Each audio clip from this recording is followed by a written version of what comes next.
Fearful of the enigmatic figure, the savior Harry possesses extraordinary fortune. Alan Harris wields an invincible academic system, watching as a scholar reshapes the wizarding world and forges legends. Chapter 1. Transmigration. Ding Allen quietly set aside the chronicle of magical events of the last century, pondering whether to lament his arrival in a world torn by war or to rejoice at the opportunity to learn magic. Indeed, Allen is not a native Englishman, but a Chinese individual who has traversed into the realm of Harry Potter. Ding Allen, male, born in 1987 in a modest household in a fourth-tier city, possessed a strong aptitude for learning, though his playful nature hindered his academic performance. In his final year of high school, he exerted tremendous effort, achieving the fastest improvement in the school's history, soaring from over 100 to the top 30. He gained admission to a prestigious Normal University's mathematics department. After graduation, he smoothly transitioned into the role of a high school mathematics teacher, securing his position with a stable job. After 7 years of teaching, leveraging his innate intelligence and accumulated experience, he devised effective learning strategies that propelled his senior class's exam results far beyond those of parallel classes, nearly matching the elite group. Allen's illustrious life was abruptly halted on his way to purchase a home. Driving the Toyota Corolla sponsored by his parents during his first year of work, humming a tune, no music could encapsulate the surge of emotions within him. The biting wind and snow could not dampen the excitement of impending homeownership. Yet, fate intervened. A massive dump truck unexpectedly crossed from the left, colliding with Allen's silver Corolla, plunging him into darkness. When he next opened his eyes, he found himself a fifth-grade student at Eton Public School. How fortunate he was that, during the school's collaboration with the bank to issue teacher cards, he had followed the trend and obtained personal accident insurance, naming his parents as beneficiaries. How fortunate he was to have a biological brother, ensuring that his parents would not face abandonment amid their grief. How fortunate he was to have a chance to continue living. Past events faded like whispers in the wind, drawing attention to the present. The fifth grader into whom Ding Allen had transmigrated was also named Allen, but he went by Arn Harris. The original Allen was quite unfortunate, having landed headfirst during the school's long jump competition. Both teachers and classmates were baffled, unable to comprehend how he jumped so far. Even clearing the sandpit and crashing to the ground, they also wondered why he seemed unharmed after a brief moment of dizziness. Little did they know, in that fleeting instant, the essence of his soul had been replaced. "Allen, come down for dinner." A resonant voice shook the walls. Allen put down his book, suppressing his astonishment, and steeled himself. "Stay strong. A good actor must not reveal his disguise. I must maintain my facade." "Owen, have a sip of hot tea." Mrs. Harris waved her wand, and a steaming cup of red tea gracefully landed on the dining table. As a staff member at St. Mungo's Hospital for Magical Injuries, her magical prowess was evident, even if she only worked in the waiting room. "Mom, there's no need to shout to call Allen for dinner." The second son, Lunan Charles, complained, tapping the parchment in his hand against the table. Lunan, currently in 6th grade at Hogwarts, was preparing for the 7th grade in need of UTS nastily exhausting wizarding test. "Oh, my apologies, dear. I've developed a habit of using magic to call people in the hospital." The plump witch replied gently, shaking her golden hair as she addressed her most favored son. "Allen, go wash your hands first." Turning, Mrs. Harris noticed Allen already seated at the table. Without daring to argue, Allen promptly dashed to the sink and turned on the tap. Suddenly, a shrill voice pierced the air. "Sloppy, sloppy, sloppy." Looking up in alarm, Allen realized it was the mirror on the wall berating him. As he desperately smoothed out the wrinkles on his clothing, he mused, perhaps a magical mirror is a standard feature in the homes of the wizarding world. The eldest son, Albert, raised his glass to clink with his father's. He was the only child permitted to drink. Albert currently worked in the Aura Command at the Ministry of Magic, exhibiting a calm and reliable demeanor. Lunan, with a serious expression, took a sip of sea buckthorn juice, as if savoring the finest red wine. The eldest sister, Daisy, smiled at her younger sister, Emily, who, at just 5 years old, gazed greedily at the succulent roast chicken on the table. What a loving family. Allen felt a surge of joy for being part of such a household. As the fourth child, he did not receive the same attention as his elder siblings nor the adoration bestowed upon his younger sister Emily. Unlike his serious second brother who sought to assert his importance, Allen was typically low-key, neither mischievous nor overtly clever, a good listener. This may well be why his disguise remained intact until now. "Tomorrow we shall visit Diagon Alley to replenish some household supplies," Mrs. Harris announced. Lunan immediately set down his utensils. "Mom, I need to replace a cauldron and some potions. Did your cauldron actually explode?" Mrs. Harris inquired incredulously, looking at her usually exemplary son. Lunan pursed his lips, remaining silent. "Mom, Lunan was secretly brewing 7th grade potions, and his cauldron exploded. earning him a reprimand from Professor Snape. Daisy couldn't resist spilling the beans. Lunan furrowed his brow. I am finished. Alan interrupted before his mother could unleash her impending wrath. Alan, please don't leave yet.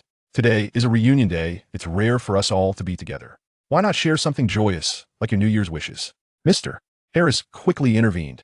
Daisy looked at her father with interest. Mrs. Harris raised an eyebrow as she chopped red sausage for her youngest daughter. Emily, her mouth stuffed with red sausage, was blissfully unaware of the little drama unfolding that I hope to pass the oral exam in the coming year. Albert was the first to respond to his father's prompt. I wish to have a decent robe before I start working. Daisy chimed in, I wish for a doll that can talk, sing, and sleep. Emily added eagerly, why dear, your wishes will come true. And you, Lunan?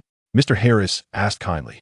Without a doubt, he wants to pass the NEWTS with flying colors. Daisy interjected, my wish is to pass the NEWTS with top marks, and then work at the Ministry of Magic, Lunan retorted.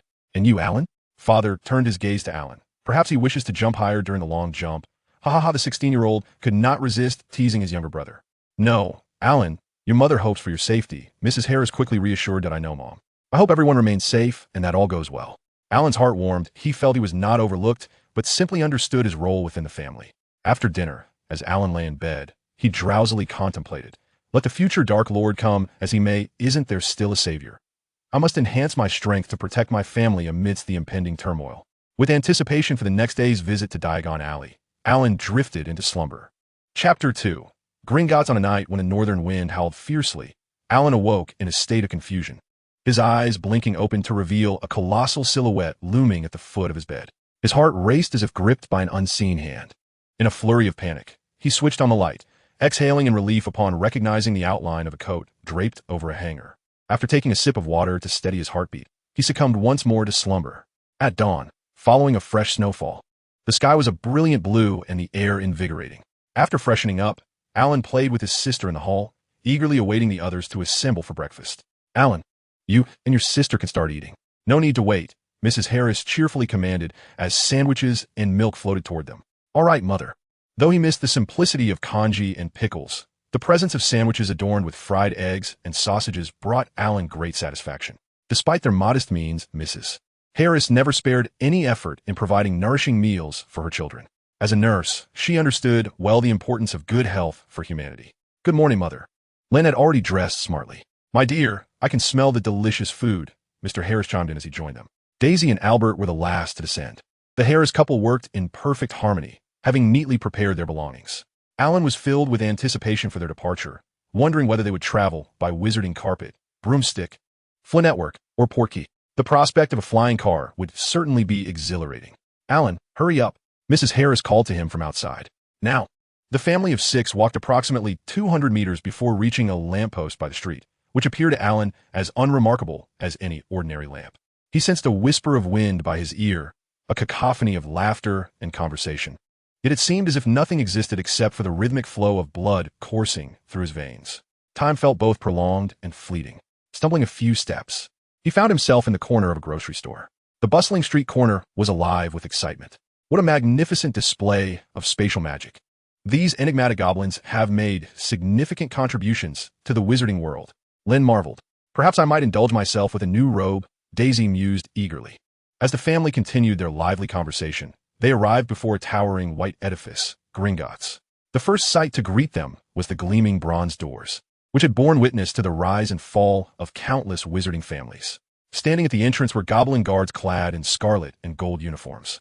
They bowed in deference as the Harris family stepped through the threshold, extending their gnarled, hairy hands to guide the family onward.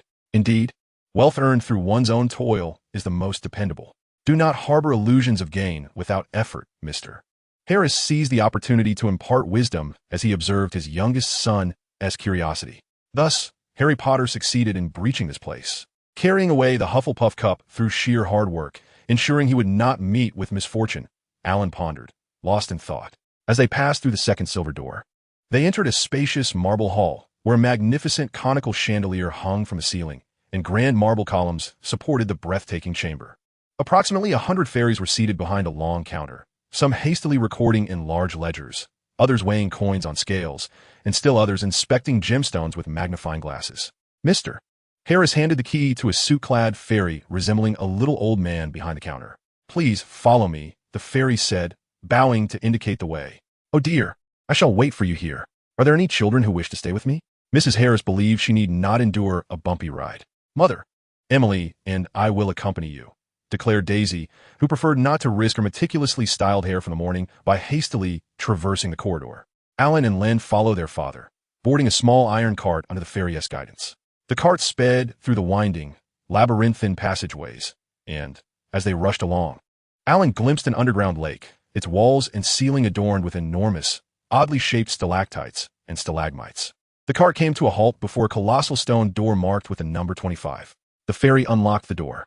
And contrary to Alan's apprehensions of a dismal sight, the chamber revealed several heaps of golden galleons and piles of silver sickles radiating an alluring glow. Additionally, some ancient, purpose unknown stone and iron artifacts were neatly arranged on shelves against the wall. Perhaps some magic protected them. Despite their historical wear, they appeared to be meticulously preserved. Alan found himself more intrigued by these antiquities than by the currency. "The quantity is indeed considerable," Len exclaimed with satisfaction. "Frugality is a virtue." Mr. Harris quickly grabbed a handful of galleons and filled a leather pouch with silver sickles. "This should suffice," he said, patting the pouch in contentment, before leading the children back to the cart. Upon exiting Gringotts, Mr. Harris handed the pouch to Mrs. Harris. 5 galleons, 0 sickles. "Daisy, this is yours. I believe it should be sufficient for a new robe." "Oh, thank you, Mother. I'm so happy. I love you." Daisy joyfully received the coins, expressing her gratitude. Mrs. Harris then handed an equal amount to Len. "Thank you, Mother," he responded, swiftly stowing the coins in his backpack. Alan gazed longingly at Mrs. Harris. "All right, Len and Daisy may roam freely, but remember to gather in front of the Moon Palace restaurant at 2 o'clock. No wandering into the alleys," Mrs. Harris instructed. "Mother, what about my allowance?" Alan whimpered for money. "Good boy, you are with us. How about we first visit Tom's shop and buy you a large ice cream?" Mrs. Harris reassured her son. "Fine," Alan conceded. Although he yearned for money, the act of begging for it felt rather unappealing, and he had yet to decide what he wished to buy. "Darling, why not give Alan a few silver sickles first?" Mr. Harris pleaded, seeing his son's dejected expression.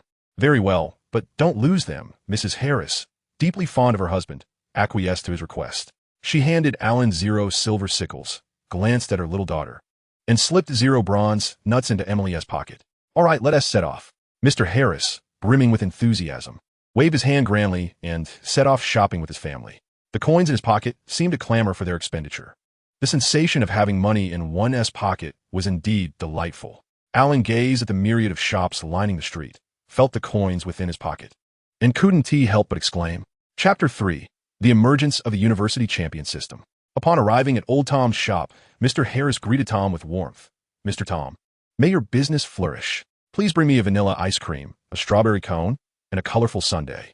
"Certainly, Mr. Harris. Just a moment," Old Tom replied with a bow, seemingly expressing gratitude for the patronage, a display of dedication that truly moved Alan. Owen! Owen!" Mr. Harris's jubilant call echoed from the right rear of the window. "Arthur, it's wonderful to see you." Mr. Harris embraced Arthur Weasley with the fervor of reuniting with a long-lost brother. "Since we have the rare opportunity to gather, why don't we go for a drink?" Mr. Harris sensed an opportunity, knowing Arthur would likely be amenable to discussing Muggle magical items. "Absolutely," Arthur Weasley agreed without hesitation, glancing at his wife, Molly, who was happily engaged in conversation with Mr. Harris. "Ron can play with your young lad, but be sure he doesn't wander too far." No sooner had he spoken than a freckled boy with red hair emerged from behind him, looking excitedly at Alan. This was a rare chance for a leisurely exploration. Alan did not refuse the enthusiastic hand of the red-haired boy. Ron was quite the talkative fellow, and it seemed he seldom encountered such an attentive listener. As an accomplished teacher, Alan was particularly adept at listening, and during their conversation, he gleaned a wealth of intriguing information. Through subtle encouragement and probing questions, Alan gradually enriched his understanding of the wizarding world while concealing his own identity more deeply. "Alan, look, it's quite lively over there." Ron, who had been fervently discussing Quidditch, suddenly shifted the topic. Following Ron's gaze, Alan saw a throng gather beside the Quidditch boutique, cheers and applause ringing out. Ron immediately halted his advance towards the boutique and pulled Alan into the crowd. "Who is Lawrence?" Alan inquired of Ron. He asked the seeker for the Irish team, who recently turned the tide in a Quidditch match, securing victory for Ireland. Ron unabashedly expressed his fervent admiration for Lawrence, his gaze fixated on the poster with intense fervor. "Hey, Alan, why don't we join in? We could surely surpass Malfoy." All we have to do is answer 0 questions to earn 2 posters. Ron looked at Alan with eager anticipation. Huh, if you think you can surpass me, give it a try. Malfoy scrutinized Ron and Alan, his expression and body language oozing disdain. Many of the so-called elite possess the uncanny ability to convey superiority without uttering a word, leaving one feeling uncomfortable, painfully aware of their own poverty and insignificance. Malfoy's platinum hair glimmered under the sunlight, adorning a face that could elicit squeals of delight from women in any country. Yet, this striking visage was marred by an air of arrogance, with a smirk that betrayed disdain. "We will surpass you," Ron declared, shaking his fist at Malfoy. What a haughty youth. Alan mused. Having been a homeroom teacher for 7 years, he was well aware of the genuine desires lurking within these adolescents. The handsome boy before him merely yearned for friendship, yet such pride would likely hinder his ability to forge connections. However, when it came to answering questions, Alan felt a twinge of insecurity. After all, as an outsider, he had only read the original text and was unfamiliar with this world's knowledge system. Ron, wide-eyed, exclaimed, "Alan, this is bad. We're going to embarrass ourselves. I don't know a single answer. What about you?" Contrarily, Alan felt a sense of relief. These were merely puzzles and logical riddles, trivial for any Chinese child who had grown weary of them. "Do not fear. I am here," he reassured Ron, his confidence bolstered. Soon, they reached the front of the queue, where a Quidditch shopkeeper waved his wand, revealing a massive sheet of parchment that displayed the question. 5 identical silver sickles. They must touch in pairs. How should they be arranged? "Oh, I've never handled a silver sickle," Ron lamented, despairingly running his hands through his hair. "This is unrelated to whether you have a silver sickle or not." "Do not worry, I can solve this," Alan asserted, successfully halting Ron's self-deprecating antics. He explained, "Place 1 sickle at the bottom, then stack the 2nd and 3rd on top of the 1st, and position the 4th and 5th upright on top of the 1st. As he spoke, he demonstrated with the sickles. The second question also pertained to coins. The shopkeeper seemed to take a liking to Alan, winking at him. "The next question can only be answered by one person. Who will it be?" Ron looked at Alan with eager eyes, compelling Alan to feel a sense of duty. "I shall take it," he declared to the shopkeeper. "Please close your eyes." The shopkeeper draped a thick red cloth over Alan's eyes. Then, he placed a pile of copper nuts on the table, waved his wand, and announced, "There are 23 copper nuts laid flat on the table, with 0 facing up. Please divide these into 2 piles, ensuring each has the same number of nuts facing up. This is too difficult. The nuts feel similar on both sides. How can one discern in the dark?" Alan pondered. It might require a form of mental magic to perceive without sight, even if such magic existed. Neither of us has heard of it. It is certainly beyond a child's grasp. Ron fretted, glancing anxiously at Alan. "Oh no, Alan previously mentioned he doesn't know spells." Undeterred by the onlookers, Alan remained calm and composed. He selected 3 copper nuts, placing them aside without altering their orientation, and took 0 nuts, similarly placing them aside without changing their direction. He then flipped all 0 nuts over. Completely correct. Absolutely remarkable. Truly brilliant. The shop assistant marveled as he unfurled the crimson cloth. As expected, Alan effortlessly solved the subsequent 3 challenging puzzles. The assistant handed Alan a poster of Lawrence. This was no ordinary poster. It possessed a life of its own. A man, whose physique resembled that of a bodybuilder, sat astride a flying broom, tearing his shirt open while roaring in celebration of victory. Alan found nothing particularly extraordinary about it, for the realm he once inhabited could preserve images far more elaborate than this. He casually handed the poster to Ron, whose ears flushed a deep red. Despite his lack of contribution during the contest, he could not resist the allure of Lawrence. "I'll stick it by my bedside. Thank you, Alan," Ron stammered, clutching the poster tightly to his chest. "Please don't." Alan cast a glance at Lawrence's triumphant visage on Ron's chest, adding, "You certainly won't sleep well tonight. Do you wish to continue the challenge?" The assistant inquired amiably, clearly relishing the spectacle of Alan's rapid-fire prowess overwhelming the onlookers, leaving them questioning their own intellect. Of course, Alan can do it. Ron had already become an ardent admirer, convinced of Alan's boundless capabilities. "All right then." The assistant waved his wand excitedly, not allowing Alan a chance to decline. He too was eager to see how far Alan could go. "What is the incantation for the levitation charm?" This was relatively simple. Most present could answer it, though for children, it posed a challenge, as one must attend a magic school to learn spells. And children typically couldn't access them until a certain age. Wingardium Leviosa. This posed no challenge for Alan, who was quite familiar with the incantation from both the original texts and the films. However, he also sensed that his challenges might soon reach their limit, as his repertoire of spells was indeed finite. Ding! The academic excellence system is at your service. Just as Alan accepted the possibility of failing his challenge, a warm voice echoed in his mind, familiar yet startling. Chapter 4. The academic excellence system takes the stage. This recognizable voice momentarily bewildered Alan. It was the voice of his high school homeroom teacher, Mr. Zhu, the person he feared most in this life, without exception. A strict teacher begets excellent students. Without Mr. Zhu, there would be no remarkable achievements from those years. Why is Mr. Zhu's voice here? According to System Diagnostics, Mr. Zhu's voice is designed to inspire the host to strive for excellence. Could it be replaced with the voice of my university classmate, Lin Ying? That would certainly heighten my motivation to learn. Alan was not keen on hearing Mr. Zhu's voice incessantly.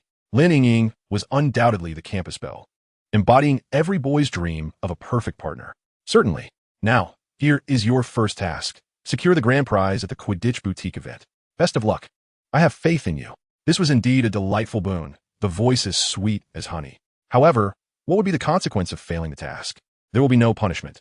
However, if the first task is unsuccessful, the host will have to start anew, returning to the beginning. Is there any support from the sidelines? The threat, devoid of any overt hostility, effectively instilled an immediate sense of tension within Alan. To facilitate the host's adaptation to the academic prodigy system, a novice gift package has been prepared. It resides within the storage compartment, so the host is encouraged to delve into it without hesitation. How does one access the storage compartment? Just as this thought crossed his mind, a visual reminiscent of a game's inventory interface materialized in his mind. Within the storage compartment lay 3 items: an ancient parchment tied with a red string, a wizard's robe, and a book. Alan first chose to unroll the parchment. The red string fell away effortlessly, and as the scroll unfurled, he read the inscription, Invincible Aura, 5 minutes. Function: it can manipulate time and be used in one instance. Within the radius of the aura, the host can resolve any perplexing issues. Truly, there is always a way out. This ability is perfectly tailored for the completion of the initial task. Utilizing the aura for 3 minutes was an unequivocal choice for Alan. A refreshing stream emanated from the storage compartment, and Alan felt an unprecedented clarity of mind, a splendid sensation of having everything under control. Are you prepared? The attendant urged. We may commence. Alan was brimming with anticipation. What is the incantation for the fire-making spell? What does the conjunction of Jupiter and Venus signify? What are the characteristics of the devil's snare? In a mere 3 minutes, Alan successfully answered 30 questions spanning magical history, astronomy, and arithmetic divination. Congratulations!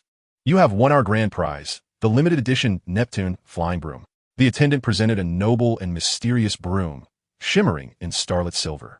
Although Alan had never encountered a flying broom, its excellence was unmistakable.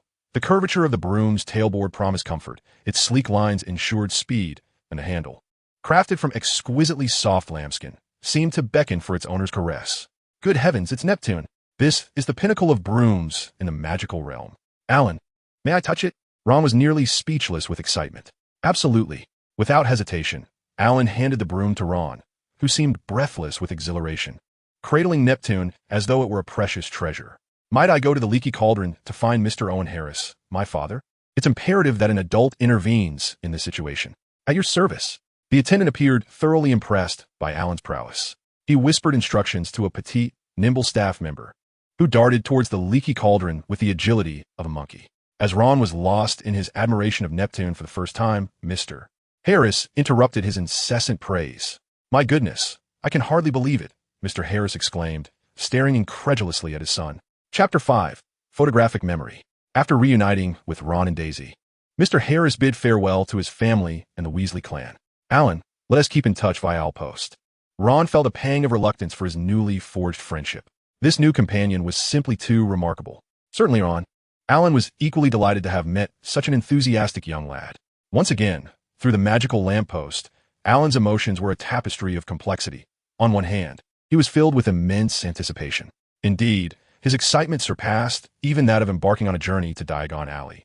As he eagerly awaited the functionalities of the academic prodigy system, akin to possessing the latest smart device in his previous life, an irresistible temptation to tinker with it for hours. Moreover, this academic system promised to infuse his future with countless wonders. Upon returning home, the Harris couple's first action was not to place the expensive flying broom, but rather to gaze with concern at their youngest son. Alan, I know you love reading, but I never imagined you could be this remarkable without a word. Mr. Harris exclaimed in admiration. Alan, did you cheat? I cannot believe you possess such prowess. Lun was utterly astonished. Mom, Alan has always been passionate about reading. I believe he is capable of such feats. Emily, unwavering in her faith in her brother, interjected.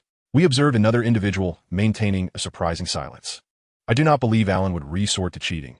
After all, it has only been a little over a year since he visited Diagon Alley, and he had no means to foresee the questions, Mr. Harris gently added. Yet, we are most curious, Alan, when did you become so exceptional? Daisy, his elder sister, could not restrain her curiosity. Alan remained silent, having just arrived home when he was greeted by the notification sound of the academic prodigy system.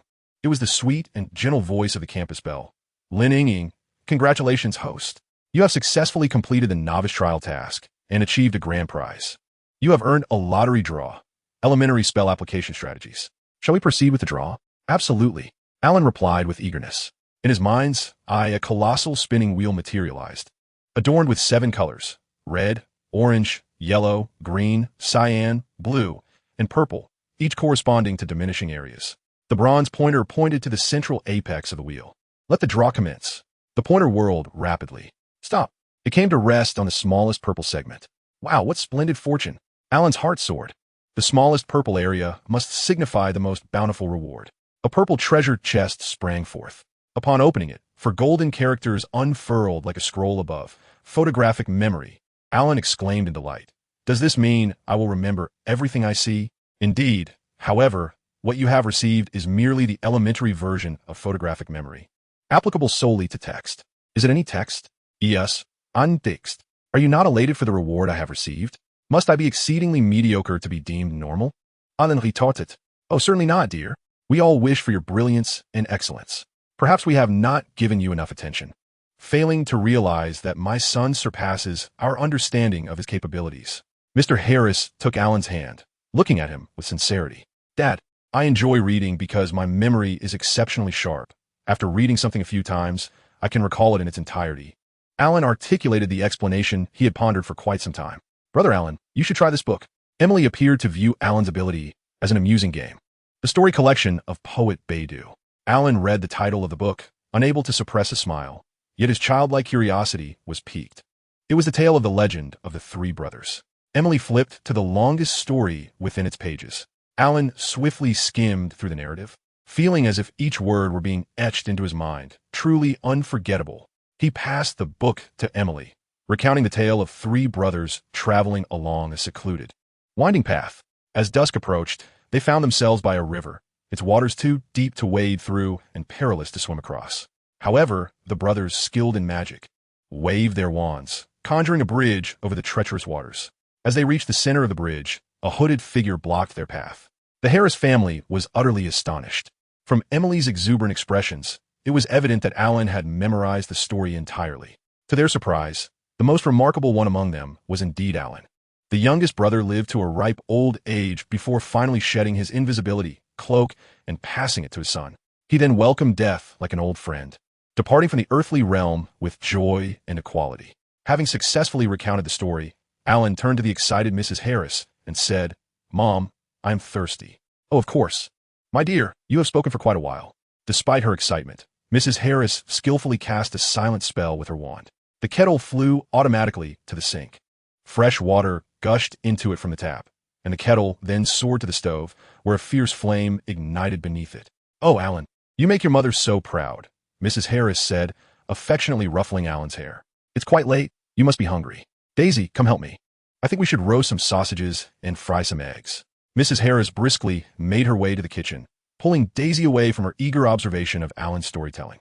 Mr. Harris and Ronan had gathered around the flying broomstick, Neptune, enthusiastically discussing its maintenance. Which wizard could resist the allure of a top-tier broomstick? Just as no modern man could withstand the temptation of a luxury sports car, little sister Emily continued to hover around Alan, asking him various questions, believing her brother to be more magical than any spell. After a satisfying meal, as he lay in bed, drifting into slumber, Alan couldn't help but think, what a splendid day it had been. Moreover, his sister was truly a wonderful ally. Chapter 6. The items in the storage compartment. The next morning at the breakfast table, Alan spotted his elder brother, Albert. After exchanging morning greetings, Albert inquired, Alan, I hear you want Neptune? May I see it later? Yes, of course, brother, Alan replied. You did brilliantly. This morning's Daily Prophet even reported on your award journey. It's truly remarkable, Mr. Harris remarked, flicking the newspaper. Dad, I want to see. Ronan chimed in. Me too, me too. Emily, transformed into her brother's little fan, rushed to their father's side, vying for a glimpse. Emily, can you even understand it? Ronan teased mischievously. Mr. Harris handed the newspaper to Alan, who was seated beside Ron. Both of them engrossed in the article detailing the circumstances of his award, accompanied by a large photograph of Alan smiling while cradling Neptune. With Ron's fiery red hair and distinguishable features of his nose and ears prominently displayed. Breakfast is served, Mrs. Harris cheerfully announced as she orchestrated the arrival of the morning meal before everyone. The spread included fried eggs, bacon, and toast. A veritable feast. How delightful! Little Emily sighed contentedly. I long for a simple congee and pickled vegetables. With soy milk and fried dough sticks, Alan grumbled, taking a vicious bite of his bread, his heart yearning for the beloved breakfast of his homeland. The academic overlord system is at your service. A soft, sweet voice resonated in Alan's mind. Open the storage compartment. Before him, the storage compartment revealed 4 items. A roll of parchment tied with red silk, a wizard's robe, and 2 books. Alan recognized the parchment as the Invincible Halo. Thus he opted for the wizard's robe. Undoubtedly, it was a magnificent garment. The ancient Eastern satin was exquisitely smooth, with a mysterious black sheen subtly glimmering, adorned with a 3-finger-wide silver trim inscribed with runes reminiscent of ancient Chinese characters, incomprehensible to Alan. What capabilities does this robe possess? Just as this thought crossed his mind, a description of the robe's functions appeared beneath the corresponding storage compartment. Upon reading the name Whimsical Wizard's Robe, Alan couldn't help but chuckle at its adorably naive title. The Whimsical Wizard's Robe. It can transform into any attire you desire, equipped with an automatic cleaning enchantment, an invisibility spell, 3 uses per day, half an hour each, non-cumulative, a shape-shifting charm, and a defensive spell capable of reflecting poisonous curses. A product of the system, undoubtedly a masterpiece. Without hesitation, Alan shed his current clothing and donned a robe. The smooth texture caressed his skin, so lightweight it felt as though he were clad in nothing at all. Contemplating for a moment, he transformed the robe into the likeness of the outfit he had just worn, accidentally spilling a cup of red tea upon himself. The liquid distinctly marked his robe, which began to drip. Yet, astonishingly, he felt no discomfort from the dampness, as if a thin membrane shielded him. With a mere thought of cleanliness, the previously wet robe instantly dried, leaving no trace of moisture. His entire ensemble appeared immaculate, as if freshly pressed, the collar standing sharply at his neck. The sensation of the robe fitting snugly around him was truly marvelous. Alan then selected one of the books. A hefty volume with a crimson cover embellished with a compass-like motif, which served as a combination lock that could be set to a 6-digit code. He programmed it to the last 6 digits of his previous life's identification number, 9037. Upon opening the cover, he found 5 gilded characters inscribed on the pale yellow parchment. Encyclopedia of Spells. The table of contents was divided into 6 categories: common spells, defensive spells, offensive spells, dark magic, unforgivable curses, and others. Flipping through the pages, he came across a common incantation, Alohomora, the unlocking spell, with a phonetic representation aura. Upon the preceding page, there were inscribed key points of spells, accompanied by an illustration of a gentleman clad in the garb of a 7th century English nobleman, tirelessly demonstrating the motions of a wand. To the astonishment of onlookers, his gestures produced sounds, facilitating the mastery of spell pronunciations. This was indeed invaluable. Alan, suppressing his excitement, turned the pages of the book he had acquired the previous day, titled Elementary Spell Application Strategies. The azure leather cover bore golden lettering, and the table of contents indicated the page numbers for various simple incantations. Intriguingly, the page numbers were not fixed. Occasionally, a new spell would emerge, leading Alan to speculate that someone had discovered a new incantation, which the book had automatically recorded. Quite a disregard for intellectual property, yet he found it delightful. Flipping to a random page, he encountered a loud voice spell, Snrooze. Application strategy. It can be employed in public venues where one seeks to command attention, allowing one's voice to resonate throughout the space. The usage of the spell and the wand's motion were meticulously detailed, supplemented by examples illustrating how others had utilized this incantation in various contexts. As Alan perused these cases, he gained a profound understanding of the magical realm, encompassing not only spells but also social customs and cultural nuances. Thus, for the remainder of the holiday, Alan voraciously consumed the knowledge contained within these two tomes. The words became firmly entrenched in his mind, yet he still needed to continuously digest and comprehend the audiovisual materials. Alan, could you assist me with some spelling? Emily knocked on his door. At 5 years old, she was currently in the first grade. Of course, my dear Emily. As a devoted tutor, Alan was more than willing to guide his beloved little sister. After the spelling session, he introduced her to mnemonic techniques to enhance her memory skills. After bidding farewell to his enthusiastic sister, Alan turned his attention to preparing for the upcoming school term, beginning with his homework. After reviewing all his textbooks, completing the assignments in conjunction with a homework log proved to be a straightforward task. The mathematics and science within the British primary education system were remarkably simple, with the only challenge lying in the composition tasks. It seemed effortless to excel among this cohort of elementary students. Once Alan had completed all his assignments, he redirected his focus to the study of spells, unaware that a delightful surprise awaited him the following day. Chapter 7.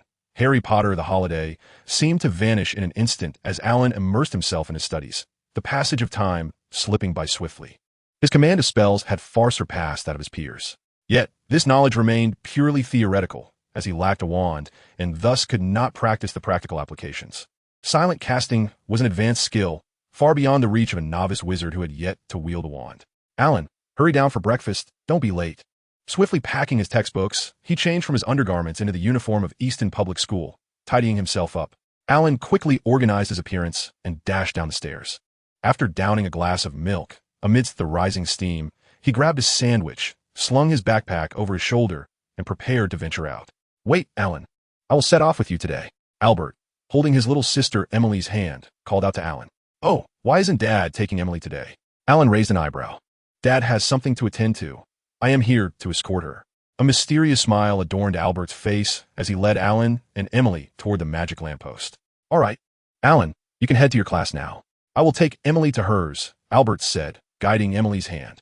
But I don't know where my class is. The words remained unspoken, and Alan reluctantly walked away, intending to traverse the fifth-grade classrooms in hopes that someone might call out to him.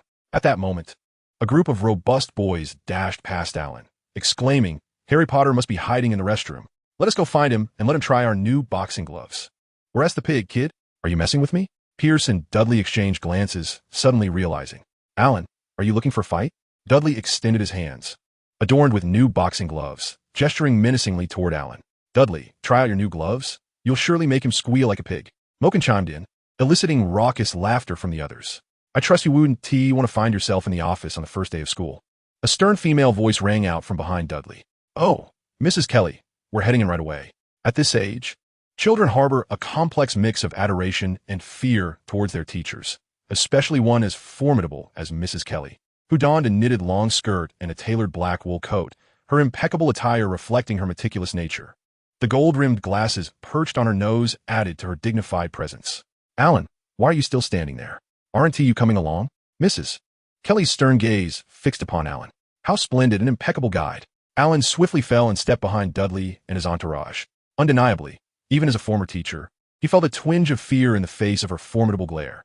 It was a natural instinct, students fearing their teachers, akin to how mice fear cats. Lost in thought, Alan entered the classroom. This room starkly contrasted with those of his previous school. Vibrant artwork adorned the green walls, creations of the students. A purple bulletin board displayed rosters, timetables, and various pieces of information. Scattered throughout the room were books, some meticulously arranged, while others lay open and haphazardly placed, clearly available for the children to explore. Alan, over here, called Flag, Alan's closest friend and deskmate. How wonderful. No need to search for a seat. Alan strolled towards Flag. Amid Flag's incessant chatter, a small, scrawny boy entered the classroom, clad in a rather ill-fitting sweater. This must be Harry Potter, a gaunt face, protruding knees, jet black hair, and a pair of emerald green eyes, wearing glasses held together with an abundance of transparent tape. Despite his disheveled hair obscuring his forehead, Alan could easily identify him by these distinctive features. How unfortunate. Alan couldn't help but feel a pang of sympathy. Even the Savior had a rather tragic childhood. By a stroke of fortune, Potter's seat was directly in front of Alan, providing an inevitable opportunity for acquaintance, thought Alan to himself. Potter, how did you manage to shake off Dudley and his gang? Inquired the ever-curious Flag. Oh, I just slipped away from them. I'm quite nimble, Potter replied. Harry Potter always possessed a knack for eluding Dudley and his friends, though he himself was often unaware of how he accomplished it. Potter, I have fully recovered. I'm no longer in distress. You, however, should join us during recess to avoid Dudley's trouble, Alan offered, recognizing Harry's unease. Sure, absolutely, Harry replied without hesitation, eager to seize such an opportunity, as no one at school was inclined to befriend the peculiar Harry. Suddenly, a hush fell over the classroom. The phrase "the air grew" still rang true as Mrs. Kelly entered. She stood at the podium, her sharp gaze sweeping across the room, compelling all students into silence. This was the allure of an experienced homeroom teacher. Among a sea of quaking students, Mrs. Kelly immediately spotted Alan, perceiving in his eyes a blend of admiration and comfort. Admiration and comfort? Surely, I must be mistaken. As the new term commenced, she began, "Firstly, what on earth are you all wearing as your school uniforms? Dudley, put on your jacket and stow away those boxing gloves." The large Dudley, surprisingly swift for his size, complied and settled down obediently. "Mary, remove that ostentatious red flower from your head. Roger, tuck your underwear into your trousers." Alan observed Harry in front of him desperately attempting to tame his unruly hair to no avail. He mentally refreshed himself, thinking how practical the enchanted wizarding robe was, truly an essential for home, travel, and class. "Alan, please stand up," called Mrs. Kelly. Alan rose promptly. Look at Alan. He is the epitome of how a primary school student should dress. Observe him, and then look at yourselves. Are you not inspired to tidy up? Amidst Mrs. Kelly's stern voice, Alan discerned a note of approval directed at him. "Sorry, troublemakers. My brother has the advantage of magic." Potter gazed at Alan with envy, his soft golden hair lying obediently against his scalp, fluffy yet orderly, obviously a delight to the touch. The light blue uniform he wore was immaculate, devoid of any wrinkles, giving him a refreshed appearance. Would such a good child become my friend? Harry felt a pang of insecurity, suddenly lost in thought. Alan bestowed upon him a gentle smile, warming Harry's heart and filling him with anticipation for the recess. After Mrs. Kelly had outlined numerous school regulations, the students appeared decidedly lackluster. Next, I shall introduce our new science teacher. Please welcome them with applause. As if under a spell, the students perked up, their curiosity ignited. Surely, everyone could relate. Besides reuniting with friends, the most anticipated aspects of a new term were the unveiling of new books and meeting a new teacher. What kind of teacher would it be? This thought echoed in the minds of most children. Chapter 8. The New Teacher. As the students awaited with bated breath, a figure very familiar to Alan made his entrance. It was none other than his elder brother, Albert. Observing Harry Potter in the front and recalling Albert's esteemed position as an Auror, everything fell into place. Dumbledore had arranged for numerous protectors around Harry, such as Mrs. Figg, who, despite her muteness, had earned the trust of Harry's aunt, Petunia, frequently taking Harry in during times of need. It appeared that elder brother Albert was tasked with ensuring Harry's safety at school. However, could a wizard truly teach science? Greetings, my dear students. I am your newly appointed instructor, Albert Harris. As Albert inscribed his name on the blackboard, the class collectively murmured. You may believe that science bears no relevance to your daily lives, that it is a particularly serious, tedious, and dispensable subject, but I must inform you, you are mistaken. With a flick of his wrist, an empty cup materialized in Albert's right hand, and before the astonished eyes of the class. The cup filled with water, seemingly out of thin air. With another flourish, a second cup of water appeared beside it, as if it had been conjured. Now, you see 2 cups of water before you. Are you paying attention? The students, wide-eyed and slack-jawed, nodded in unison. Now I wish to transform one of these cups. Which one would you like to see change? Albert playfully winked, prompting the students to excitedly gesture towards the 2 cups. With a dramatic gesture, the water in the right cup visibly transformed into a yellow liquid, eliciting cheers from the class. What is this? A beverage? No, it appears to be oil. Are we to cook, teacher? The students speculated animatedly about the intentions of their new instructor. Chill, this is merely the beginning. Albert shook his right hand, producing a card. The students below gaped, eager not to miss a moment of the spectacle. Then, Albert placed the credit card over the water cup, inverting it over the oil, and slowly created a small gap to reveal a miracle. Tiny bubbles danced, the oil gradually rose, while the water descended until the upper cup completely transformed into oil, and the oil below morphed into water. How extraordinary! Mr. Albert is so impressive. What a marvel. I wonder how he accomplished that. I am eager to learn. The classroom buzzed with excitement and admiration. Even students from adjacent classes could not resist peeking in. Just moments ago, the classroom had been filled with exuberance. Now, it fell into a hush. Everyone was captivated by the wonder, yet they lowered their heads to avoid direct eye contact with the teacher. Did no one notice? Albert appeared slightly disheartened. Being his younger brother, Alan decided to come to his aid. He raised his hand, and Albert promptly gestured for him to respond. The water and oil must have been prepared by the teacher. The subsequent exchange likely occurred because water has a greater density than oil, allowing it to descend through the small gap. The oil, being displaced, would rise into the upper cup. As soon as he finished speaking, the classroom erupted into thunderous applause. His desk partner, Flag, and Harry in front regarded Alan with admiration, clapping vigorously. Well said. I cannot articulate it more perfectly than you have. What are you all waiting for? Quickly jot down. With a clap of his hands, Albert filled the classroom with the sound of pens gliding over paper. He then proceeded to outline the requirements for the science class and the tools needed for the semester before the bell rang. The students erupted in cheers, dashing out of the classroom, some boasting to their peers about how handsome the new science teacher was and the wonders of the experiments they would conduct. Javi, Alan, let's go play basketball. Flag eagerly invited, his excitement palpable as he wished to share his new basketball with his friends. Look, what do I see? A gathering of foul fish. A few burly figures approached, swatting the basketball from Flag's hands. It was none other than Derry and his gang, relentless as ever. Derry, I'm not afraid of you. Flag shouted angrily as his beloved basketball was knocked away. Haha, Harry is my first punching bag. And now the second and third have come to me. Derry sneered, his malicious eyes gleaming with excitement as he punched his fists together. For Alan, this was his first encounter with bullying, and it was undeniably terrifying to be surrounded by several bullies. As for magic, Alan was only well-versed in theory and had never cast a spell. In other words, he was akin to Wang Yuyan from demigods and semi-devils. Knowledgeable in all martial arts, yet utterly powerless. In such a scenario, the only escape was a glance exchange between Alan, Harry, and Flag, followed by a collective shout of, "Run!" For Harry, fleeing was second nature, while the slender Flag darted nimbly. Though Alan was physically robust, he lacked the agility of his companions. However, he was clever, always calculating the best escape route, which led them toward the teacher's office.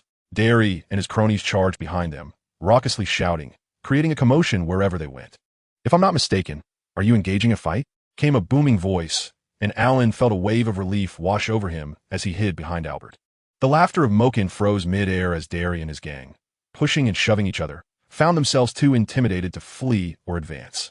Mr. Albert, as you can see, Derry and his friends are bullying me, Harry, and Flag because of their size, trying to turn us into their punching bags.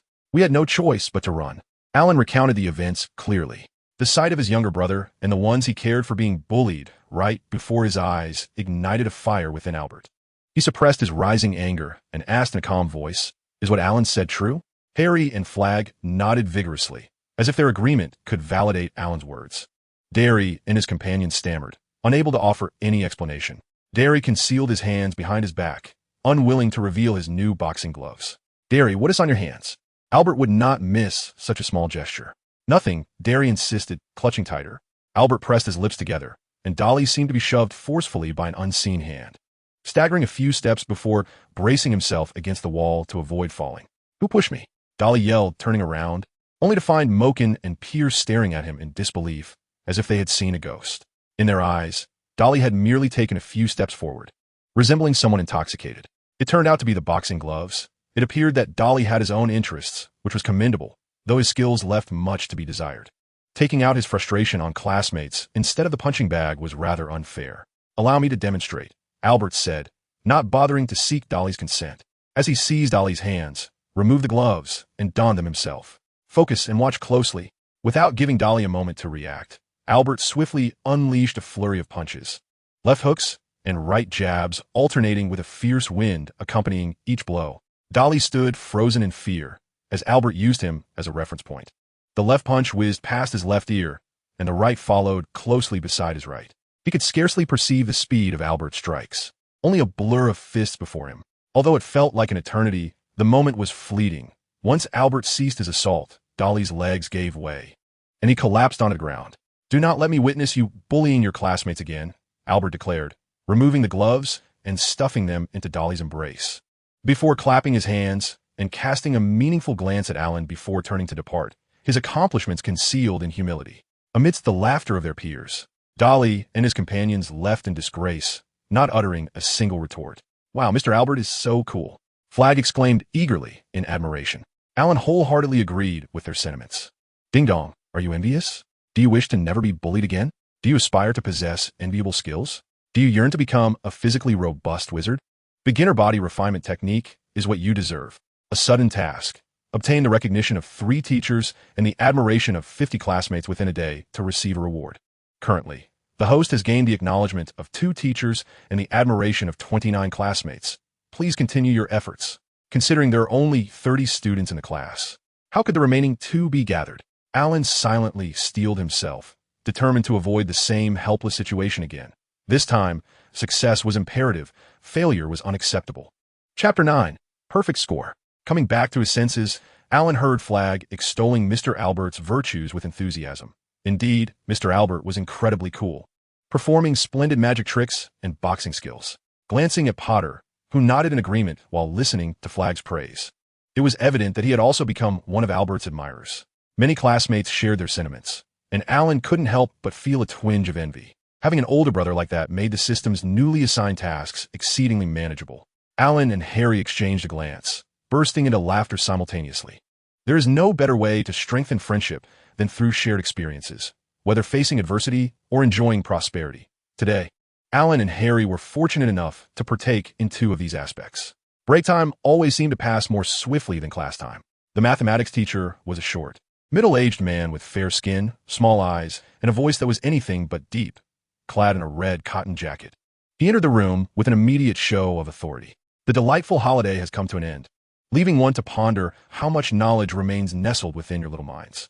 Now, let us engage in a classroom assessment to gauge your learning progress. With that, he raised the examination paper in his hand. It was truly unexpected. A chorus of lamentations filled the classroom. Examinations do not heed the will of students. No matter how one resists, what is destined to come will inevitably arrive, and one must still endeavor to answer diligently. Mathematics can be a relentless tormentor. A moment's inattention can render all previous calculations futile. The classroom was a tapestry of expressions. Some were scratching their heads in confusion, epitomized by foliage. Others glanced around, hoping to glimpse their peers' answers, such as Moken. Some were immersed in writing, pausing occasionally to ponder, indicating that Harry's mathematical prowess was commendable, while others, like Alan, completed all the questions with remarkable speed, yet remained meticulous in their verification. All right, time's up. The top performer from each group, please submit your papers. Ignoring the disheartened murmurs from the audience, the formidable mathematics teacher began to grade the papers, simultaneously chastising the students.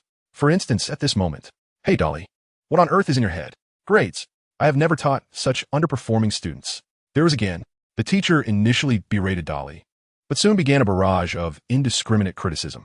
It is a common lament among teachers that each successive cohort is less capable than the last, often uttered in frustration. Yet, one must envision themselves as a budding flower of the nation, with boundless potential ahead, to find solace. Ding dong. The Invincible academic system gently reminds you. You have garnered the recognition of 3 teachers, yet still require the admiration of 2 classmates. You have 3 hours and 4 minutes remaining until the deadline. Strive on, young scholar. I have faith in you. The ringing of the dismissal bell allowed many students to exhale in relief. The teacher had not graded their papers, thus evading a calamity. At least they were spared the indignity of being scolded directly. Once the bell rang, they were rejuvenated, ready to tackle the world anew.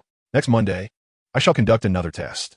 Those who do not pass must transcribe all formulas and definitions from the textbook. Truly, the teacher is a formidable force, always with a backup plan. Until the morning dismissal, Alan had yet to find an opportunity to showcase his intellect and earn the admiration of his classmates. During lunch in the cafeteria, Alan sat despondent, his heart heavy with anxiety, while the usually cheerful foliage also fell into silence. Noticing his 2 companions' lack of enthusiasm, Harry too became taciturn. "Alan, you are truly remarkable. I am doomed. Next week, I shall face inevitable disaster," Foliage mumbled, taking a hearty bite of his sandwich. "Harry, your grades are quite commendable. I doubt I shall ever reach the heights that Alan has attained. If I could merely achieve your level, I would be content." Harry scratched his head, unsure how to console Foliage. "Do not despair. This week I can assist you with supplementary lessons. Perhaps next week you can avoid the scolding." Alan offered, demonstrating his prowess as a former exemplary teacher, adept at nurturing the gifted and aiding the struggling. "Alan, may I join you?" Harry inquired eagerly, filled with envy. "Of course, you are both my friends. However, when will be the most suitable time?" Alan readily agreed. Holly, Alan, I recall that neither of you participated in the school's extracurricular activities. Why not utilize that time to consult with Mrs. Kelly? She is sure to agree. Flag proposed a feasible suggestion. Well, let's make the most of this time. Now let us gather our spirits and take a stroll around the campus. Alan wished to familiarize himself with the school environment. Harry and Flag wholeheartedly agreed with this splendid idea, and the three of them ran joyfully across the campus, laughter echoing around them. Ah, childhood. Worries drift like clouds, swiftly arriving and just as swiftly departing with a gentle breeze. As they passed the auditorium, lively music wafted through the air, and a throng of students, both tall and short, craned their necks at the entrance, jostling to catch a glimpse. What is happening? Shall we take a look? The ever-curious Flag immediately tugged at Harry and Alan, urging them to squeeze through the crowd. Before them stood an expansive stage, adorned with an enormous promotional board depicting a vivid blue sky, fluffy white clouds, colorful balloons, and cheerful children playing various instruments upon lush green grass. In the center of the board were the words Campus Talent Show emblazoned in 5 vibrant colors. On either side of the stage were placed instruments such as pianos, accordions, and saxophones. On stage, a brown-haired girl with 2 braids sang a nursery rhyme, her voice clear and melodious. In the front row of the audience sat 5 teachers, attentively watching the young girl's performance, some even jotting notes on their score sheets. To the right of the stage, a line of students appeared to be waiting to sign up for their own performances, as it was the preliminary round of the Campus Talent Show. Flag confidently remarked that the school held such events annually, boasting that his clown performance had won 3rd place the previous year. What's wrong with being a clown? Winning 3rd place as a clown is still an achievement. You have never won any award yourself. I am superior to you, Flag retorted defiantly. All right then, let's have a competition. You 3 can form one team, and I, along with Derry and Pierre, shall form another. We shall see whose performance is more splendid. Do you dare to compete? It was evident that Moken and his friends had come prepared, all 3 donned in matching white t-shirts with golden prints, black trousers, and red headbands, each sporting a pair of boxing gloves. Had this been premeditated, or were they merely taking advantage of the moment? Alan had no time to ponder, as Flag, now fired up, had already agreed to the challenge. The group pushed their way to the right side of the stage to line up. Harry appeared quite anxious. Alan, Flag, what shall we perform? I seem to lack any particular talent to showcase. If only mowing the lawn counted as a talent. Just moments ago, Flag had been brimming with confidence, but now he felt a wave of guilt and anxiety wash over him. It's all my fault. I was too impulsive. How about we sing a song when our turn comes? Alan shook his head, chuckling. If it were me, I would perform Chinese martial arts, accompanied by loyalty to the country, with the performers executing synchronized punches and fierce shouts. A spectacular display indeed. Derry and his companions put on a performance that seemed to please the teachers, who could only muster a few remarks about the children's vibrant energy and cuteness. After bowing, Derry and his friends stepped off the stage, clearly satisfied with their performance. As he departed from the stage, he passed by Alan and his companions, raising his chin and letting out a dismissive huff. Perhaps out of respect for the presence of a teacher, Dolly and his friends refrained from further provocation. Finally, it was Alan, Harry, and Flag's turn. With a confident demeanor, Alan, albeit a bit anxious, led Harry and Flag onto the stage, where they bowed respectfully. Esteemed teachers and dear classmates, greetings to you all. The opening was resounding, exuding a strong presence. The teachers regarded Alan's opening remarks with satisfaction, unanimously agreeing that he possessed considerable stage experience. I am Alan Harris, and these are my assistants, Harry Potter and Flag, Cook.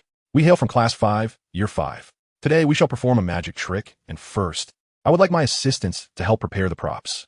Alan instructed Harry and Flag to position the piano diagonally towards the left side of the stage, then to lift a long table from the auditorium to the center of the stage.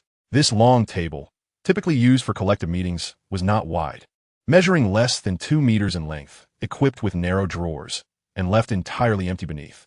Therefore, a long dark red velvet cloth was draped over it, concealing the legs and feet of the participants. The earlier commotion at the entrance faded away as the teachers in the audience ceased their activities, captivated by the performance. Even Harry and Flag found themselves momentarily entranced. The audience was not merely mesmerized by Alan's dazzling display of skill. More importantly, they envisioned 2 buzzing bees darting about, battling against villains in fierce combat. As the final note lingered in the air, Alan slowly rose, and a hush fell over the auditorium. Shortly thereafter, a few scattered applause erupted, quickly escalating as teachers and students alike could no longer contain their enthusiasm. their hands turning red from clapping. "Thank you, everyone. My assistants are ready now." Alan stepped to the center of the stage and offered a few additional reminders to Harry and Flag. "Our magic trick is titled the Great Disappearing Act." Upon hearing this, anticipation filled the air. Students near the entrance leaned in eagerly, vying for the best view, while the teachers, having been enchanted by Alan's magnificent piano skills, now gazed at him with rapt attention. Alan climbed onto the table, lying flat upon it. Harry and Flag twirled the red cloth around him a few times, confirming his presence on the table, before unfurling the cloth in front of the stage, completely shrouding Alan. Then Harry and Flag shouted 1, 2, 3, and immediately released their grip, allowing the red cloth to fall to the ground, revealing the table now utterly devoid of its occupant. Wow, how astonishing. Where did Alan go? I was watching intently from the back of the stage, and no one emerged. Classmates glanced around, searching in vain for any sign of Alan. Truly spectacular. This is undoubtedly the most remarkable performance in the history of the school's talent show. Both the piano performance and the magic were breathtaking. Incredible. I am eager to uncover how Alan vanished just moments ago. Indeed, for Alan, the task posed no challenge whatsoever. He merely needed to recline quietly upon the desk, caressing the school uniform fashioned from the enchanting wizard's robe, and activate the invisibility function. It was as simple as that. Now, Alan couldn't help but ponder whether the illustrious magicians of his past life, such as the great David Copperfield and Lu Qian, might indeed have been wizards. For magic is truly wondrous. Undoubtedly, such a spectacular performance garnered unanimous acclaim from the 5 esteemed judges, allowing Alan, Harry, and Flag to successfully advance to the finals of the talent show. Ding dong. The conditions for the surprise task had been met. Congratulations, host. You have earned a reward, a volume of elementary body refinement technique. Please continue your diligent efforts. Instantly, Alan felt invigorated.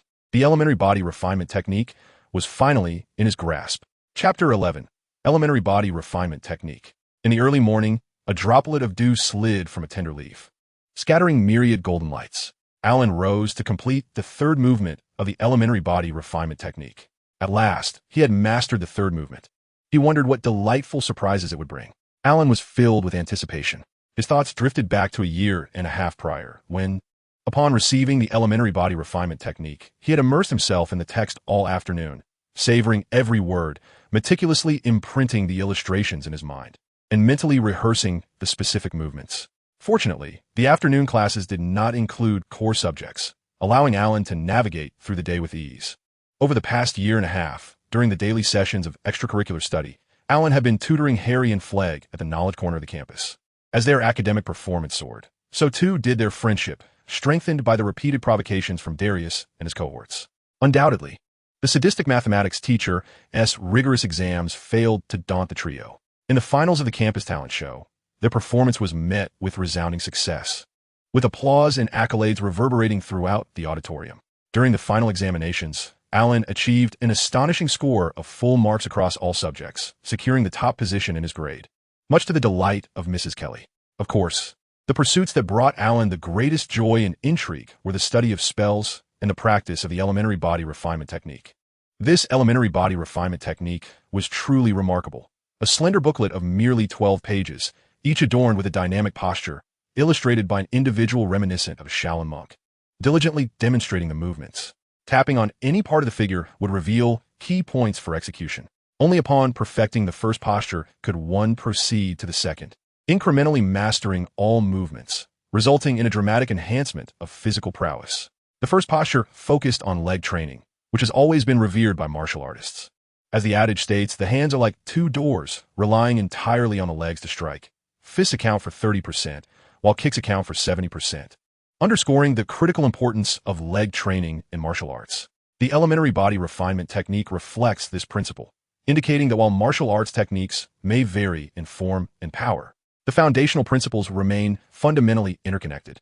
The second posture targets the waist.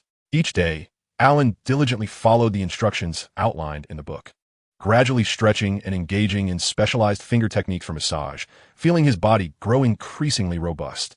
The exhilarating sensation of growth invigorated Alan, fueling his determination to practice diligently. As he perfected the second posture, his skin became supple, his vitality surged, and his eyes sparkled with brilliance. His waist exhibited remarkable flexibility, and his movements, advancing, retreating, evading, ascending, and descending, were executed with effortless grace. The firm strength of his waist and legs rendered his footwork both elusive and substantial, making it difficult for onlookers to discern his true intentions. Fundamental skills are honed through perseverance, and there exists no other vessel than hard work to navigate this journey. Although the practice of physical techniques may be monotonous and arduous, demanding patience and persistence, the sweet fruits of his labor instilled in Alan a profound trust in the quality of the system's offerings, allowing him to maintain a lighthearted and joyful spirit throughout his training. The third posture focused on the shoulders and arms.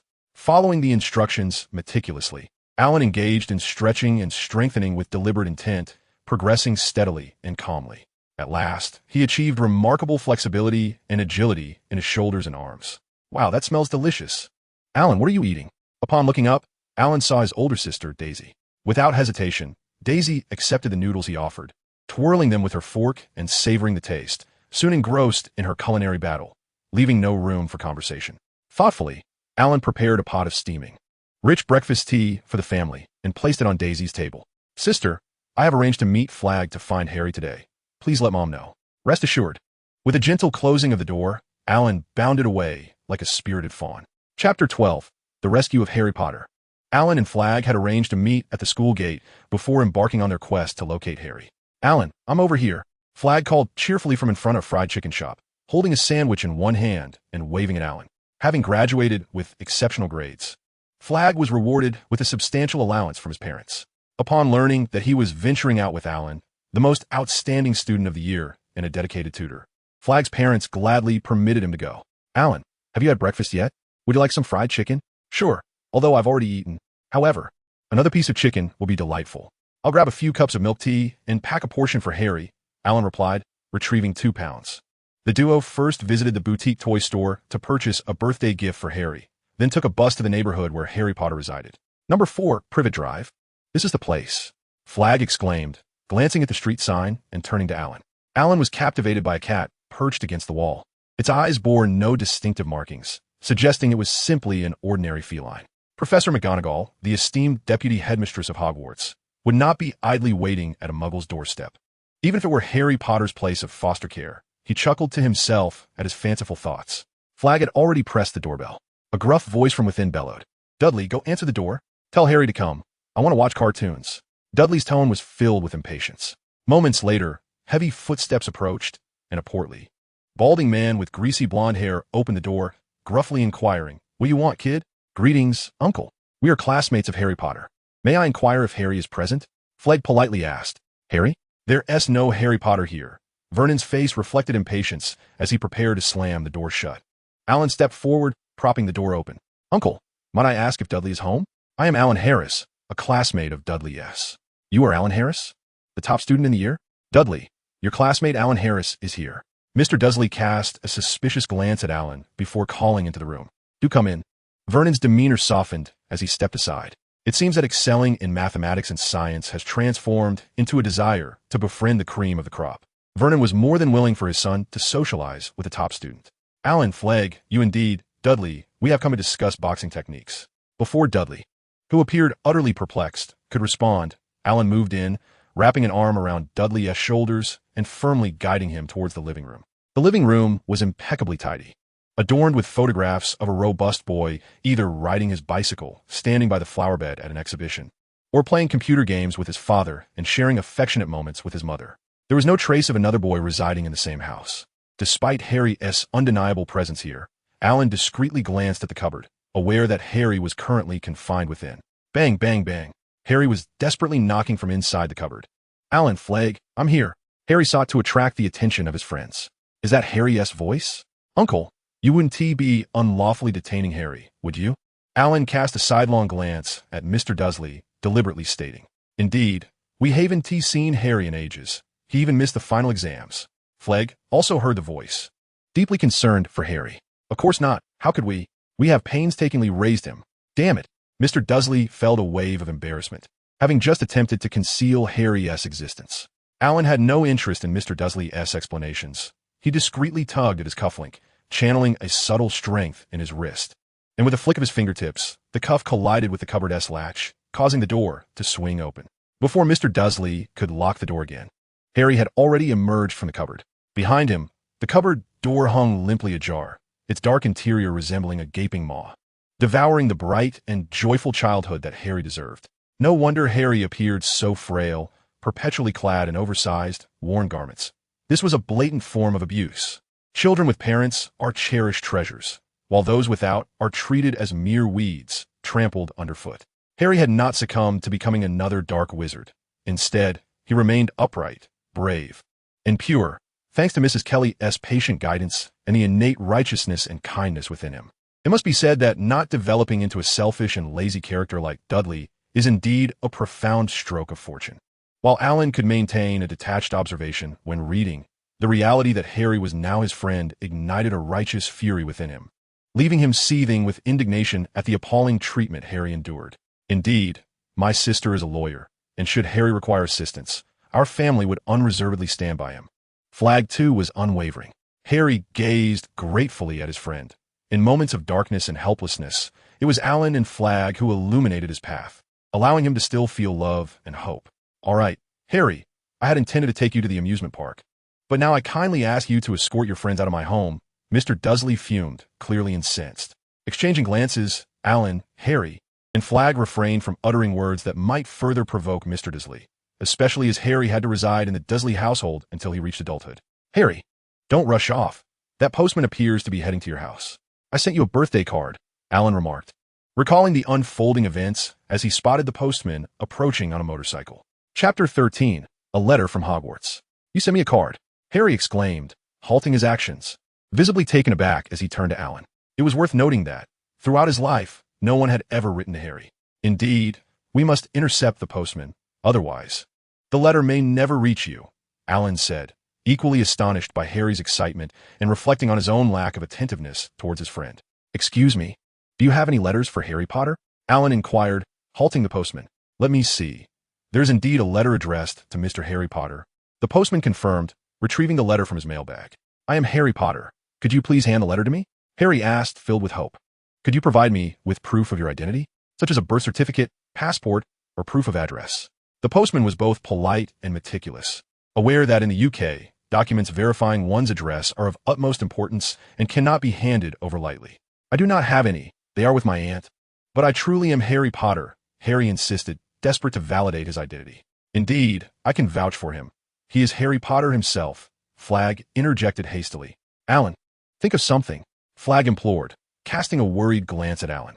Alan shrugged, feeling helpless. After all, he couldn't resort to robbing the postman merely for a letter that Harry was bound to receive. Harry followed closely behind the postman, and with a click, the mailbox door opened, revealing that all the letters had slipped onto the doormat. He realized he had lost his chance to retrieve that letter. A wave of despair washed over Harry, accompanied by a simmering anger that he could not express. Trust me, Harry, you will see that letter, Alan reassured him, stepping forward to pat Harry on the shoulder. Alan, congratulations. Alan pushed open the door, greeted by a burst of colorful streamers. The room was adorned in vibrant hues, illuminated by fireworks emitted from wands and an enchanting cascade of colorful bubbles, creating a dreamlike atmosphere. Alan's family beamed with wide smiles from behind the door as Mrs. Harris and Daisy emerged from the kitchen, pushing a grand cake. The scene enveloped Alan in an overwhelming sense of warmth and happiness. His eyes sparkled as if moistened by joyful tears, reflecting the blissful tableau before him, enhancing his vibrant demeanor. Congratulations, Alan. You have received your acceptance letter from Hogwarts. Do open it and take a look, Mrs. Harris said affectionately. The letter detailed the essentials and guidelines for the little wizard's commencement. After reading, Alan handed the letter to Mrs. Harris. Although they had all seen such letters numerous times, they could not resist passing it around for a closer inspection. Mr. Harris immediately expressed his desire to have the letter encapsulated for eternal preservation. The family sat contentedly around the dining table, savoring the delectable dishes prepared with care by Mrs. Harris and Daisy, including roasted mushrooms, sizzling sausages, and buttery cake, while sharing tales of the whimsical happenings at Hogwarts. I wonder which house my brother will be sorted into, Emily inquired with eager anticipation. Whichever house it may be, it is essential for you to immerse yourself wholeheartedly in the experience. Remember, being assigned to a particular house does not confine you to its singular attributes. Even if you find yourself in Slytherin, known for its ambition and thirst for power, you can still embody the bravery of Gryffindor, the resilience and honesty of Hufflepuff, and the wisdom of Ravenclaw, Mr. Harris imparted earnestly. Alan perceived this as sagacious advice and nodded in appreciation. Consider Severus Snape, born of Slytherin, who nonetheless possesses fidelity, fortitude, knowledge, and valor. But how can one determine to which house they will belong? Young Emily curiously asked. The experienced members of the household smiled at her, and Mrs. Harris gently stroked her daughter's soft golden hair, saying, "You shall know in due time." Meanwhile, Harry received a birthday cake from Hagrid, learning of his true heritage. Wrapped in Hagrid's coat, he relished the aroma of the roasted sausages, feeling as if he were in a dream. Realizing he was a wizard destined to attend a prestigious school rather than a dreary stone-walled institution, he could finally escape the oppressive confines of his home. Amidst this elation, he thought of his friends Alan and Fleeg, pondering the imminent separation. They would not attend the same school, nor reside in the same city. They would forge new friendships. Indeed, Alan was exceptionally talented, and Fleeg was so cheerful. They were luminaries within a crowd, so endearing that the thought of parting brought a tinge of sadness to Harry's heart. At that moment, a rhythmic tapping echoed from the window of the dilapidated shack perched on the rocky outcrop. Harry looked over to find an owl, a charming messenger he had come to recognize after a day filled with magical correspondence. With a swift roll, he sprang to his feet and opened the window. A gust of bracing sea wind rushed in, causing the owl to stagger momentarily, yet it valiantly struggled to perch upon the dilapidated armrest of the sofa, tilting its head as if to inquire why Harry was not coming to retrieve the letter. This was a robust owl, drenched from its arduous journey through the inclement weather, and it was not difficult to imagine the tempest it had battled to deliver its message. Though weary to the bone, it maintained an unwavering posture, its keen gaze fixed intently on Harry, determined to fulfill its mission. Quickly, untie the letter from its leg. It's quite a feat to have flown here in such weather. Truly, a loyal messenger, Hagrid exclaimed, urging Harry to hasten and open the letter. Harry promptly approached, and the owl extended its left leg, from which a small scroll of parchment was tied with a red ribbon. Remarkably, despite the tempestuous weather, both the ribbon and the parchment remained completely dry, devoid of any trace of moisture. Whose letter could this be? To whom was it addressed? Chapter 14, The Wand. Harry untied the red ribbon and unfurled the parchment, revealing the words, "Dear Harry," as if meeting you through this letter. Tonight, you must have received quite a surprise. Haven to you? Do you know? The first time I saw you at school, I recognized you as the illustrious Harry Potter of the wizarding world. Children in our realm have grown up hearing your name, myself included. Undeniably, this has drawn my attention to you even more. But please do not doubt the sincerity of our friendship. Initially, I intended to observe you from afar, wishing not to intrude upon your life. It is your authenticity, your courage, your kindness, and your unwavering determination that have compelled me to approach you, leading us to become good friends. I trust you can sense the genuineness of our bond, can't you? I hope our friendship remains unscathed by my well-intentioned concealment. You have received your acceptance letter from Hogwarts. Haven to you? I have received mine as well. We need to visit Diagon Alley to acquire the items listed. I will be going there tomorrow. If you wish to accompany us, you may have Edward deliver a letter to me. If not, please inform me of your plans to visit Diagon Alley, and I shall be there on the same day. Yours faithfully, Ellen. At that moment, Harry felt a whirlwind of emotions. On one hand, he was thrilled at the prospect of attending the same school as Ellen, yet on the other, he felt a pang of sadness for the significant secret his dear friend had kept from him. However, as Ellen had mentioned, the authenticity of human connections can indeed be felt, and Harry was particularly sensitive to such nuances. Harry borrowed a quill from Hagrid and inscribed on the back of the parchment, "Dear Ellen, I am overjoyed at the thought of continuing our education together. I trust that your reasons for concealing the existence of the wizarding world are well-founded. Our friendship remains unwavering. Hagrid, the keeper of keys and grounds at Hogwarts, will escort me to Diagon Alley tomorrow, where we can discuss further. Yours sincerely, Harry." Upon completing his letter, Harry noticed that Hagrid had tended to the owl, drying it thoroughly and feeding it corn kernels. "I am quite adept at caring for animals. Many creatures at Hogwarts are under my stewardship, and Dumbledore places great trust in me," Hagrid proudly proclaimed as he caught Harry's gaze. Harry stepped forward, extending the parchment, and the owl, Edward, immediately extended its left leg, signaling Harry to secure the letter. Hagrid opened the window. The storm had calmed, and a few stars flickered in the night sky. Edward flapped his wings and soared into the dusk, becoming the bridge that would carry the hopes of Ellen and the joy of Harry, ensuring the continuity of their friendship. The following day, Mrs. Harris rose early to prepare breakfast and urged her family to wake up. "Hurry up, Ron and Daisy. We have much to purchase today." Women are invariably enthusiastic about shopping. After enjoying a hearty breakfast, they once again traversed through the magical lantern to Diagon Alley, where they visited Gringotts to collect their gold. Once they had their coins, Mrs. Harris assigned tasks to the older children. Ron, you shall procure all the potions. Daisy and your father will gather books and cauldrons. Alan, we shall find a wand, and then let us all convene at Madame Malkin's robes for all occasions, for you all require new school uniforms. Madame Malkin is simply the best. Ollivander's shop appeared small and dilapidated, with a tarnished golden sign above the door that read, Ollivander, maker of fine wands since 382 B.C. In the dusty window display, a solitary wand rested upon a faded purple cushion. As they entered the shop, a series of melodious chimes resonated from the back. The interior was cramped, containing only a long bench amidst thousands of narrow boxes stacked nearly to the ceiling, presumably filled with wands. The atmosphere was exceedingly quiet, devoid of other patrons, causing Alan to instinctively soften his breath. Good morning, you are the first customers of the day, a gentle voice announced. An elderly man suddenly appeared before Alan, scrutinizing him with his large, pale eyes, seemingly delighted. Noting Alan's confusion, he continued, it is rather peculiar. Most people tend to visit other shops first before selecting a wand. I cannot fathom their reasoning. For a wizard, a wand is the most vital companion. Ollivander lamented.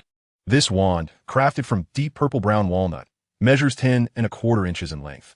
It is particularly exquisite and an excellent wand for spellcasting. Am I not correct, Mrs. Harris? It has been quite a while. Ollivander abruptly turned to Mrs. Harris. Do remember to polish it regularly. His gaze sharpened suddenly. Of course. I take great care of it. This is my youngest son, Alan, and we are here to choose a wand for him, Mrs. Harris said, gently pushing Alan forward to redirect Ollivander's attention. Ah, splendid. Alan, let me have a look.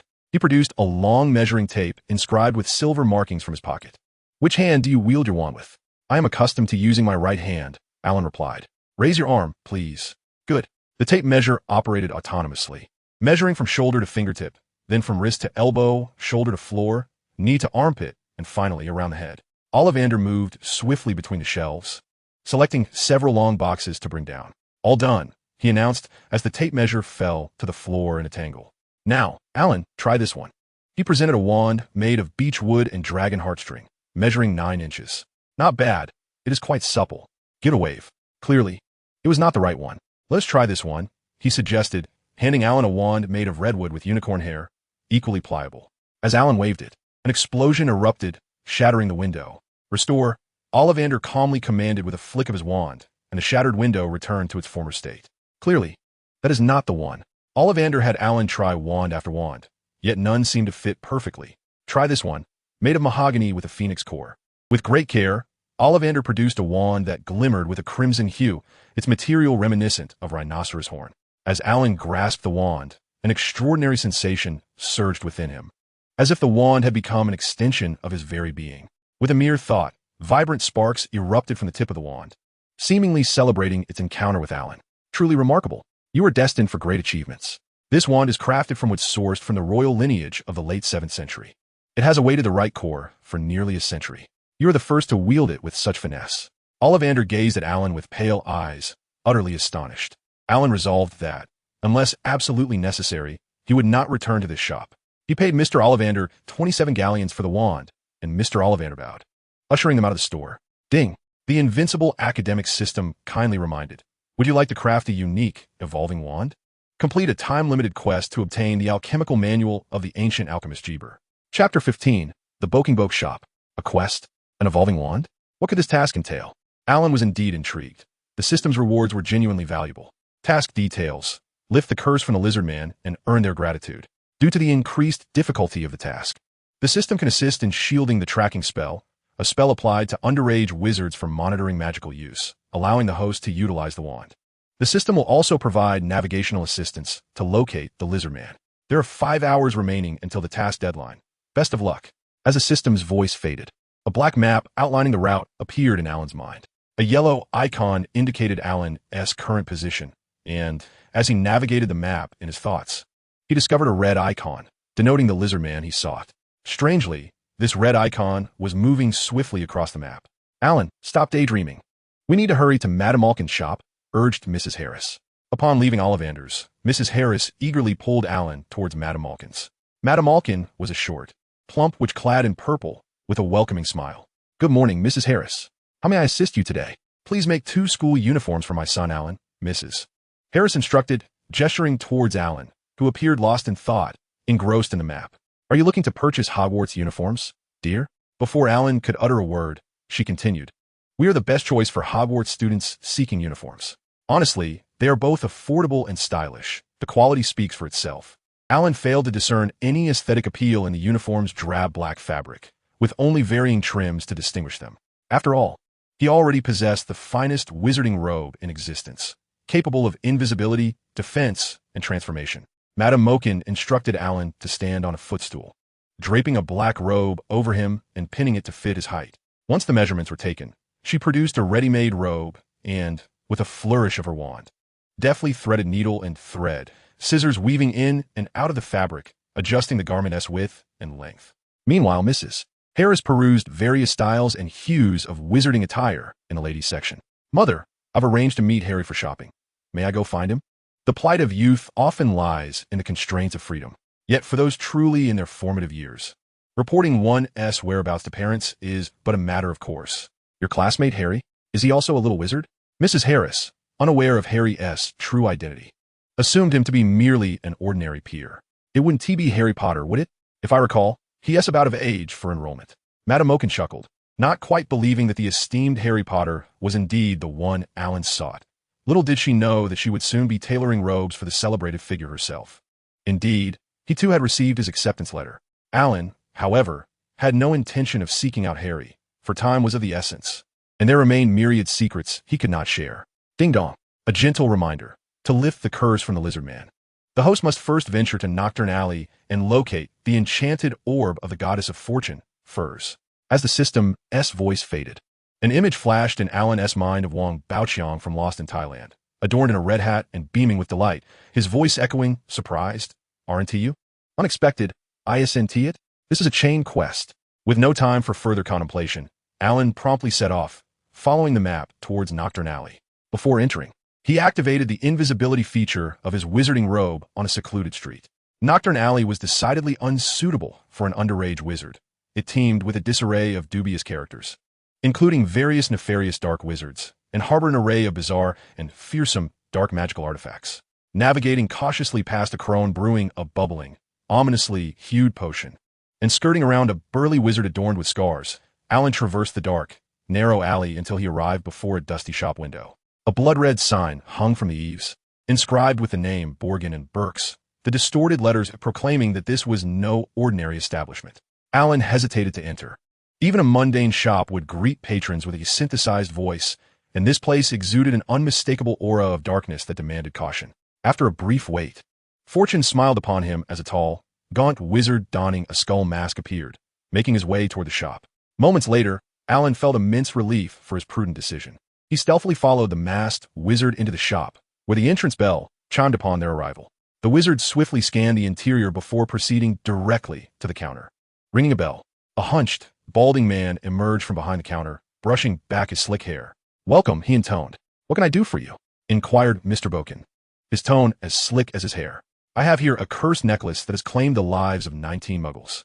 Would you care to take a look?" The masked man spoke in a gravelly voice, clearly attempting to disguise his identity. Upon hearing this, Mr. Boken retrieved a pair of rust-colored leather gloves from beneath the counter and donned them, then took up 2 silver tweezers. Delicately grasping the ends of the necklace and placing it upon a tray lined with crimson satin for further inspection, he then removed his gloves and murmured, "Now, let me unveil your secrets." Drawing a wand from the sleeve of his robe, he pointed it at the necklace and uttered, "Reveal thyself." The opals within the necklace shimmered with a silvery luminescence. Mr. Boken seemed to form a judgment, addressing the masked man. "Indeed, this necklace is cursed by Eris and possesses lethal properties. However, I must conduct further experiments to ascertain its full potency. 20 galleons, is that acceptable?" It's worth noting that the scrutiny of dark magical artifacts has intensified significantly, as Alan realized that this was not the magical orb he sought. He lost interest in their haggling and began to survey his surroundings. The shop was spacious yet dimly lit, with grotesque masks glaring down from the walls, and various human bones displayed upon the counter, while rusted, fawn-like instruments dangled from the ceiling. As Alan examined each counter, he discovered 2 spherical objects, but their labels indicated they were not the magical orb he was searching for, and the Invincible academic system failed to provide any hints of success. At this juncture, Mr. Boken successfully concluded a transaction with the masked man for a price of 0 galleons. The masked man declined Mr. Boken's offer of other dark magical items and swiftly departed. Mr. Boken, in high spirits, cradled the tray in one hand and pushed open a concealed door to the right of the hall, behind which lay an ominous darkness. Alan, spurred by curiosity, immediately followed. Chapter 16. The Heist for the Magical Orb. Upon entering, Alan was astonished to find not a room, but a spiraling staircase corridor. The murals adorning the walls emitted a cacophony of sounds, resembling agonizing moans, terrifying wails, and the anguished cries of souls tormented in hell, alongside the piercing sound of nails scraping against a blackboard. The amalgamation of these sounds, coupled with the dim, eerie green lighting, sent shivers down his spine. Alan endeavored to tread lightly as he followed Mr. Boken up the creaking, antiquated wooden staircase, eventually arriving at a heavy crimson wooden door. Stooped and hunched, Mr. Boken pushed open the door, and before Alan could thoroughly observe his surroundings, a click resounded, and suddenly everything was illuminated, revealing a clear view of the room. Opale. Cold light flooded the storage chamber, which lacked any windows. Directly opposite the door, Alan's gaze fell upon a collection of bizarre biological specimens, desiccated corpses, in jars containing the preserved organs of both flora and fauna, suspended in formaldehyde.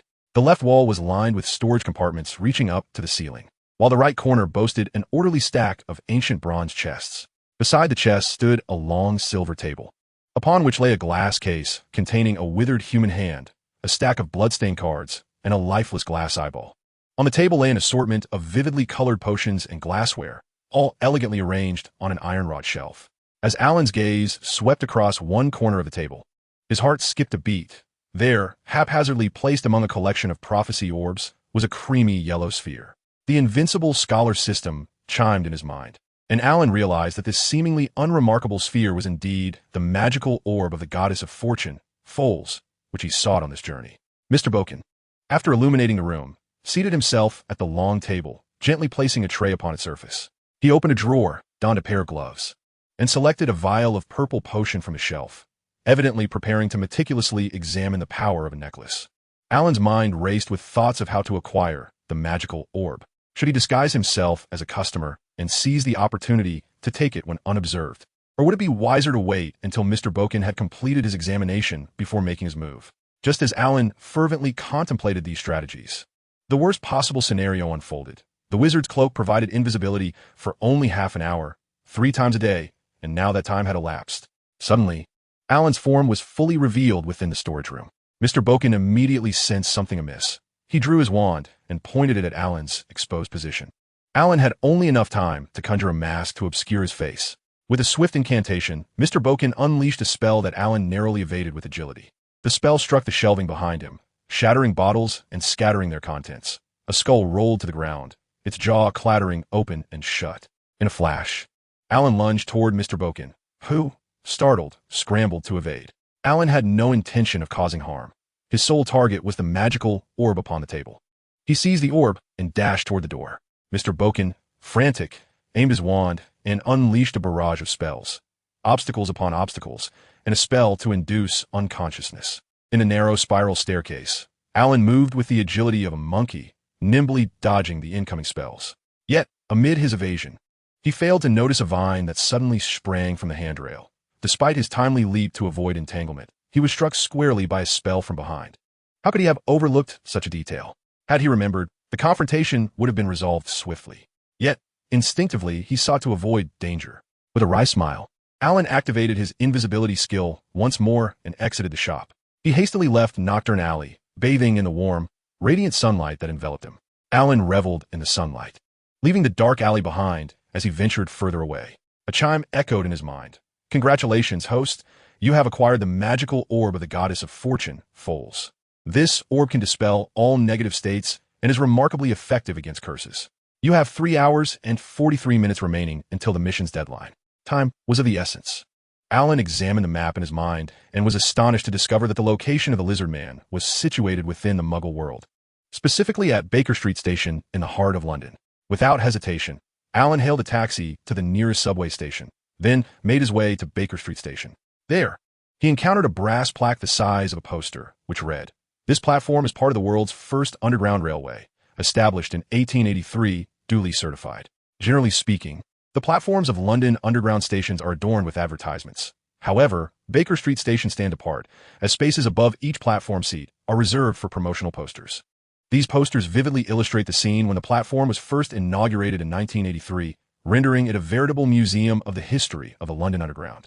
Yet, Alan found himself too preoccupied to admire these illustrations, for he noticed that the icon depicting the lizard person had swiftly relocated to another spot.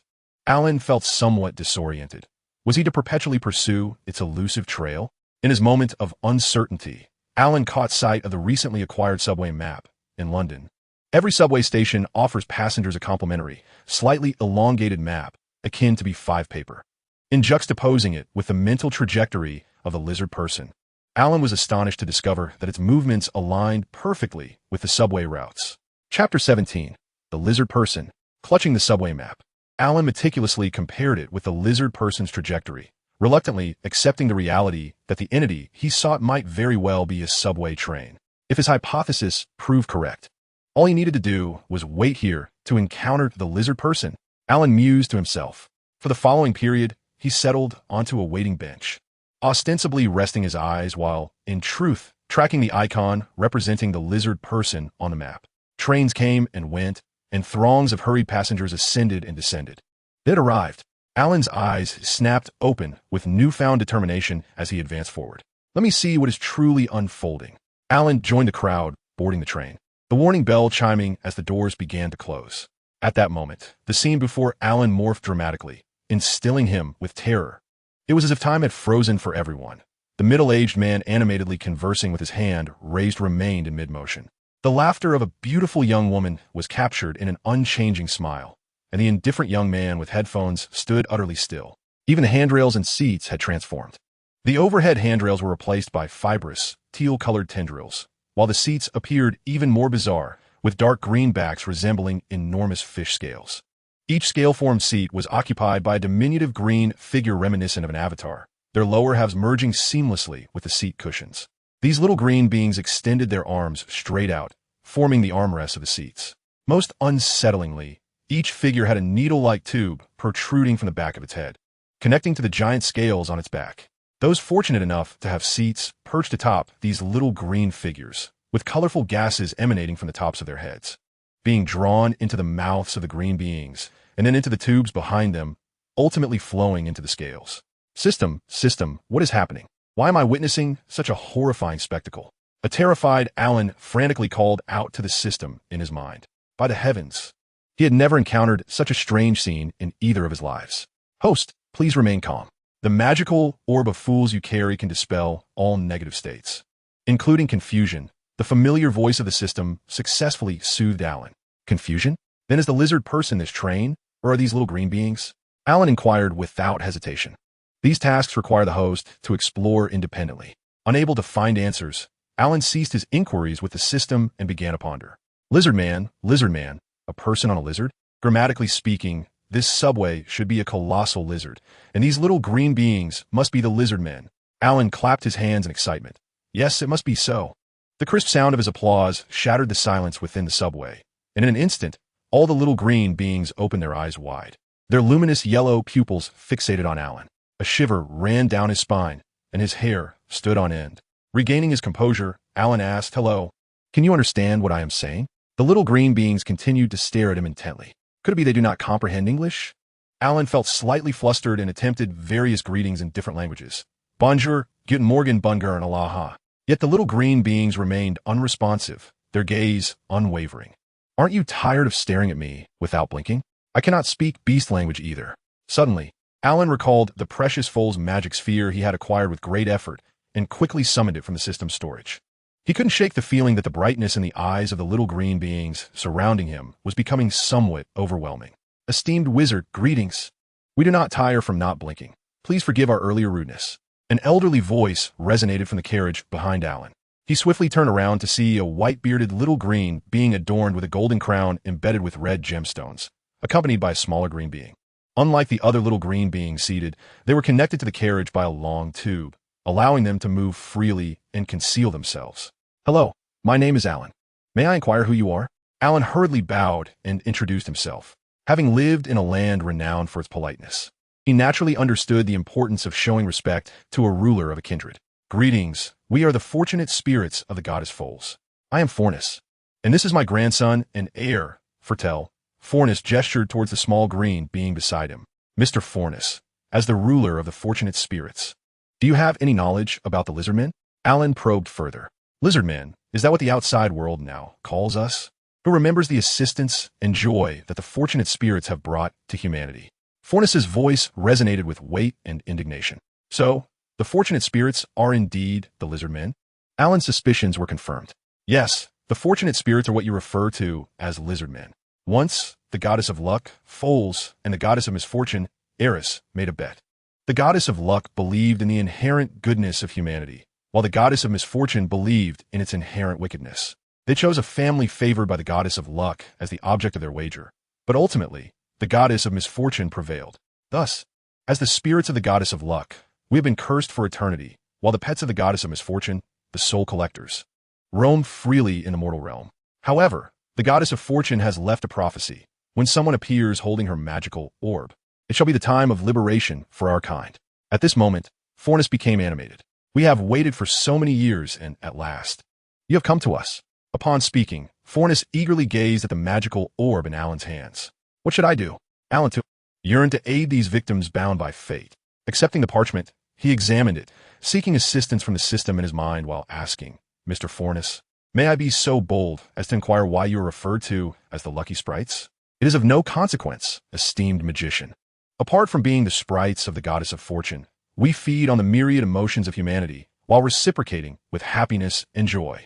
Fornis spoke with pride, yet lamented that the happiness and joy we generate have all been siphoned away by these straws. I suspect they are meant for the pet of the goddess of misfortune, the soul-sucking creatures, who exclusively feast upon human happiness and joy. It seemed Fornis harbored a particular disdain for these soul-suckers.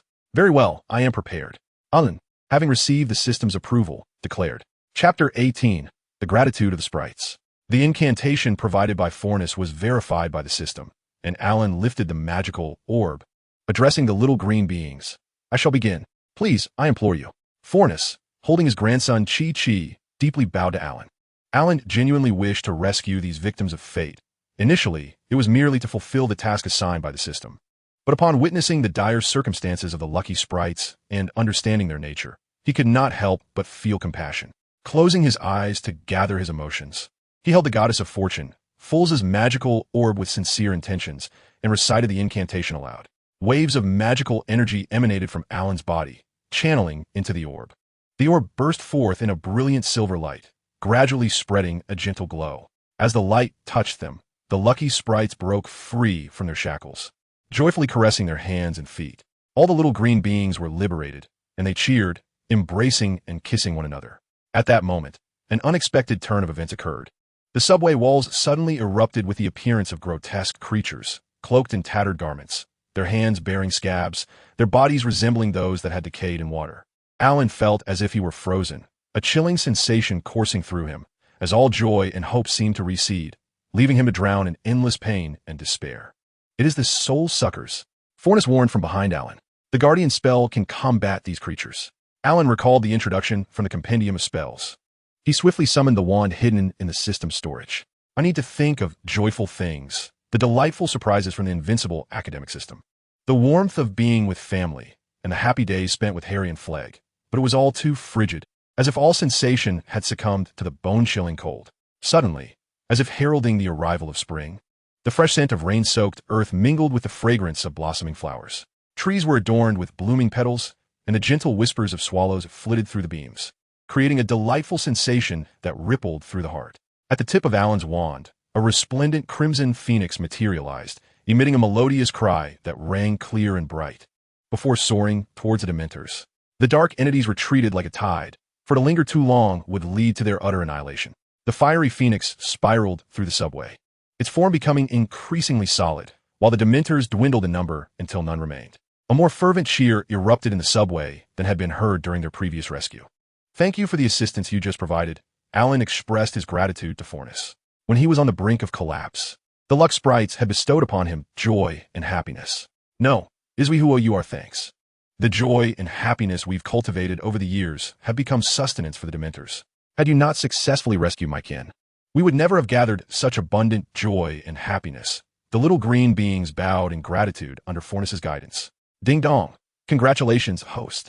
For successfully earning the gratitude of the lizard man, the system's notification chimed appropriately.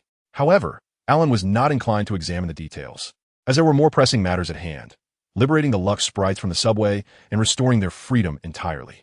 Gazing downward, Alan saw that they had escaped the constraints of the lizard subway and the shackles of the confounding curse. The bustle of the crowd within the subway resumed its lively chatter. The Lux sprites rode upon the lizard, soaring into the cerulean sky, basking in the warm sunlight. Alan and the sprites nestled within the lizard scales. As the scales opened and closed, sunlight and shadow danced around them, while the rushing wind whispered past their ears. Fort joyfully exclaimed, "This is the essence of freedom. I adore flying." Ultimately, they alighted upon a tranquil, deserted lawn. Alan leaped down from the lizard, followed by Fornis and the sprites, who tumbled down in unison. "Alan, thank you for your assistance to our Lux sprite kin. You shall forever remain our dear friend." Fornis gazed at Alan with heartfelt appreciation. "Thank you. May our friendship endure." Alan felt a warm glow within. "This is the super magical amplification potion we receive from the Goddess of Luck. Consuming it will significantly enhance your magical power and potential." Fornis offered the gift with a sincere smile. "Accept it, Alan. It is truly beneficial. This way, casting the Patronus charm will require far less effort in the future." Fort chimed in, eliciting a chorus of friendly laughter from the sprites on the lawn. "Very well, I shall accept it. Thank you." Alan smiled as he received the sprite's heartfelt gift. "My friends, it is getting late. I must take my leave." Alan glanced at the sky and hastily bid farewell. "May I inquire where you are headed, Alan? We can accompany you part of the way," Fort asked. "I need to go to Diagon Alley." Alan surveyed the desolate surroundings and did not refuse Fort's kind offer. Fornis gestured for Alan to grasp his arm, and as Alan embraced it, they instantly appeared at the entrance of the leaky cauldron. It was merely a phantom shift. Fornis was a sprite brimming with magical energy, and transporting Alan via illusion posed no challenge at all. The two embraced once more before parting ways, and in the blink of an eye, Fornis vanished. Alan strolled into the leaky cauldron with ease. After a brief survey of the tavern, he noted with surprise that Mrs. Harris and the others had yet to arrive. For women, a mere accessory could ignite hours of discussion, let alone the multitude of garments they intended to purchase. How splendid. I still have time to reach out to Harry. With purposeful strides, Alan made his way to the owl post office, eager to hire a competent owl to contact Harry. He hoped fervently that Harry had not yet departed Diagon Alley. With a tinge of remorse, Alan secured the neatly pinned parchment to the owl's leg. Chapter 19, Preparations Before School Begins. Alan watched as the owl took flight, his heart filled with hope that Harry remained in Diagon Alley. "Alan, I'm over here." Harry waved excitedly. Beside him stood a towering giant, his face nearly obscured by a tangle of unruly hair and a bushy beard. Yet his eyes sparkled beneath the disarray like black beetles. They carried an assortment of parcels, varying in size and shape, while Harry cradled a slumbering, snowy owl in his arms. Thankfully, the leaky cauldron was nearly empty. Otherwise, the giant's imposing stature would have drawn considerable attention. "Alan, this is Hagrid, the keeper of keys at Hogwarts." Harry cheerfully introduced his friend. "Hagrid, this is my best friend, Alan." It was evident that Harry's spirits lifted significantly upon meeting Alan. "Pleased to meet you, Hagrid." Alan extended his hand with the poise of an adult. Hagrid blinked, set his belongings on the table, wiped his hands on his oversized moleskin coat, and clasped Alan's hand. "Delighted to meet you, Alan." "Mr. Tom promptly delivered the delectable dishes Alan had ordered, and he also ordered a large mug of butterbeer for Hagrid. With the arrival of the sumptuous feast, the atmosphere transformed delightfully, and the trio indulged heartily, having been famished after a long day.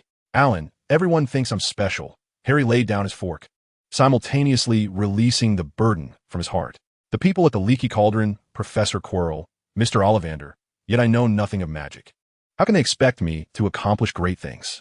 I have a certain notoriety, but the events that brought me fame are mere shadows in my memory. On the night my parents perished, I was utterly oblivious to what transpired." Before Alan could respond, Hagrid affectionately ruffled Harry's hair, a gentle smile emerging from beneath his wild beard and brows. "Do not fret, Harry. You will learn quickly. At Hogwarts, everyone starts from the basics. You would do splendidly. Keep your spirits high. Your time at Hogwarts will be most enjoyable, as I can attest from both past and present experiences." Alan nodded in agreement with Hagrid's sentiments. "Harry, You see, we attended the same primary school, did we not? Children raised in wizarding families do not possess much more knowledge than you do. Trust me, you will excel. But you are so remarkable, learning everything with such speed. In comparison, I feel utterly inadequate. Harry did not find solace. Upon reflection, if all young wizards were like Alan, he would undoubtedly be at the bottom of the class, and the school would likely deem it a mistake and expel him. Observing Harry's increasingly terrified expression, Alan hastily remarked, "You must understand, not all young wizards possess my level of excellence." With that, he deliberately tossed his golden hair back. Alan's strategy of diverting the topic proved to be immensely successful, as Harry indeed brightened, exclaiming, "That's wonderful. This means I can leave the Dursleys' house sooner." After indulging in a sumptuous meal, Hagrid expressed his intention to escort Harry to the train, while Alan chose to remain at the Leaky Cauldron to await his family. By the time of their farewell, Harry was noticeably much more cheerful. "Do not forget to come find me, Alan. Rest assured." Alan nodded affirmatively, watching as Harry and Hagrid departed. The magical Orb of Fortuna lay quietly in the system's storage compartment, emanating a gentle glow. With it, Alan need not fear any curses or confusions, nor worry about any toxins. Additionally, there lay the alchemical insights of the ancient alchemist Jabir, a substantial stack of parchment meticulously arranged in a storage compartment. Alan summoned the topmost sheet and examined it closely. An aura of antiquity and grandeur enveloped him, steeped in the weight of history. A preliminary perusal revealed that the seemingly simple text contained complex content, encompassing techniques for crafting, incantations, and requisite materials. Setting aside Jabir's insights, Alan recognized that this knowledge was not something to be grasped casually or easily. Aside from the principles involved, peculiar materials such as mandrakes and various woods would require time and opportunity to obtain. His gaze shifted to a vial of superpotency enhancement potion, and thoughts of Dumbledore and Snape, both potent wizards, surfaced in his mind. With the school year rapidly approaching, the pressing task at hand was to master the art of mental occlusion. Furthermore, he needed to consume that potion. Only in doing so could he ensure that his origins remained shrouded in secrecy. Should Voldemort discover his past, he would likely abandon his obsession with Harry and pursue Alan relentlessly for research purposes. Despite possessing a top-tier academic system, Alan knew his abilities paled in comparison, necessitating utmost caution. With these thoughts in mind, Alan retrieved the Encyclopedia of Spells and studied it intently. Mental occlusion was a magical art designed to repel external mental infiltration.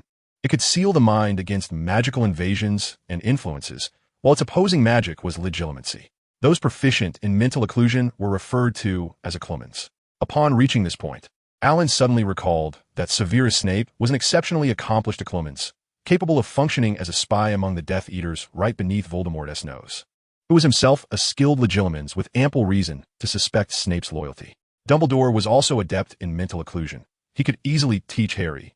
Yet Harry had only grasped some rudimentary theories and made little progress in resisting attacks, likely due to the pressures of the OWLs and a lack of proper practice. It became evident that only that which one held in their own hands was truly reliable. Alan resolved to devote himself more diligently to his studies and acquire a greater repertoire of skills. Chapter 20. An Invitation to Harry. Having consumed a potent magical enhancement potion, Alan was imbued with an astonishing reservoir of magical energy, devoid of any risk of magical surges. Truly, it was a commendable elixir. Alan's physical cultivation techniques had finally transcended to the fourth form, rendering his fingers remarkably agile and supple beyond imagination.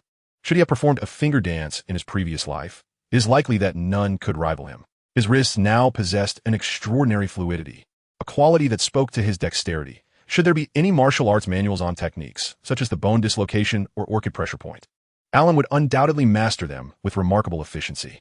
For a wizard, however, stability is paramount. The mastery of the fourth form signified that Alan's precision in casting spells and the success rate of potion brewing had significantly improved. This child truly faced immense challenges. While many only remembered his defeat of the Dark Wizard, the experience of living under someone else's roof could not have been pleasant.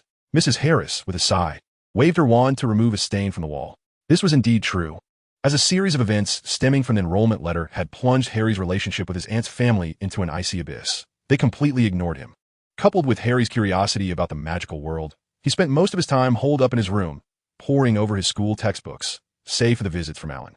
Influenced by Alan and guided by his interests, Harry became exceedingly diligent. As Harry immersed himself in his studies, a majestic owl swooped through the window. Startled, Harry sprang from his bed and hurried to the table, where the owl, Edward, proudly extended its left leg. Unfurling the parchment, Harry read the message. Dear Harry, tomorrow at midnight, I shall come to fetch you to my home. My family eagerly anticipates your arrival. Alan Harris. The following morning, Harry meticulously organized his belongings. Filled with anticipation, he wondered how Alan would come to collect him, hoping it would be in a conventional manner, perhaps by taking a public bus. The clock ticked away the seconds, and Harry clutched Alan's letter tightly. Uncle Vernon adjusted his tie, glanced at Harry, and asked, Harry, are you certain someone will come for you at midnight? Before Harry could respond, Uncle Vernon seemed to regret his inquiry and quickly added, We're going to Aunt Marge's. Let's hope your peculiar friends arrive on time. Harry wished to retort that Alan was not peculiar, but they were. Yet for the sake of attainable freedom, he endured. At last, the clock struck 10, and the doorbell rang simultaneously.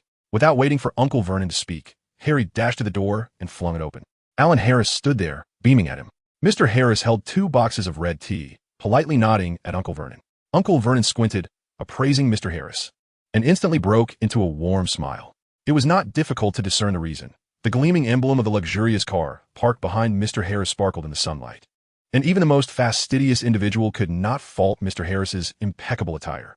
Uncle Vernon warmly welcomed Mr. Harris inside, and Alan exchanged a knowing wink with Harry, fully aware of Uncle Vernon's character after numerous encounters. It was no surprise that many people respect appearances before personalities. This is a common trait among most. However, Alan fervently wished that his father would not be looked down upon, and Mr. Harris also wished to spare Harry any discomfort. Harry and Alan dashed upstairs, then swiftly descended, their speed akin to that of a whirlwind. Harry clutched Hedwig's cage, while Alan managed to carry all the other luggage, leaving Harry astounded by such strength. Alan had no choice but to hurry.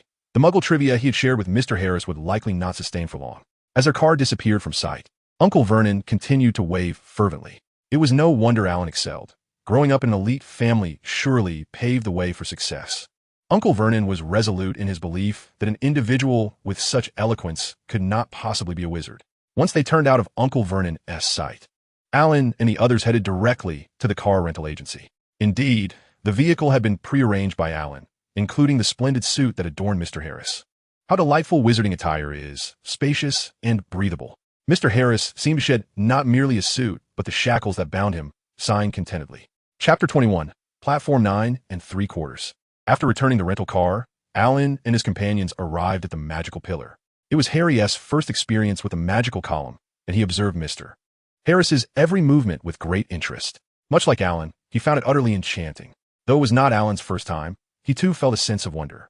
Despite the rapid advancements in Muggle science and technology, the wizarding world's understanding of time and space far surpassed that of Muggles. If the teleportation technology of this magical pillar could be disseminated in the Muggle realm, the exorbitant real estate prices of his previous life would not have reached such absurd heights. In anticipation of Harry's arrival, Mrs. Harris had taken the day off. Their youngest daughter, Emily, peeked shyly from behind her mother. Upon seeing Harry, Mrs. Harris enveloped him in a warm embrace. Welcome, Harry. Meanwhile, the second eldest, Ronan, extended his hand with utmost seriousness. The fervent welcome continued as eldest sister Daisy presented steaming cups of red tea, while Mrs. Harris orchestrated the flying sausages onto their respective plates. After the meal, Harry followed Alan to the bedroom, where his eyes were immediately drawn to a bunk bed clearly crafted from 2 joined beds. The upper bunk was made of smooth wooden planks, showcasing the tree rings. Harry counted them in his mind, realizing the wood was older than he was. The alignment of the 2 beds was slightly askew, yet they appeared oddly harmonious. Directly facing the window was an enormous desk adorned with books, ink, and a stack of parchment. Additionally, there were peculiar pens that Harry could not decipher. They featured elongated barrels and small brush-like tips, resembling a plump flower bud. That is a brush pen from the ancient East. I found it at the market. Alan explained upon noticing Harry's gaze. How does one use it? Such a long pen tube resembles a wand. Harry was filled with curiosity. When the conversation turned to Alan's previous civilization, Alan's interest was piqued. Shall I write a few characters for you? He suggested, retrieving a large, gossamer thin sheet of rice paper from beneath the desk. Skillfully, he poured ink into the inkstone, dipped his brush, and with a fragrant aroma of ink wafting through the air, he began to write. 14 characters, incomprehensible to Harry, blossomed on the paper. When the wind and waves rise, there will be times. Set your sail high to navigate the vast ocean. Although Harry did not grasp their meaning, he could discern their beauty A grand and majestic aura enveloped him. He also noticed Alan's satisfaction, the joy of engaging in his most cherished activity. What do these characters mean? Harry inquired. For asking when one does not understand is a commendable habit. These are 2 lines of poetry, Alan explained, essentially conveying that no matter the obstacles encountered, one must remain steadfast and courageous in their pursuit. In the East, particularly in China, poetry embodies the essence of literature, while literature illustrates the imagery of poetry. The union of poetry and prose expresses emotions beautifully. Harry seemed to understand, yet at the same time, remained perplexed. Nonetheless, this did not hinder his appreciation of the artwork's aesthetic. Could you give me this piece? He asked. Of course, Alan replied. To gift a piece of writing to a friend is a gesture of profound sentiment, regardless of its simplicity. Alan once more took up his brush to sign, retrieving a carved stone seal, dipping it in ink paste, and meticulously stamping it onto the paper. It's not quite finished yet. I will present it to you once it is properly framed. Alan carefully laid the paper flat on the table, waiting for the ink to dry. Subsequently, he assisted Harry in organizing their belongings with great care. Before retiring for the night, Harry felt immensely content. What a warm and welcoming family. The following days were tranquil, yet filled with joy for Harry. He relished waking early to follow Alan's incomprehensible movements, often causing Alan to burst into laughter at his unorthodox postures. He delighted in watching various magical utensils flutter about, conjuring delectable dishes. He appreciated the gentle Mr. Harris, the attentive Mrs. Harris, the beauty-loving elder sister Daisy, the earnest Ron, who always insisted on narrating stories, and the mischievous yet endearing Emily, not to mention the esteemed teacher Albert, who had already earned his admiration. Time flew by swiftly, and soon it was time for school to commence. On that lively yet serious morning, the family busily packed their belongings. Mr. Harris had borrowed a Ford car enhanced with spatial magic. Harry stared in astonishment as Mr. Harris piled an array of luggage onto the seemingly small vehicle, which, despite its appearance, had the interior space of a small van. By 10:30, they arrived at King's Cross Station. While Mr. Harris and the others unloaded their luggage, Harry looked around for quite some time, unable to locate Platform 9. After a diligent search, he confirmed his suspicion. One platform bore a large plastic sign reading 9, while another displayed a 0, with nothing in between. Are you searching for Platform 9? Alan asked, straining under the weight of 2 large suitcases and a massive backpack that seemed to extend beyond his head. The moment Alan picked up his backpack, he resolved that as soon as he was permitted to wield his wand, he would delve into the intricacies of the undetectable extension charm. His Kipling backpack was perfectly suited for this purpose. Harry nodded, expressing his concern. I cannot locate Platform 9 3/4. Do not fret, Alan reassured him. Simply proceed straight towards the ticket barrier situated between platforms 9 and 0. Do not pause, do not be afraid. It is crucial to charge straight ahead. If anxiety grips you, just take a brisk run. Off you go. I shall lead the way. You can follow my lead. Alan had heard Ron describe how to access the platform countless times. He propelled his luggage towards the ticket barrier, appearing to Harry as though he were on the brink of self-destruction. Yet, contrary to Harry's apprehensions, in the blink of an eye, Alan vanished. Harry adjusted his glasses, steeling himself, and sprinted in the direction Alan had taken. Chapter 22. Friends. Once Harry regained his composure from the shock, Alan grasped his suitcase and succinctly declared, "Let us go, Harry. What is it like to experience a train brimming with students?" Alan was struck by a singular thought. It was overwhelmingly noisy. The sounds of farewells from parents, the playful banter among friends, the hurried clamor of luggage being stowed away. "Alan," a bright and excited voice called out. It was Flegg. "Flegg!" Harry exclaimed joyfully, waving exuberantly. "Make way, please. Thank you." Flegg maneuvered his suitcase through the throng. "I never anticipated we would all receive our acceptance letters from Hogwarts. My parents and I thought it was merely a prank while we were vacationing in France. It was only when Madame Hooch herself came to inform us that my parents believed it." Madame Hooch, the flight instructor at Hogwarts, was indeed quite impressive. Flegg remained his ever-loquacious self. "Shall we seek out an empty compartment to sit down and discuss further?" Alan gestured to his 2 friends, indicating the large suitcase he was carrying. "I also discovered my wizarding heritage only this summer, although Alan was raised in a wizarding family." Harry and Flegg exchanged tales of their delightful experiences at Alan's home. "Wow, Alan, that sounds amazing. May I visit your home next summer?" Flegg asked, brimming with envy. "Of course, Harry. I will extend an invitation to you as well." Upon seeing the 2 pairs of bright, expectant eyes, Alan readily acquiesced. Subsequently, Flegg enthusiastically recounted his experiences in France. "My favorite dish is flame-cooked mussels. Fresh mussels are artistically arranged on a wooden platter with 4 nails at its center, forming concentric circles that gradually expand outward, akin to a domino effect, each mussel closely nestled against the next. Then, they are topped with pine needles. The needles are flammable, and when ignited, they impart a distinctive pine aroma and unique smoky flavor to the mussels. Once the flames have dwindled, the ash of the burnt pine needles is removed from the surface of the cooked mussels, and a dollop of butter is added for enjoyment. Alan found Flegg's culinary descriptions remarkably gifted. Having traversed the realm of gastronomy, he felt an enticing yearning. Harry's face was unmistakably adorned with a desire for food. In the midst of their conversation, Flegg himself realized he was quite hungry. At this moment, it was midday, and the 3 individuals exchanged glances, the conversation having reached an impasse. "I'm hungry," candidly proclaimed Flegg. "So am I," Harry lamented, pathetically clutching his stomach, despite having been served 3 helpings by Mrs. Harris that morning. He now felt a gnawing emptiness within. "I'll step out to see if there's food available on the train," Alan declared, rising to his feet, embodying the spirit of action. "Excellent idea." Both Harry and Flegg nodded in agreement. As Alan opened the door, he collided with a tall, lanky boy with fiery red hair. "Ron." Alan quickly steadied him. "Alan, how wonderful. I was just looking for you. Did you know Harry Potter is on this train? I truly hope to meet him." Ron remained as chatty as ever.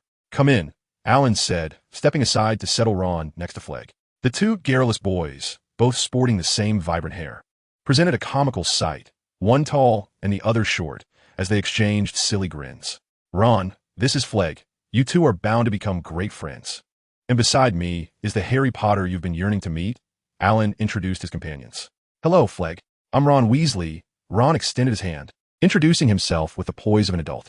Upon meeting, they seemed like old friends, perhaps their shared hair color deepening their bond. Alan was uncertain.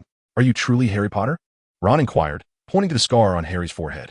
Harry brushed aside a lock of hair, revealing the lightning-shaped mark. Ron's eyes widened in astonishment. "Is this the work of the Dark Lord?" "Indeed," Harry replied, "though I don't recall it." "Not at all. You don't remember?" Ron asked eagerly.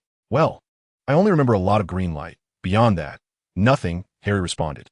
"Oh," Ron mused, sitting there, staring at Harry for quite some time, seemingly realizing his fixation, and hurriedly redirected his gaze out the window. "What are you discussing? What is wrong with Harry's scar?" Flegg's curiosity was piqued. "When I passed by earlier, I noticed a food cart making its rounds through the compartments. It should be here shortly," Ron stated practically. "That is splendid." Just then, a loud clattering echoed down the aisle as a cheerful woman with dimples pushed open the compartment door, inquiring, "Dearest, would you care to purchase any refreshment from the train?" Alan immediately stood up, and Ron's ears turned crimson as he muttered about having brought sandwiches. Observing this, Harry promptly leaped up and stepped into the aisle, intercepting Alan's hand that was about to make a payment. "Alan, I've already consumed quite a bit of what you and Flegg brought. Let me treat you this time. I fear you might not believe me, but my parents left me a substantial sum of gold at Gringotts." As he spoke, Harry produced a handful of gold and silver coins from his pocket. "Very well," Alan replied with a smile and a wink. The cart was laden with an array of delectable items. Bertie Bott's every flavor beans, fizzing Whizbees, chocolate frogs, pumpkin pasties, cauldron cakes, licorice wands, and an assortment of peculiar foods that Harry had never encountered before. Harry, without exception, purchased a little of everything, handing the female vendor 11 silver sickles and 7 bronze nuts. Ron gazed intently as Harry and Alan carried their purchases into the compartment, collapsing into the empty seats. "You're starved." "Famished," Harry declared, taking a hearty bite of pumpkin pasty. "Flag, do taste this. It's Harry's treat," Alan called out to Flag, who was about to step out to buy more. The trio shared their food while engaging in lively conversation, reveling in the delightful atmosphere. Chapter 23, Arrival at Hogwarts. With food in hand, Flag's attention shifted entirely as he savored the delectable treats unavailable in the Muggle world, his joy palpable. Outside the window, the desolate field sped by. A once neat expanse of farmland now vanished. In its place emerged a forest, winding rivers, and dark green hills. It wasn't until the sky had fully darkened that Ron and Flag ceased their animated debate on the merits of Quidditch versus football. In this regard, Harry was an attentive listener, albeit distracted by his incessant fiddling with chocolate frog cards. "Quick, change into your robes. I've consulted an experienced upperclassman. We're nearly there," Alan urged, pushing open the compartment door to prompt his familiar companions. Overwhelmed by the duo's incessant chatter and fueled by curiosity about the train, Alan ventured out to explore. During his wanderings, he encountered Hermione, who was assisting Neville in searching for a toad, and Malfoy, who was on the lookout for Harry. For the former, Alan deftly utilized the system map to guide Hermione. As for the latter, he chose to sidestep Malfoy, having not been a teacher for many years. He preferred to limit his interactions with the arrogant boy. Understanding Alan's capabilities, both Harry and Flagg nodded in agreement. Even their physical education instructor had praised Alan's prowess. Alan remained non-committal on the matter, though he wouldn't hesitate to teach the insolent youth a lesson should Malfoy provoke him. The group quickly shed their outer garments, donning their black robes, with Alan naturally following suit, not foolish enough to reveal his true potential. Ron's robe was slightly short, exposing his sneakers beneath. Alan found Ron's attire rather practical for ease of movement. We're almost there, Alan. The magical world awaits. I'm feeling a bit anxious, Flagg stated. His earlier exuberance over the food now replaced by trepidation. He was not alone in his nervousness. Harry grimaced, clutching his stomach with an uncomfortable expression, while Ron's freckled face paled. Alan swiftly stuffed the remaining sweets into his pockets and haphazardly tossed his discarded clothing into his suitcase. Joining the throng moving forward in the aisle, the train slowed, eventually coming to a halt. Passengers jostled one another in a rush towards the doors, descending onto a dark and cramped platform. The night air's chill made Harry shiver as he pressed close to Alan. Then, a lantern swung above the students, and Alan heard a gruff voice calling out, first-year students, gather here. Harry, over here. How are you?" Amidst the bustling crowd, Hagrid's bearded face broke into a smile. "Come, follow me. Are there any first-year students? Be careful where you step." Hagrid called out. "All right, first-year students, follow me." The newcomers trailed behind Hagrid, stumbling and sliding, as they seemingly descended along a steep and narrow path. Alan adapted well, even finding the energy to assist Harry and pull along Fledge. At this moment, Ron's slightly shorter robe provided him with a distinct advantage, as he appeared to navigate the path with far more stability than his peers. Alan's mind wandered. The darkness enveloped them on either side of the path, and an eerie silence prevailed, creating an atmosphere reminiscent of a horror film. "Each boat cannot exceed 4 people," Hagrid announced loudly, pointing at a line of small boats moored at the shore. Alan deftly occupied one of the boats, followed closely by Ron, while Harry and Fledge helped each other aboard. "Is everyone on board?" Hagrid shouted, as he himself took a seat in a separate vessel. "All right, let us move." The fleet of boats glided across the serene lake surface. The occupants enveloped in silence, their gazes fixed upon the towering castle that seemed to pierce the heavens. As they approached the cliff where the castle stood, it appeared to loom directly above them. "Lower your heads," Hagrid bellowed as the first boats neared the precipice.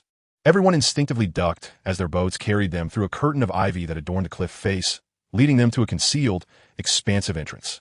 They traversed a dark tunnel that felt as though they were descending into the castle's depths, ultimately arriving at a space akin to an underground dock, before finally climbing onto a patch of gravel and smooth stones. Next, Hagrid rapped his massive fist against the castle door, and the dignified Professor McGonagall ushered the first years to a small chamber at the far end of the castle hall. She introduced them to the 4 houses of Hogwarts and informed them that the sorting ceremony would commence shortly.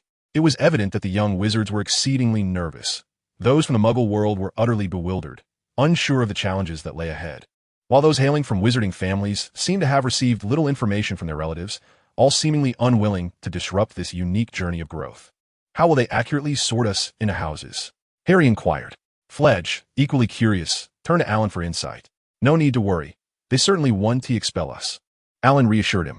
"It's likely through some form of test," Fred chimed in, "though I suspect he's jesting," Ron replied, his face a mask of terror. Alan refrained from elaborating too much. They would soon find out, and it wouldn't be difficult for them. The real challenge lay ahead for Alan, as he would soon confront the hat capable of perceiving thoughts and potential. He pondered whether it would uncover his secrets, and to prepare, he had practiced mind-blocking techniques throughout the summer. A master of such techniques could present only the aspects they wished others to see, and Alan needed to contemplate what would be visible to the sorting hat. While Alan was engrossed in his thoughts, Harry suddenly leaped 3 feet into the air beside him, followed by the shrill screams of several others. It turned out to be a ghost. Alan should have felt astonished and curious, for he had never before encountered ghosts. Yet, immersed in the cerebral art of mental closure, he merely cast a few glances before calmly returning to his meditative state. Chapter 24. The Sorting Hat. A group of anxious young wizards followed Professor McGonagall's lead into the Grand Hall. It was truly a wondrous and resplendent place. Students from other houses were already seated around 4 long tables, illuminated by thousands of floating candles that danced in the air above the dining hall. The tables were adorned with gleaming golden platters and goblets. At the head of the hall, a long table stood for the faculty members. What captivated the imagination most was the ceiling itself, resembling a velvet sky dotted with twinkling stars, mirroring the tranquil night above. Professor McGonagall gently placed a stool before the first-year students, upon which she set an old, patched, and filthy pointed wizard's hat. Suddenly, the hat burst into song, leaving all the new students astounded. Holding a scroll of parchment, Professor McGonagall called out names, and corresponding children took their places on the stool. The hat would either swiftly or slowly declare the house to which they were assigned, eliciting bursts of applause from the long tables. Ron was sorted into Gryffindor, and his brothers erupted into wild applause. Fledge also found himself in Gryffindor, which did not surprise Alan, though perhaps not the brightest. Fledge was never lacking in courage and righteousness. Malfoy was sorted into Slytherin, looking particularly pleased with himself. Then came Harry. Whispers filled the hall. A throng of eager faces hoping to catch a glimpse of the legendary Harry Potter, the boy who had vanquished the Dark Lord. Harry appeared extremely nervous, sitting on the stool with his eyes shut tight, gripping the edges with white knuckles, muttering to himself. He lingered on the stool for what seemed an eternity before the hat finally shouted, "Gryffindor." The hall erupted in cheers as the Gryffindors rushed to shake Harry's hand, reveling in their newfound camaraderie. Finally, it was Alan Harris's turn. He was the last to be called. Surely, they weren't sorting by height. Alan approached the stool with poise, confident in his ability to outwit the hat that proclaimed itself to possess wisdom. As the grimy hat settled upon his soft golden locks, he adjusted it uncomfortably, trying to prevent it from touching his skin. "Ah, quite talented. I sense a surge of magic within you, rare for a wizard of your age.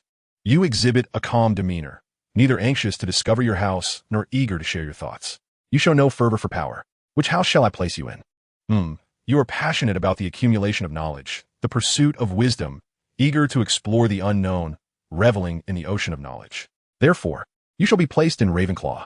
Polite applause resonated through the hall as Alan made his way to his rightful table. Feeling a sense of relief wash over him for having successfully deceived the sorting hat, Alan glanced over at the adjacent long table, where Harry and Flagg looked at him with expressions of regret.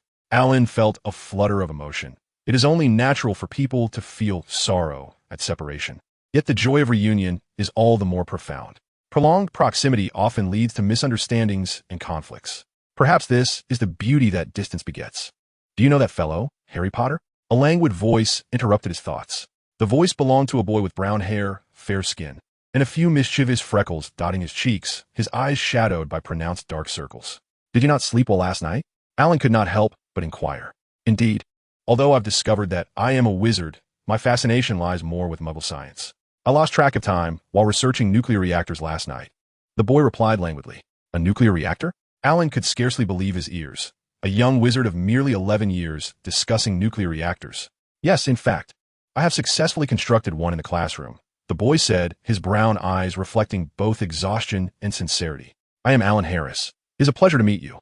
Alan felt compelled to formally acknowledge this prodigious youth, who seemed to surpass even him in scholarly pursuits. "I am Edward Fox," he introduced himself, appearing in dire need of rest, his voice trailing off. At that moment, Albus Dumbledore rose to his feet. He beamed at the students, extending his arms wide, as if nothing brought him greater joy than seeing his students gathered together. "Welcome," he proclaimed, "to Hogwarts for a new academic year. Before we commence the feast, I wish to share a few words, and that is, foolishness leads to tears, and gratitude follows." He then resumed his seat. The hall erupted in applause and cheers. Unlike the hushed whispers of other houses, the Ravenclaw students seemed to grasp the meaning, prompting Alan to marvel at the caliber of those who made it into this house. Though few in number, they appeared to be exceptionally knowledgeable and well-rounded. At that moment, Alan noticed Edward's eyes widen in astonishment. The long table before them was laden with an array of delectable dishes: roast beef, roast chicken, pork chops, lamb chops, sausages, steak, boiled potatoes, roasted potatoes, chips, Yorkshire pudding, pea shoots, carrots, gravy, ketchup, and for some inexplicable reason, mint candies.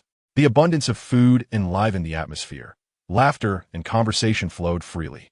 Perhaps the relaxation following tension heightened their appetites, for Alan found himself consuming far more than usual. Eventually, even the pudding vanished, and Professor Dumbledore stood once more.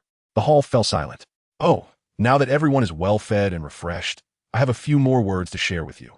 As the term begins, I would like to outline some important points to keep in mind. Finally, the students sang the school song in a somewhat disorganized fashion before departing the hall in an orderly line. Alan eagerly anticipated the comfort of the Ravenclaw dormitory, thoroughly satisfied and nourished. Chapter 25, A Rescue.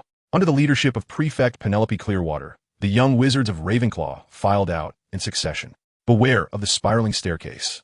Do not stray in your direction, lest you arrive late. A friendly reminder from Penelope. Oh, this cursed staircase. I forgot to mention. The step beneath her feet may suddenly vanish. Remember to leap over it in the future. Frustrated, Penelope rolled up her wizard's robe, intending to rescue the girl herself. However, the young witch was losing her grip, and her fellow little wizards rushed to catch her, but they were a moment too late. After all, she was still quite young, lacking the strength to hold on for even 2 seconds before plummeting. In this critical moment, a remarkably steady voice rang out. Wingardium Leviosa. The young witch immediately floated into the air, and a lithe figure swiftly leapt down the stairs, catching her just as the levitation spell was dispelled. Wow, did you see that? Did you see that? He can cast spells. His agility is astounding, and his reactions are impressively swift. The admiration echoed all around, with the little wizards gazing at Alan with awe. Indeed, who else could react so quickly? Possessing enough magical prowess to sustain a young girl in midair and demonstrate such remarkable agility? What do I see? A newly enrolled little wizard can actually perform spells and possess the magical strength to catch a peer. A sarcastic voice interjected. Professor Flitwick, the head of Ravenclaw, responded indeed. We wizards of this house are renowned for our wisdom and erudition. The emergence of a talent like Alan is a splendid occurrence. Moreover, Ravenclaw earns points for your quick thinking and for successfully saving Anna Sue. The diminutive Professor Flitwick exuded a commanding presence. He was not only capable of protecting his students, but also remarkably adept at remembering their names within such a short span of time. A truly impressive feat, Alan marveled inwardly. Now, please continue to follow me, Penelope instructed, gesturing as indicated by Professor Flitwick. Alan, thank you for saving me, a gentle voice spoke. No need for thanks. It is my duty to assist, Alan replied. Vao, Alan, you speak Chinese. Your pronunciation is so precise. You even use idioms. Anna Sue exclaimed, filled with delight. Aside from her family, no one had ever spoken Chinese to her before. Of course, the ancient civilization, the resplendent and glorious Chinese culture, is truly captivating. Alan responded with an unprecedented friendliness and gentleness towards Anna Sue. Alan, if the opportunity arises, I warmly invite you to visit my hometown. Anna Sue smiled, her expression soft and beautiful. As they conversed, they arrived at the entrance of the common room. The entrance, located at the pinnacle of Ravenclaw Tower, prominently featured an ancient, smooth wooden board adorned with a massive bronze door knocker shaped like an eagle. Penelope gently tapped the knocker 3 times, producing a mysterious, resonant sound. If you wish to make your dreams come true, what must you first do? Alan found the design of the common room intriguing, though he preferred a more secure dormitory. As he stepped inside, he found himself in a spacious, circular room adorned with elegant arched windows, draped in blue and bronze silk. Through the windows, one could behold the breathtaking landscape outside. The ceiling soared in a dome, embellished with stars, while beneath, the deep blue carpet mirrored this celestial theme, imparting an air of profundity and mystery. The room was furnished with generous tables and chairs, alongside rows of bookshelves. Opposite the door, a niche housed a magnificent white marble bust of the beautiful and wise Rowena Ravenclaw. A door adjacent to the statue led to the dormitories above. Your luggage has been placed at the foot of your beds. Please help yourselves, and sweet dreams, Penelope concluded, promptly disappearing into the girls' dormitory. Alan soon located his assigned bed, surprising himself by discovering that he shared the dormitory with Edward Fox. Edward, equally astonished, was too fatigued to linger, bidding good night before swiftly succumbing to slumber. This was no surprise, as their 4-poster beds were draped in sky-blue silk comforters, exuding comfort. Alan quickly freshened up in the washroom, then flung himself onto the soft bed, sinking into its plushness. He closed his eyes, the soothing sound of the wind rustling outside the window, lulling him into tranquility. Sweet dreams. Chapter 26, The Room of Requirement. The following morning, Alan, barely opening his eyes, found it exceedingly difficult to rise. It was simply too comfortable. The softness of the mattress and the texture of the bedding beckoned him to remain ensconced, entwined in the covers, refusing to get out of bed. With remarkable determination and an impeccable biological clock, Alan reluctantly pulled himself up, only to notice an envelope at the head of his bed. He hurriedly tore it open, discovering it to be his first-year class schedule. The letter had mysteriously appeared at his bedside, prompting Alan to reflect on the need for diligence in his physical training. How splendid. No classes on Friday afternoons, coupled with the 2-day weekend. I could devote this time to my own pursuits. The immediate challenge now was to find a suitable place for his physical training. Alan quietly dressed and tidied the washroom before leaving the Ravenclaw Tower. He recalled reading about a room of requirement that had aided Harry on several occasions. If he could locate it and acquire some training equipment, his initial physical training would surely progress more swiftly. Without hesitation, and after confirming that Edward was still fast asleep, Alan gathered the books he would need for the morning and stealthily moved to a location where Edward could not see him, activating the invisibility feature of his magical robe to avoid any inconveniences. After all, it was still early, and he wished to evade Filch and any ghosts, thus sparing himself the time-consuming task of explanations. Guided by memory, Alan sought a tapestry depicting a giant. Exiting the Ravenclaw Tower, Alan's nimble feet swiftly navigated the first floor, ascending levels in search of the tapestry. His perseverance bore fruit when, on the 8th floor of the castle, he discovered the tapestry of a giant striking a hapless troll. Alan took a deep breath, clearing his mind, fixating solely on his need for a place to train. He walked back and forth in front of the tapestry 3 times. And to his delight, a door suddenly materialized before him. With great joy, Alan realized he had succeeded. Alan swiftly opened the door and slipped inside. The room resembled a gym, spacious and well-equipped, with an array of fitness apparatus neatly arranged. It even thoughtfully featured a washroom, allowing Alan to maintain his hygiene after his physical training.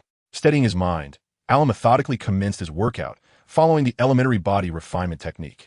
Upon entering the dining hall, he found many already partaking in their meals, a testament to the enthusiasm of his peers on the first day of classes. "Alan, come dine with us," exclaimed Flagg, oblivious to the fact that Alan's table was designated for Gryffindor. Alan, smiling, gestured to the Ravenclaw emblem on his robe, politely declining Flagg's invitation as he made his way to the long table reserved for Ravenclaw. Flagg, realizing his oversight, scratched his head sheepishly and took a seat. "Good morning, Alan," a melodious voice chimed. It was Anna Sue. "Good morning, Anna," Alan replied in Mandarin, engaging her in conversation. "Edward, he hasn't arrived for breakfast yet. Surely he hasn't overslept," Alan exclaimed, hastily grabbing a few sandwiches and a bottle of yogurt before dashing towards Ravenclaw Tower. Wake up, Edward. You're going to be late," Alan urged, vigorously shaking Edward awake. "Oh, Alan, good morning," Edward mumbled, still appearing quite lethargic even after waking. Alan pondered what could possibly energize him. After swiftly helping Edward gather his books, and with Edward now refreshed, they both sprinted towards the Transfiguration classroom. Fortunately, Alan had scoured the castle that morning in search of the room of requirement, leading them to the classroom with ease. By the time they arrived, most seats were occupied, with classmates chatting and laughing boisterously, oblivious to the cat perched upon the podium, except for Alan. "It seems we'll have to sit at the back," Edward lamented. Alan noticed the cat on the podium glance towards Edward. Nodding discreetly, Alan took Edward's hand and they quietly settled into their seats at the rear. Edward, perceptive to Alan's unusual silence, glanced at the cat and inquired, "Is there something wrong with that cat?" At Edward's question, he immediately became attentive, casting a compassionate look at their raucous classmates. "Harry, this is splendid. Thankfully, Professor McGonagall hasn't arrived yet," Ron exclaimed, his voice brimming with excitement. Flagg and Harry exchanged relieved smiles. Just then, the cat leaped from the podium, transforming into a human form mid-air. "Professor McGonagall," Ron gasped in shock. "Good morning, Professor McGonagall," she greeted, her tone stern as she addressed Ron, Harry, and Flagg. "You're late, and for that, each of you will lose 5 points. What a dismal start. Losing points on the very first day." Professor McGonagall continued, "Transfiguration is the most complex and perilous subject you will encounter at Hogwarts. Any mischief in my classroom will result in immediate expulsion, and I shall not permit you to return. I have warned you all." Alan, having completed his task almost instantaneously, garnered unexpected praise from Professor McGonagall. "Perhaps, Alan, you could demonstrate for everyone." The 4 college's freshmen gazed intently at Alan, who remained composed. After all, he had delivered a speech in front of 3,000 people. With a flick of his wand, a matchstick instantly transformed into a gleaming silver needle, remarkably sharp at one end. A splendid transfiguration, Professor McGonagall praised, offering Alan a satisfied smile. By the end of the class, aside from Alan, only Hermione Granger managed to alter her matchstick slightly. In nearly every subject, Alan contributed significantly to Ravenclaw's points. Chapter 27, Scholar Alan. During lunch, numerous Ravenclaw students approached Alan to introduce themselves, The astute Ravenclaws recognized that completing Transfiguration in such a short time indicated Alan's formidable prowess. After a brief lunch break, they ascended to the 4th floor, where the charms classroom was located in the left corridor.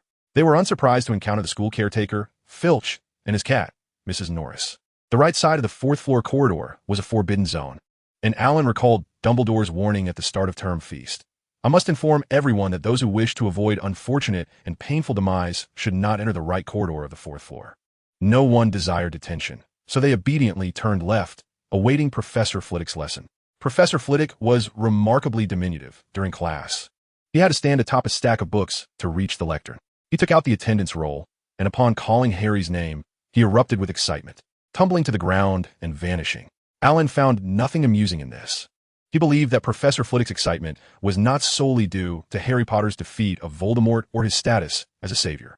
After all, Flitwick had studied charms for many years, and Harry was the only person in history to survive the unforgivable Avada Kedavra curse. The phenomenon of such a mysterious and powerful spell failing against Harry, even rebounding upon the caster, was undoubtedly the reason for Flitwick's uncharacteristic reaction. Though Alan already possessed the Encyclopedia of Charms, he attentively listened to Professor Flitwick's explanations, taking diligent notes. Understanding how to cast a spell was undoubtedly important, but grasping the underlying principles was even more captivating.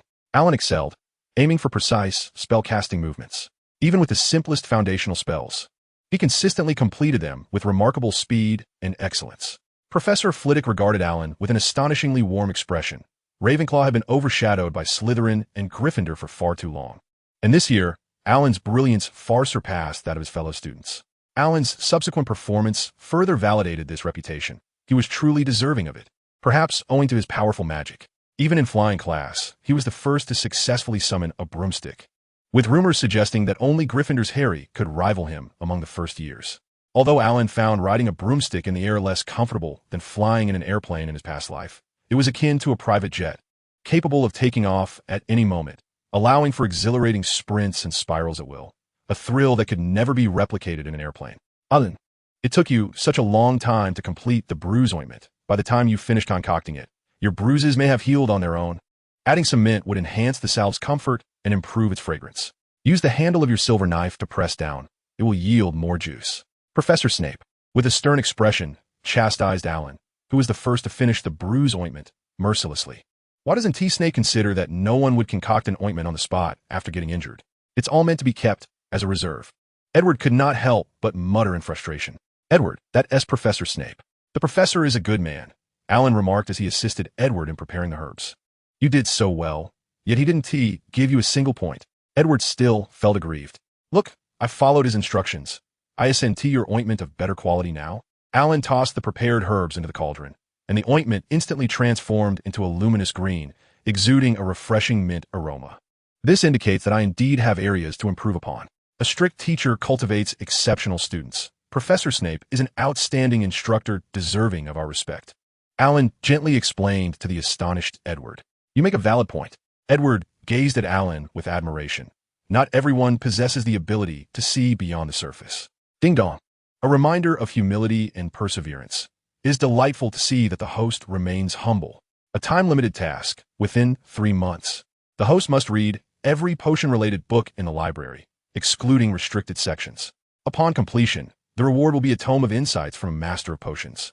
3 months may seem ample, yet when one accounts for meals, sleep, and classes, Alan felt that time was indeed scarce. The task required not just locating all potion-related books, but thoroughly reading each one. However, the insights from a master of potions, if he could obtain and comprehend them, the realm of potion-making would open wide for him. Alan, what are you pondering? Class is over. Edward hurriedly gathered his belongings, rousing Alan from his reverie. Although your reasoning is sound, I still prefer not to linger here. Moreover, dinner is about to commence, and I must sit beside the milk pudding tonight. I only managed to eat 3 pieces yesterday. It was quite astonishing that Edward, as a boy, had such a penchant for sweets. Nevertheless, Alan promptly responded to Edward's call and quickened his pace. It was not merely for the sake of indulgence. The sooner they finished dining, the sooner they could head to the library to read. Having swiftly completed dinner, Alan astonishingly became the first student to arrive at the library. Madame Pants regarded him with rare warmth. Diligent students are always endearing, and those who are both intelligent and industrious gain even greater admiration. Within less than an hour, Alan was grateful for his decision. A large throng of students soon flooded into the library, busy with homework and research. The secluded, quiet spots that Alan favored were quickly claimed. Alan first completed his homework with haste, then brought over a substantial stack of potion-related books, utilizing his photographic memory to skim through them rapidly. Understanding was secondary. The priority was to finish reading. To Alan's astonishment, the Scholar System had activated a bookshelf feature. All the books he had thoroughly read would now appear on his shelf. Chapter 28. The Midnight Duel. Alan, I knew you would be here, called Flag as he ran, and Harry entered the library and found Alan. Wow, it's been quite a while since you last came to see me, Alan exclaimed with a smile. We can't attend classes together regularly. Aside from the first Transfiguration class, we have not gathered since. Meanwhile, the library has become your stronghold. Who doesn't T know that the scorekeeper of Ravenclaw is a bibliophile? You mustn't T forget about us. Flag complained with a hint of grievance. Of course not. Your exploits often reach my ears. For instance, today Harry performed a noble deed by helping Neville retrieve the memory ball from Malfoy. Alan reassured him with a smile. Indeed, you have no idea how magnificent Harry was today. He dove from over 50 feet in height to catch the memory ball. Flag exclaimed, his excitement palpable, as if he himself had made the catch. Hey, quiet down. This is a library.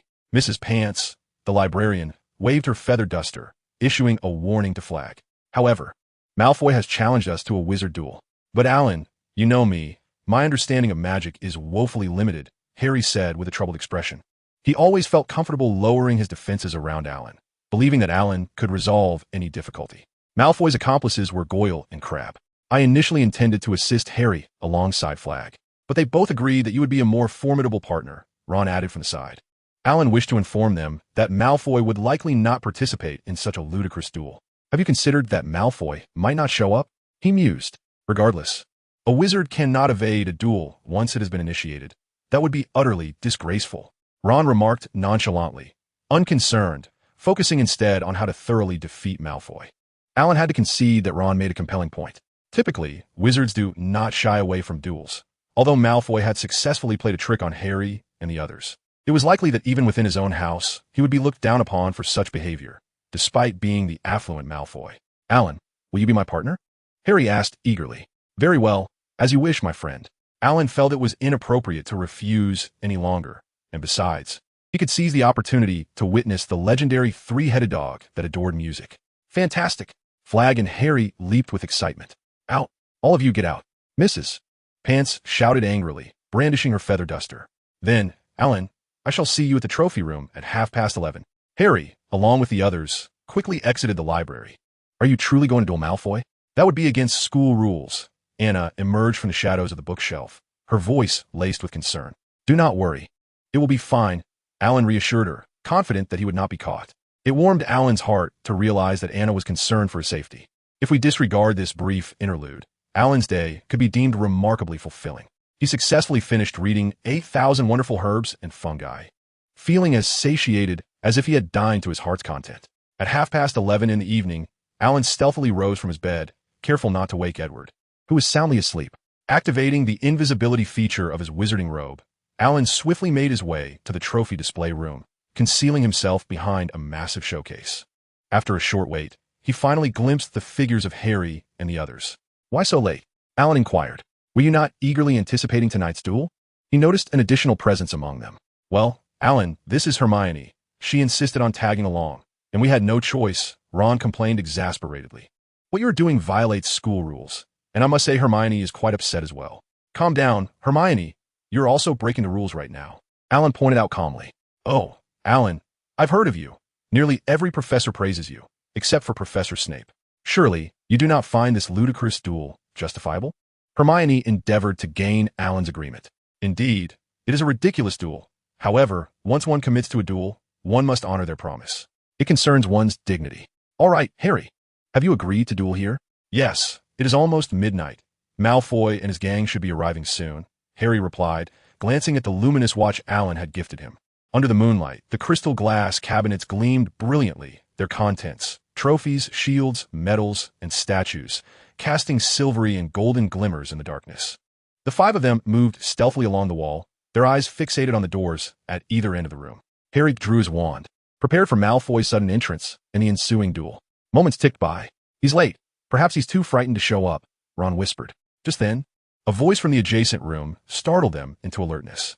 Harry raised his wand, only to hear someone speaking. It was not Malfoy. "Sniff around, my dear. They might be hiding in some corner." Filch was conversing with Madame Norris. Fear gripped Harry as he frantically waved his wand at the other four, urging them to follow him immediately. They silently crept toward the door that was farthest from Filch's voice. Soon, they could hear Filch entering the trophy display room. "They must be somewhere in here." They heard him mutter softly, "Perhaps hiding this way." Harry silently instructed them. Almost all of them, save for Alan, were rendered speechless with fright as they quietly advanced along a corridor lined with suits of armor, the sound of Filch drawing ever nearer. Clang! Clang! A misstep by Fletch caused him to bump into a suit of armor, the noise echoing piercingly through the stillness of the night. Chapter 29. The Three-Headed Dog. "Where have we run to?" Fletch bent over, breathless and terrified. "I believe we have lost him," Harry gasped, leaning against the cold wall, wiping the sweat from his forehead. "I told you so," Hermione panted, clutching at the seams of her blouse. "I warned you all. Malfoy deceived you," Hermione said to Harry. "You understand, don't you? He never intended to meet you there." Filch must have been informed by Malfoy that someone was heading to the trophy room. Harry had to concede that Hermione was right, yet he felt at a loss for words at that moment. "That despicable Malfoy. I shall make him pay tomorrow." Flag's face flushed red. No one had ever toyed with him like that. Not even Dudley, who seemed charming in comparison to Malfoy. Those insufferable first years. Wandering about at this hour. "TSK, TSK, TSK, how naughty you are."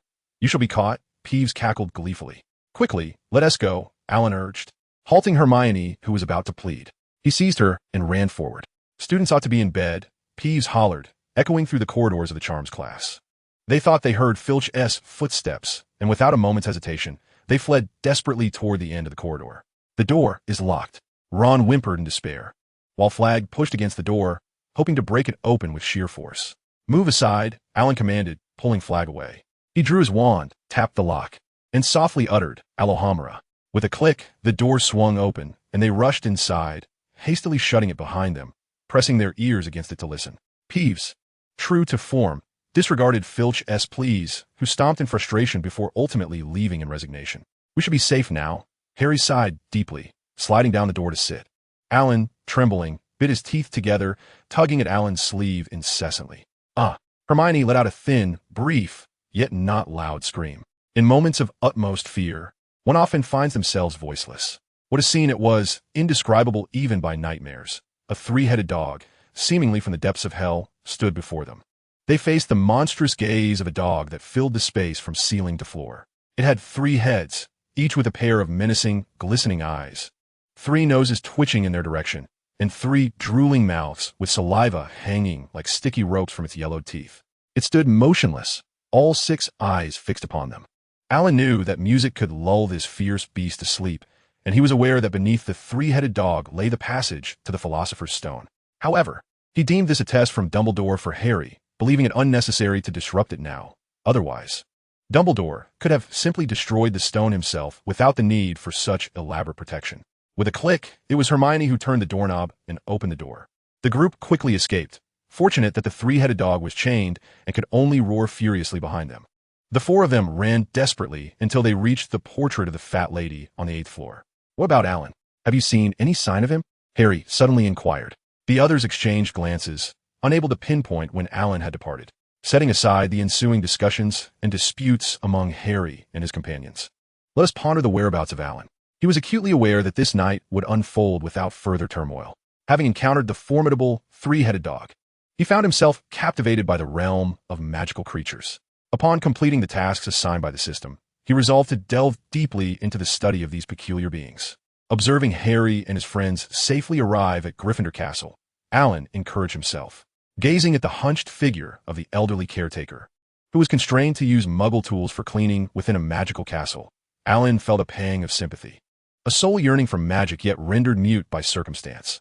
This was indeed a tragic irony. Perhaps ignorance would grant him greater joy. The same could be said for Harry's Aunt Petunia. The distortions of human nature invariably stem from fundamental causes. Filch's harshness towards the young wizards was merely a manifestation of jealousy. One could see how he would never dare to act thus towards the professors. When confronted by them, he would shrink back, as evidenced when Professor McGonagall reprimanded him with a simple "FL sure." He promptly fell silent. "Truly splendid, my child. not merely for your magic, but for your character. A gentle voice emanated from behind Alan. He thought to himself, I knew you would never allow Harry to roam freely in the castle. Everything is under your control, is it not, Dumbledore? Good evening, Professor, Alan greeted, unperturbed by the possibility of being caught. Good evening, my dear child. What a marvelous garment you possess. Had I not learned of your little mischief tonight, I would not have had the pleasure of witnessing such a splendid attire. Dumbledore adjusted his crescent-shaped glasses, his sharp, bright azure eyes gleaming with perceptiveness. Indeed, Professor, it is quite remarkable. It is my treasure. Alan did not conceal his pride. The existence of an invisibility cloak was not uncommon in the magical realm. Yet Harry's cloak, one that could render him invisible indefinitely, was of unparalleled value. Compared to your extraordinary garment, your actions are even more commendable. Helping the weak with compassion and mercy is a rare quality. Undoubtedly, Professor Dumbledore possessed a unique talent for insight and wisdom. He discerned the motivations behind Alan's actions. Chapter 30, Ghosts and Statues. Thank you for your kind words. They're hardly worth mentioning. Merely a rectification of our oversight that increased Mr. Filch's workload. Alan maintained a demeanor of humility and vigilance. To his astonishment, Dumbledore refrained from punishing him for his nocturnal escapades. Alan found it both incredulous and yet expected, as the professor embodied the brave and adventurous spirit of Gryffindor. Although Alan was unafraid of punishment, a smoother path was indeed preferable. He bowed respectfully to Dumbledore and turned to depart.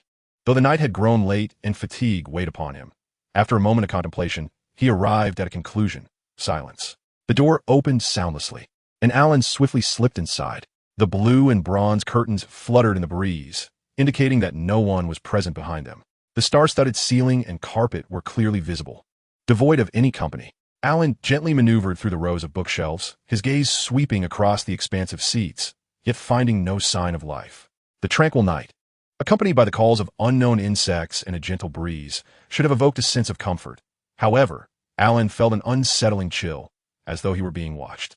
Having searched every corner, he concluded that only one place remained unexplored. He swiftly approached the niche opposite the door, scrutinizing the half-length statue of Rowena Ravenclaw.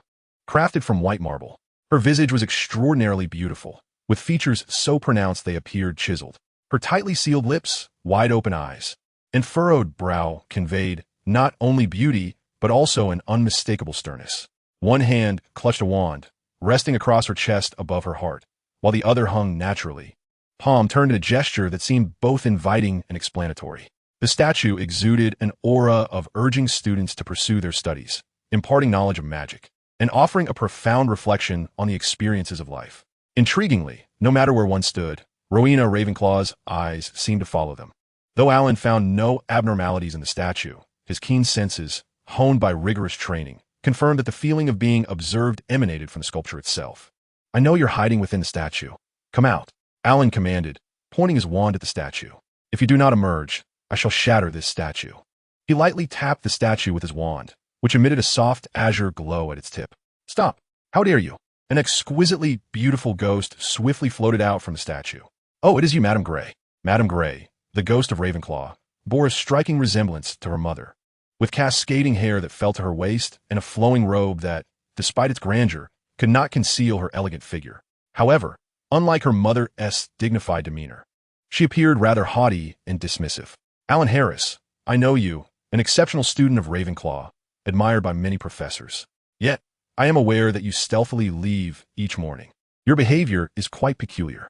Madame Grey hovered closely to the statue, as if ready to retreat into it at the slightest hint of trouble. It seems you have been watching me from within the statue. Dear madam, everyone harbors a few secrets. However, my morning exercise is hardly a secret. I merely rise early to train. The invisibility is just to avoid complications, as the school's patrols are quite strict. Alan shrugged, having concluded that Madame Grey bore no ill intentions. In terms of observation, Peeves was far more troublesome than Madame Grey. What intrigues me is that this is Rowena Ravenclaw's statue. How can you reside within it? Alan incisively pointed out the crux of the matter. Fixing his gaze intently on Madame Grey, he did not miss the fleeting glimmer of panic in her eyes. Rowena Ravenclaw is my biological mother, and as her sole descendant, I naturally possess the right to inhabit her statue, Madame Grey explained. Therein lies the issue. Alan could hardly believe such an explanation. It is quite common for the figures in portraits to move about, yet the notion of a ghost inhabiting the statue of another is indeed rare. Wait a moment. The weeping myrtle can reside within a toilet because the plumbing provides ample space for such an existence. A ghost cannot inhabit solid entities like thick walls. It may pass through them, but cannot conceal itself within. Thus, the statue must be either hollow or harbor some hidden intrigue. In a fleeting moment, Alan discerned that Lady Greaves was deceiving him. This raised a pertinent question. Why was she lying? What was she concealing? Exceptional intelligence is humanity's greatest treasure.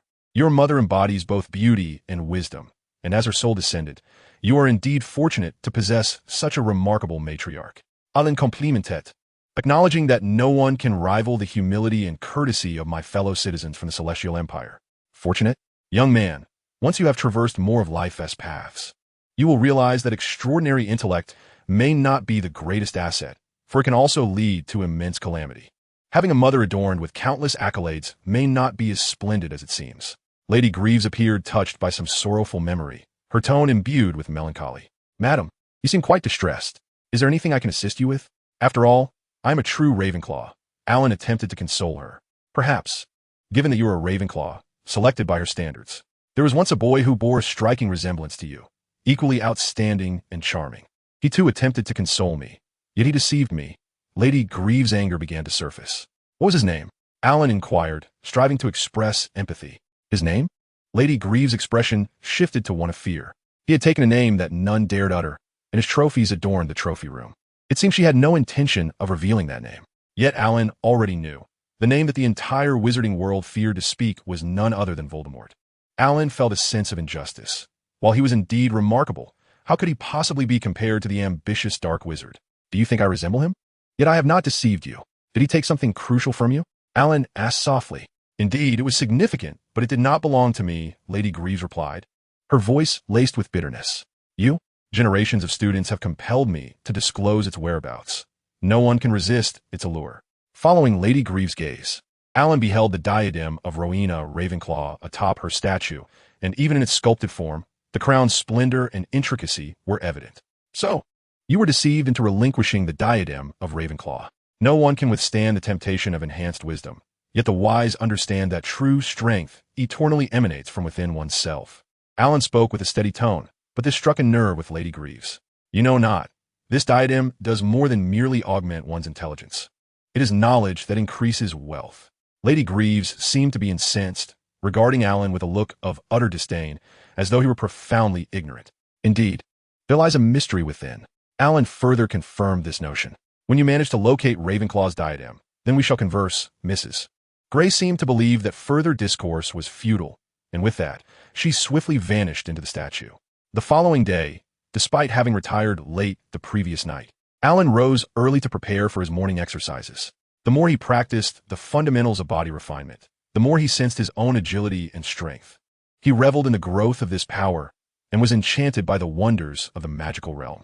On this particular day, he also delved into Master Jeb's alchemical insights. For certain preparations might need to be made in advance, such as the crafting of a diadem. Bestowing the diadem with the ability to enhance wisdom was simply marvelous. During breakfast, as the owls flocked into the great dining hall, as per usual, everyone's attention was drawn to a slender parcel carried by 6 long-eared owls. The owls flew to the Gryffindor table, alighting before Harry. From a distance, Alan discerned the unmistakable joy upon Harry's face and instantly guessed the contents of the letter. Harry must have received his very first Nimbus 2000. However, there was no reason for envy, as Alan himself possessed an exceptionally fine Neptune. Swiftly consuming the remains of his porridge, Alan set out to find Professor Flitwick, the head of Ravenclaw House. Professor Flitwick had just sent a note via owl, requesting Alan to join him after breakfast. Alan, I'm delighted to witness yet another remarkably talented wizard emerging from our academy. Your performance in all subjects has been outstanding. Even Professor Snape must concede this fact. However, life encompasses more than books and studies. There are countless beautiful landscapes, intriguing experiences awaiting your exploration, attempts, and encounters. I have heard from Madame Pants that you spend nearly all your free time immersed in the library. I believe that such a routine may not bode well for your health in the long run. Professor Flitwick spoke with heartfelt sincerity. One cannot help but appreciate Professor Flitwick as a responsible headmaster and a reliable educator. He not only concerned himself with the academic pursuits of his students, but also cared for their lives and thoughts. This level of dedication is indeed rare. If we examine the curriculum at Hogwarts, charms, potions, history of magic, astronomy, transfiguration, and herbology, all intertwined with the magical arts.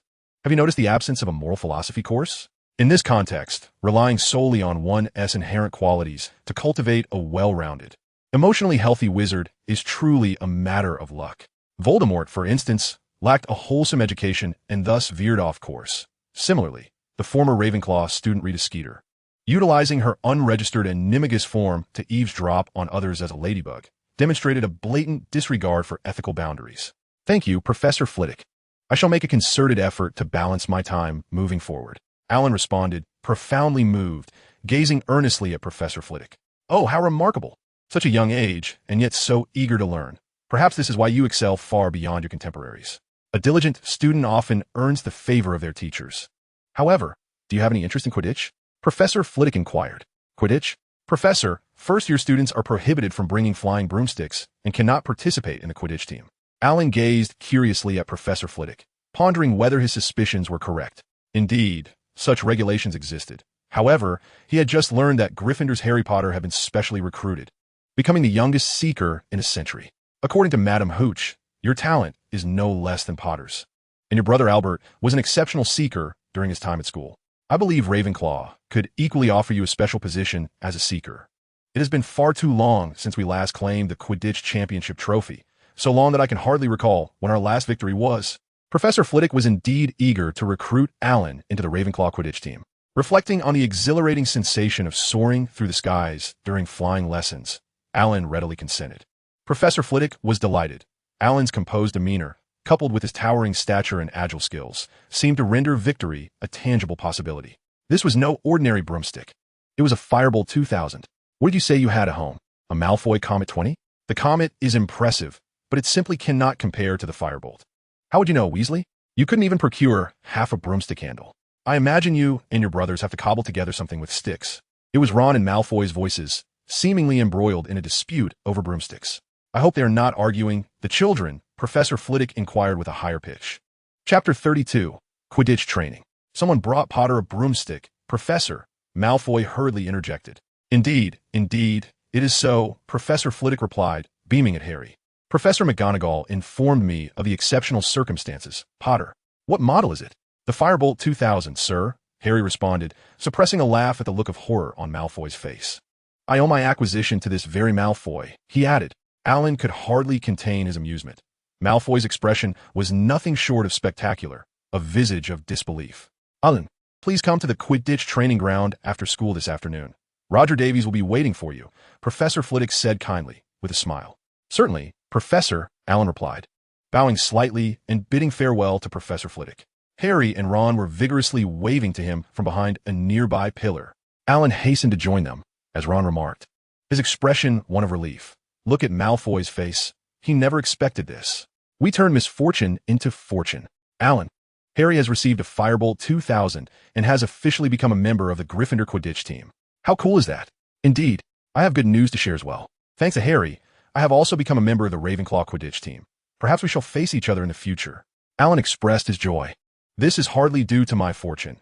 Had Malfoy not discarded Neville's memory charm, I wouldn't have made the team. Harry laughed heartily. Do you truly believe this is a reward for your transgressions against school regulations? An irate voice echoed behind them. Hermione stomped up the stairs, casting a discontented glance at the parcel in Harry's hands. I thought you had decided to cease communication with us, Harry remarked. Indeed, it's best you remain silent now, Ron added, which brought them a sense of comfort. Hermione strode away, her nose held high. It's utterly baffling. What gives her such a sense of superiority? Harry pondered, scratching his head in confusion. Perhaps it is attributed to her title of know-it-all, Ron suggested. Oh, Alan, I wasn't referring to you. He quickly apologized, glancing at Alan. Alan, unfazed by the irate youths, smiled and shook his head. Throughout the afternoon classes, Alan maintained his composure, patiently listening and taking notes.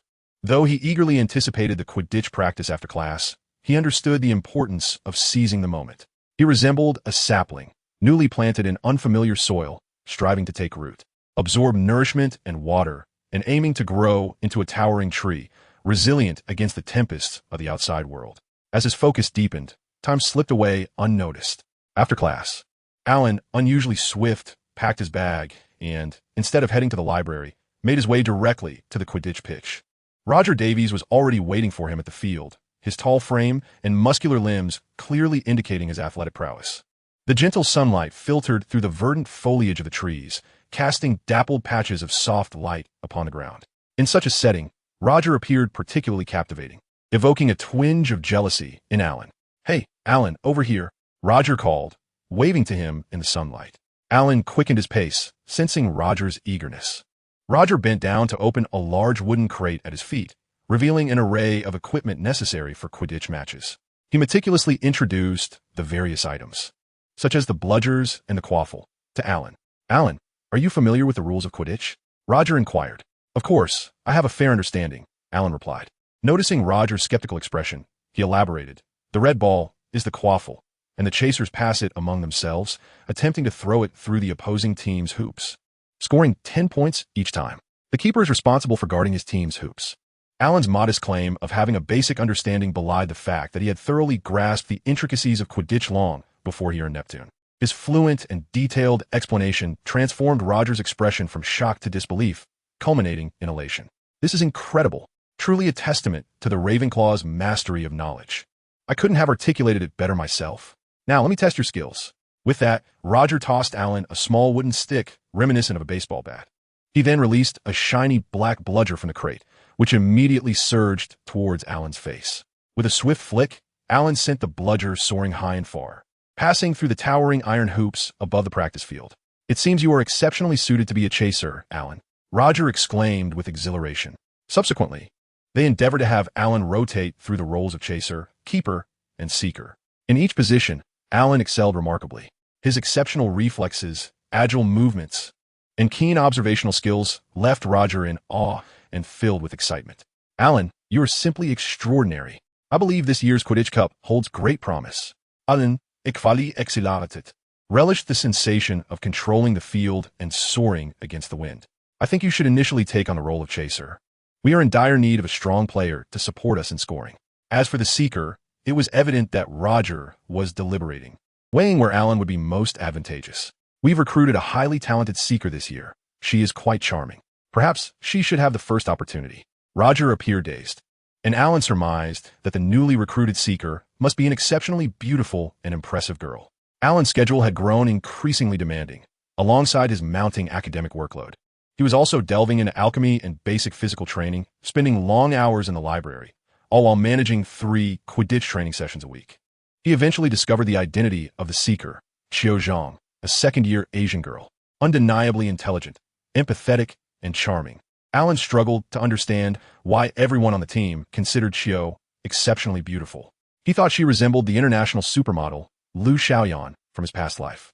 In contrast, Anna Su, equally gentle and wise, exuded a scholarly elegance that Alan found far more captivating. Anna's beauty was understated, akin to a quietly blooming lily, with exquisite features and soft, gentle eyes that perfectly showcased her graceful demeanor.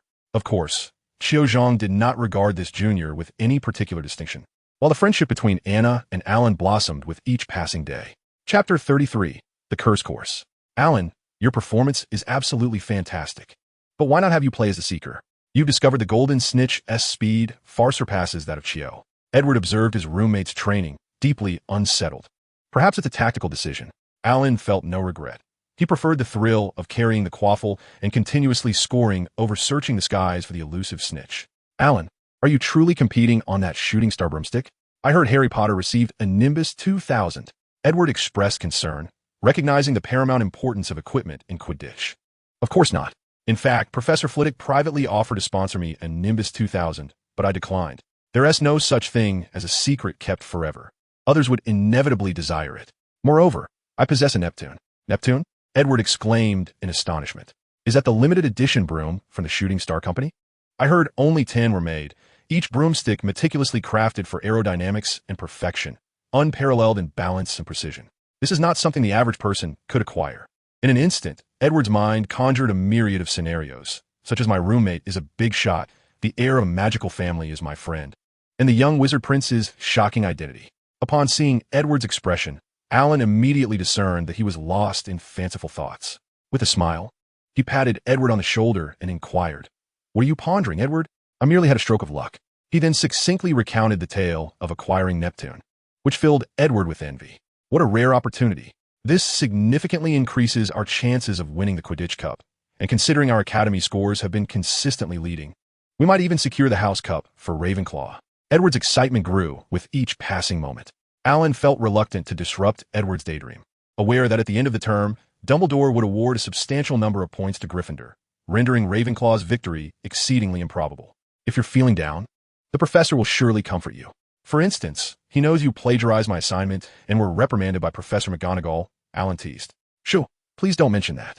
He scold me again, Edward replied, casting a furtive glance around, fearful of being overheard by Professor Flitwick. Although Professor Flitwick was diminutive in stature, he was profoundly knowledgeable, gentle in temperament, just in judgment, and exceptionally caring towards his students, earning the admiration and affection of the young wizards of Ravenclaw. As anticipated, Professor Flitwick announced in class that he believed they were ready to begin levitating objects. After elucidating the standard wand movements and the intricacies of magic, he divided the entire class into pairs for practice. Edward and Alan, seated together, were assigned to the same group. With a flick and a swish of his wand, Professor Flitwick caused countless feathers to float up and gracefully land on each group's desk. This display was nothing short of mesmerizing. The young wizard's enthusiasm surged instantly. However, they soon realized that even levitating a single feather was no simple feat. Alan held immense respect for Professor Flitwick's demonstration, recognizing that it required not only a vast reservoir of magical power, but also precise magical allocation. Consequently, Alan's eagerness to learn was reignited. He drew his wand, pointed at the feather, and uttered the incantation Wingardium Leviosa. As soon as the words left his lips, their feather rose from the table, hovering 4 feet above their heads. Oh, splendid job, Professor Flitwick exclaimed. Everyone look, Alan has succeeded. He is the fastest student to cast a spell successfully in my teaching career. This was a sentiment the students had heard Professor Flitwick express countless times, yet each occasion elicited looks of envy and admiration directed towards Alan. Oh, Alan, you are simply a genius. I haven't even figured out how to do it yet. Please teach me, Edward exclaimed, filled with envy, reminiscing about how he had once excelled in the Muggle world, questioning why he felt so inept in the magical realm. Alan released the spell, and the feather gently descended back onto the table. You must pay attention to the flick and swish of your wand, and be mindful of the pronunciation of the incantation. It is Wingardium Leviosa, with the gar part elongated and clearly articulated. Don't rush. Alan explained clearly that Edward had an unwavering faith in his roommate. After several practice sessions, he had mastered the technique, and the feather once more floated above the table. Look. Not only is Alan exceptional, but he has also aided his teammate Edward in successfully casting the spell. Truly remarkable, Professor Flitwick exclaimed in his high-pitched voice. Why is it that the professor praises you when I am the one who successfully cast the spell? Edward mused, bemused by the professor's evident favoritism towards Alan. Now, let us not forget the subtle wrist movement we have been practicing, Professor Flitwick continued, standing atop his pile of books, as usual. A flick and a shake, remember, a flick and a shake. Pronouncing the incantation correctly is of utmost importance. Do not forget about Wizard Baruffio, who mistakenly pronounced Stephistan, found himself on the floor with a buffalo standing on his chest. Hastily, they descended to the dining hall. After a long afternoon of classes, everyone was famished, especially with the sweet aroma of pumpkin wafting through the corridors. Alan and Edward, while surveying their surroundings, joyfully devoured their beef pies. Chapter 34. The Troll. At that moment, Alan had little inclination to ponder the unfolding plot. With such a bounty of delicacies before him, he thought it prudent to indulge before the impending apocalypse. French escargot, pasta, American steak. The table seemed to be a veritable feast of classic dishes from across the continents. From the icy shores of the Baltic Sea in northern Europe to the wild flavors of the Argentine pampas. From the bustling metropolis of New York to the ancient mysteries of Egypt, every region's culinary delights were represented. Yet, it was the exquisite Chinese cuisine that captivated Alan, making him forget everything else. Poached chicken, dompa pork, crab meat lion's head, Buddha jumps over the wall, and braised swallow's nest. Edward watched in astonishment as the usually composed Alan swept through the Asian delicacies with fervor. After a moment's contemplation, he joined the fray. A bite of Buddha jumps over the wall caused Edward's eyes to sparkle. Indeed, following Alan led to a treasure trove of flavors. Just as they were relishing their feast, Professor Quirrell suddenly burst into the dining hall, his large scarf askew and terror etched across his face.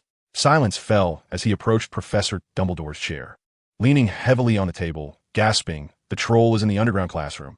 I thought you ought to know. With that, he collapsed onto the floor, unconscious. Chaos erupted in the dining hall.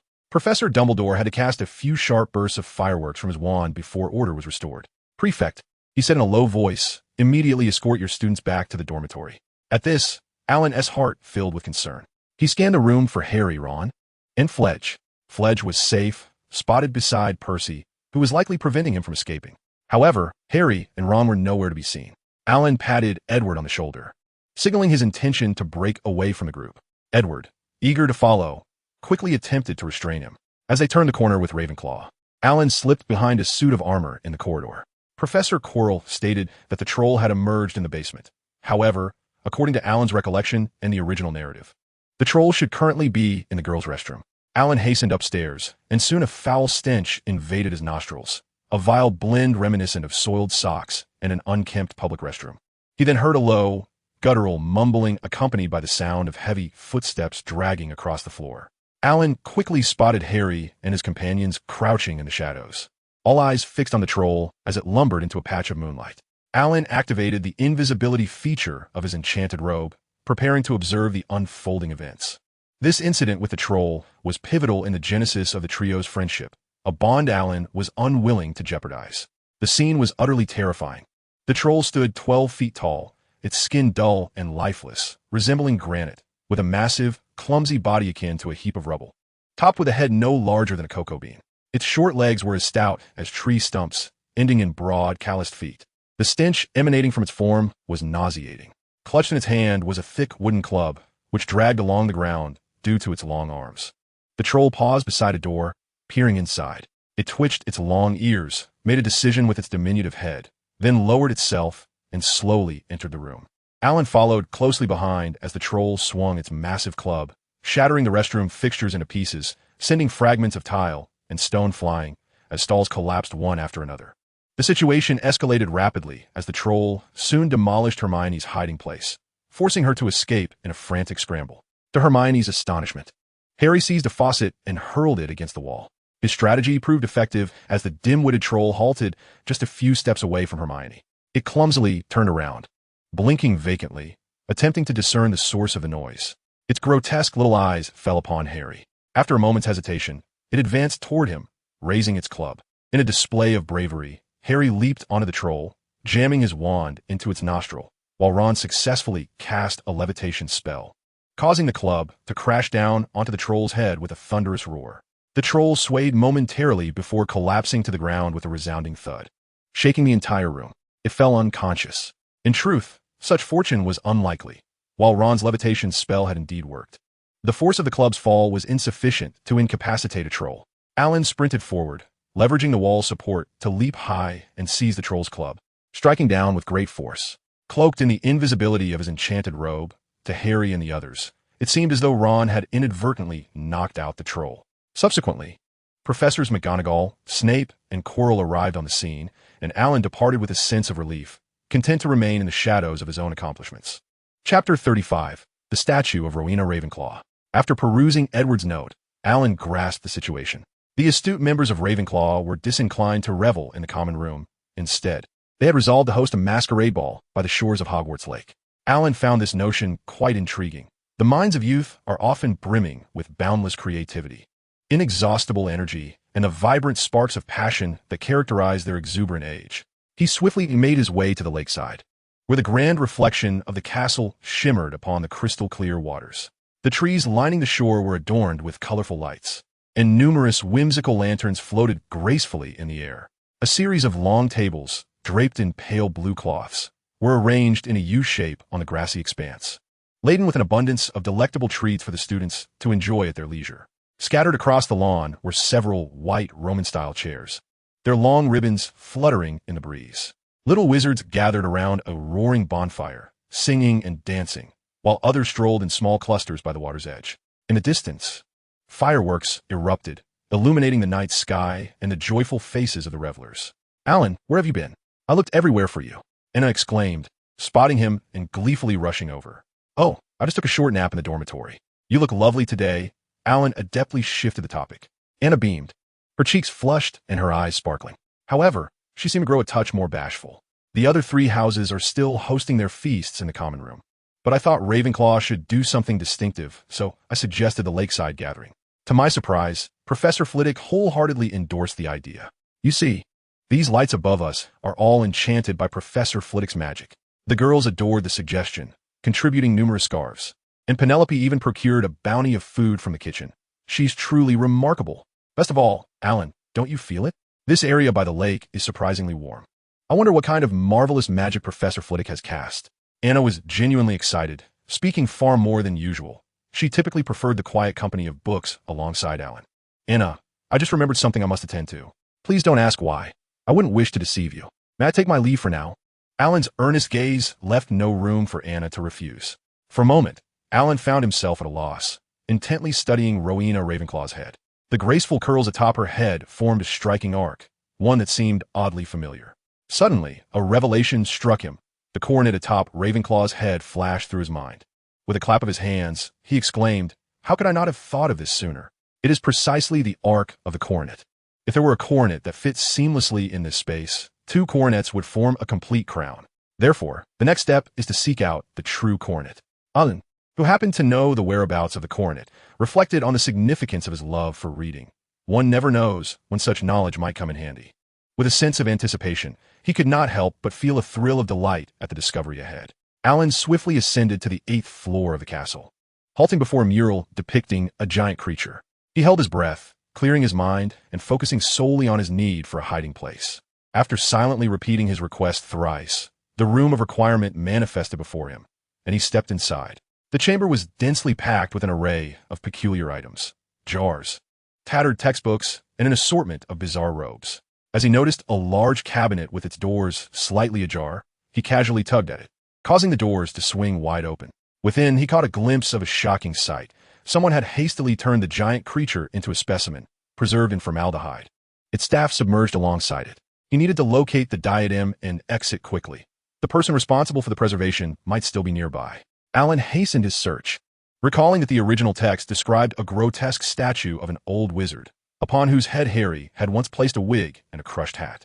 Soon, he discovered a stone statue of the old wizard, pockmarked and adorned with a filthy, tattered wig and what appeared to be a faded, ancient crown.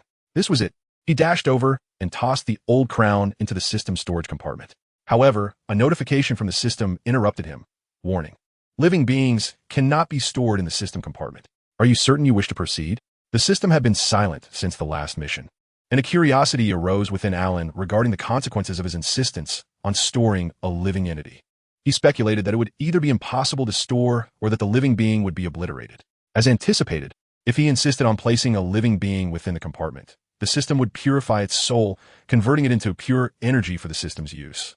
Yet no rewards would be granted to him for such energy. Alan could sense an undertone of menace in the system's sweet voice. What need was there for rewards? When faced with formidable foes, one could simply ensnare them unawares into the system as storage, an almost invisible form of elimination. Chapter 36, Lies and Friendship.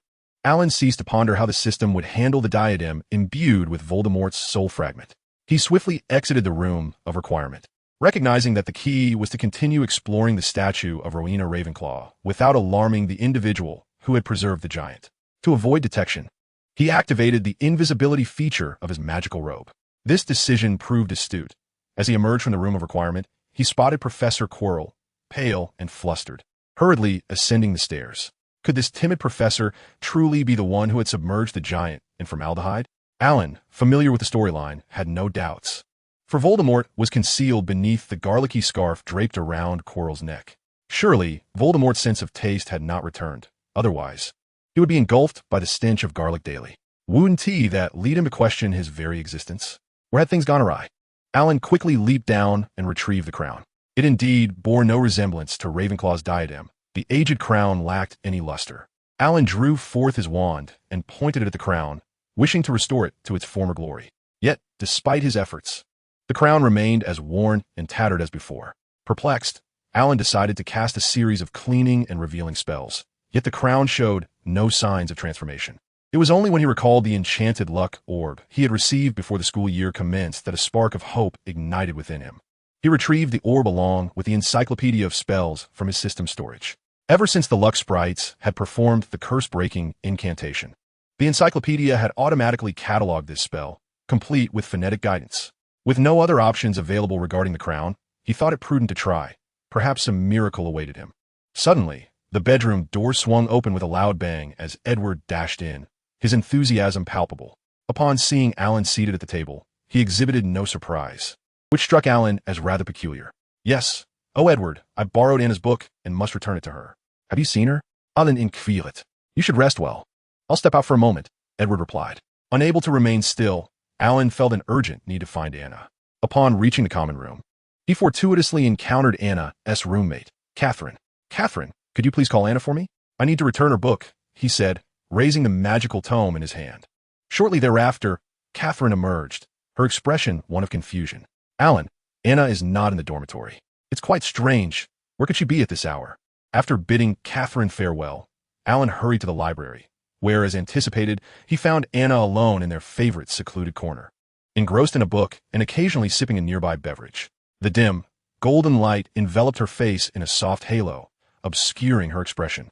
Yet Alan felt compelled to pierce the tranquil atmosphere surrounding her. On this festive winter night, amidst the revelry of the entire school, Anna sat solitary, a poignant reminder of her willingness to provide Alan with an excuse for her absence.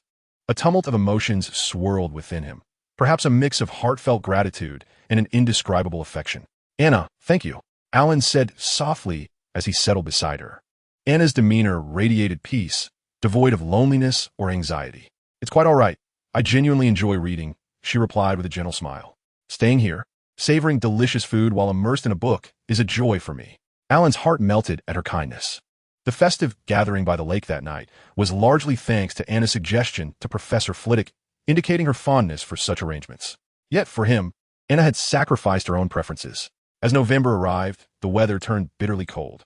The surrounding mountains were shrouded in a gray mist, cloaked in ice and snow, while the lake's surface resembled hardened steel, cold and unyielding. Each morning, frost blanketed the ground. From the window above, one could see Hagrid, enveloped in a long moleskin coat, adorned with rabbit fur gloves and enormous beaver fur boots, diligently de-icing the Quidditch pitch. The Quidditch season was on the brink of commencement. Roger was brimming with energy, seizing every opportunity to train with Alan and the others, elevating their practice sessions from 3 times a week to 5. The professors did not ease their academic demands with the arrival of the exhilarating Quidditch season. Truly exceptional wizards can withstand any pressure indeed. Professor Snape, while speaking, assigned an additional 10 inches of parchment as homework. In comparison to his peers, Alan was evidently busier. He could not afford to neglect Quidditch practice. Alongside fulfilling the assignments set by the professor, he rose early to practice basic physical conditioning, diligently accumulating potions literature in the library, and most importantly, he devoted an hour before sleep to meticulously study the pronunciation and incantation movements for the charms to lift curses cast by lucky sprites. Fortunately, there was Anna. Chapter 37. Preparing for Quidditch. Anna was aware of Alan's dedication to potion studies. Not only did she gather the necessary books for him before his arrival at the library, but she also bravely evaded the watchful gaze of Madame Pants, risking the embarrassment of being expelled from a library to bring the books outside for Alan's convenience. Furthermore, she managed to prepare hearty and nutritious meals for Alan whenever he missed lunch or dinner. In the face of Alan's gratitude, Anna merely smiled softly, kindly explaining that she had learned the way to the kitchen from upperclassmen, making it quite simple to procure an abundance of food. Indeed, the house elves at Hogwarts were exceedingly generous, bestowing an array of delicious dishes upon Anna. Nevertheless, Alan remained deeply touched. Evading Filch's patrols was no simple feat moreover. Anna's consistent attention to whether Alan had eaten was a gesture that profoundly moved him. Breaking news! Breaking news! Harry Potter has been appointed as the seeker for the Gryffindor Quidditch team. Roger rushed breathlessly into the Ravenclaw Quidditch team's locker room to announce this news. Wow, that makes him the youngest seeker in history. I wonder how skilled he is. If he weren't talented, would he have been specially recruited? Perhaps it's simply due to his fame? If that is the case, the Gryffindors will have to carry mattresses underneath him to prevent falls. The room erupted in lively discussions, punctuated by bursts of laughter. Alan's expression remained unperturbed. He understood well that Potter would be a formidable opponent. Although uncertain of his true prowess, Alan was resolute in his determination to do everything in his power to lead Ravenclaw to victory. In the locker room, the typically quiet Alan seemed somewhat out of place, yet he exuded a remarkable composure and reliability. Roger could not help but inquire about Alan's thoughts. What do you think of Potter being appointed Seeker? Regardless of how formidable the adversary, victory can only belong to Ravenclaw. Alan's gaze was steadfast, revealing an ardent desire for triumph. Indeed, victory shall be ours. Inspired by Alan's fervor, the team members felt invigorated as they grasped their brooms and made their way to the pitch. The following morning, the weather was clear and brisk.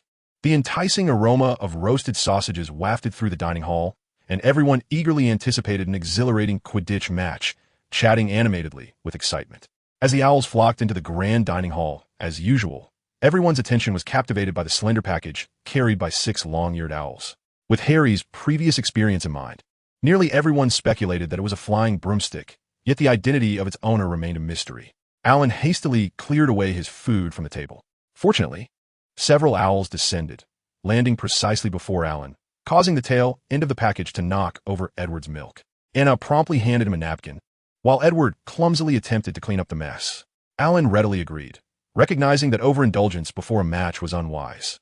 He gestured to Anna, indicating it was time to leave, and she nodded in understanding. Nearby, Roger noticed and sprang up, shedding the maturity and composure expected of a senior, hastily following Alan and Edward. "Goodness, Alan, you possess a Neptune. It's a limited edition Neptune," Roger exclaimed eagerly, eyeing the broomstick.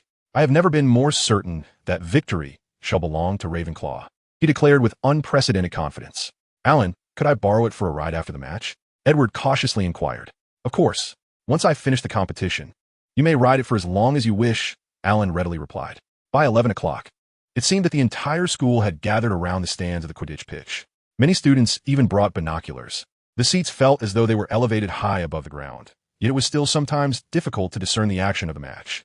Accompanied by his Neptune, Alan was surrounded by Roger and the other teammates as they made their way to the changing room. Everyone felt it was essential to safeguard the Neptune before the game. After all, it was a secret weapon. "Hey team, the glory that belongs to us Ravenclaws is imminent. We're the finest team in Ravenclaw history, and we have a Neptune." Roger glanced eagerly at Alan's broomstick and continued, "Victory is surely ours. Time is fleeting. Let us embrace triumph together. Good luck to us." Alan followed Roger out of the changing room and approached the raucous stadium, feeling not an ounce of fear, but rather a surge of exhilaration coursing through him. He quickly spotted Anna and Edward in the stands, who had somehow procured a massive banner proclaiming Ravenclaw's inevitable victory. With the names of the 7 players artistically spray-painted in vibrant colors around the emblematic eagle of Ravenclaw House. True to the nature of a house led by a charms professor, the clever Ravenclaws had not clumsily held the banner, but rather used a levitation charm to suspend it high above the Ravenclaw stands. The fully unfurled banner gently fluttered in the slight breeze against a light blue background, seamlessly blending with the azure sky. The eagle and the names of the 7 players appeared almost three-dimensional, as if the eagle were poised to soar into the air. "Listen, I hope everyone competes fairly and honestly," Madame Hooch announced as the referee, standing at the center of the pitch with her flying broomstick in hand. As the players gathered around her, she instructed, "Please mount your broomsticks." Alan climbed onto his Neptune. Madame Hua-Chi blew her silver whistle with great fervor. 15 flying brooms soared into the sky, ascending high above. The match had commenced. Chapter 38, The Duel Against Hufflepuff. "Good morning, everyone. I am your commentator, Li Xiaodan. For this thrilling contest between Ravenclaw and Hufflepuff, the enthusiastic voice of Gryffindor's Li Xiaodan ignited a wave of cheers throughout the crowd. At this moment, the quaffle was seized by Ravenclaw's Alan. If Harry Potter is regarded as the youngest seeker of the century, then Alan Harris is undoubtedly the youngest chaser of this era. He was the first to seize the quaffle, showcasing his nimble agility and formidable strength. While introducing Alan, Xiaodan could not help but draw comparisons to Gryffindor's Harry, clearly showcasing his unwavering allegiance to Gryffindor. He soared through the air, his speed astonishingly swift. "Goodness gracious, did you see that? He rides the legendary Neptune." Xiaodan leapt from his seat in excitement. A black bludger hurtled towards Alan's back, yet Alan evaded it as if he possessed eyes in the back of his head, skillfully dodging the aggressive projectile that whizzed past his ear. "Oh, be careful." Hufflepuff's Gabriel Truman unleashed a fierce strike, which Alan, mounted on Neptune, narrowly avoided. Indeed, Neptune's performance is truly remarkable. Xiaodan roared with enthusiasm. "Xiaodan," Professor McGonagall cautioned him against straying from the topic. All right, Professor. Alan continued his tireless flight. If Alan were the Arthur of England, he would lack the company of knights like Lancelot, Gawain, and Galahad. He pressed forward, determined to be a lone hero. I dare say, Quidditch necessitates teamwork. Chowdan clearly harbored skepticism regarding Alan's solitary strategy of carrying the ball. Who says Alan has no teammates? Roger angrily swatted away yet another bludger aimed at Alan. The Ravenclaw players valiantly entangled Hufflepuff's members, striving to create favorable conditions for Alan's offensive maneuvers. Wow, if Roger had struck that ball a bit higher, it could have soared straight into the Mediterranean. Chowdan's exuberance was undoubtedly exaggerated. Alan broke through Hufflepuff's defense, and now only the keeper stood before him. Goal! The ball has entered. We have witnessed the youngest chaser of the century, Alan Harris, score the first point of the match. Amidst Chowdan's animated commentary, thunderous applause erupted from the Ravenclaw stands. Now Hufflepuff held possession, their formation resembling a swarm of wasps, aggressively launching an attack on Ravenclaw's territory. Roger swiftly organized a defense, yet to no avail. Hufflepuff's wasp-like formation proved effective, closing in. Ravenclaw seemed helpless against their advance. With Chowdan's commentary, the hearts of all Ravenclaws tightened with anxiety. Oh, it's Alan. Alan, with incredible speed, snatched the quaffle from Hufflepuff's Daniel. Goodness, he continues to break through. Chowdan was utterly astonished, unable to comprehend how Alan had intercepted the ball from Daniel's grasp.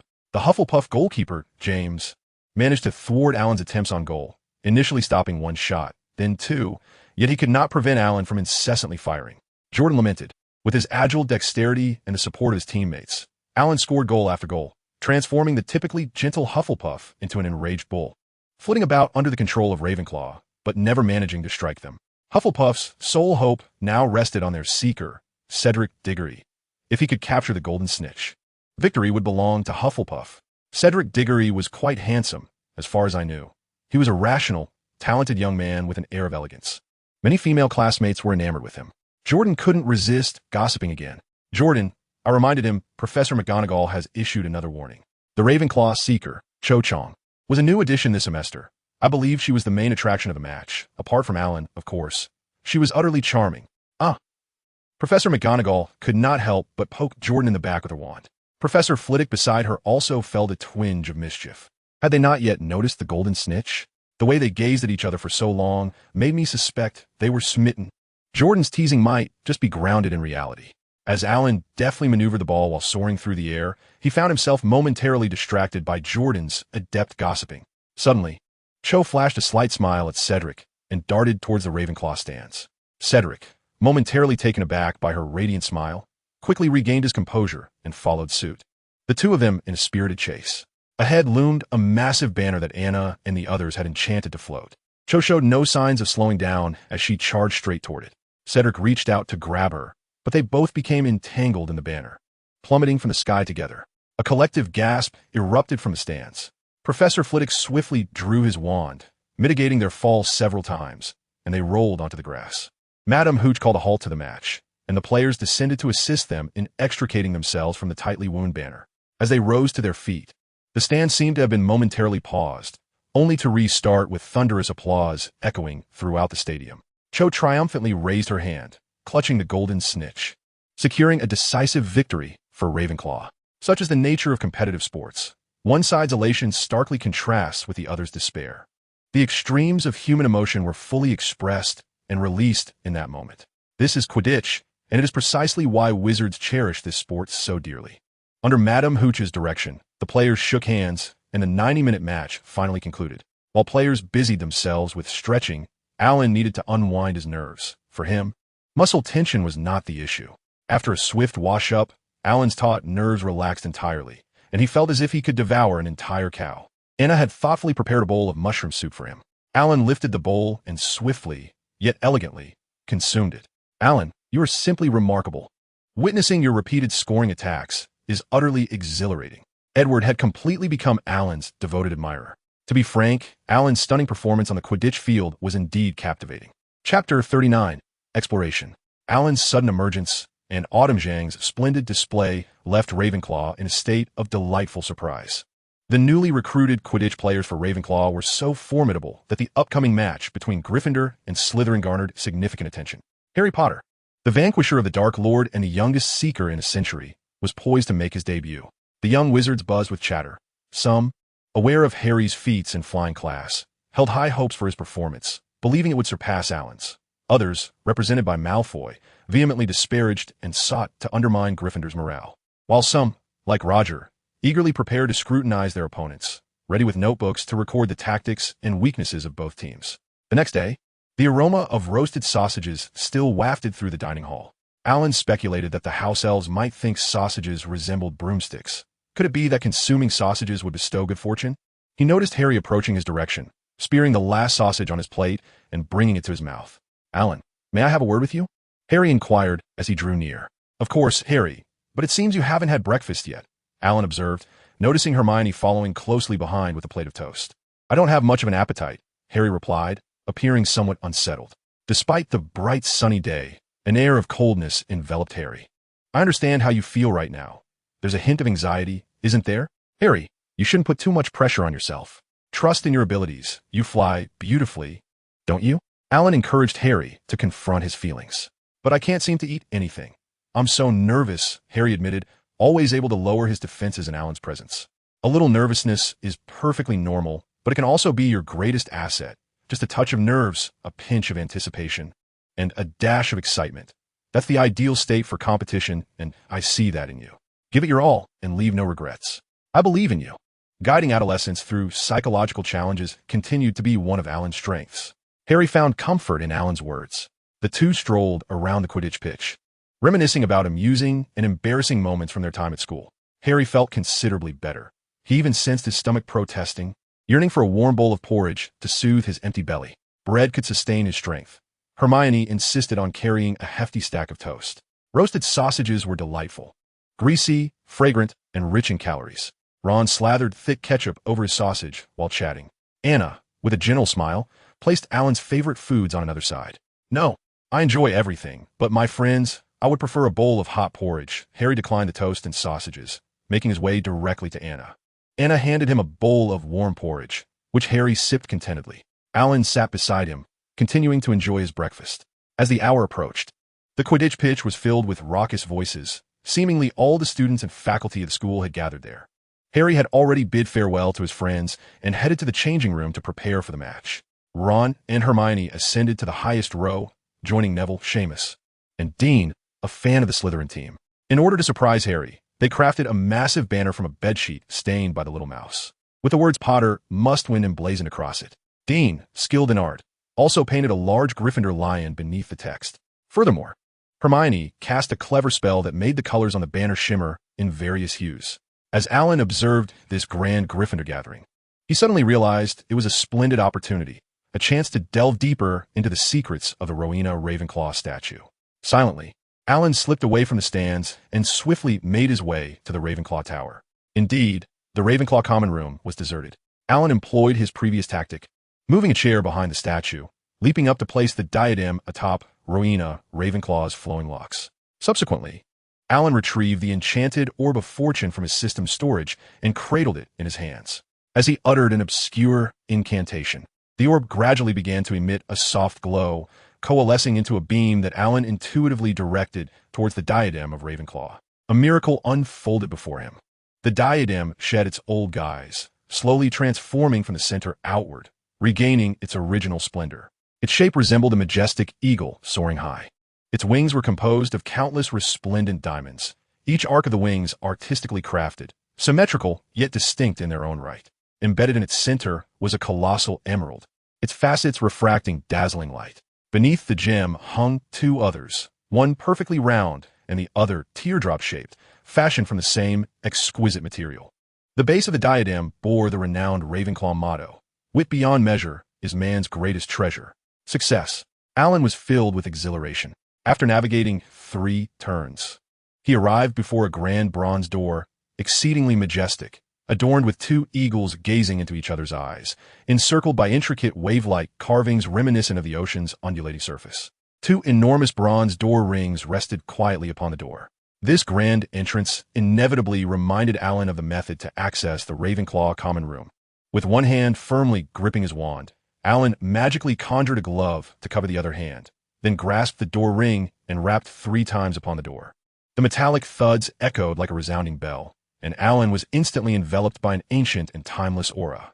The blue light emanating from the eagle's eyes converged to form a screen, upon which appeared the famous Ravenclaw motto, "Wit beyond measure is man's greatest treasure." Chapter 40, The Challenge. The inscription on the luminous screen gradually faded, revealing a question: where does time begin? However, it is evident that this question does not merely assess Alan's own perception of time. After organizing his thoughts, a moment of clarity struck Alan. The present time is but a fleeting moment just past, while the future unfolds from the now. It must be acknowledged that this is indeed a clever answer. The bronze door creaked open in acknowledgement of Alan's response. Beyond it lay a shroud of mist, and Alan seemed to glimpse an abyss. As he stepped into this void, a dusty yellow star, adorned with a halo of cloud, gradually manifested before him, slowly revolving in his presence. Alan observed it intently for a considerable time, irresistibly drawn to its beauty and enigma, and before he realized it, he reached out to touch it. Just as his fingers brushed against the softness of the clouds, the star, startled like a frightened creature, swiftly darted away, vanishing into the mist. Instantly, the surrounding fog began to swirl around Alan. He found himself at the eye of a tornado, where the outer layers surged tumultuously while the center remained tranquil. Alan remained composed, watching the unfolding spectacle.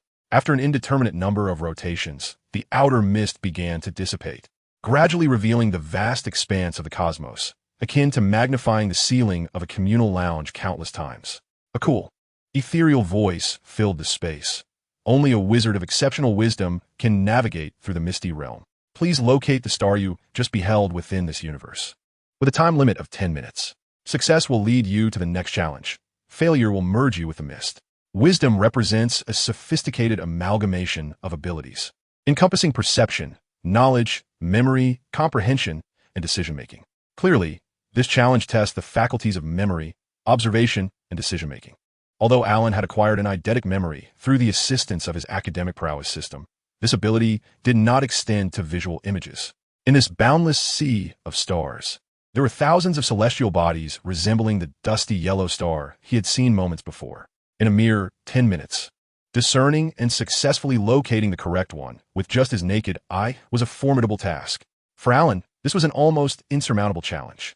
Time ticked away relentlessly, unimpeded by his contemplation.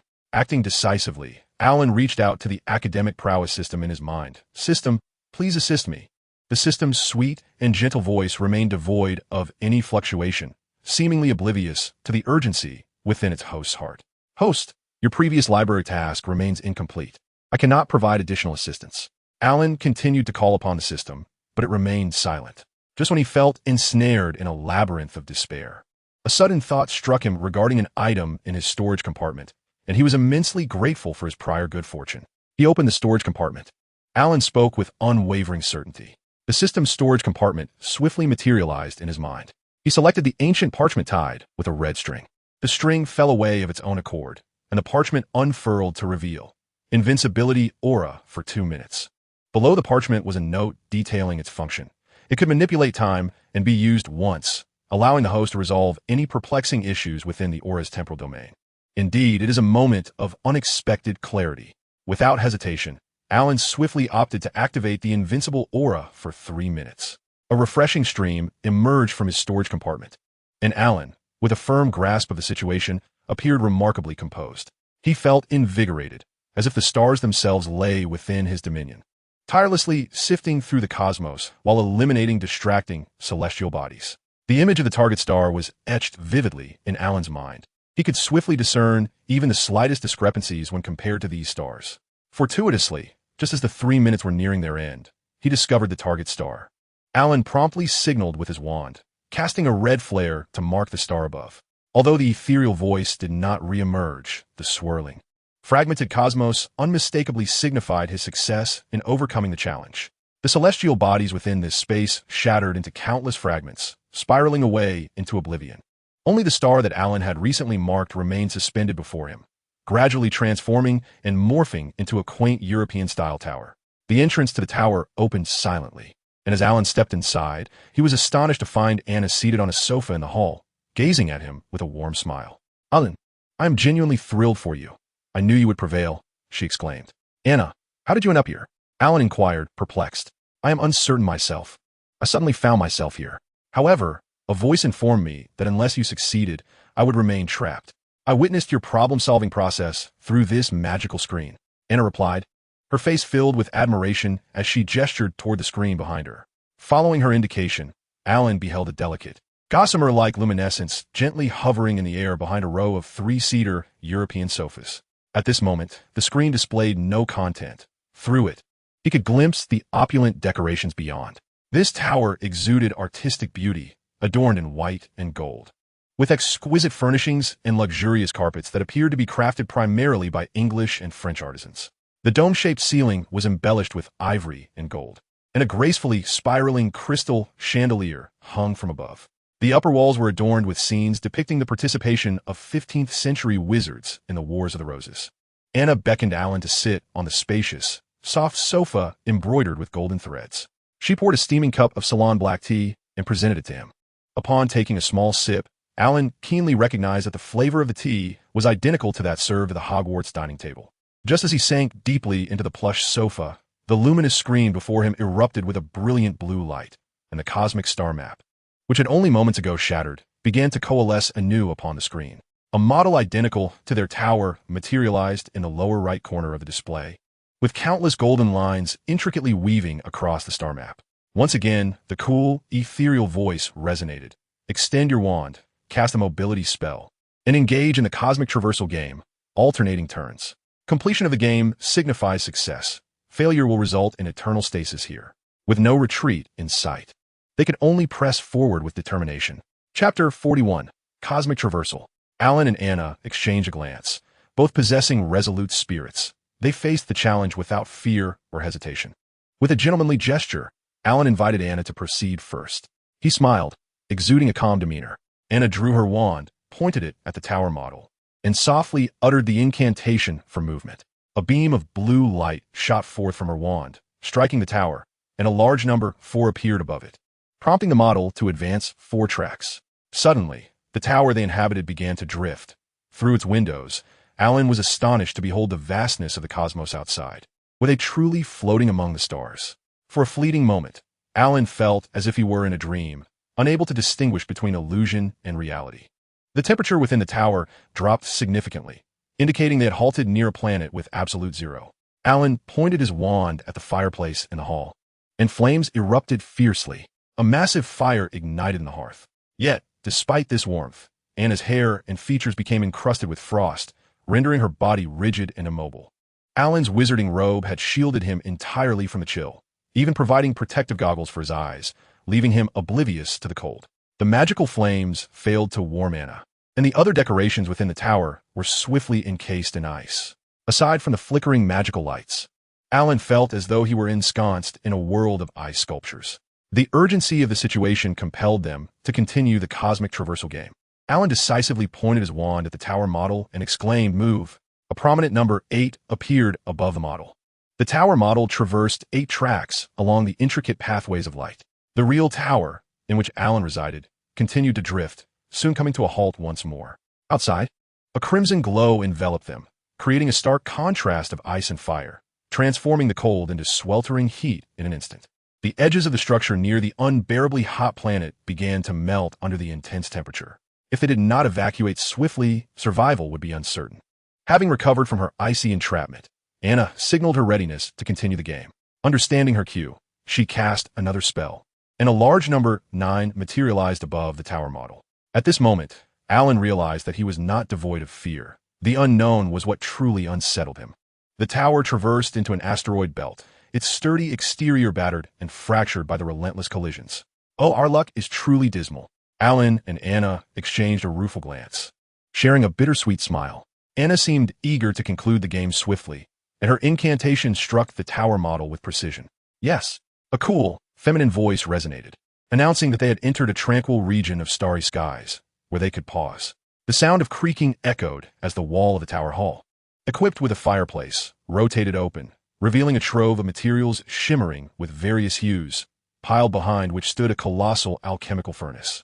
The implication was unmistakable. To advance further, they needed to restore the tower. It was not merely a matter of casting a spell or reciting an incantation to return everything to its former state. Many parts of the tower had been utterly destroyed in the prior traversal, vanishing without a trace. Alan, look! Anna pointed to a sudden emergence of a thin book upon the table, gesturing for him to take notice. Alan picked up the small booklet, which contained the architectural diagrams of the tower. It appeared that this stage was not merely a respite, but also a time for repair. As Alan surveyed the massive materials, he realized that the earlier challenges had tested their ability to confront crises, while this stage would likely assess their comprehension, practical skills, and perhaps even their courage.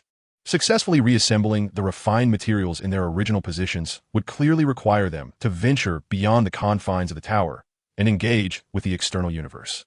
However, at this moment, Alan needed to first refine the necessary repair materials. They entered the materials room, where the booklet provided by the tower proved to be remarkably insightful, indicating the locations of the tower's damage along with the required materials. Alan, we don't know alchemy. Our school doesn't tee off for this course, and I've never encountered any related knowledge. What should we do? Anna said, her delicate brow furrowed with worry as she looked at Alan. Do not fret. I happen to know a bit about it. Alan replied with a reassuring smile, exuding calm and confidence.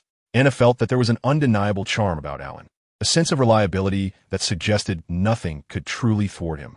Indeed, that was the reality. At this moment, Alan appeared to be in deep thought, but in truth, he was summoning the system, recalling the insights from the ancient alchemist Rebirth that he had acquired during a previous mission. He mentally perused the information, contemplating any applicable methods. Eureka! Alan felt a surge of excitement. The system had not only provided alchemical techniques, but also ways to increase the flame's temperature, significantly reducing the time required for alchemy. With Rebirth's guidance, Alan successfully ignited the furnace, while Anna assisted by handing him materials. Soon, they had prepared all the necessary components. Anna, could you please fetch me a cup of red tea? After dismissing Anna, Alan transformed his wizard robe into a mask to ensure he could breathe fresh air when leaving the tower. He drank the now-warm tea in one gulp and continued his back and forth to and from the tower. Time passed, and eventually, Alan succeeded in repairing the tower. After catching his breath from the strenuous activity, he raised his wand, cast another spell, and continued the game. A prominent number 9 marked the model above, and Alan braced himself for the impending challenge. Suddenly, Anna was enclosed by a shimmering barrier, and that cold feminine voice resounded once more. A vast fortune or sincere friendship, choose one. If you leave with wealth, she will remain here forever. If you take her with you, you cannot advance, leaving this journey empty-handed. You have 10 minutes to decide. Faced with such a dilemma, Anna displayed no signs of panic. Her trusting eyes remained fixed on Alan, awaiting his choice. Fortune or friendship? How would Alan decide? Chapter 42, Remnants of Roina. I choose Anna, Alan declared without a moment's hesitation. Wealth could be acquired through effort, but Anna was irreplaceable. To befriend Anna made losing everything else in the world seem inconsequential. The barrier of light instantly withdrew from Anna, her eyes sparkling with joy. Despite her inner certainty that Alan would undoubtedly choose her, hearing his resolute voice filled her with an indescribable joy, akin to the gentle caress of spring breezes, where countless blossoms burst forth in a moment of awe and emotion. The game concluded, and a chilling voice resonated once more. In an instant, Alan felt as if his abdomen had been ensnared by a hook, and before he knew it, he found himself in a space reminiscent of an office. It was termed as such only because of its opulent decor, where gold adorned every surface. Even the humble notepaper was suffused with gilded embellishments. Alan remained unperturbed by Anna's absence, trusting that since he had chosen her, she had surely departed this place safely. He immediately recognized this as the domain of Rowena Ravenclaw, for her likeness closely resembled that of the statue in the Ravenclaw common room. Yet she exuded an aura of authority and vitality far beyond that of mere stone. You, a Ravenclaw, exhibit not a shred of greed. Rowena gracefully settled behind the desk. Alan comprehended her insinuation. The name Ravenclaw literally translates to the claws of a raven, symbolically implying a predatory nature.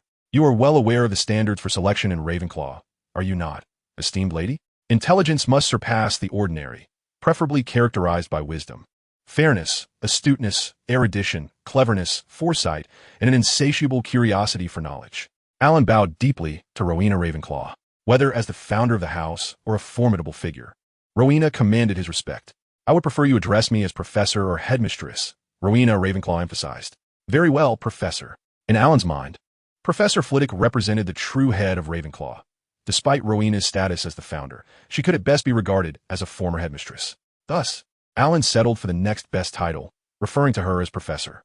Now that you have ventured here, should you complete the final trial, you shall gain access to Ravenclaw's treasure. Rowena scrutinized Alan intently, as if assessing his capability to pass the ultimate test. May I inquire what this final trial entails? Alan was confident in his abilities. The last trial is to create a Philosopher's Stone, one that can transmute base metals into gold and bestow immortality. A hint of urgency was discernible in her cool tone. The Philosopher's Stone? Forgive me, but why would you, in your current state, desire such a stone? Alan's curiosity was genuinely piqued. Are you suggesting that I, a mere remnant of thought, aspire to the elixir of life? Rowena Ravenclaw's voice bore a tinge of melancholy. Once, my daughter Helena stole my diadem, and I dispatched Barrow to retrieve it, only to discover he had tragically slain her. My initial intention was to create a resurrection stone. However, through my research, I learned that the resurrection stone cannot truly bring the dead back to life. It merely summons a substance that is more tangible than the soul, yet less so than the body, and the revived may not find joy in their return. In that case, the resurrection stone held no significance for Helena, who, in her fear of death, transformed into a ghost. I sought a more enduring way to accompany my daughter, yet wished to avoid becoming a specter. Hence, I turned my thoughts to the Philosopher's Stone. Rowena had no qualms about divulging the future intricacies to Alan. However, do you not require the Philosopher's Stone at this moment? Alan remained quite perplexed. Indeed, yet I find myself reluctant to relinquish the quest for the Philosopher's Stone without a thorough exploration. Hence, I have left behind this fragment imbued with my soul's essence, and crafted this magical statue, into which I shall infuse all my magical power when I am gravely ill and my life draws to a close.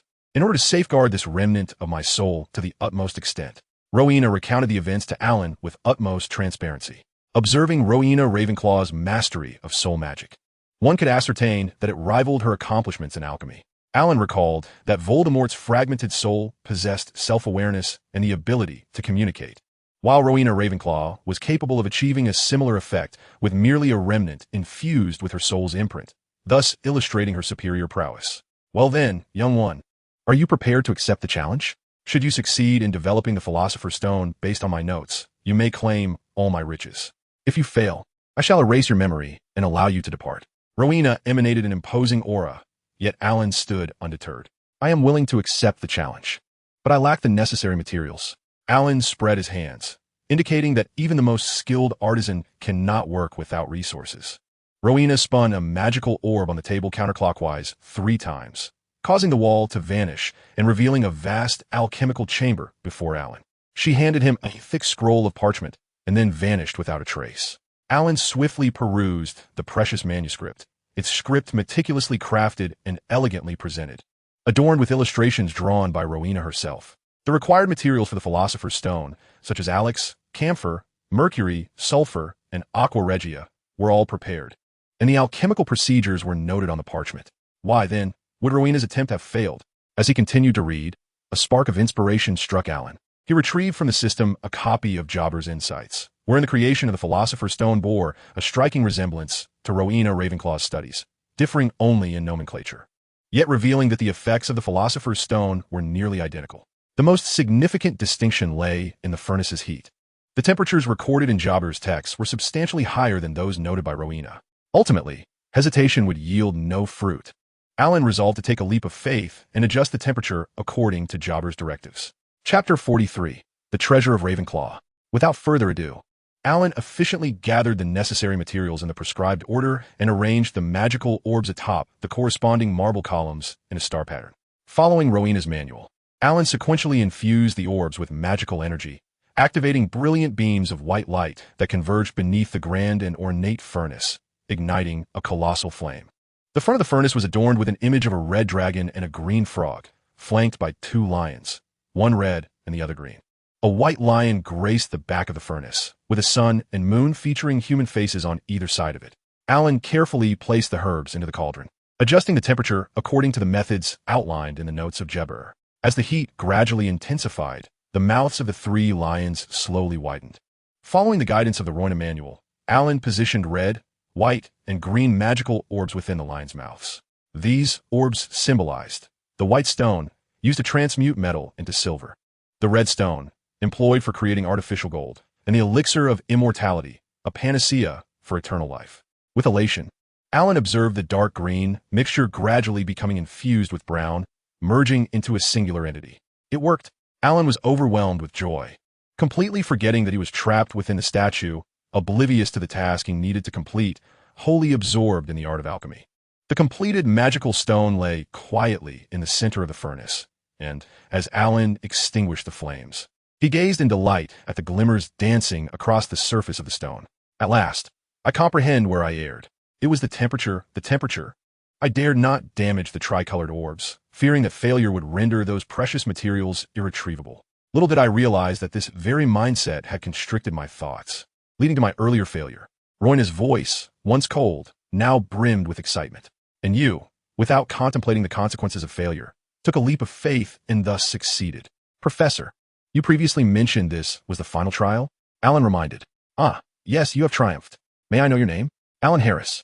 You have successfully completed all of my trials, showcasing remarkable intellect, courageous spirit, and mastery over avarice. You are worthy of the treasures of Ravenclaw. With that, Roina placed a radiant crown upon the table, its form akin to the one Alan had previously obtained, yet he keenly sensed a distinction. What could it be? The crown you used to unlock the statue was merely an earlier creation of mine, significant, yet incapable of truly enhancing wisdom. Otherwise, Helena would not have been blinded by greed, leading to her betrayal. This crown, Roina gestured towards it, her satisfaction evident, was perfected just before my passing. It not only ensures clarity of mind, but also unveils your deepest desires, preventing you from straying off course. This is true wisdom. Now it belongs to you. Next, Roina revealed the tower model Alan had seen before. This portable tower was intriguing. It could provide shelter should one find themselves lost in the wilderness. Most importantly, it contained a vast collection of books filled with the wisdom of those who came before. If you engage with them earnestly, they will construct a ladder leading you to the pinnacle of wizardry. Upon concluding her words, Roina appeared relieved, her form gradually fading as if she were on the brink of vanishing. Alan, you may also take the magical stone. It holds no value for me. It is immensely precious to you. I shall carry its creation method in pursuit of my soul, hoping she has not strayed too far. After my departure, this statue will no longer serve as a trial, devoid of magical support. Its inner space will disintegrate upon my leaving. Lastly, please look after Helena for me. Thank you. Alan accepted the treasure, bowing deeply in reverence to the formidable figure before him. Suddenly, a dazzling light erupted at his feet, compelling him to shield his eyes. When he opened them again, he found himself in the Ravenclaw common room, which was enveloped in silence. Without a moment's hesitation, Alan rushed to locate Anna, anxious to ascertain her safety. As if by an unspoken connection, the door to the common room swung open, revealing Anna standing at the threshold. Alan, thank goodness you're safe, she exclaimed, tears of joy streaming down her face as she threw herself into his embrace. I'm well, Anna, he replied, unsure of how to further express his feelings. It seemed that Rowena Ravenclaw possessed not only profound mastery over soul magic, but also exceptional skills in time magic. Her command over the school far surpassed that of any headmaster in history. Upon reflection, this was hardly surprising. After all, she had personally designed the very architecture of the school, endowing her with knowledge that far exceeded that of others. Does this mean Harry S. match is still ongoing? Allen inquirit hastily. Yes, when I left, Gryffindor had just finished hanging their promotional banners. Don't you need a rest? Anna S. concern lifted Alan S. spirits immensely. Well, I would indeed relish a moment of relaxation, but I am equally eager not to miss this Quidditch spectacle. Let us first go and watch Harry S. match, Alan suggested, to which Anna readily agreed. Together, they departed hand in hand. Chapter 44. Insights from a Master of Potions. Exchanging a glance, they hastened to the stands designated for Ravenclaw. Observing the match from the stands felt remarkably different from participating directly. Alan watched the roaring lions of Gryffindor across the way, realizing that he was indeed a Ravenclaw, forever incapable of such wild exuberance and fervor. Still no sign of the golden snitch, is there? Anna inquired of Roger, who was furiously scribbling down data with a furrowed brow. Indeed, neither seeker has yet discovered any trace of the elusive snitch. However, the skill of Gryffindor's chasers and beaters is formidable, particularly their beaters, who exhibit remarkable synergy, Roger remarked, casting an envious glance at the Weasley twins soaring freely in the sky. They are twins, having lived together all their lives. It would be odd if they did not coordinate well. Yet our Team S beaters are quite impressive too. Like you, aren't they? Alan offered a subtle compliment, which puffed Roger's chest with pride. Oh, of course. I am indeed the finest beater at Hogwarts. Roger S. Golden. Tousled hair and gleaming white teeth sparkled in the sunlight, capturing the attention of several girls nearby. Roger, may I borrow your binoculars? Of course. Anna, do you need them too? I brought plenty, Roger replied, feeling rather dependable as a captain. Alan raised the binoculars, straining to locate a small dot in the sky that was Harry. High above, Harry glided gracefully across the field, evidently yet to spot the golden snitch. As the match unfolded, Alan found himself surprisingly relaxed, his earlier tension dissipating as he watched the game unfold. A pervasive drowsiness enveloped him, and at this moment, he yearned for the comforting embrace of the Ravenclaw dormitory bed, longing for the sensation of being cocooned in soft blankets. The golden snitch. Roger's exclamation jolted Alan into alertness. Harry had spotted the elusive snitch. Alan promptly raised his binoculars. Harry was soaring downwards at great speed, but alas, he was deliberately obstructed by Slytherin's Marcus Flint. Following this overtly despicable act of cheating, commentator Lee Jordan could no longer contain his indignation, and Alan wholeheartedly agreed with him. Such conduct was indeed disgraceful. Regardless of the audience's outrage, the match must proceed. This serves as a testament that when faced with injustice, there is no need to bemoan fate or succumb to despair. Rather, we must empower ourselves to bring our adversaries to shame. While many remained entrenched in their anger, Harry's broomstick began to tremble uncontrollably. Slytherin scored a goal, and no one noticed Harry's distress. His broomstick writhed violently, gradually lifting him higher and higher away from the pitch. Harry was in peril. Alan was the first to sense that something was amiss. Beside him, Roger and Anna swiftly directed their binoculars towards Harry. The enchanted broomstick was tumbling wildly, and he could barely hold on. Suddenly, with another fierce twist, Harry was flung off. Now, he clung to the broomstick with just one hand, suspended in midair. The spectators in the stands had lost all interest in the match, gasping in horror as Harry fell. Alan trained his binoculars on Hermione, tracking her through the crowd, prepared to assist if the situation worsened. Fortunately, Hermione successfully ignited Professor Snape's robes while also colliding with Professor Quirrell. Harry landed safely, expelling the golden snitch from his mouth, securing victory for Gryffindor. Whether by skill or sheer luck, Gryffindor proved to be a formidable opponent. Roger closed his notebook, brimming with determination. For Gryffindor, we shall rise to the challenge too. Amidst the clamorous, exhilarated crowd, Alan flashed a supportive smile at Harry.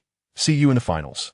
On a morning in mid-December, Hogwarts awoke from its slumber to discover the grounds blanketed in several feet of snow, the lake frozen solid. Despite the biting cold, Alan's spirits soared as if it were the warmth of spring. He had finally completed the library task assigned by the system, successfully acquiring the Book of Potions Masterwordo. The tome contained recipes for various wondrous potions, and the deeper he delved, the more he realized his own ignorance, becoming lost in the ocean of knowledge. In stark contrast, his classmates eagerly anticipated the forthcoming holiday. Although the common room was imbued with Professor Flitwick's enchantments and the great hall blazed with a roaring fire, the drafty corridors were bitterly cold, and the glass windows of the classrooms rattled in the fierce wind. The most disheartening aspect was that Professor Snape's classes were held in the dungeons, where their breath formed clouds of mist before them, compelling them to huddle close to their steaming cauldrons. Only Alan exhibited an exceptional enthusiasm for attending potions class.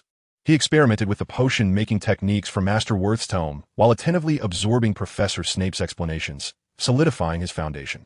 By juxtaposing the two, Alan felt he had made remarkable strides in his studies of potion-making. Professor Snape evidently recognized Alan's exceptional aptitude. He found no fault in Alan's concoctions. In fact, during one potion class, when he discovered that Alan had not employed the textbook methods, he remained silent, a feat that left the other students astounded. Aside from the Slytherin students, Snape regarded Alan with a unique favor, offering guidance instead of criticism. While other classmates were besieged by both mental and physical challenges, Alan's state of ease and contentment was truly enviable. Not only did he excel in potion class, but his performance in other subjects was equally outstanding. When the disparity in abilities is so vast, admiration is the only response left. Consequently, no one dared to trouble Alan, as it was generally accepted that he would undoubtedly secure the top spot in the impending final exams, leaving others to vie for second place. Alan spotted Harry, Ron, and Hermione following Hagrid into the Great Hall. With a smile, he approached them, eager to greet his friends, but he overheard Harry cheerfully remarking to Hagrid, "Ever since you mentioned Nicholas Flamel, we have been trying to figure out who he is." "Are you speaking of Nicholas Flamel?" Alan inquired jovially. However, it was evident that the others did not share his enthusiasm. Hagrid appeared furious. Ron's face was a mask of terror, and Harry looked quite embarrassed, opening his mouth to speak only to be restrained by Hermione. Hermione, in turn, chastised Alan, saying, "Alan, while your excellence has garnered praise from all the professors, eavesdropping is unethical." Alan had always believed that when someone no longer trusts you, there is no need for sorrow. Everyone has their own life, and no one can accompany you at all times. One should not linger on the past or cling to what once was. Is he joking? How could he possibly know about Nicholas Flamel? Ron exclaimed, his mouth agape in astonishment. Alan seldom jested, and given his profound love for books and extensive knowledge, it was entirely plausible that he truly knew of Nicholas Flamel. Harry felt a wave of frustration and dismay. He should have been candid with Alan. "Perhaps we can meet him tomorrow at breakfast," Harry suggested, filled with hope. "That will have to suffice," Hermione decided, opting to wait in the library. Perhaps Alan would also visit the library to read. Before even stepping through the door, Alan caught the delightful scent of strawberry cake wafting through the air. His mother had baked strawberry cake. His eyes brightened, and he quickened his pace. There was no shame in a man's love for sweets. Not only was there cake, but his mother had prepared an abundance of delectable dishes. His elder brother Albert was in high spirits. Currently, Alan was the only one in the family attending Hogwarts, while his elder sister Daisy worked alongside their mother at St. Mungo's Hospital for Magical Injuries. Albeit unlike Mrs. Harris, she served as a healer in the spell damage department, a role Mrs. Harris was quite pleased with. A year ago, Alan successfully achieved excellence at Nets, and, with his outstanding results, he entered the Ministry of Magic, becoming a member of the Department for the Regulation and Control of Magical Creatures. Consequently, his family is particularly concerned about Alan's life at Hogwarts. After working, one tends to reminisce about the carefree days of school, a time of vibrant youth. When Alan mentioned that he and Potter became a chaser and a seeker in their first year, Mrs. Harris appeared particularly astonished. Alan's prowess in sports must surely be hereditary. "I was once an exemplary chaser for Ravenclaw," Mr. Harris boasted with pride. "Indeed, splendidly so. Owen, you looked remarkably dashing atop your broomstick back then." Unintentionally, the Harris couple showcased their affection in front of the children. Albert and Alan exchanged amused glances, unable to suppress a chuckle. Before retiring for the night, Alan penned a letter to Anna, expressing his inner joy and wishing her peace and happiness. This holiday, Alan had made no elaborate plans. After enduring so much, he merely wished to rest at home, relax his taut nerves, and peruse Ravenclaw's collection of books. However, the world seldom bends to one's will. According to Murphy's Law, the more one desires something, the more elusive it becomes. Upon opening his eyes again, Alan noticed that snowflakes were falling gracefully outside, seemingly destined to continue for quite some time, thus thwarting his morning exercise plans. After washing up, he discovered that only he and his little sister, Emily, remained at home. Had they made arrangements to work together? Alan mused as he poured himself a steaming cup of milk. Although Mrs. Harris had left in haste, her culinary skills ensured that breakfast was prepared for her youngest son and daughter. Once Emily awoke, she eagerly entangled her brother in a request for the story of the Moonstone. Alan noted the peculiar evolution of his sister's interests. She had transitioned from fairy tales to a fascination with detective mysteries at an astonishing pace. According to the book Emily presented to Alan, the Moonstone is a renowned yellow diamond, first documented in Indian historical texts. This gem is set in the forehead of a four-armed Indian deity, the moon god. It was named the Moonstone partially due to its unique luster and partly because of a legend that it can perceive the moon goddess' intentions. Its hue changing with the lunar phases. As far as Alan knew, the wizarding world had similar accounts, unlike the revered diamond dedicated to deities in India. The Moonstone in the magical realm is a semi-transparent gem of lesser quality, yet it too can sense the moon's influence, hence its name. Chapter 46. A Visitor at Midnight. "Emily, what made you choose such literature?" Alan inquired with genuine curiosity. With a smile, Alan obliged, bringing milk and cake to his sister, who obediently sat nearby, indulging in her treat. However, after perusing the relevant tomes in Ravenclaw's treasure, Alan grew increasingly worried about Albert. Historical records indicated that this yellow diamond had endured calamities since the 1st century. Anyone who coveted or attempted to seize it met with misfortune. Alan's anxiety peaked when he noticed Albert's absence during dinner. In response, Mr. Harris speculated that Albert must have been preoccupied with an urgent matter, leaving without informing the family. Mrs. Harris was genuinely worried about her eldest son, as such a lack of communication had never occurred since Albert began his work. Mr. Harris withdrew his wand and approached the door, peering through the peephole before pulling it open. A tall, bald wizard with dark skin entered, bringing with him the chill of the storm. I apologize for disturbing you at this late hour, Owen, but I have compelling reasons. A deep, measured voice resonated in the room. Alan noticed that the man wore a golden earring on one side. Kingsley, what brings you here through such treacherous weather? Is something amiss with Albert? Mr. Harris inquired, his worry palpable. The entire family fixated on this unexpected visitor, while Mrs. Harris clutched her clothing over her chest in anxiety. Well, Kingsley Shacklebolt began, gathering his thoughts. Last night, I received a notification from the department to pick up Albert today for a briefing at the Auror office. If I did not find him, I was instructed to wait here. However, unforeseen circumstances have arisen, and I must speak with you. Alan noticed Kingsley's hesitation, sensing that the man was concealing certain details. Mr. Harris, too, recognized this but insisted, regardless, we can accept that. What we most urgently wish to know is whether Albert is safe. Mrs. Harris, though equally anxious for news of her son, graciously poured a steaming cup of fragrant tea for Kingsley. He took a small sip, letting out a satisfied sigh. Thank you, Mrs. Harris. I've been observing outside all day. It is indeed frigid. Owen, Albert should be safe, at least for the moment. Otherwise, I wouldn't have seen those individuals searching for him during the day. Individuals searching for Albert? Why? Mr. Harris grasped the crux of the matter, gesturing for Mrs. Harris to prepare some food. Alan restrained Mrs. Harris, believing it best for a mother, who was so concerned for her son's safety, to remain present. He stood up and walked toward the kitchen, grateful that since practicing basic physical enhancement techniques, his senses had sharpened, allowing him to overhear the conversation in the living room. Albert had taken on a task assigned by the office, but I cannot disclose the details at this moment. Kingsley discerned Mrs. Harris's inquisitiveness. It is classified information. Alan surmised it might pertain to the so-called Moonstone.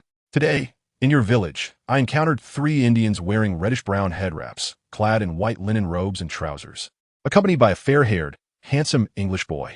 It appeared that the boy was being coerced by them, his demeanor reluctant. At that moment, the enticing aroma of sizzling sausages filled the room, causing Kingsley to swallow hard. Pardon me, I've been hungry all day. No need to apologize, sir. Your sacrifice for our sake is greatly appreciated. Alan, with a keen understanding, graciously handed him a plate adorned with fragrant sausages and toasted bread, while also refilling Kingsley's cup with tea. Have you recently noticed any changes in Albert? Perhaps he has encountered someone or delved into a new book. Kingsley inquired. The Harris couple exchanged glances, realizing their neglect towards their eldest son. After a moment's contemplation, Alan presented the book he had read to Emily earlier that day, a tale chronicling the legend of the Moonstone, to Kingsley. Albert has recently developed a fondness for this book. I wonder if it might offer you any insight. This evening, I shall remain here to protect you, Mrs. Harris, and I appreciate your understanding. Kingsley, with his courteous demeanor, was difficult to envision as a seasoned orator. Chapter 47, Nocturnal Whispers. In the dead of night, as slumber eluded him, Alan keenly detected the sound of hushed voices emanating from the sitting room. He quietly rose from his bed and concealed himself behind a pillar in the doorway. It was Mr. Harris conversing with Mr. Kingsley Shacklebolt. Owen, you are aware of the department's confidentiality protocols. I cannot divulge the specifics of Albert's current mission. However, please trust that we are indeed exerting every effort to rescue him. Kingsley remarked, massaging the bridge of his nose, a look of great distress etched upon his features. Kingsley, please comprehend the anguish a father endures when faced with uncertainty regarding his son's fate. From your words tonight, I sense that Albert is engaged in an exceedingly perilous undertaking. While you need not disclose the particulars, might you offer a hint as to the potential dangers my son may face? This is a father's plea, Mr. Harris implored, unwavering in his request. Well, Owen, this book was Albert's favorite prior to his disappearance. You may peruse it at your leisure. Kingsley appeared momentarily moved, yet he steadfastly adhered to his principles, withholding specific details of the mission. Mr. Harris hastily leafed through the pages, contemplating when to discuss matters with his younger son. This book, handed to Kingsley by Alan, was certainly familiar to him. Mr. Harris was aware of Alan's remarkable memory and understood his intelligence and insight. Owen, what do you plan to do tomorrow? As Mr. Harris continued to browse, Kingsley suddenly posed the question. What do you mean, what will I do? Mr. Harris responded, perplexed, as he focused intently on the mythic narrative and its potential connection to Albert. I recognize your concern for the safety of my family, but as you mentioned, those 3 Indians will inevitably come to our home if they cannot locate Albert. If the house is empty, they will realize we have taken precautions, and, as a result, they may deploy greater resources to capture Albert, placing him in even greater peril. Furthermore, if they dare to intrude. I would be eager to confront those Indians and inquire about my son's whereabouts. Lunan and I have both passed through the nets, and being in our own home assures our safety." Mr. Harris's demeanor was resolute, revealing his determination. "Very well, since you insist. I shall communicate with the department to temporarily open the network to your home, thereby mitigating the risk of unforeseen incidents during your travels. It is late, Owen. Let us conclude our discussion here, as I must report back to the department." Kingsley acquiesced to Mr. Harris's arrangements. "Thank you, Kingsley. Good night, and sweet dreams." Mr. Harris gratefully clasped Kingsley's hand and bade him farewell. Indeed, it was not long before Mr. Harris knocked on Alan's door. Alan pretended to be half asleep as he opened the door. "Sorry to disturb you, Alan. You must have been asleep, but I have something of utmost importance to discuss." Mr. Harris's heart ached with regret, yet the matter concerning Albert's safety compelled him to seek clarity. Alan stepped aside to allow Mr. Harris to enter, and they settled at the table. Outside, the snow swirled violently, while inside, the dim light cast a cozy yet deceptive tranquility, reminiscent of the calm before a storm. "Father, you must be inquiring about that book, correct?" Alan had already surmised Mr. Harris's purpose and recounted the origins of the book with clarity. Mr. Harris wore a pensive expression. "Father, have you heard of the lunar deity in India?" Alan asked softly. Mr. Harris focused intently on his younger son, recognizing that Alan was not one to speak frivolously. "In India, the moon god is referred to as Chandra, signifying brightness and brilliance. According to records, the moon god is male, possessing 4 arms. One holds a scepter, another the elixir of immortality, the third a lotus flower, while the fourth is in a defensive posture. He commands a chariot drawn by antelopes or 10 horses as white as jasmine." Alan paused, gazing meaningfully at Mr. Harris. "Are you implying?" Mr. Harris inquired with suspicion. "Who in this world yearns for immortality the most?" Alan's gentle words sent a chill through Mr. Harris. "You mean that which shall not be named?" Mr. Harris's mind churned with tumultuous thoughts. How could this be? Was Albert not in grave danger? As he pondered, he asked, "But has he not already been defeated by Harry? Who knows? It could be him or the Death Eaters. Anything is possible, but we must prepare for the worst. Father, what do you plan to do with us?" At that moment, Alan's maturity astonished Mr. Harris, making him almost forget that he was merely a child.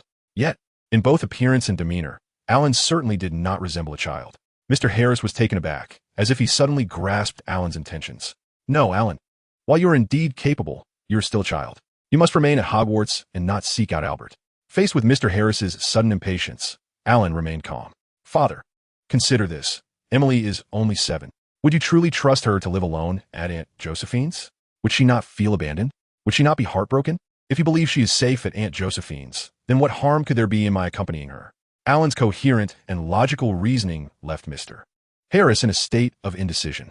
Furthermore, given the current circumstances at home, who would take him to Hogwarts? It would be better for him to join Emily at Aunt Josephine's. With that final straw, Mr. Harris ultimately relented. "Very well, but you must take good care of Emily and do not wander off." Chapter 48. The Decline of the Manor. On a winter morning following a snowfall, the sky is a profound and brilliant blue. Upon opening the window, a brisk chill rushes in. Indeed, the heavy snow leaves no trace, blanketing the world in an expanse of white, devoid of any signs of life. However, this does not imply safety, for the snow may well conceal nefarious deeds. As usual, Mrs. Harris has prepared breakfast, yet the rich aroma of milk and cereal fails to stimulate anyone's appetite. When Mr. Harris announces his arrangements at the dining table, Mrs. Harris can no longer maintain her composure. "No, Owen, my powers are formidable as well. I can face everything alongside you at home. Father, I believe a doctor can play a significant role in confronting battles," declares Daisy, unwilling to remain a passive observer. Hiding in a safe haven while her kin confronts unpredictable peril. A spirited argument, or perhaps a passionate debate, is on the verge of unfolding. Meanwhile, Alan serves himself a bowl of milk cereal and prepares a plate of sandwiches, calling for Emily to join him in her upstairs room. He thinks it unwise to expose children directly to their parents' disputes, as it could inflict emotional harm on their tender hearts. "Alan, why are Mommy and Daddy arguing?" Emily inquires, her voice tinged with sadness. "Are we going to be separated?" she asks, fear creeping into her tone. "I will be with you," Alan reassures her.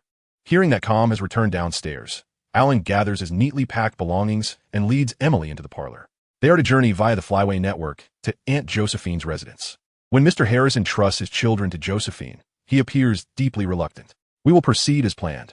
Let us hope for a smooth journey." Alan, take good care of your sister. Mr. Harris embraces his children, resolutely turning to depart. Aunt Josephine is a robust witch, her cheeks flushed and her blue eyes sharp. Clad in a deep purple dress, she dons a black silk cloak adorned with dark tassels, and a black hat embellished with violet velvet flowers that quiver as she turns her head. "My, what delightful children!" Aunt Josephine exclaims, scooping Emily into her arms. Emily looks helplessly at her brother, but upon seeing Alan's encouraging smile, she shyly leans against Josephine's shoulder. "Have you had breakfast?" After receiving affirmative responses from the two children, Aunt Josephine leads them to settle their luggage. They pause before a door adorned with a portrait of a young girl. Dressed in a red dress woven with golden and silver threads, a stoic expression on her face as a dark green toad perches on her hand. Its gaze sharp and inquisitive. "Miss Clark, these two children require temporary lodging here for several nights. I hope you will grant permission." To Alan's astonishment, Aunt Josephine bows to the painted girl. The toad in the girl's hand leaps away from the canvas, and shortly thereafter, the girl herself steps out of the frame. "There we go." Aunt Josephine gently nudges, and the enormous door creaks open slowly and heavily. Upon opening the door, one is greeted by an expansive bedroom adorned with embroidered decorations, while intricately grained wooden furniture fills the space. A large window, embellished with a patchwork of vibrant stained glass, overlooks a vast expanse of wilderness blanketed in thick, white snow.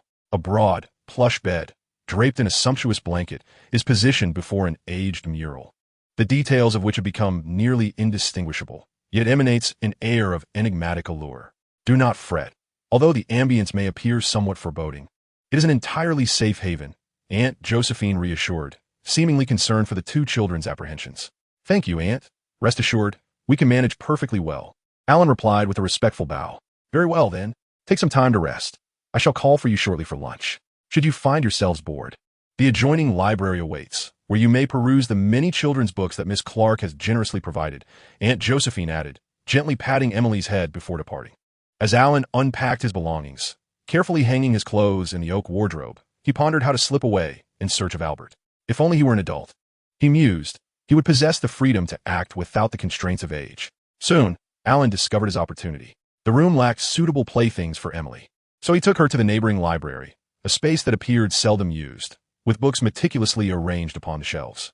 It seemed Aunt Josephine had recently cleaned, as the room was pristine, devoid of dust. Emily joyfully played in front of a small children's bookshelf, excitedly removing all the books and stacking them high, clapping her hands in delight.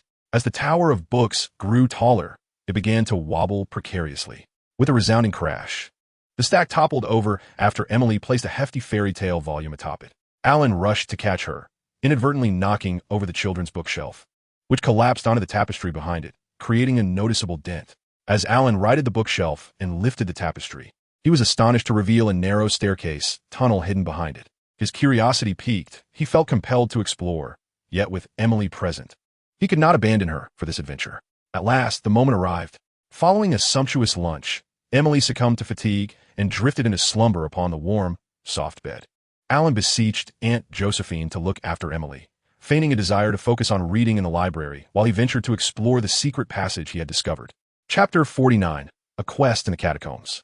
The room was a diminutive storage space, with afternoon sunlight streaming through a skylight, illuminating the spot where Alan emerged. He instinctively shielded his eyes, taking a moment to adjust to the brightness. "Is there something you require, host?" A sweet voice chimed, reflecting the efficiency of the system at hand. "During the last mission involving the lizard folk, you provided me with a map. Will subsequent tasks also have map assistance?" Alan inquired. "Indeed, to aid the host in successfully completing tasks, maps will be provided for all missions," came the response. "May I proactively request tasks?" Alan pressed on. The host is permitted to issue proactive missions. However, the determination of task difficulty lies with the system, and the rewards remain to be decided. "Very well. Please assist me in issuing a quest to locate Albert Harris."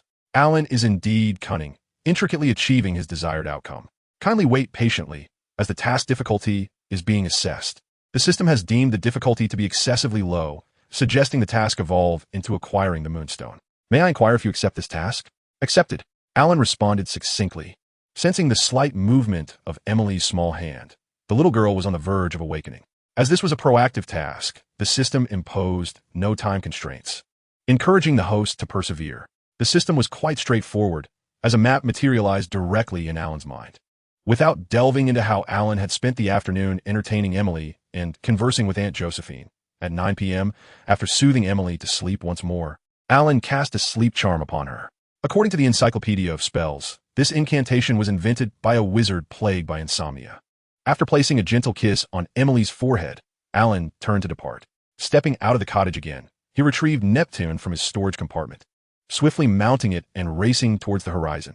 The cold night wind howled beside him, but fortunately, Alan had prepared in advance, transforming his whimsical wizard's robe into a snug outfit designed to shield him from the wind. Thankfully, the moon was bright and the stars sparse. Through the occasional wisps of thin clouds, the cottages below appeared to be flattened and then spread out again. Alan surged forward at an astonishing speed, and as he neared his destination in the hazy night, a towering clock tower came into view. Ascending the clock tower, a spiraling outdoor staircase coiled around its pinnacle like a great serpent. Even upon reaching the summit, Alan found no trace of Albert or the Moonstone. Yet, the map indicated that the target location was likely within this vicinity. Scanning the horizon, the area in the direction of the target appeared desolate. Could the gemstone possibly transcend the earth and sky? Wait a moment. Upon encountering such a lofty clock tower, Alan's first instinct was to climb it. Perhaps an unconventional approach was necessary. How would he know unless he tried? Alan swiftly descended the stairs once more. Indeed, on the plaza outside the first floor of the clock tower, he discovered an abandoned, dry well, and upon it, he sensed traces of magic. How remarkable it was that amidst such a towering structure, who would pay heed to a mere dry well? As the saying goes, great skill breeds great courage. Armed with the protection of his whimsical wizard's robe, Alan slid down the well's wall. It was uncertain how long he traversed through the darkness, but eventually, he halted his descent, finding a narrow, shadowy corridor leading to a vast stone cavern ahead. The pitch-black entrance resembled a gaping maw, ready to devour all. The faint glow of his wand emitted a ghostly blue light, failing to provide a modicum of safety. Instead, it heightened the sense of peril within the dark cavern. Yet, Alan felt a surge of excitement. The map in his mind had once again revealed a clear path. Without hesitation, he plunged into the cavern, continuing his search. Thus far, one could say everything had proceeded rather smoothly. Aside from the monotony, there was truly little to complain about. Suddenly, a steep incline led Alan into a deeper abyss. The slope so daunting that he had to summon all his focus to maintain his balance. After a series of descents, the slope gradually leveled out, leaving the vast subterranean chamber enveloped in a profound silence, punctuated only by the sound of Alan's breath and footsteps. The winding paths crisscrossed chaotically, and in the monotony of his trek, Alan lost all sense of time. At that moment, a loud sound pierced the stillness, akin to a sporadic rumble of thunder, gradually fading into the unknown darkness. Chapter 50, The Final Battle with the Behemoth. Where did this sound originate? Was it a phenomenon occurring within the Earth's layers? Or perhaps a rock slide? Alan strained to listen, but the chamber remained eerily silent. Recalling a scene from an old television drama, he pressed his ear against the stone wall, convinced he heard voices. A surge of exhilaration coursed through him. After wandering alone in the interminable, silent darkness, the prospect of human voices was a welcome relief. Once more, he pressed his ear to the wall. Indeed, there were faint whispers. Though the sound was elusive and indistinct, Alan discerned the word lost, its tone heavy with melancholy. With his remarkable hearing, he hastened in the direction from which the sound emanated. The closer he drew to the source, the more invigorated he felt, for he recognized that the voice belonged to Albert, the cause of great concern for their entire family. Suddenly, Alan's foot slipped, propelled by his own speed. He lost control on an exceedingly steep slope, descending rapidly as if plummeting into the abyss. He involuntarily tumbled and rolled against the vertical stone wall, continuing his descent. When he finally regained his footing, he beheld Albert slumped despondently on the ground, looking utterly frail. His striking cerulean eyes sparkled with joy upon seeing Alan, only to be clouded by worry shortly thereafter. "Alan, how did you end up here?" The unmistakable concern in Albert's voice stirred deep emotions within Alan. Albert's condition was evidently dire, yet his immediate focus was on his younger brother's safety. "It's a long story. What happened to you? Why haven't you treated your leg wound?" As a proud Auror, Alan could not naively believe that Albert lacked healing magic. "I might be cursed, my magic completely drained. I lost my way in this labyrinthine chamber and accidentally broke my leg." Albert succinctly explained his predicament. Alan swiftly summoned the portable tower he had acquired earlier from his system, concealing it as though retrieving it from his pocket. The mobile tower landed with a thud, and Alan activated the control spell, ensuring the tower's apex just grazed the ceiling of the stone chamber. Supporting Albert, Alan guided him into the tower, where flames roared to life in a grand fireplace, immediately warming the hall with a comforting heat. He helped Albert recline on the spacious sofa and retrieved a first aid kit from the tower, administering a hasty bandage to Albert's wound. If you are indeed cursed, there is no need for concern. I had a remarkable adventure at Hogwarts, through which I acquired this moving tower and a magical orb capable of dispelling curses. Alan retrieved the magical orb from Fawkes and skillfully cast a spell. Albert felt a familiar surge of energy coursing through his limbs. His magical powers were restored. Although Albert still felt somewhat weakened, he adeptly tended to his severed leg. When Alan had neatly stored the magical orb and returned from the tower's kitchen with some food, Albert was nearly unrecognizable in his former plight. "Thank you, Alan. You saved my life." Albert refrained from questioning Alan about how he had found him or inquiring into his peculiar adventures, understanding the importance of respecting others' privacy and secrets. In mere minutes, the two devoured 2 plates of sandwiches and drank a large glass of milk, feeling splendid. "Alan, this underground palace is rather strange. It seems we cannot use apparition here. Though I have regained my magic, I still cannot find a way out." Albert calmly pointed out their predicament, knowing that complacency was merely temporary. If they remained trapped in the labyrinth, they would inevitably face the dire challenges of scarcity. "Do not worry, Albert. I believe that since fate has led me to you, we shall not be confined here for long." Of course, Alan could not divulge the existence of a wondrous map within his mind. Moreover, he had yet to complete the mission assigned by the system to seize the moon gem. After a brief respite, they resolved to continue their search for an exit, with Alan's primary focus being the moon gem. As they progressed deeper into the stone cavern, the space gradually expanded, the air becoming increasingly humid.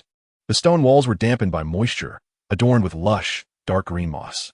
After traversing less than 5 miles, an extraordinarily wide underground river lay before them. Before they could confer on a strategy, colossal waves erupted upon the river's surface, heightening their alertness to imminent danger. Amidst the tumultuous waters, a creature resembling a sea serpent, approximately 30 feet in length, emerged like a harbinger of doom, blocking their path. The beast's body resembled a massive cylinder, with a short tail and limbs akin to oars, its form encased in layers of hard shell.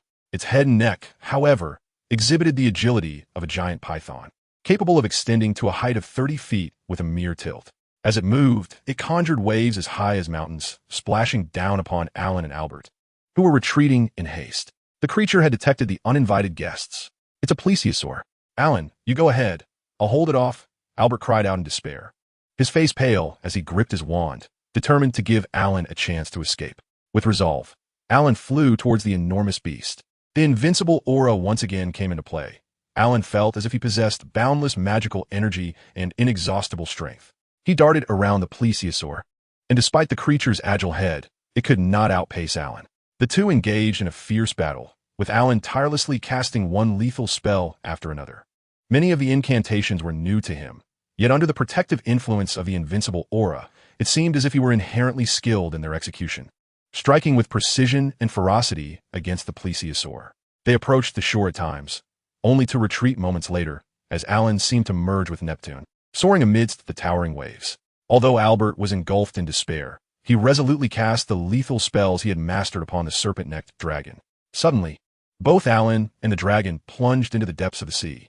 After a while, the dragon's enormous head broke the surface, and Albert's heart pounded, filled with concern for Alan's safety. Chapter 51. The Fierce Battle in the Undersea Stone Palace. The dragon's head erupted from the water with force, rising high before crashing heavily back down. Its shell was battered and bruised, its paddle-like limbs twitching in the water, while its cylindrical body rolled about. After a moment, it lay still, as if a colossal hand was slowly dragging it to the seabed, leaving only a swirling vortex on the surface. Yet, there was still no sign of Alan. Albert was immensely worried, his eyes reddening, and his nose tinged with anguish. He hurriedly scrambled toward the underground river, splashes of water erupting around him. There was Alan, riding Neptune. He soared from the depths, and Albert's heart soared with joy as he ran to embrace him. Alan gracefully arced through the air, heading towards Albert, ready to receive the warm embrace and concern from his kin. Albert meticulously checked on Alan, relieved to find him merely disheveled but unharmed. "Alan, it is truly wonderful that you are safe. I never imagined that at such a young age. You would possess such bravery and wisdom, along with formidable magical powers, to cast such astonishing spells. I wonder what became of that serpent-necked dragon. Albert lavished praises upon his brother without reserve. It must have sunk to the riverbed. The vortex's pull was too strong for me to see clearly, Alan thought, unwilling to reveal to Albert that he had already captured the dragon in his storage system. At the very bottom of the stairs lay an expansive, circular stone palace, surrounded by statues of various animals, each adorned with lotus lanterns whose flames burned perpetually, illuminating the palace in exquisite detail. At its center stood a colossal statue of the moon god, who possessed 4 arms, one wielding a scepter, another holding a vial of elixir symbolizing immortality, a third hand grasping a lotus, while the fourth remained in a defensive posture. He commanded a chariot drawn by antelopes and 10 horses as white as jasmine, appearing as if ready for battle. Embedded in the statue's forehead was a round, yellow gem, occasionally shimmering with light, boldly proclaiming its extraordinary nature. Alan's heart leaped with joy. The system map clearly indicated that the moon gem was located there. He summoned Neptune and swiftly soared towards the gem. Just as he was about to grasp it, a withered, emaciated hand snatched it away first. A ghostly figure landed beneath the statue, sporting a bald, swollen head and clad in tattered garments, exposing sores upon his body. Hermann Zeven. He is a Death Eater, Hermann Siven. I have seen him in the department files. How has he come to this? Albert was utterly astounded. Meanwhile, after seizing the gem, the Death Eater Hermann was virtually beside himself with joy. I am saved. I am saved. My master will surely reward me. With a sudden flourish, Alan drew his wand and unleashed an attack with remarkable swiftness. Albert, initially taken aback, soon grasped the situation and followed suit with his own stunning spell. Whether it was Albert's mission as an Auror or Alan's system task, the magical stone must not be left unattended. Marvelous work, Alan! Albert exclaimed with fervor, lunging forward to retrieve the gem from Hermann's grasp, unceremoniously stashing it in his pocket. Alan remained composed, having no objections to Albert's actions, as the luminous point representing their objective had not shifted in the slightest. Alan, let us be off, Albert declared with spirited enthusiasm. However, their departure was thwarted by 3 Indians who unexpectedly emerged from behind statue, their presence undetected until that moment. One of the elder Indians, speaking in a peculiar accent, proclaimed, "Having taken the moonstone, you now must serve as offerings to our deities." Simultaneously, the trio formed a lotus gesture, channeling the power of their ivory and gold staffs, unleashing 3 beams of golden light that converged upon the eyes of the moon god statue. Suddenly, Hermann, who had previously collapsed, began to convulse violently, his body shrinking at a visible pace until he became little more than skin and bones, ultimately dissipating into the stone floor, as if his existence had never been. Although Alan and Albert remained unscathed, the 3 Indian sorcerers exchanged bewildered glances. How can this be? How are you both unharmed? Anyone who enters this labyrinth, save the guardian, should fall victim to the moon god's curse. Upon hearing this, Alan swiftly pieced together the events. He possessed False's magical orb, capable of dispelling all illusions and curses. While Albert had indeed been cursed, rendering him devoid of magic, Alan was able to lift the affliction. Hermann, a Death Eater, had succumbed to the curse, his body decaying, leading to his demise within the Indian's sacrificial formation. The pressing question now was how to dismantle this sacrificial array. Since it was ensnared by a curse, Alan resolved to test the capabilities of False's orb once more. He held the orb aloft and incanted the spell, which proved effective. Alan sensed the air around him ripple with an invisible wave of magical energy, shattering the curse barriers set by the Indians. Chapter 52, Acquiring the Moonstone. Subsequently, Alan retaliated without restraint. The Indians' malevolent curses had no effect on him, and not only was he adept in magic, but his physical prowess was also extraordinary. Soon, several Indians lay unconscious at his feet. After casting a few more stunning spells, he hurried to assess Albert's condition, relieved to find him merely in a state of unconsciousness. Guided by the map in his mind, Alan returned to the statue of the moon god, scrutinizing it further. Drawing upon the information gleaned from the soul scrying, he cast a spell that shattered the statue into fragments. After a thorough search, he discovered the yellow gem nestled upon the lotus pedestal within the statue's abdomen. Swiftly, Alan secured the gem within his storage compartment, successfully hearing the system's announcement, signaling the completion of his task. Unmindful of the system rewards, Alan seized Albert and summoned Neptune, dashing forth at full speed. The moment the statue of the moon god shattered, the entire underground palace trembled, poised on the brink of collapse. Behind them, the palace continued to crumble, the thunderous sounds reverberating painfully against Alan's eardrums. Guided by the map in his mind, he propelled Neptune with all his might, and at last they escaped to safety. Shortly after their departure, the entire clock tower also succumbed to ruin. Albert finally regained his senses. He felt the faux gem in his pocket, exhaling deeply, relieved that the task was accomplished and his life preserved. Reclining in bed, the comfort of the mattress gradually eased Alan's taut nerves. He began to examine the spoils of his recent endeavor, the foremost being the intact corpse of a plesiosaur, its many materials and valuable treasures. The system's reward filled him with exuberance. It was precisely the illusory transformation virtual training room he needed. Mastering this technique would spare Alan from the arduous task of riding a broom, traversing starlight, braving the cold, and enduring the tempest to complete his missions.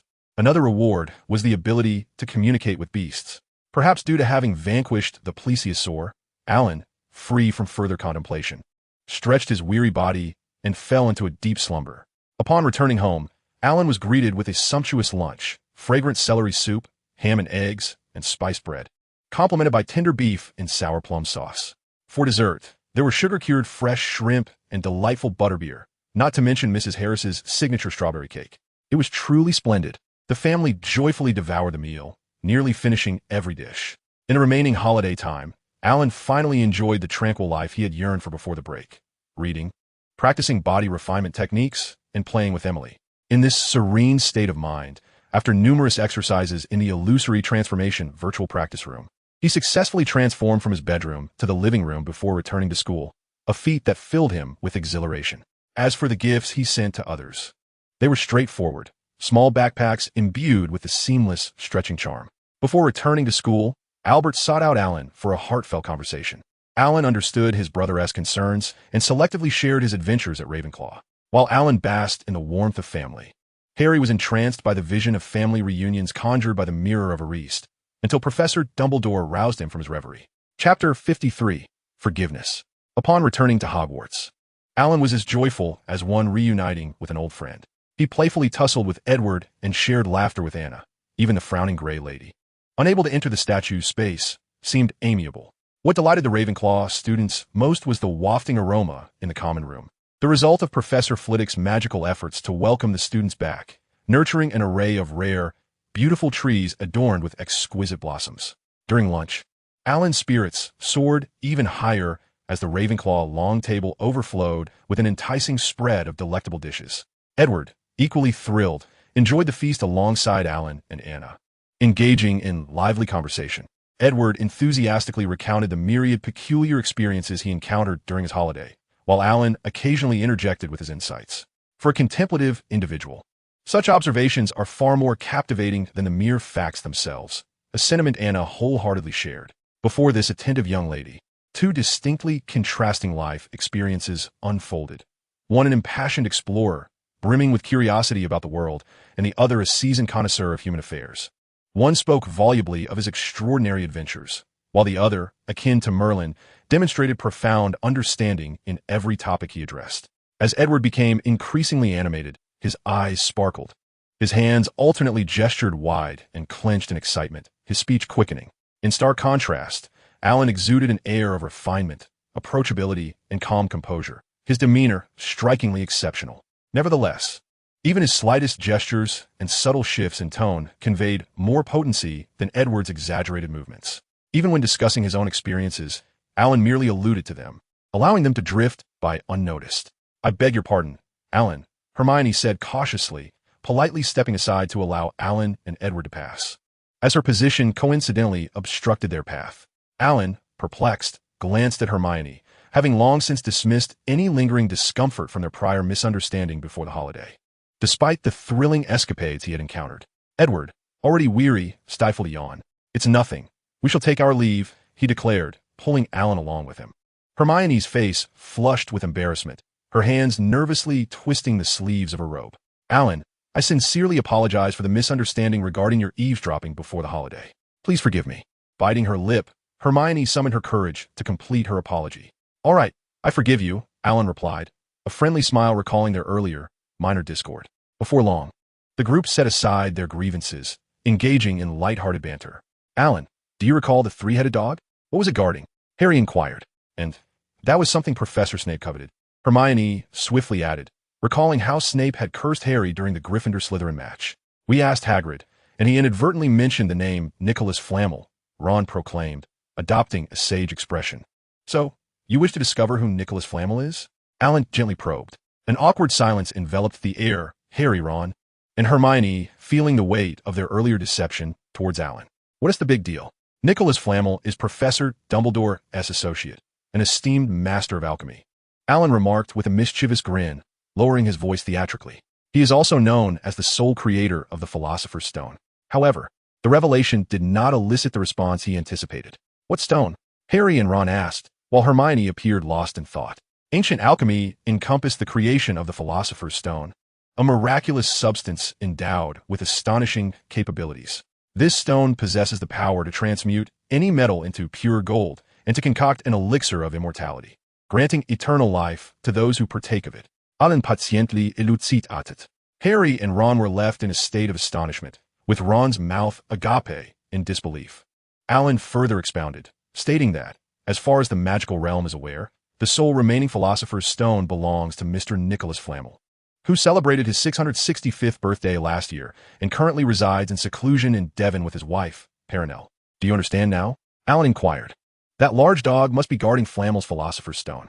I dare say Flamel entrusted Dumbledore with its protection, for they are friends, and he is aware that others covet the stone, Hermione conjectured with alacrity.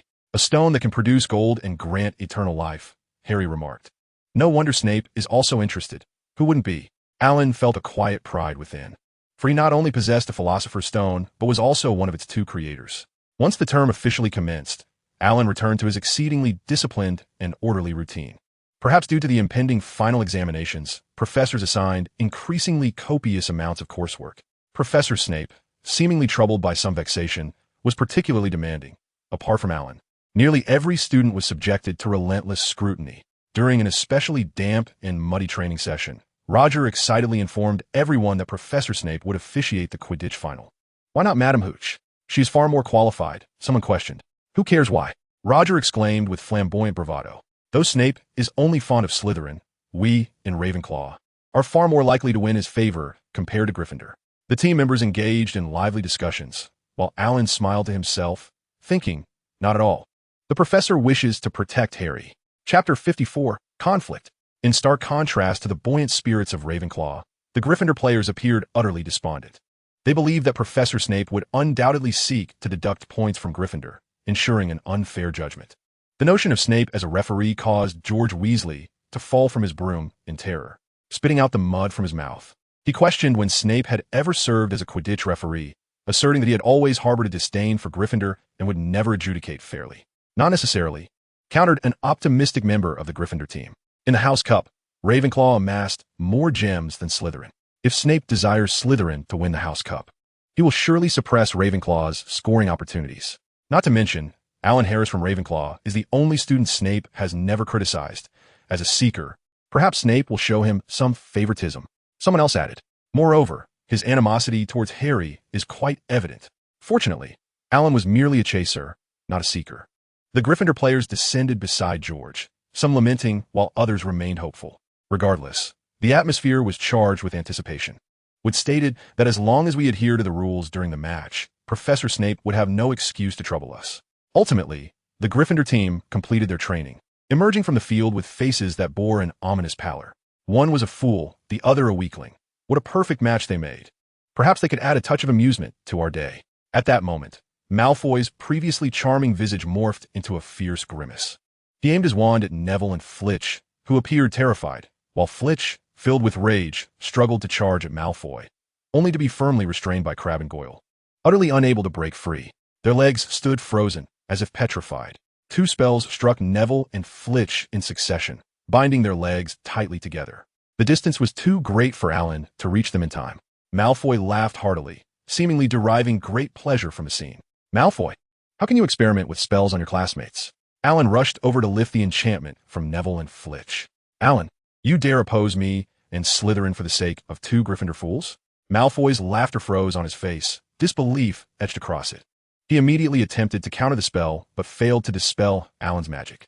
The three of them glared at Alan with resentment, while Crabbe and Goyle shouted crude curses. Alan, you will regret this. Remember, the referee for the Quidditch final is our headmaster, Professor Snape. Malfoy smirked, as if envisioning Alan's impending failure. I trust the professor's character. Alan shrugged, unfazed by Malfoy's threats, adding, you might want to find a professor to lift your spell, or perhaps seek Madame Pomfrey. Nodding at Flitch and Neville. Alan turned and entered the library. Malfoy and his companions hopped away like rabbits, leaving the library amidst the laughter of onlookers. Thank you, Alan. Neville and Flitch rushed into the library, locating Alan, who had just opened a book. It's nothing. We are friends, Alan reassured them. Upon hearing his words, Flitch felt a tangle of emotions. They had once shared an unbreakable bond, yet had grown distant since arriving at Hogwarts. Alan found this unsurprising. Friendship often flourishes with time, but can also fade with the passage of years. Observing the redness in Flitch's eyes, Alan patted his shoulder. You were very brave just now. I saw it. Truly Gryffindor-worthy. Neville, you too. Alan turned to Neville, offering an encouraging smile. With the Quidditch final approaching, Alan, as a member of Ravenclaw, eagerly anticipated victory. He recognized Harry Potter's formidable prowess, yet he believed that without striving, one should never concede defeat. He spent considerable time in the Room of Requirement, conjuring a substantial amount of gold with the Philosopher's Stone to upgrade Ravenclaw's broomsticks to the Nimbus 2000, which he anonymously donated. To this, Roger was overjoyed. In his view, as long as Professor Snape did not show favoritism towards Gryffindor, victory was all but assured. Professor Flitwick was indeed delighted, yet he took all the mysterious flying brooms away, conducting a thorough examination of each one. Professor, can we take the brooms now? This question had become Roger's customary greeting to Professor Flitwick. The other team members eagerly watched the professor, keenly anticipating the developments. Finally, 3 days prior to the match, Professor Flitwick returned the brooms to them, encouraging them in his high-pitched voice, play well. This time, we have a chance to win the House Cup. Upon learning of their opponent's upgraded equipment, Gryffindor's Quidditch team captain, Wood, sighed heavily and cautioned Harry. I don't mean to put pressure on you, Potter, but we must catch the snitch as quickly as possible this time. We need a swift resolution. The sooner, the better. On the day of the match, when Ravenclaw's Quidditch team entered the pitch atop their brand new brooms, the stands erupted in enthusiastic cheers, brimming with confidence for victory. In contrast, the Gryffindor team walked with heavy steps, yet carried an indomitable spirit. Alan squinted, recognizing the formidable challenge ahead. Compared to his teammates, Harry appeared much more relaxed, for his most trusted Professor Dumbledore had arrived at the match. In fact, it seemed the entire school had gathered to witness the event. Harry believed that as long as Professor Dumbledore was present, Snape would not dare to harm him. He was resolute in his conviction that it was indeed Snape who intended to do him harm, especially given Snape's current irritable demeanor, which seemed to validate his suspicions. Chapter 55. The Final Battle of Gryffindor. Professor Snape was indeed quite irate. He frowned and impatiently instructed, everyone, mount your brooms. The Ravenclaw players moved in perfect unison, swiftly mounting their brooms. Professor Snape blew the whistle forcefully. 15 flying brooms soared into the air, ascending high into the sky. The match had begun. The significance of equipment was vividly demonstrated at this moment. With their new brooms, Ravenclaw exhibited astonishing speed, darting through the sky with agility, while Gryffindor struggled to keep up, helplessly watching their opponents surge ahead. Alan, true to his title as the master of scoring, excelled not only in academics, but also on the field, resembling a majestic eagle, boldly forging ahead with unimpeded success. George Weasley of Gryffindor struck a bludger fiercely towards Alan, seemingly venting his frustration at their futile efforts. Alan leaned back, deftly dodging the bludger at an astonishing angle. The bludger missed Alan but struck Gryffindor's chaser, Angelina Johnson, who was pursuing the quaffle, with such force that it sent her plummeting from the sky. A collective gasp filled the arena as Dumbledore cast a spell to slow Angelina's descent, while Professor Snape blew the whistle, pausing the match. Alan's gaze turned toward Harry. Amidst the frenzied pursuit, he had not noticed Harry's movements. At this moment, Harry was filled with frustration. He had just seen a glimmer of gold flash past his ear, and as he turned to seize it, Angelina encountered a mishap. In that fleeting instant, the elusive golden snitch vanished. Now, Harry found himself under the scrutinizing gaze and eager anticipation of the entire Gryffindor house. He steeled himself, vowing to capture the snitch as swiftly as possible. Yet Ravenclaw's seeker, Cho Chang, was equally determined, both of them spiraling through the air. For Alan, Angelina's injury was of no consequence. His singular focus was on seizing the quaffle, sprinting forward with all his might to score. Roger was fully engaged, defending against George and Fred's frenzied attempts to intercept the quaffle. For Roger, the scales of victory had nearly tipped entirely in Ravenclaw's favor, the score widening to a significant 50-20. Indeed, Alan seemed tireless. None could deny he was akin to a Merlin on the field, commanding the game. Now, if Cho Chang could capture the golden snitch, jubilation would ensue. Suddenly, Harry executed a magnificent dive, eliciting gasps and cheers from the audience, with Cho in hot pursuit. Hearts raced as they charged toward Alan's direction. Alan, disregarding the quaffle, dove forward, launching a punch aimed directly at Harry's nose. The blow was fierce, slicing through the air, causing Harry, well aware of Alan's formidable strength, to momentarily hesitate, allowing Cho to maneuver in front of him. The despicable Lee Jordan had not finished his words when Professor McGonagall intervened. All eyes turned to Professor Snape, curious about his ruling. The match continued. Professor Snape, seemingly oblivious to the crowd's queries, signaled for the game to proceed. The stadium erupted in noise, particularly from the Gryffindor stands. Ron appeared ready to leap down for clarification, but someone beat him to it. Professor Snape, I believe an explanation is warranted, Lee Jordan inquired through the microphone, albeit with a hint of disdain. Transylvanian feint. Professor Snape replied coldly, maintaining his role as referee. Frustrated, Lee inadvertently struck the microphone, producing a jarring sound. I apologize, Alan, for my previous inappropriate remarks. Although Gryffindor was impetuous, they were also brave enough to acknowledge their mistakes. Lee publicly apologized to Alan. Alan waved dismissively. His objective had been achieved, though it was regrettable that Cho had not captured the snitch. Nevertheless, Professor Snape's fair ruling was something of a surprise to Alan, yet upon reflection, it made sense. His presence as a referee was solely to ensure Harry's safety. Oh, if only Elias' shot had been a tad higher, it could have soared over the Mediterranean. Elia, a chaser for Gryffindor, appeared somewhat impatient. If they could not quickly close the gap in scoring, even if Harry caught the golden snitch, Gryffindor would ultimately lose due to their overall lower points compared to Ravenclaw. According to Murphy's Law, the very thing one wishes to avoid is bound to occur. Harry glanced towards the direction where he had just spotted the golden snitch, silently calculating the score in his mind. Just a little longer, just a little longer. However, Cho had also noticed the elusive snitch, her face lighting up with excitement as she sped towards it. Harry had no choice but to accelerate. If he could not intercept Cho's path, he would have to seize the snitch before she did. The two were locked in a fierce chase, each pursuing the other. Ultimately, Harry outmaneuvered her, maintaining a slight lead of about a meter. In a daring move, he grasped the broomstick with one hand and hooked a foot onto it, aligning the broom parallel to the ground. His body became a perfect vertical angle, and with a swift motion, he captured the golden snitch that was hovering near the grass. The stands erupted in thunderous applause as Ravenclaw celebrated their hard-earned victory, while Gryffindor beamed with pride at Harry's remarkable performance. From a purely spiritual perspective, there were no losers in this match. Gryffindor's tenacity and unwavering competitive spirit left an indelible impression of respect on everyone present. The resounding applause echoed in the arena, belonging not only to the victorious Ravenclaw, but also to the valiant Gryffindor, who had triumphed in spirit despite their loss. Chapter 56. The Norwegian Ridgeback Dragon Norbert. Ravenclaw emerged victorious, and Gryffindor had captured the golden snitch. Such outcomes were not unprecedented in history, nor would they be the last. Whether it was Ravenclaw's ecstatic jubilation or Gryffindor's subdued departure, these emotions would gradually fade with the passage of time. As the air brimmed with the approaching scent of summer, everyone found their energies consumed by the heavy homework assigned by the professors. The library was filled with students poring over their materials, and Alan often spotted Harry, Ron, and Hermione during his time there. Hermione, a diligent and inquisitive student, did not find this level of study burdensome. Rather, she seemed to derive joy from it.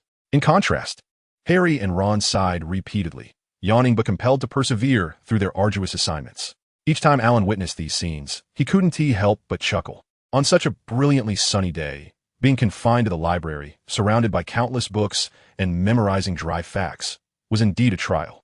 Through the library window, Alan gazed outside at the clear blue sky, reminiscent of forget-me-not flowers, the sunlight dancing on the rippling lake, creating a mesmerizing spectacle.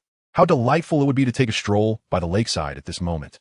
With a sudden desire, Alan stretched his arms, stood up, and invited Anna to join him for a walk, to which she readily agreed.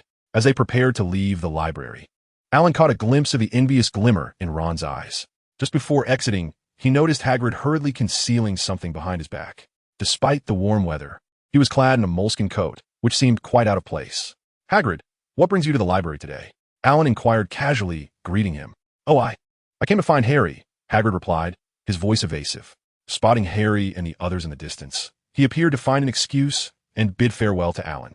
Making his way toward them with heavy footsteps, he was hiding something behind his back, Anna remarked thoughtfully. "Let us examine the books he has just perused," Alan suggested as he made his way towards the bookshelf recently vacated by Hagrid. The shelves were meticulously arranged with tomes concerning dragons, such as the species of dragons in Great Britain and Ireland, from Egg to Resurrection, and A Guide to Raising Dragons, among others. His attire was rather peculiar. On such a warm day, he donned a heavy winter coat. Observing the books that captured his attention, the astute Anna seemed to sense something awry, her astonishment palpable. "This is illegal," she thought. During the Wizarding Conference of 1709, a statute prohibiting the raising of dragons was officially enacted, and harboring a dragon within the confines of Hogwarts, teeming with students, was an exceedingly perilous and irresponsible act. "Do not fret, matters will find resolution," Alan reassured Anna. One could not help but admire her wisdom, truly prescient. When Harry and Hermione arrived with a dragon-bitten Ron in tow, Alan could not suppress his exclamation. "This must be a dragon bite, is it not? The teeth of this dragon are venomous." A mere glance was sufficient for Alan to deduce that Ron had been injured by Hagrid's dragon. Ron's condition was dire. His hand had swollen to twice its normal size, the wound taking on an unsightly green hue. "Yes, my hand aches as if it might sever from my body," Ron lamented, groaning in pain. "If you seek Madame Pomfrey, the issue should be resolved swiftly. However, since you have come to me, I can surmise what has transpired. Fear not, I am also capable of providing treatment." Alan excelled in herbology and was even more adept in potions, having stocked up on a plethora of ingredients during a recent visit to Diagon Alley. The trio expressed their gratitude, and after a moment's contemplation, Ron inquired, "Alan, since you are aware of how I sustained this injury, would you care to see the dragon?" Indeed, Alan was eager to witness it. Although he had battled a Hebridean black, he held a keen interest in other dragon breeds. "We shall bid farewell to Norbert on Saturday, at midnight atop the highest tower of Hogwarts. He is a Norwegian ridgeback," Ron added.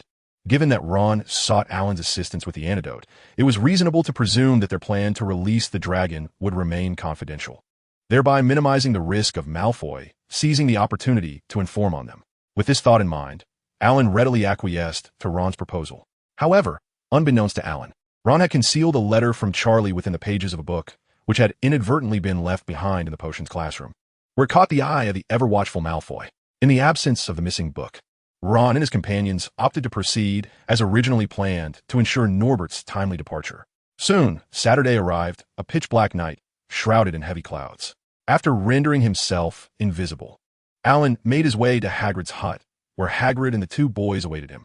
Hagrid appeared profoundly sorrowful and reluctant, as the little dragon flapped and floundered upon the table. It was not particularly aesthetically pleasing. Its appearance resembled a crumpled black umbrella. Its spiky wings seemed disproportionately large compared to its slender, dark body. It possessed a long, prominent snout with white nostrils, and its head bore horn-like protrusions, while its orange-red eyes bulged outward. It sneezed, expelling a few sparks from its nostrils.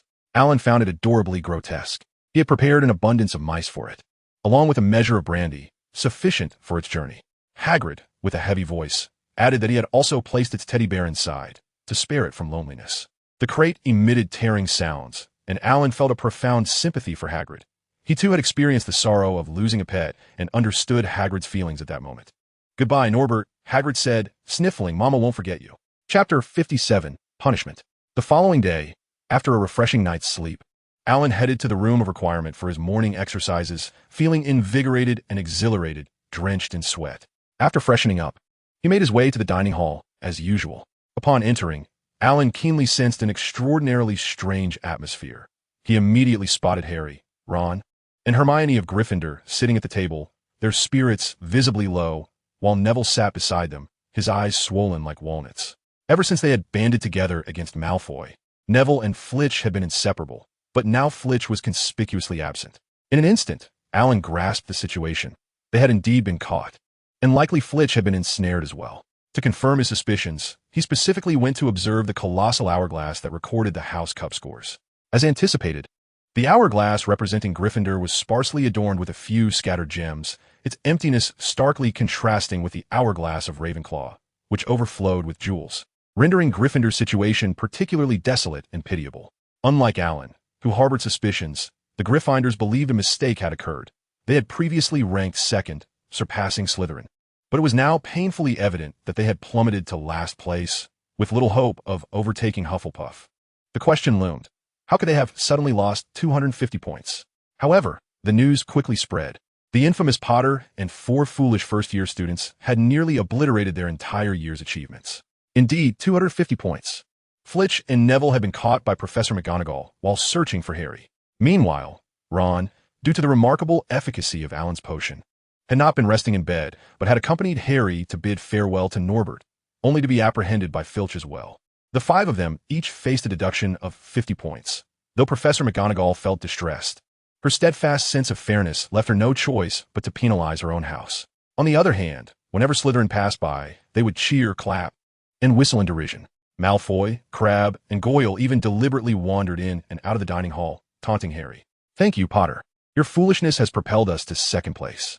Harry could no longer remain seated. Hermione, unable to bear such humiliation, had already buried her face in her hands, weeping. Harry tugged at Ron and Hermione, wishing to leave, yet Malfoy and his companions intentionally obstructed their path, mocking them loudly. The Gryffindors merely observed with cold indifference, showing no inclination to defend Harry and the others. "Enough. Malfoy, when you point a finger at another, 3 fingers are invariably directed back at yourself. What merit is there in triumphing through the missteps of others?" Alan could no longer endure the scene and forcefully removed Malfoy's hand that was aimed at Harry. "And you, brave and generous Gryffindors, basking in the glory of your companions, swell with pride when they excel, yet turn a blind eye to their humiliation when points are deducted. Your hypocrisy is insufferable, far less admirable than the unity displayed by Slytherin. Why do you not inquire into the reasons behind the deductions?" Alan observed that some Gryffindors seethed with anger, while others were enveloped in shame, yet none rose to defend themselves. Such is the so-called courage of Gryffindor. Alan scoffed inwardly.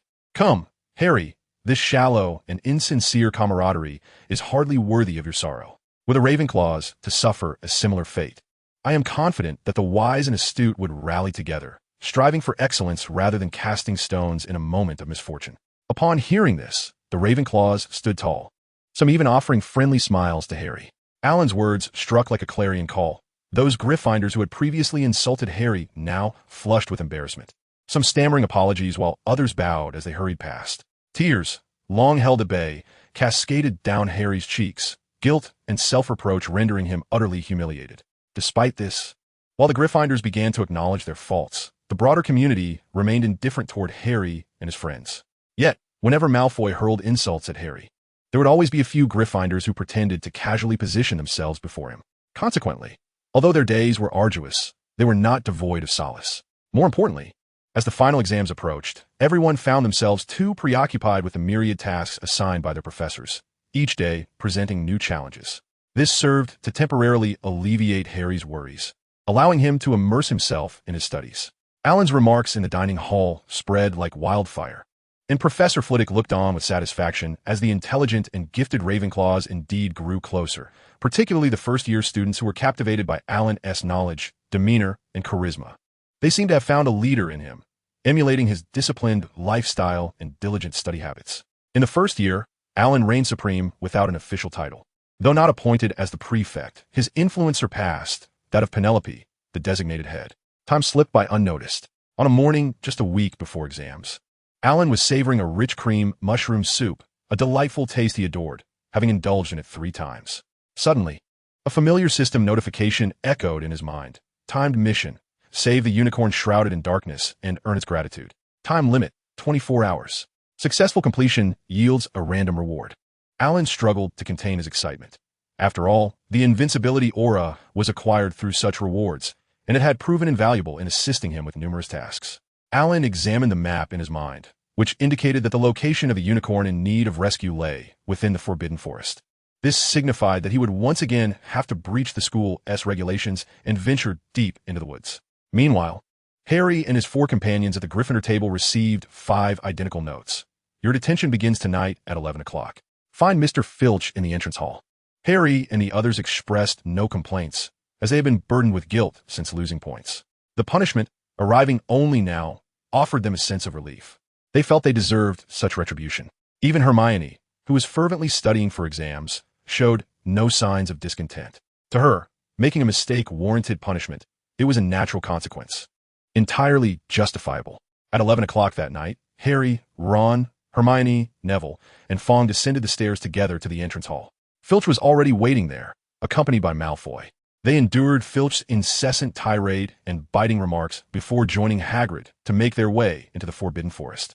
Simultaneously, Alan departed from the Ravenclaw common room, cloaked in invisibility, hastening towards the forest. Chapter 58, The Forbidden Forest.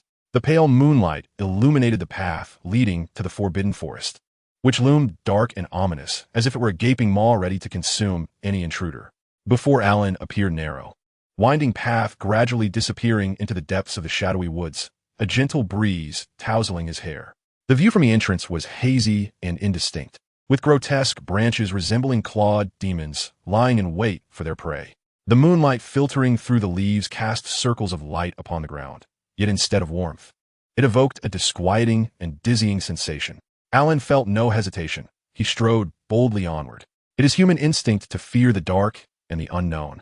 Yet those of great skill possess great courage, and Alan was resolute in his belief that he could surmount any obstacle. Soon, broken branches and a trail of chaotic footprints captured his attention.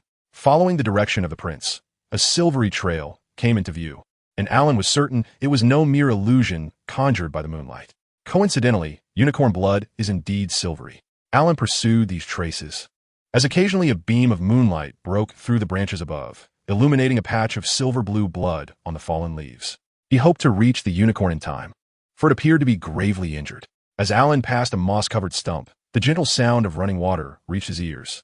Clearly, a stream flowed nearby. Along the winding path, spots of unicorn blood continued to mar the ground, a sight both shocking and distressing. The deeper he ventured into the Forbidden Forest, the more concentrated the bloodstains became.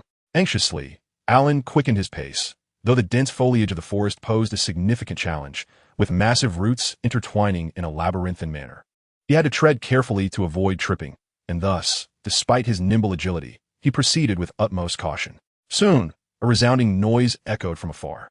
Following the sound, Alan navigated through the gnarled branches of an ancient oak tree and beheld a clearing ahead. In this space, a unicorn, resembling a white horse with a spiraled horn upon its forehead, was engaged in a fierce struggle against a hooded wizard clad in black.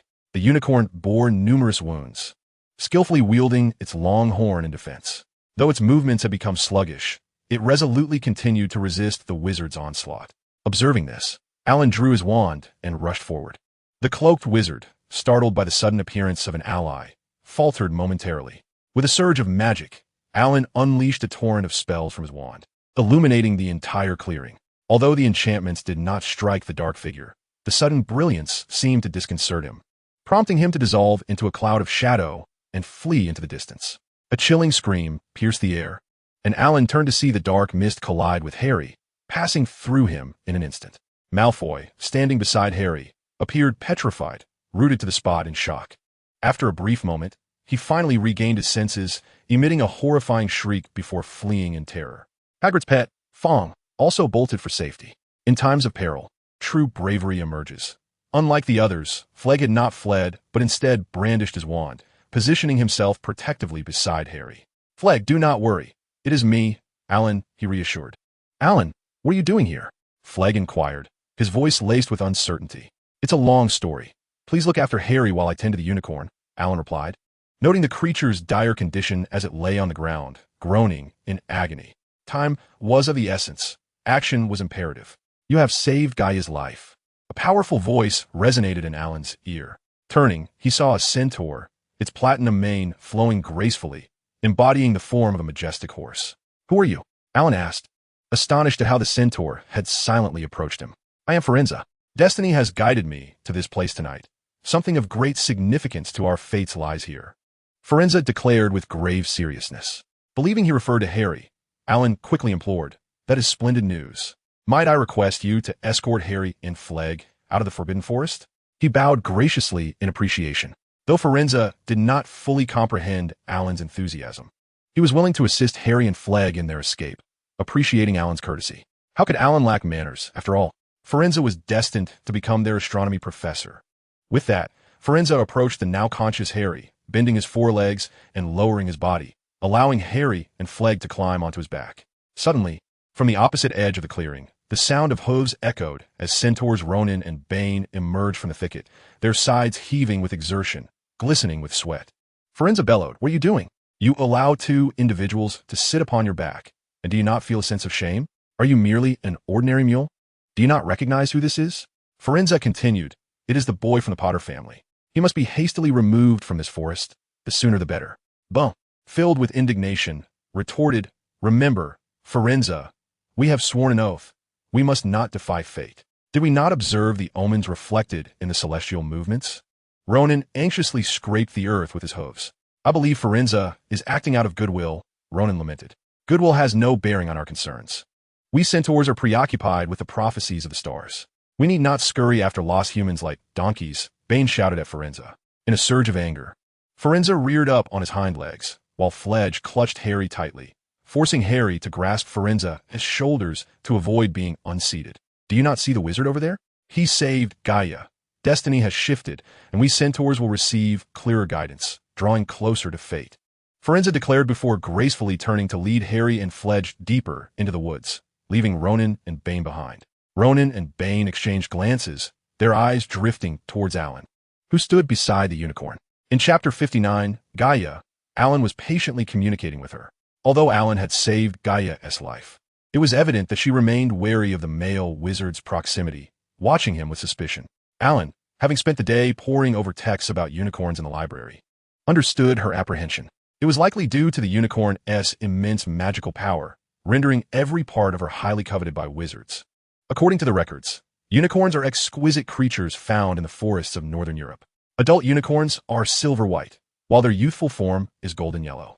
The horn, blood, and hair of the unicorn possess potent magical properties. The horn serves as an antidote. It is said that a knife with a handle made from a unicorn's horn can detect poison in food. The tail hair can be fashioned into wands, and its blood can prolong life. Please refrain from slaughtering unicorns for this. You would regret it, for such an act would incur a curse.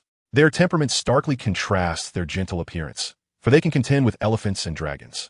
Generally, they avoid human contact, likely preferring the company of witches over wizards, and they run with remarkable speed, making them exceedingly difficult to capture.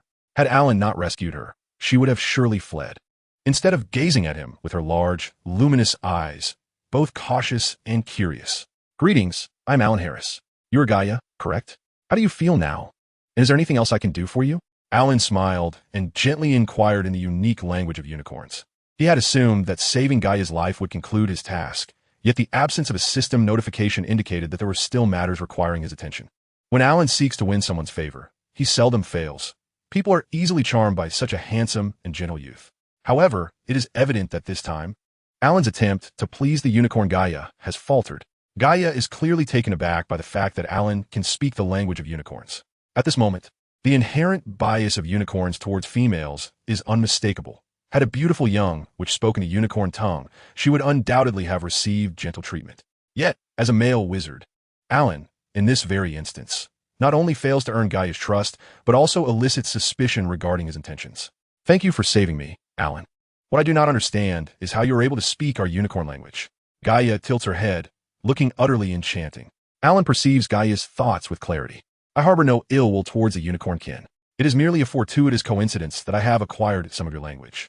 If you have no further need of my services, please allow me to take my leave." Alan's adept use of retreat as a strategy is unsurprising. This skill is something that many boys who have traversed the path of romance have mastered, yielding remarkable results almost every time.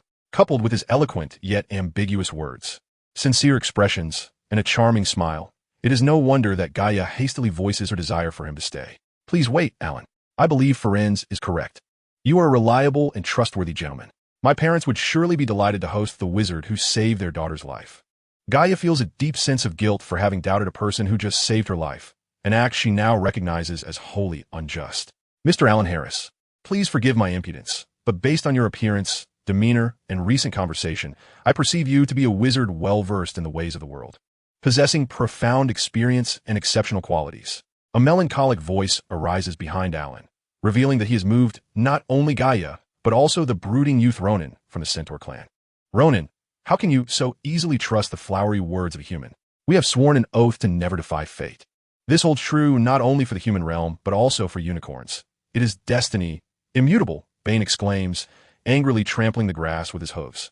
Bon, have you not closely observed the celestial signs? While it is true that Mars shines brightly tonight, Jupiter is also in direct motion, its brightness gradually surpassing that of Mars. Ronan, feeling somewhat uneasy, still dares to voice his opinion. I apologize, Alan. I have heard from Flegg and Harry about your situation. I am quite certain that you are the wizard whom our centaur and unicorn kin have been awaiting. To Alan's astonishment, Ferenz bends his two front legs in a gesture of respect. Ronan stands beside him, taken aback, while Bane appears utterly enraged. Do as you wish, Ferenz. I will report this matter to the clan leader. Just wait and see. In Bane's eyes, Ferenz is nothing short of a disgrace among centaurs. Think as you will. If necessary, I shall fight alongside humans. Ferenz raises his head, his mane billowing in the gentle breeze, resembling a valiant warrior, brimming with the spirit of battle. Bane, having grown weary of the conversation, left in a huff. Ronan cast a lingering glance at Alan before gracefully departing. Ferenza turned to Gaia and inquired, "How is your injury faring?" "I am well," Gaia replied, her spirits lifted by the efficacy of the salves Alan had applied. She danced with joy, her movements elegant and beautiful. "Then we must set forth. The sooner we resolve this matter, the better," Ferenza declared cheerfully. Invited warmly by Ferenza, Alan mounted its back, while Gaia leapt ahead with a lightness that belied her earlier near-fatal state. "Ferenza, what do Mars and Jupiter signify?" Alan asked, embodying the curiosity of a learner. "Mars represents war and turmoil, while Jupiter is the star of wisdom and good fortune," Ferenza succinctly explained, omitting further elaboration. Yet, Alan's mind began to form speculations. The turmoil surely referred to the war instigated by Voldemort, and Jupiter, judging by Ferenza's demeanor, likely had a connection to himself. "Alan, ahead lies the territory of the Unicorn clan, which I cannot traverse. The remainder of the journey must be undertaken by you alone. However, upon fulfilling the Unicorn's task, you must visit the Centaur tribe. I shall wait here for your return," Gaia expressed, nodding her gratitude to Ferenza and signaling for Alan to proceed. They then crossed a narrow brook and traversed numerous shrubs and trees, arriving at a smooth stone platform paved with colorful pebbles, shaped like a pentagram. Chapter 60, The Unicorn Habitat. Suddenly, Alan was enveloped in darkness. A thick fog descended, rendering everything increasingly obscure. The incantation Gaia had softly chanted moments before now resonated deafeningly. Gaia's warning proved accurate. The sensation was indeed profoundly uncomfortable. Alan struggled to articulate the myriad of strange feelings. Each experience was marked by unease.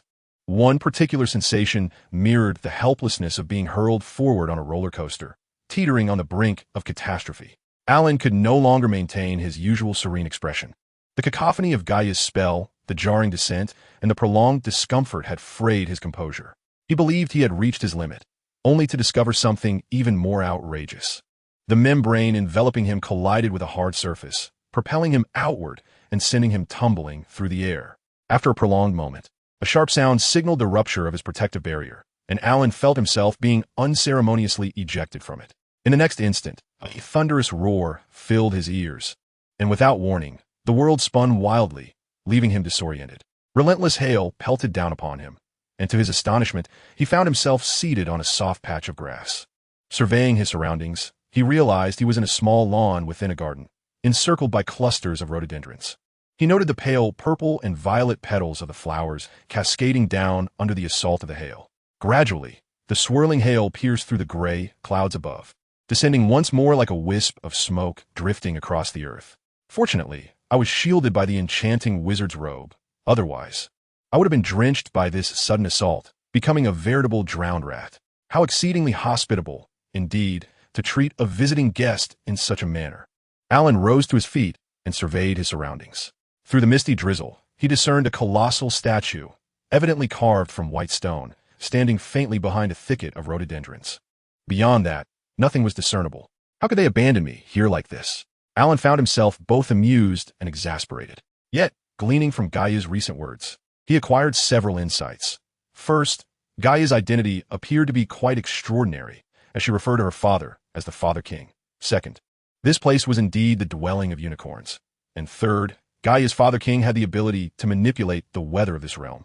suggesting that the atmospheric conditions might be intertwined with his emotions. Before long, the hail and rain diminished, allowing the white statue to become increasingly visible. The statue loomed tall, its height surpassing that of a nearby white birch tree, which barely reached its shoulder.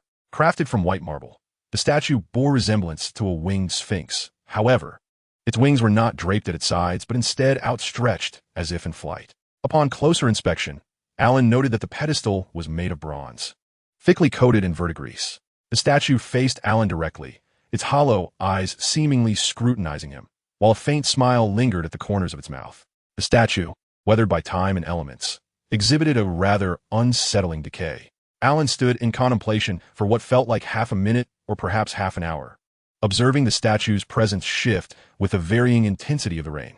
Diverting his gaze, he noticed the rain curtain fracturing, the sky gradually clearing, heralding the emergence of the sun. At that moment, he beheld the outlines of other large structures, vast edifices adorned with crisscrossing railings and towering columns. Alongside a hillside lush with trees, sunbeams pierced through the rain, dispersing the gray mist, which gradually vanished without a trace. The sky returned to a brilliant blue, with wisps of light brown clouds floating by, only to dissipate entirely. The magnificent buildings beside Alan came into sharp relief, shimmering in the sunlight after being cleansed by the rain. Unmelted hail accumulated in layers upon their bricks, accentuating their pristine, dazzling whiteness. Fearlessly, Alan gazed upon this unicorn habitat, his curiosity swelling. Not far away lay a house, its tall walls featuring a circular doorway. He observed Gaia leading the way, followed by a succession of silvery unicorns leaping forth, two of which bore golden crowns adorned with red jewels atop their heads, trailing behind Gaia. Esteemed guest, we have kept you waiting. Please forgive our lack of decorum. We are positively elated that Gaia has returned to our kin, remarked a more robust unicorn, adorned with a crown, as it bowed its head in greeting. After a brief exchange of pleasantries, Alan's query shed light upon the task set forth by the system. Why, in the heart of the unicorn habitat, did a sphinx statue stand in the square? This is the curse of Elysium. The voice of King Gaius, the unicorn, carried a melancholic tone. Yet again, it is the curse of Eris. Alan exclaimed, taken aback. You are aware of the curse of Eris? King Gaius inquired with keen insight. Alan recounted in detail his endeavor to rescue the lizard people, and the unicorns listened intently. Upon hearing this tale, reminiscent of a fantastical dream, Gaius did not dismiss it as absurd. Rather, he was filled with excitement. So, the magical orb of the goddess Fortuna is in your possession? Indeed, I beg your pardon for my presumption, but has your kin also fallen victim to Eris's curse? This tale dates back a millennium, Gaius began. 1,000 years ago, our unicorn clan possessed extraordinary magical abilities, leading a life of remarkable ease, subsisting on the diverse leaves and grasses of the forest. At that time, we not only bore powerful horns, but also possessed splendid, robust wings. Thus, we could roam freely on land and soar through the skies. No creature could match our speed, not even the most skilled sorcerers. Yet all this beauty was shattered by a wager between the goddess of misfortune and the goddess of fortune, and from that moment, we became a cursed lineage. Another wager? Alan queried, perplexed. According to the wisdom passed down by our ancestors, it was during a springtime of blooming flowers, amidst lush waters and vast skies, that the goddess of misfortune, Eris, and the goddess of fortune, Fortuna, traversed to our realm. Observing our unicorn clan living in blissful tranquility, the two deities placed a bet. Eris believed we would select the most beautiful flowers to consume, while Fortuna asserted we would exercise caution, avoiding the exquisite blooms to spare their beauty. What was the outcome? Gaia, intrigued, was eager for the conclusion. Firstly, our ancestors had no desire to destroy something so beautiful. Moreover, the flowers would soon bear berries, which we unicorns particularly relished, such as wild strawberries, hawthorn berries, and mountain cherries. Consequently, our ancestors refrained from devouring the most enchanting blossoms. Eris lost the wager, Gaius recounted, his voice tinged with an indescribable sorrow as he reminisced about events from a millennium past. If Eris lost the wager, how then are you still cursed? Both Alan and Gaia questioned, bewildered. Chapter 61. The Illusion of Eris. It was precisely because the goddess of misfortune, Eris, lost the bet that, in a fit of rage, she cursed our unicorn clan to never again take flight, and any wounds we sustain would be arduous to heal. Thus, our once powerful and elusive kind has dwindled in number, Gaius lamented, his sorrow palpable. Fortunately, the benevolent goddess of fortune, Fortuna, took pity on our plight and cast a spell to establish this refuge, rendering it difficult for other creatures to invade our territory without our guidance. Why does the goddess of fortune not simply lift the curse imposed by the goddess of misfortune? The naive Gaia boldly voiced her curiosity. Ah, well, the information passed down by my ancestors does not elucidate this matter. However, I surmise that perhaps there exists an agreement between the two goddesses, such as refraining from personally interfering with each other's magic. Alan, to his astonishment, discerned a hint of embarrassment upon Gaia's visage, clearing his throat with a couple of coughs.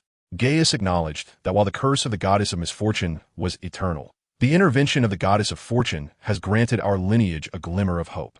It is said that should we successfully navigate the Sphinx's trial, we may restore our former state. Over the years, we have lived in seclusion here, and had it not been for the accord with Hogwarts, wherein the school provides us with restorative potions in exchange for our teaching examples, our existence would have become even more constrained, added Queen Vina, the unicorn.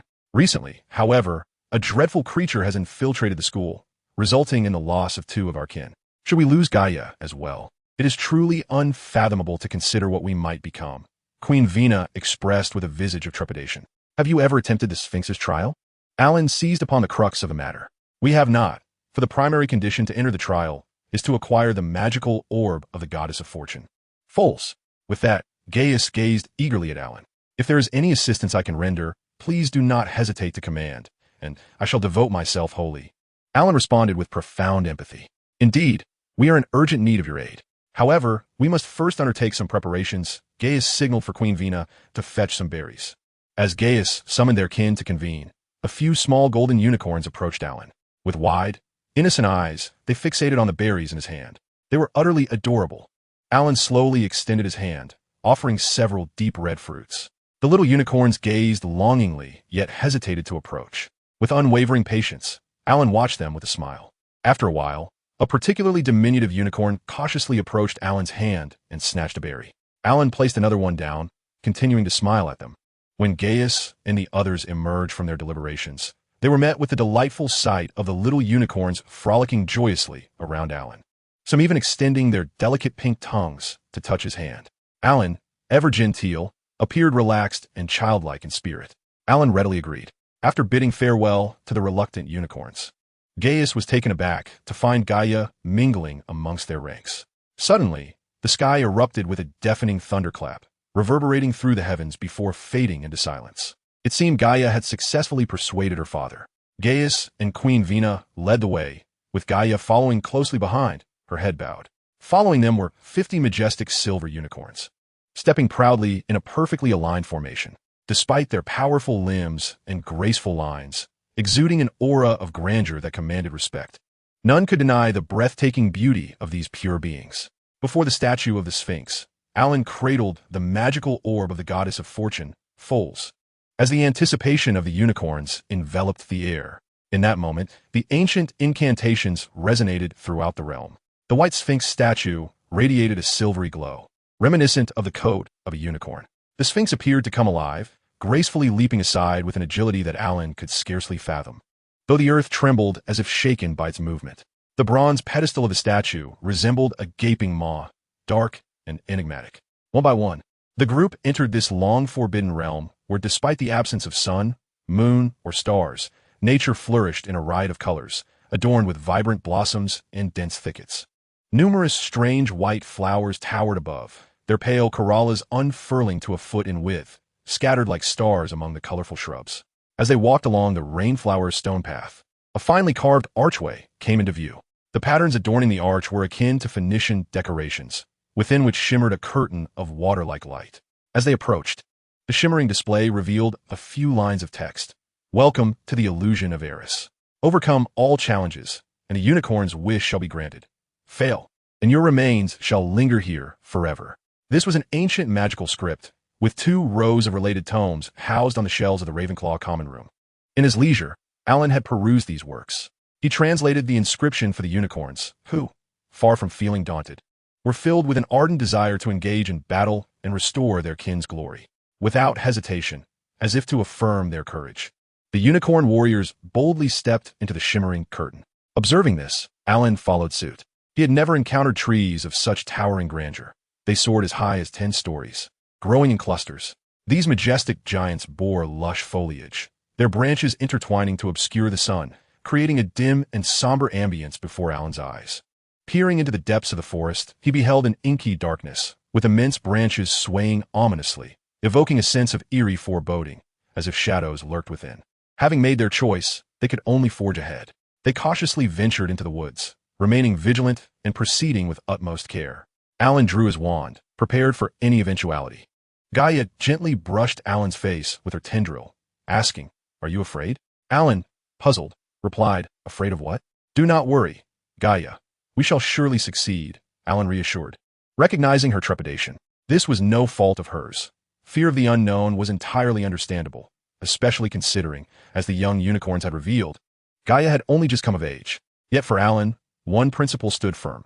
If a task is worth undertaking, it must be pursued with the utmost dedication. Rescuing the unicorns was a cause that warranted every ounce of effort. The deeper they ventured, the more palpable the oppressive darkness of the giant woodlands became. Suddenly, Alan halted, as if ensnared by an enchantment.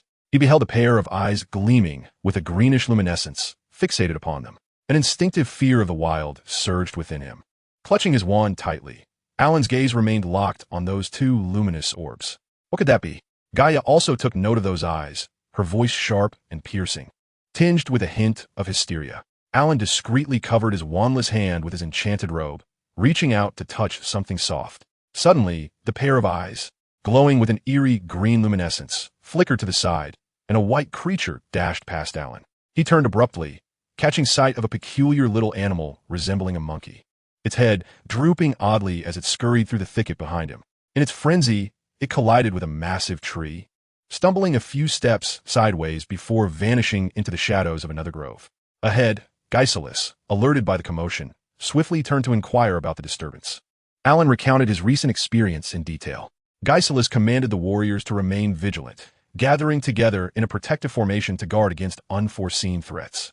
This decision proved to be exceptionally sagacious, as pairs of glowing green eyes began to glimmer in the dense foliage, akin to flickering will-o'-the-wisps. With a flash of brilliance, Alan's enhanced illumination spell proved most effective, causing the green-eyed creatures to retreat, emitting shrill, discordant cries. At this juncture, the party finally discerned the true form of these monsters. They bore resemblance to monkeys, their bodies cloaked in a dull gray hue, with bizarre, large green eyes. Tufts of pale yellow hair cascaded from their heads down their backs. However, they moved with such swiftness that Alan could hardly determine whether they were running on all fours or merely dangling their forelimbs too low. These peculiar creatures, which we shall refer to as strange monkeys, stirred restlessly before regrouping once more. It seemed they were incensed by Alan's unexpected intervention. Some of the more robust, strange monkeys lunged at the unicorns, their speed rendering them nearly elusive. Caught off guard, several unicorns were unable to evade the onslaught, sustaining deep, bloody gashes. Others, however, skillfully leaped aside in the nick of time. Thus commenced a fierce battle between the strange monkeys and the unicorns. Alan found himself shielded in the center, attempting several times to rush into the fray, only to be thwarted by Gaisalis, who provided ample justification. "Alan, your presence is paramount. Only you possess healing magic, and the safety of our party hinges upon you. Besides, if the unicorn warriors cannot vanquish these strange monkeys, what can a mere student hope to achieve?" Though his abilities were underestimated by Gaisalis, Alan devoted himself to healing the injured unicorns with precision, administering his magic with impeccable timing to those in need, much to Gaisalis's astonishment. The strange monkeys relied on their speed and sharp claws, while the unicorns matched their agility, armed with formidable hooves and acute senses. The conflict raged fiercely, yet thanks to Alan's timely and effective healing spells, the scales of victory ultimately tipped in favor of the unicorns.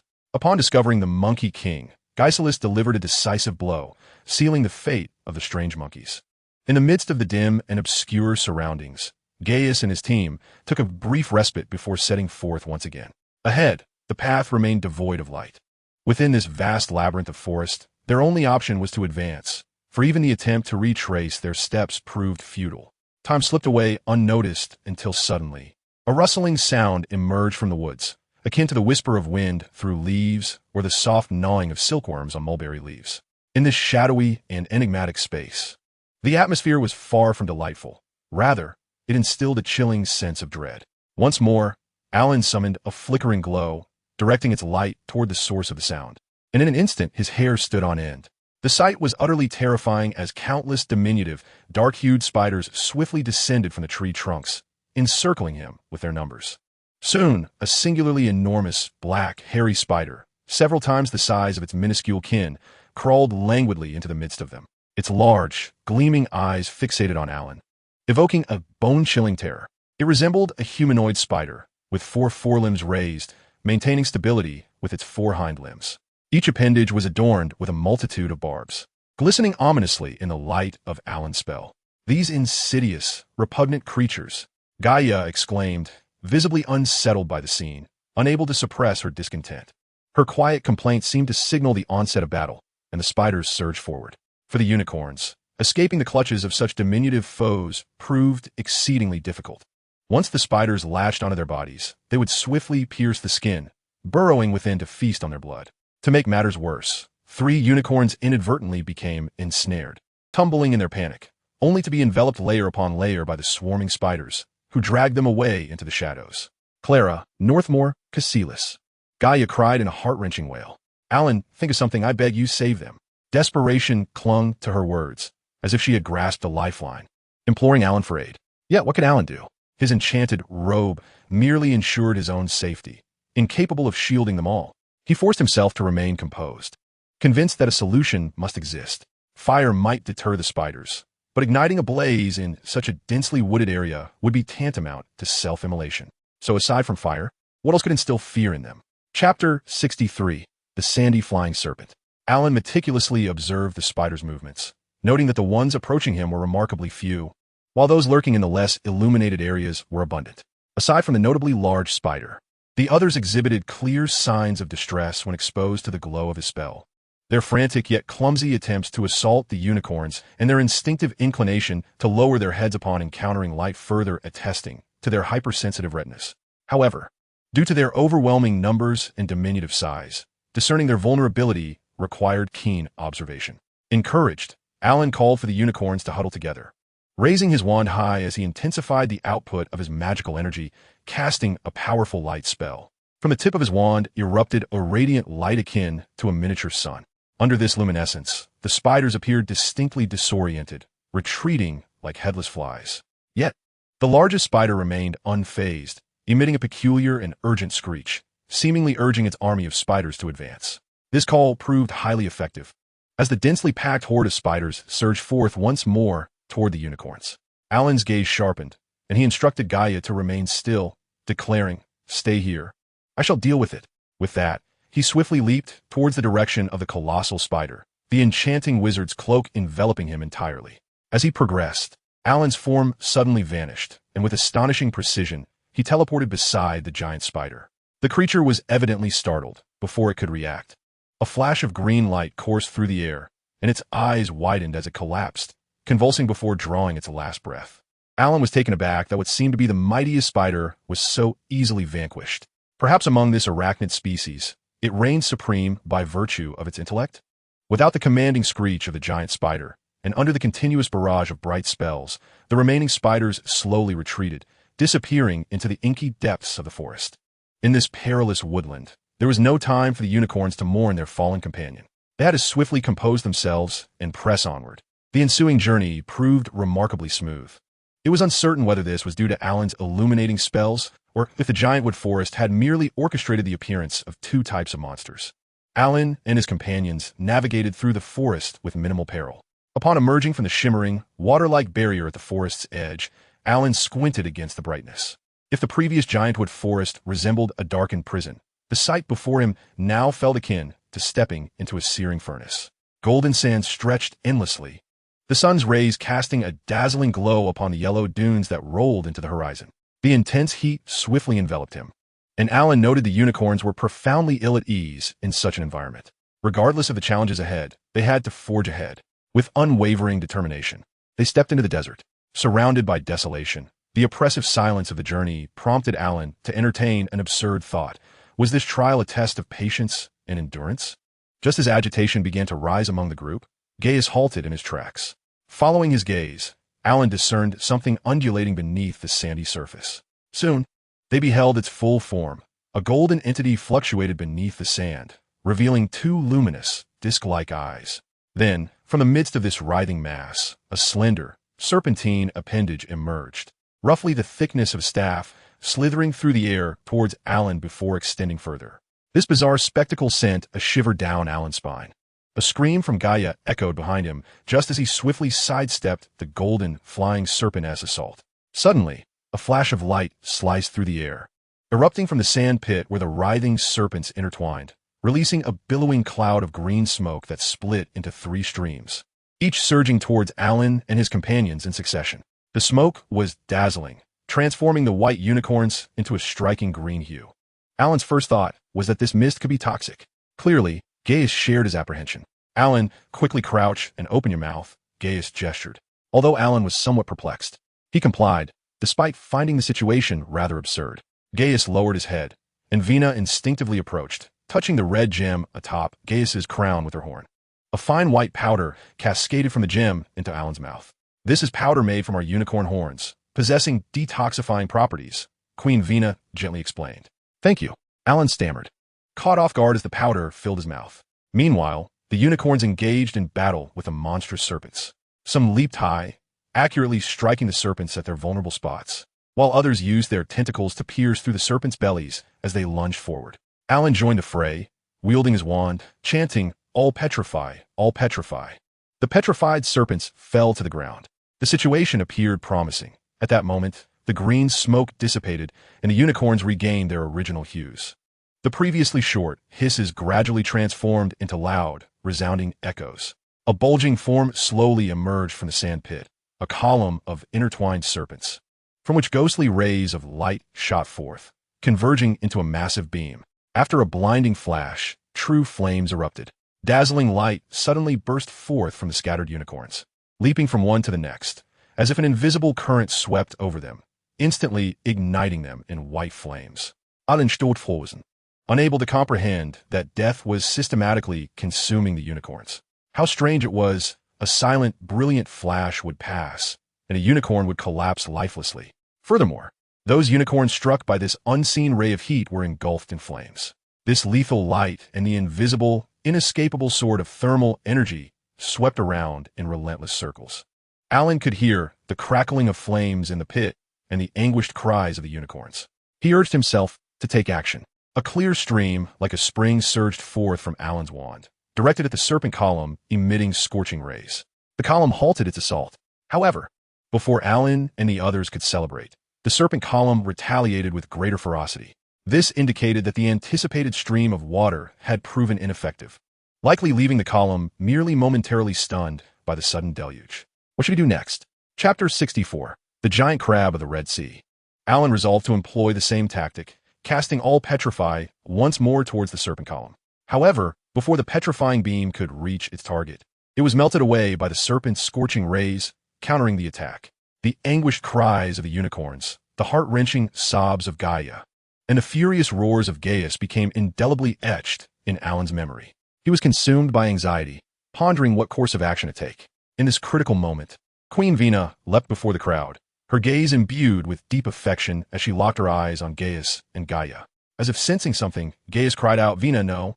The number of serpents soaring through the air dwindled, and the flames gradually extinguished, leaving the pit where the serpents had once thrived shrouded in darkness. Queen Vina gently collapsed onto the ground, and Gaius instantly rushed to her side, sorrowfully nudging her head with his own. Gaia knelt beside the fallen queen, weeping and trembling. The 14 surviving unicorns bowed their forelegs in reverence to Queen Vina, who had sacrificed her vitality to create a shield of light and save them all. Having traversed the shimmering veil at the edge of the desert, Alan and his companions found themselves upon a sloping beach. The blood-red sea extended towards the southwest, merging seamlessly with the clear horizon that met the pale sky. The waters were devoid of tumultuous waves or gentle lapping, for not a whisper of wind graced the air. Only the surface of the sea rippled gently, akin to a soft breath. The water caressed the shore, leaving a thick layer of salt frost along the coastline, which appeared pink under the crimson sky. Suddenly, a chilling scream pierced the silence from a desolate slope in the distance. Alan turned towards the sound and beheld a creature resembling a colossal white butterfly, soaring gracefully into the air before spiraling away, vanishing behind the distant hills. Its scream was haunting, instantly putting Alan on high alert. As he surveyed the surroundings once more, he noticed not far away what he had initially assumed to be red rocks slowly advancing towards them. With urgency, Alan called out, and the others soon realized they had unwittingly been encircled by these entities. Could it be that the butterfly had come merely to divert their attention? In this critical juncture, Alan still found the energy to indulge in such musings, an indication of his growth through adversity. Before long, the nature of these creatures became clear. They were monstrous crabs, some as large as tables. Their numerous legs moved slowly, though not in unison, while their formidable pincers waved and their long antennae swayed, probing the air. Their backs undulated with wrinkles, covered in greenish bumps. As they crawled, they extended countless appendages from their mouths, quivering and exploring. Even as Gaia mourned for her mother, she could not help but exclaim, "So grotesque, so hideous." The entire atmosphere was steeped in an unsettling desolation. The eastern horizon blazed red, while the northern expanse was enveloped in darkness, where only the Dead Sea, yielding mere salt frost, lay strewn with the slow-moving, repugnant beasts upon the beach, creating a spine-chilling ambience. The crab's repulsive tentacles swiftly lunged towards the group, yet the unicorns nimbly evaded their grasp, exerting all their strength to trample the monstrous crabs while simultaneously dodging their powerful pincers and probing appendages. It seems that the unicorns are utterly powerless against these giant crabs. However, Alan wields his wand with great vigor, casting every offensive spell he can conceive, each incantation proving effective, which instills him with immense courage and confidence. Indeed, this illusion of Eris targets the unicorns, seemingly without consideration for the presence of wizards attempting to breach it.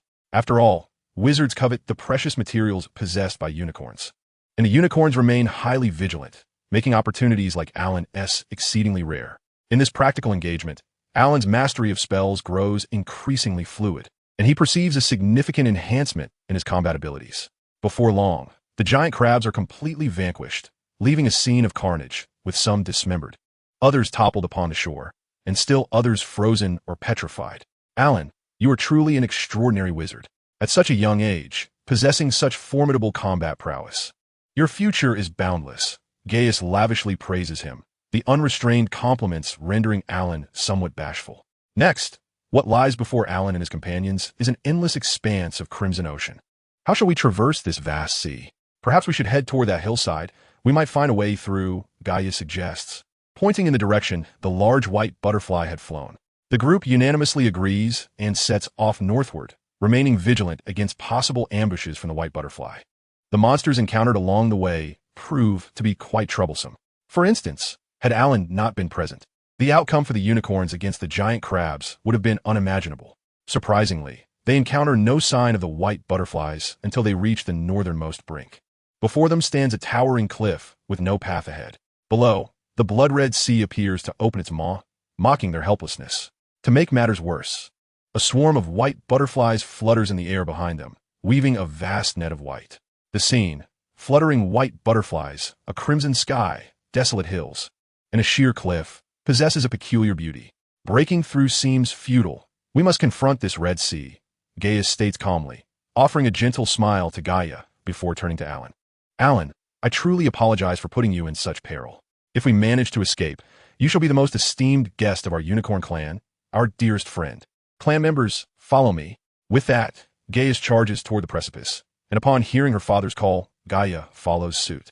The majestic ascent of the white unicorns into the air is a sight Alan shall never forget. With a mighty shout, Alan leaps after them into the abyss. Chapter 65, The Sphinx. Alan plummets directly into the sea, anticipating the inevitable sting of salt water. However, contrary to his expectations, a miraculous event unfolds. Led by Gaius, the unicorns, upon leaping from the cliff, continue to gallop valiantly through the air. Heaven does not forsake those with determination. It appears that the majestic creatures were moved by the presence of Gaelethis, as if they had emerged from a chrysalis into a butterfly after enduring numerous trials. From the sides of Gaelethis, enormous, pristine white wings unfurled. Against the backdrop of a blood-red sky and the shimmering sea, the unicorns exhibited their vibrant and exquisite forms, radiating an unparalleled sanctity. Gaia gracefully carved a beautiful arc in the sky, swooping down towards the ocean's surface, catching Alan just as he was about to plunge into the depths.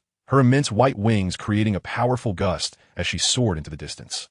The unicorns, filled with elation at their newfound ability to soar, flew tirelessly until a colossal wave barrier obstructed their path. Having tasted the sweetness of flight, the unicorns charged through the barrier with unyielding resolve.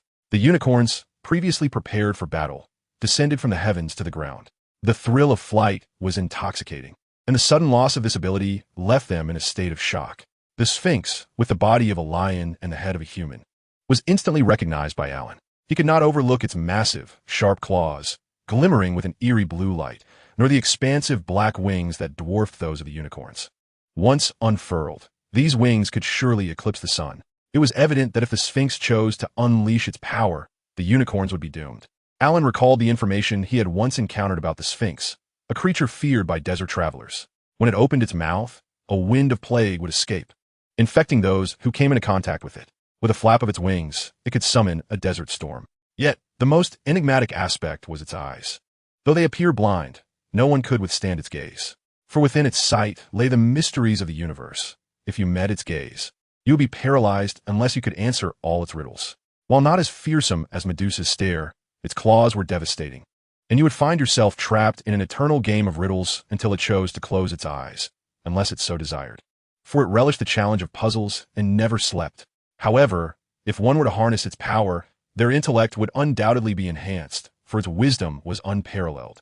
Having gained and then lost their wings, Alan initially anticipated that the unicorns would be engulfed in prolonged panic. To his astonishment, their dismay was fleeting. Under Gaelethus's leadership, they quickly regained their warrior spirit. It seemed that Gaelethus had been prepared all along. With Gaia's assistance, a mirror, a silver sword, and an ancient parchment tumbled forth from the storage crown. Alan, please retrieve the magical orb of fowls once more, Gaelethus implored. Hurry, stand beneath the orb and use the silver sword to prick your finger, allowing your blood to fall upon the contract. Gaelethus spoke with urgency, fearing the Sphinx might open its eyes. Alan complied, trusting the deep bond they had forged throughout their journey, confident that the unicorns would not betray him. Once Alan completed these actions, Gaelethus instructed him to inscribe the symbol of 3 and 6 upon the ground with the silver sword, grasp the bronze mirror in hand, and at Gaelethus's command, leap from the formation and strike the Sphinx upon its head with the mirror. Although Alan was perplexed, he could see the gravity in Gaius's serious expression and readily agreed. Fortunately, Alan's memory and comprehension were remarkably strong, and within such a short time, he fully grasped Gaius's intent. Gaius began to chant another incantation, and the Sphinx trembled as if awakening from a deep slumber. In the fleeting moment when its eyelids fluttered, about to open, Gaius shouted, "Jump!" Alan immediately leaped with all his might. A unicorn also responded to the call, and Alan landed squarely on its back. Using this newfound leverage, he soared higher. The unicorns coordinated their movements seamlessly, each taking turns to propel Alan closer to the Sphinx. As he beheld the colossal creature up close, its awe-inspiring presence became even more palpable. With unwavering focus, Alan accurately placed the bronze mirror atop the Sphinx's head. The Sphinx stirred awake. In accordance with the ancient covenant, you may pose a single question to me. Should I fail to answer, you may proceed to the final trial.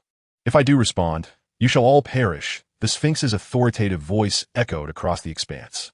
The question of what is man was not a mere whim from Alan. He had previously encountered a profound statement in the library. The Sphinx had spent its lifetime pondering the essence of humanity, only to constantly refute its own answers. My wings can move. I can fly. Gaia's jubilant voice rang out. Alan turned to see Gaia joyfully soaring through the skies, exuberantly expressing her delight with loud roars. She was not the only unicorn to do so. Gaius laughed heartily, seemingly struck by a sudden thought, and charged towards Alan, who was smiling at Gaia. Though Alan reacted swiftly, the sharp tip of Gaius's sword still left a deep gash on his body. Gaia gasped in shock. For a moment, she feared that her father would follow her mother into the abyss. Yet Gaius burst into laughter, proclaiming, "It is restored. The curse upon us unicorns has been completely lifted." The onlookers gazed in astonishment and joy at Gaius's wound, which visibly began to heal at an astonishing rate. Moreover, there was even more reason to celebrate. Chapter 66, System Rewards. Queen Vina of the unicorns and the warriors who had perished in the realm of Eris were alive. They unfurled their pristine wings and soared through the circular openings of the distant walls. Gaius and Gaia joyously flew forward, sharing affectionate touches of their foreheads and antennae. The other unicorn warriors eagerly greeted one another, akin to long-separated human friends. The weather in the unicorn habitat was splendid.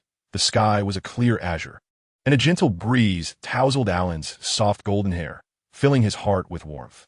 The unicorns offered Alan the most sumptuous feast they could prepare, featuring an array of colorful berries with names he could not recall, the sweet aroma of malt syrup, and fragrant fruit wine crafted from crushed berries, among other delights. What left Alan both amused and bewildered was the sight of many little unicorns bringing what they believed to be the most tender and succulent grass, their large, round eyes glistening with moisture as they eagerly invited him to partake. Let us resoundingly express our gratitude to our most esteemed, amicable, and trusted friend, Alan. The joyous neighing of the unicorns echoed throughout the heavens, their benevolent gazes fixed upon Alan. It was he who appeared during the most desperate hour for our unicorn kin. It was he who, disregarding his own peril, stood alongside us in our struggles. It was he, with his wit and bravery, who valiantly endeavored to lift the curse that had plagued us for millennia. Alan, I, as the sovereign of the unicorns, hereby declare that you shall forever be a cherished friend of our kind. As Gaius' words resonated in the air, the jubilant voices of the unicorns erupted once more, each horn emanating a pure white halo. These halos ascended from their heads, merging with the one above Gaius, ultimately descending upon Alan. He felt an exquisitely gentle power take root within him, bathing in the soft glow of this white halo, enveloped in comfort and invigorated with newfound strength. This is the most sincere blessing from our unicorns, bestowed only upon one who has earned their heartfelt affection. With it, you shall no longer fear the harm of any poison, gently explained Queen Vina with a warm smile. Deeply touched, Alan reflected on the journey of camaraderie and sacrifice shared with the unicorn warriors, moved by their purity, kindness, courage, tenacity, and willingness to sacrifice.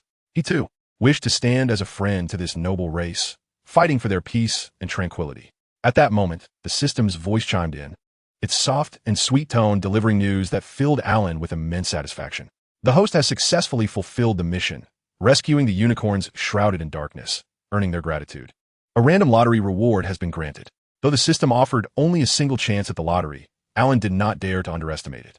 Products of the system are invariably of high quality, reflecting on the previous invincible halo that had allowed him to triumph over the massive plesiosaur. He thought, if he could secure a few more such rewards, what need would he have for concerns about the Dark Lord? Furthermore, although there was only one lottery, during the course of his mission, he had received the silver sword gifted by King Gaius and the blessing of the unicorns. Not to mention the invaluable honing of his combat skills through real-world experience. Does the host wish to draw now? The system inquired. Yes, Alan replied, gazing at the warm and harmonious scene of the unicorn's sanctuary, feeling elated and believing his luck to be particularly fortuitous. A colossal disc manifested in his mind, adorned with the 7 colors of red, orange, yellow, green, blue, indigo, and violet, each occupying a diminishing area. A bronze pointer aligned itself with the central position at the top of the wheel. May fortune smile upon me as before. Merlin, guide me, Alan prayed, hoping for luck akin to his last draw. Commenced the lottery. The pointer spun rapidly. Stop. The pointer halted at the blue section. Not bad luck at all. Alan maintained a positive outlook. A blue treasure chest sprang forth, and he opened it. The treasure chest opened with a resounding click, and the storage compartment surprisingly sprang forth before Alan's eyes. What was happening? I did not open the compartment, did I?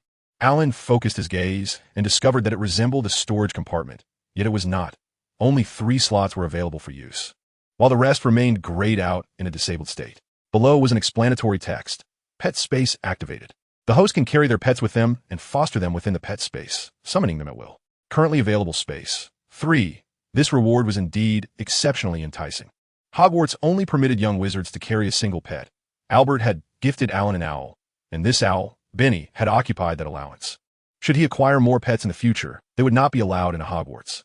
With his pet space, Alan could at least nurture 3 more pets and summon them at any time, proving to be quite practical. Filled with confidence, Alan believed he could indeed raise more formidable and impressive pets in the future. At that moment, the eastern sky began to brighten, the clouds parted, and the sun rose, illuminating the heavens with radiant golden light interspersed with streaks of crimson clouds aligned with the horizon. From a high vantage point, Hogwarts' magnificent castle loomed majestically amidst the mountains. Alan also beheld the lush, towering trees, clusters of evergreen plants, blossoming trees, and ferns. The lakeside of Hogwarts shimmered like silver. Further afield, the land gradually rose, extending into the undulating emerald mountains that eventually faded into the vast sky. In this splendid scene, Alan felt a surge of ambition.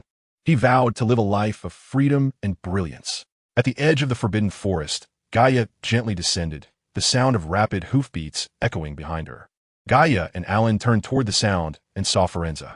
Alan, feeling ashamed, slapped his forehead. So much had transpired that he had forgotten Forenza was still waiting for him. Fortunately, Forenza had spotted Gaia soaring through the sky and, seeing Alan upon her back, had hastily pursued them. Chapter 67. Harry's Headache and Nightmares. I apologize, Forenza. I completely forgot you were waiting outside. Alan sincerely apologized, earning Forenza's understanding in return. It's quite all right, Alan. Seeing Gaia regain her former glory as a unicorn assures me that your night must have been extraordinary. Forenza congratulated Gaia. Congratulations, Gaia, you can fly. Gaia was overjoyed and couldn't help but flutter her wings a few times. Before departing, Forenza earnestly urged Alan to visit the Centaur tribe when he had the opportunity. Alan promised to heed this request. As the end-of-term examinations approached, the tense atmosphere within the school grew increasingly palpable. Despite Alan's confidence in his academic abilities, he still revisited all his textbooks and notes in this intense studying environment. Revisiting knowledge is a commendable habit. Humility and caution are admirable qualities. Neville noticed Harry had not slept well all night and whispered to Fledge that he suspected Harry was suffering from severe exam anxiety. Fledge discreetly sought out Alan, believing that, apart from the teachers, Alan was perhaps the only student capable of assisting Harry. Alan felt certain that Harry would not be losing sleep over the exams. His distress was undoubtedly linked to the harrowing experience in the Forbidden Forest. Seizing the opportunity during their post-lunch stroll, Alan sought Harry to inquire about his well-being. Indeed, Harry was plagued by nightmares that had intensified over time, now featuring a figure cloaked in shadow, with blood dripping from its lips, lunging towards him like a wraith. Alan, do you think I am too fragile? So easily frightened, haunted by nightmares every night? Harry, though willing to confide in Alan, feared that his friend might belittle him. This was also why he refrained from sharing his troubles with Ron and Hermione. Alan, in contrast, was erudite and dependable. Their bond was one of both mentorship and camaraderie. Harry, I believe this state of affairs does not stem from your fear. Gryffindor is renowned for its bravery, and your selection by the Sorting Hat indicates that you possess such qualities. Alan spoke soothingly, genuinely believing in his words. However, the Sorting Hat initially wanted to place me in Slytherin, Harry murmured, revealing his inner turmoil. He had always been preoccupied with the Hat's decision. Had he not insisted on Gryffindor, he might have been sorted elsewhere. Harry, every individual embodies a spectrum of traits. Who dares to claim that Slytherin lacks courage? And Gryffindor is not devoid of ambition. The Hat's choice merely reflects the most prominent potential it perceives in you. Since you were placed in Gryffindor, it signifies that you indeed possess the qualities of a brave heart. It seemed that Harry remained unconvinced by Alan's reassurances. Alan chose not to press the matter further, believing that in due time, the truth would reveal Harry as a genuine Gryffindor. Now, let us address your nightmares, which may be directly related to the shadow that passed through you, influenced by its dark magic. It is also possible that the events of that day in the Forbidden Forest have left a profound impression on your psyche. Alan refrained from explicitly stating that the specter was the very murderer of Harry's parents. His intention was to alleviate Harry's distress, easing his suffering so that he could focus on his exams, rather than leading him into an endless quest for Voldemort. All right, Harry, there exists a potion that might alleviate your headache, perhaps even grant you some restful slumber.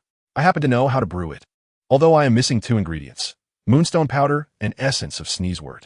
To my knowledge, Professor Snape's storeroom should contain these materials. If we approach Professor Snape for assistance, before Alan could finish, Harry interrupted him, agitated. No, we absolutely cannot go to Snape. He will not help me. Harry's headache exacerbated his emotional turmoil. Calm down for a moment. Perhaps I can devise another solution. Leave it to me, Alan reassured him. He did not see any harm in seeking Professor Snape's help. After all, it was only natural for a student to turn to a teacher for guidance. Even if there were slight repercussions, it was hardly a grave matter, and they would ultimately acquire the necessary ingredients. However, if Harry is unwilling, then alternative methods must be contemplated. The most conventional approach would naturally be to procure via owl post. Though time-consuming, it should yield the desired results. A secondary option involves seeking assistance from upperclassmen, although their resources may be limited. Madame Pomfrey is likely to possess such herbs, but how to explain the request to her? Alan resolved to first visit the Olery on the top floor of the West Tower to find Benny and attempt to make the purchase, while simultaneously inquiring with Professor Snape.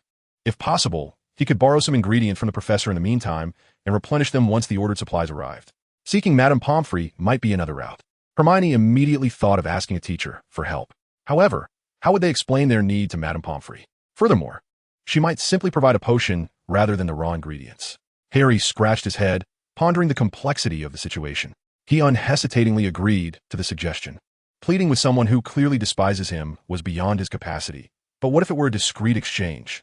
Harry, we cannot sneak into the professor's office, Hermione said, pressing her lips together in disapproval. Yet, for Harry, the prospect of alleviating the pain on his forehead and the nightly nightmares made life seem infinitely more appealing. Unable to resist such temptation, Harry promptly decided to covertly exchange the ingredients. This afternoon, we have potions class. You all are responsible for distracting Professor Snape while I retrieve the ingredients from his private storeroom. Although Hermione did not concur with Harry's decision, as a friend, she was willing to take a risk for him. All right, Harry readily acquiesced. They then began to strategize how to divert Professor Snape's attention during the afternoon class. Harry, as long as you keep making mistakes, you should capture most of his attention, Hermione astutely pointed out. Though Harry was reluctant to be scolded, he could not deny the effectiveness of this method. Perhaps we could create some chaos in class, allowing Harry to avoid reprimands, Ron suggested, which clearly resonated more with Harry's inclinations. The group decided to quietly consult George and Fred, for when it came to pranks, no one surpassed their expertise. Chapter 68, Examinations. As the flowers bloom in their own distinct ways, Alan, having bid farewell to Harry, resolutely strode towards Professor Snape's office. He knocked on the door and patiently awaited a response, which came abruptly as the door swung open. Professor Snape, with his greasy hair and a brooding expression, regarded Alan with a discerning gaze. Had Alan not possessed a strong constitution, he might have been easily intimidated. In truth, Professor Snape was equally surprised. Few students, even from Slytherin, would voluntarily approach his office. I apologize for the intrusion, Professor. I have some inquiries regarding potions that I would like to discuss with you. Alan stated politely, remaining unfazed by the menacing aura that surrounded Professor Snape. Alan stepped lightly into the professor's office, noting the dimly lit walls lined with shelves filled with large glass jars, each containing various unsightly substances. Professor Snape took his seat behind the desk and gestured for Alan to sit.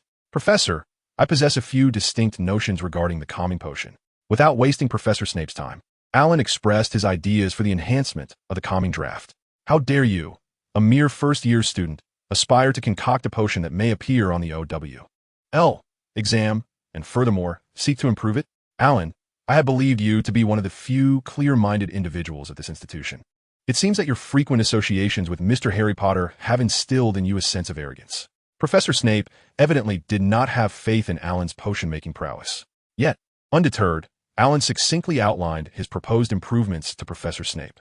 Initially intending to dismiss Alan, the professor appeared somewhat moved upon hearing Alan's ideas, leading him to contemplate the potion anew. Thus, Professor, I have exhausted my supply of moonstone powder and essence of sneezewort syrup during experimentation. Yet the new herbs have not arrived promptly. I require your assistance. Alan seized the opportunity to articulate his request. Approaching the storage cabinet, Professor Snape, to Alan's astonishment, did not invoke any disarming spells, effortlessly opening the cabinet. Alan observed quietly, noting the organized array of various potion ingredients. However, none of the exceedingly rare herbs he had glimpsed in textbooks were present. It dawned on him that Professor Snape must possess a concealed cabinet specifically designated for precious ingredients. For a master potion maker to only have such basic, albeit rare, ingredients seemed rather meager. With dexterous movements, Professor Snape retrieved from the compartment the moonstone powder and essence of sneezewort syrup required for the calming draft, handing them to Alan. After bowing in gratitude, Alan swiftly departed from the professor's office. Before leaving, he cast a dubious glance at the assortment of grotesque and unsettling glass jars.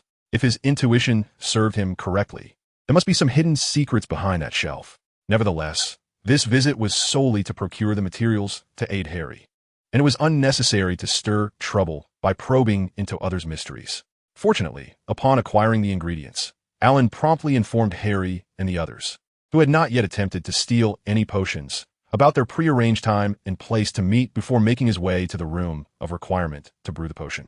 Regardless, under Alan's meticulous adjustments, Harry's calming potion was ultimately concocted successfully. Under normal circumstances, the calming draft serves to quell and soothe feelings of agitation and anxiety. However, should the ingredients be overused, the consumer may succumb to a state of lethargy, sometimes even to irreversible slumber. Crafting this potion is the most challenging and labor-intensive task, frequently appearing in the OWL exams. The most vital components of this potion are moonstone powder and sneezewort syrup. If brewed according to standard methods, it would not entirely alleviate Harry's symptoms, and excessive consumption could yield adverse effects. Drawing from the esteemed text of Master Potionmaker Werther, Alan incorporated myrtlap essence for pain relief, along with aconite and wormwood to aid in neutralization. Finally, he added a touch of powdered unicorn horn, graciously provided by Gaia.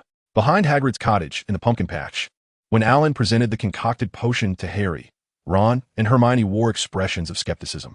Could a potion with such an odd hue and unpleasant aroma truly cure Harry? Especially when Hermione remarked that she had never encountered such a peculiar potion in any book. Ron looked as if he had something to say, but held back. However, Harry, without hesitation, accepted the potion from Alan's hands and downed it in one gulp. The persistent headache and nightmares had almost driven him to the brink of despair. Yet, Harry's furrowed brow and pained expression spoke volumes. Anticipating this, Alan promptly offered a large cup of soothing warm water to Harry.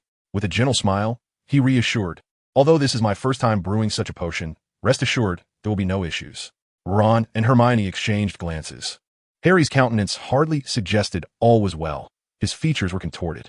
Harry drank the entire cup of water in a hurry and was pleasantly surprised to find that, despite the potion's bizarre color and shocking taste, its effects were remarkably profound. The headache that had plagued him for so long vanished without a trace, and his mind felt clear, as if cool hands were soothing the wounds of the past. "Thank you, Alan. I feel fantastic." Harry expressed his heartfelt gratitude. Ron and Hermione gazed at Harry and Alan with excitement, their perceptions once again challenged. Despite being a first year, Alan's capabilities were as unfathomable as an iceberg beneath the surface of the sea. Liberated from the shackles of pain and nightmares, Harry immersed himself wholeheartedly in his intensive revision, while Alan continued to delve into his books, digesting knowledge and assimilating it for his own use. As the exams approached, the weather grew increasingly sweltering, the blazing sun sapping the energy of the young wizards, which was further exacerbated by the daunting nature of the exam questions. Both the heat from above and the pressure from below made the young wizards exceedingly agitated. The examination hall was extraordinarily hot. Fortunately, Alan's enchanted robe provided a refreshing coolness, making the ordeal bearable. Even amidst the tension of the exams, the young witches in the class noted Alan's refreshing demeanor. His gentle and composed attitude garnered admiration from the professors. The practical exam in charms was particularly amusing. Professor Flitwick instructed them to take turns entering the classroom to see if they could make a pineapple tap dance across a desk. With a beaming smile, Professor Flitwick exuberantly praised, "Bravo, Alan. Flawless, full marks." Alan graciously bowed in respect to the delightful professor. As he opened the door to exit, many students craned their necks, having heard the professor's enthusiastic exclamations. Observing Alan's demeanor, it seemed that the practical exam in charms was not as challenging as they had anticipated. However, when they entered to perform, the students who had been dazzled by Alan's performance found Professor Flitwick remarkably composed, having witnessed the best. Thus, he was quick to identify flaws in the other students' attempts. Consequently, the once confident young witches emerged from the examination room with dejected expressions. Professor McGonagall observed as they transformed a mouse into an exquisitely crafted snuff box. The more ornate the box, the higher the score. However, if any whiskers of the mouse remained on the box, points would be deducted. For Alan, the metamorphosis of the mouse into a snuff box posed no challenge, as he could complete it almost instantaneously. Yet, rendering the snuff box aesthetically pleasing proved to be a formidable task. In his entire life, he had scarcely encountered a handful of snuff boxes, and the challenge of converting a drab, unartistic mouse into a masterpiece of British craftsmanship was indeed daunting. Alan first transformed the mouse into a high-quality, gray, oval box, then began to intricately embellish it. The mouse's eyes morphed into two brilliantly gleaming obsidian stones. Its whiskers formed the name of their school, Hogwarts, and its tail adopted a chain-like design. Professor McGonagall appeared somewhat satisfied. With confidence, Alan departed from the examination room, leaving behind a trail of envy and admiration. Chapter 69. The exam concludes. Alan meticulously measured the ingredients, regulated the heat of the cauldron, and controlled the stirring intensity. As he watched the smoke rise gently from the cauldron, his spirits soared. Professor Snape strolled behind him, observing the potion gradually taking shape, and suddenly inquired, "Alan Harris, have you completed your innovative calming potion?" "Yes, Professor, it is ready." Alan, unhurried, presented the potion, its hue perfect and quality exceptional, for Professor Snape's inspection. In truth, the moment Alan completed the potion, Professor Snape had already determined that he had fully mastered the brewing process. Yet, his quill lingered on the paper without marking a score. Before Snape could speak, the astute Alan retrieved a vial from his robes, revealing the improved version of the calming potion he had prepared for Harry. Professor Snape lifted it for inspection, shook the vial, carefully opened the cap to inhale its aroma, and even tasted a few drops. The inclusion of Mortella mouse juice, aconite, and wormwood impressed Alan not only for Snape's precise identification of the ingredients, but also for the fact that the potion, with its peculiar flavor, elicited no frown from the professor. This potion was capable not only of soothing emotions, but also of alleviating the pain inflicted by dark magic, a truly ingenious concept. Edward, who was brewing beside him, could scarcely believe his ears. This was a notoriously acerbic Professor Snape, who cautioned, "Mind your potion," to Edward. Despite his icy demeanor and harsh tone, Edward remained astonished by this unexpected shift in Snape's attitude. While he scrambled to salvage his own potion, he pondered the implications. Alan, with keen perception, noted that Professor Snape had bestowed him with a perfect score beside his name. Satisfied, Alan expressed his gratitude to Snape and exited the chilly potions classroom. If any examination could be deemed effortless, it would undoubtedly be that of flying lessons. Alan's prowess was well recognized, having been thoroughly validated on the Quidditch pitch. Mrs. Whichy merely allowed Alan to soar through the skies before awarding him a perfect score. The most tedious examination was undoubtedly that of history of magic. Despite the multitude of questions posed, none could challenge Alan, who possessed an extraordinary memory and diligently took notes during lectures. While many of his classmates were anxiously scratching their heads, pondering which peculiar wizards had invented the self-stirring cauldron, Alan effortlessly completed the entire paper with elegant penmanship. However, he did not submit his paper early. Instead, he remained seated, seemingly lost in thought, while actually perusing the volumes of knowledge within his mind. When Professor Binns instructed them to set down their enchanted quills and roll up their parchment, a tremendous cheer erupted throughout the classroom. They had finally completed their examinations and were liberated, free to indulge in a week of leisure before the results were announced. Caught up in the collective joy, Alan sought to relax, joining the throngs of students as they spilled onto the sun-drenched lawn. The distant lake shimmered under the sun, casting rippling reflections, while a gentle breeze wafted through the air, invigorating his spirit. As Alan descended the slope and approached the lakeside, he spotted Harry seated in the shade, beaming a broad smile and waving at him, with Ron and Hermione beside him. In high spirits, Alan greeted them and settled down next to Harry. "How have you been feeling lately?" he inquired. Although Alan was not a physician and held confidence in the efficacy of his remedies, he was nonetheless eager to learn about Harry's condition after taking his medication. "After taking the potion, my headaches have ceased and the nightmares have disappeared," Harry replied gratefully. Though after a moment's hesitation, he voiced a lingering concern. "Yet, I cannot shake this vague feeling that I have forgotten something of great importance." "It must be the exams playing tricks on your mind," Hermione interjected empathetically. "I woke up last night, frantically reviewing notes on Transfiguration, only to suddenly remember that we had already taken that exam." However, Harry was certain that his unease had nothing to do with the exams. He gazed at an owl flapping its wings against the azure sky, heading towards the school with a note clutched in its beak. "Human intuition is a remarkable thing. Perhaps you have indeed forgotten something significant," Alan gently prodded. "My greatest concern is the Philosopher's Stone and Hagrid," Harry suddenly exclaimed, leaping to his feet. "Where are you going?" Ron asked, still bleary-eyed. "I just remembered something," Harry replied, his complexion paling. "We must find Hagrid immediately." "Why?" Hermione gasped, straining to keep pace with him. "Don't you find it rather strange?" Harry said as he hurried down the grassy slope. "Hagrid's greatest desire is to acquire a dragon, and yet, by some coincidence, a stranger happens to possess a dragon egg. How many people walk around with dragon eggs? That is a violation of wizarding law. Do you not think it fortunate that they could find Hagrid? Why did I not consider this before?" Alan followed behind, a relaxed smile gracing his features. In front of Hagrid's hut, Harry not only inquired about the method to subdue the three-headed dog Fluffy, but also learned that Hagrid had inadvertently revealed this method to a nefarious stranger in his quest for a dragon egg. Overwhelmed with excitement, Harry expressed his intention to sneak out at night to secure the Philosopher's Stone ahead of the others. Alan, alongside Ron and Hermione, resolutely declared their commitment to face the challenges together. They agreed upon a time to meet that evening, before parting ways to prepare for the significant event. Alan pondered what he could possibly prepare. Could it be the defeat of Voldemort? He was aware that Voldemort, possessing 7 Horcruxes, was virtually immortal. Oh, but now only 6 remained.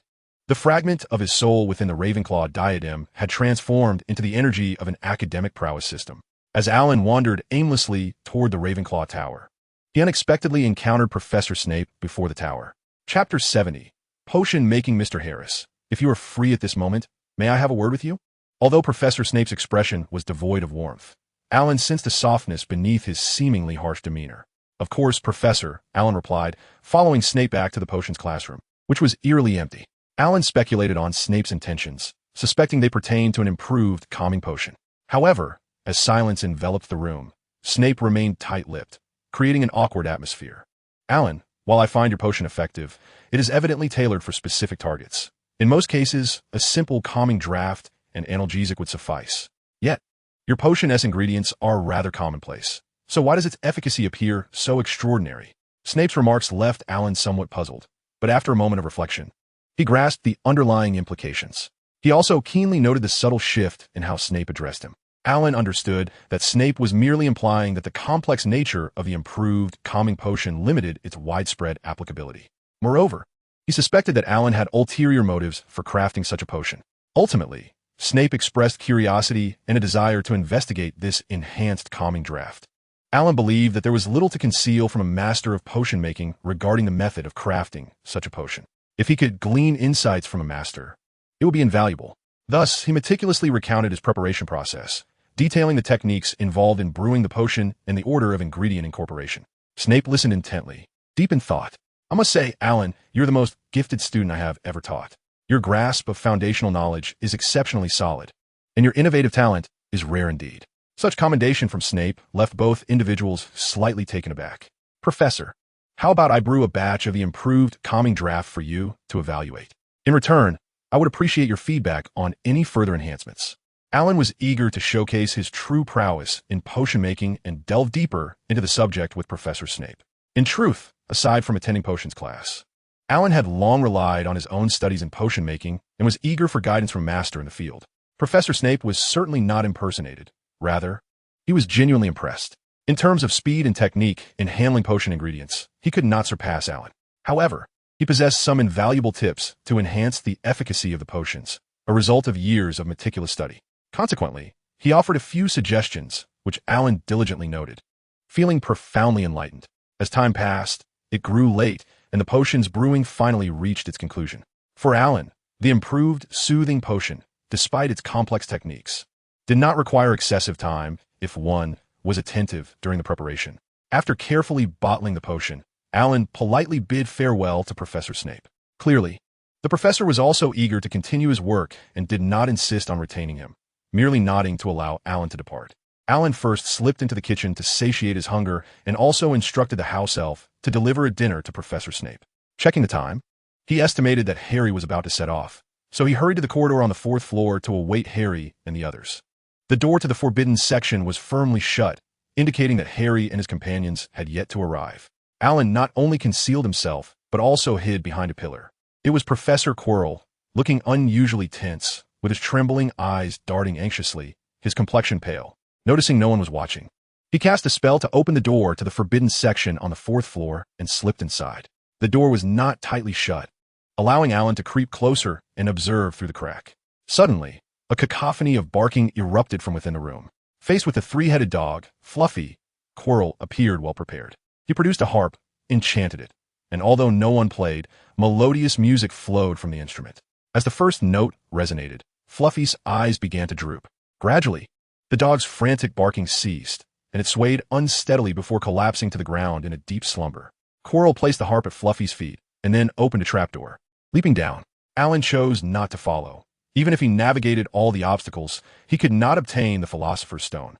It was wiser to wait for Harry, as this experience could serve as a valuable lesson.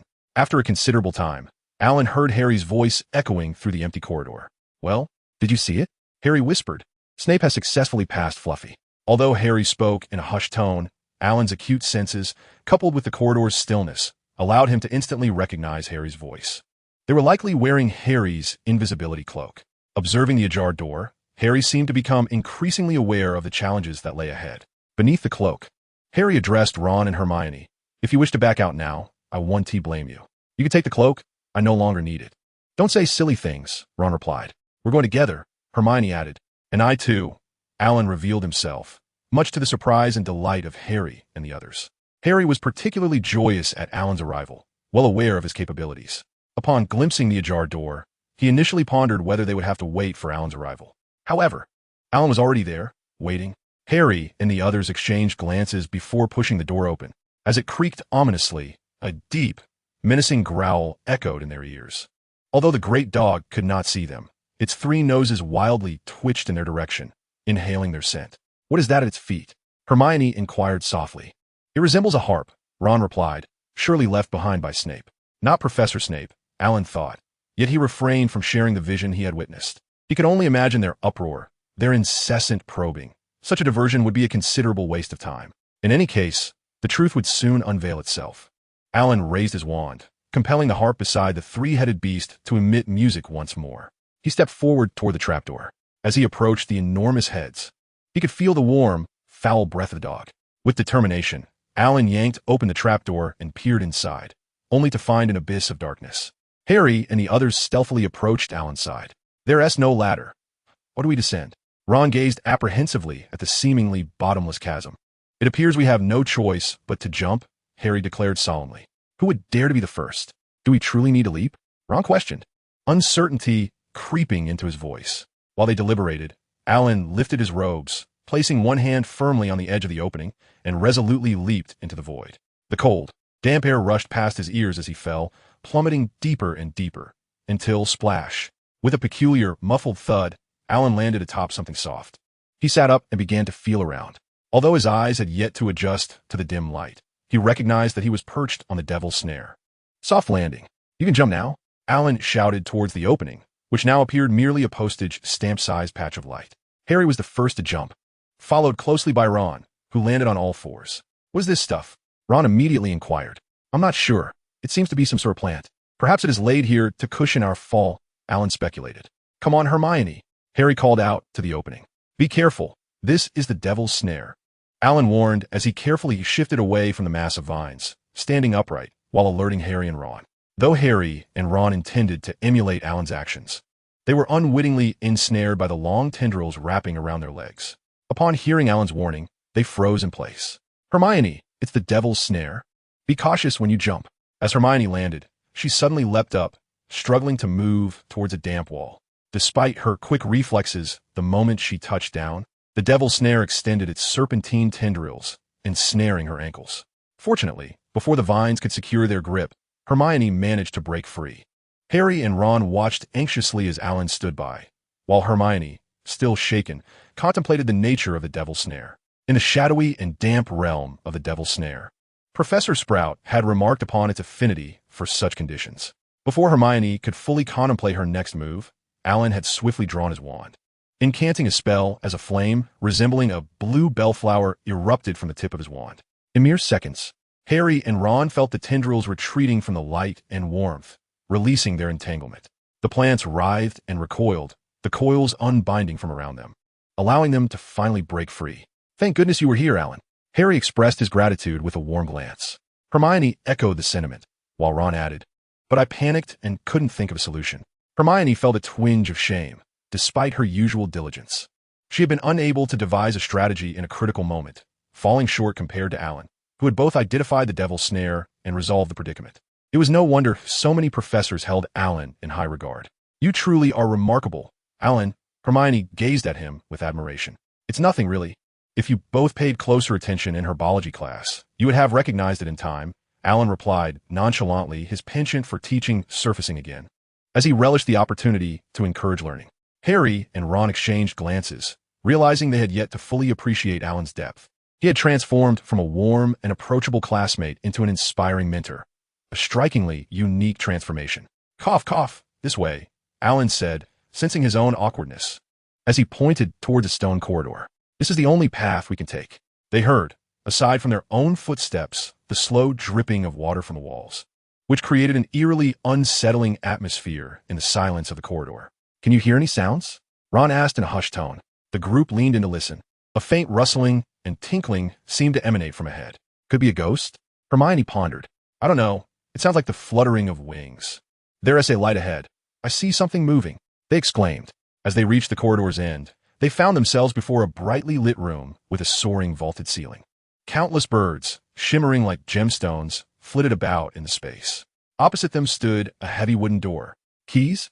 Ron stared in bewilderment at the fluttering keys in the air. "Winged keys. This means," Harry began, but was interrupted by an excited voice. "Look, Alan." Hermione pointed. Alan had safely made his way to a corner of the room and had picked up a flying broom, mounting it with ease. "I understand now. To pass through that door, we must find its key," Harry exclaimed, enlightenment dawning upon him. "But there are hundreds of keys up there. It will be incredibly difficult to catch the right one." Hermione, lacking a talent for flying, gazed anxiously at the swarm of winged keys. Meanwhile, Ron scrutinized the door's lock. "We need to search for an antiquated large key, possibly silver, shaped like a doorknob." Immediately, each of them seized a broomstick, propelled themselves with their feet, and soared into the dense swarm of enchanted keys. They desperately grasped and fished for the elusive keys. Yet these bewitched entities evaded capture with astonishing speed, rendering it nearly impossible to seize one.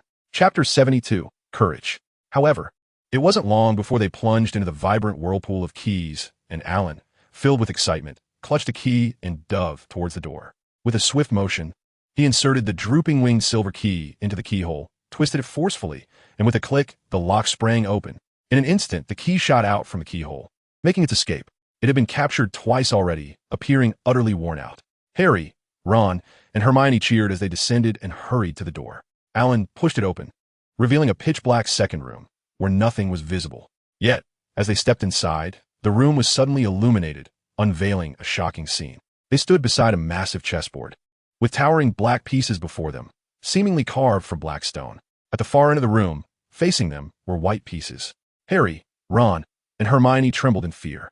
The features of the towering white pieces were devoid of any facial characteristics, as if they had stepped into a horror film.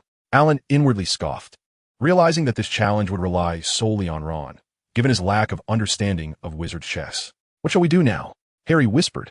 "Isn't it obvious?" Ron replied. "We must play chess to reach the other side of the room." They noticed a door behind the white pieces. "How do we play?" Hermione asked anxiously. "In my opinion," Ron said, "we must act as the pieces." Ron indeed excelled at wizard's chess, and although Alan's presence slightly altered the dynamics, he managed to achieve a stalemate. Ultimately, he sacrificed himself to ensure their eventual triumph. Midway through, Hermione nearly made an impulsive move out of concern for Ron, jeopardizing their hard-won victory. Alan, who hadn't felt such tension in quite some time, felt his heart race. It was clear that neither Harry nor Hermione possessed any proficiency in wizard's chess. As trembling Harry moved 3 squares to the left, the White King removed his crown and tossed it at Harry's feet. They had won. The white pieces bowed and retreated, clearing the way for them to approach the door. "But Harry, if it were Snape, could you two handle him?" Hermione asked with concern. Alan and Harry wasted no time and dashed through the door, proceeding down the next corridor. "What do you think lies ahead?" Harry inquired of Alan. "We have already navigated Professor Sprout's challenge, which was that devil's snare. The one who enchanted those keys was undoubtedly Professor Flitwick. Professor McGonagall transformed the pieces, bringing them to life. Now, only Professor Quirrell's magic and Professor Snape's remain." Alan recounted, articulating each detail. They arrived at another door, and Harry pushed it open. A nauseating stench assaulted their senses, compelling them to raise their clothing to shield their noses. Tears welled in their eyes as they peered through the blurred vision, encountering a colossal creature, even larger than the one they had battled previously. It lay motionless on the floor before them, unconscious, with a gruesome, swollen mass upon its head.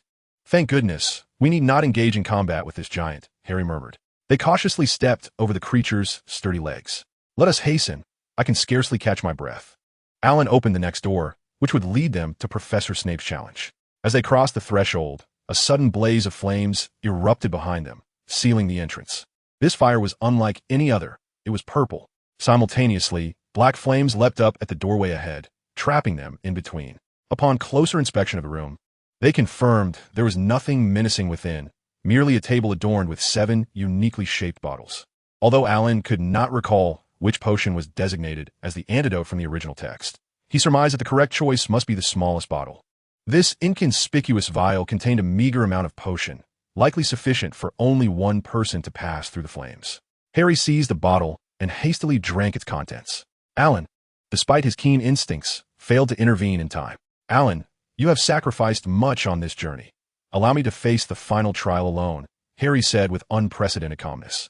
At that moment, Alan felt a surge of emotion, recognizing that Harry had chosen to confront the challenge himself, preserving the hope of survival for him. In a brief span of time, they faced a life-and-death decision.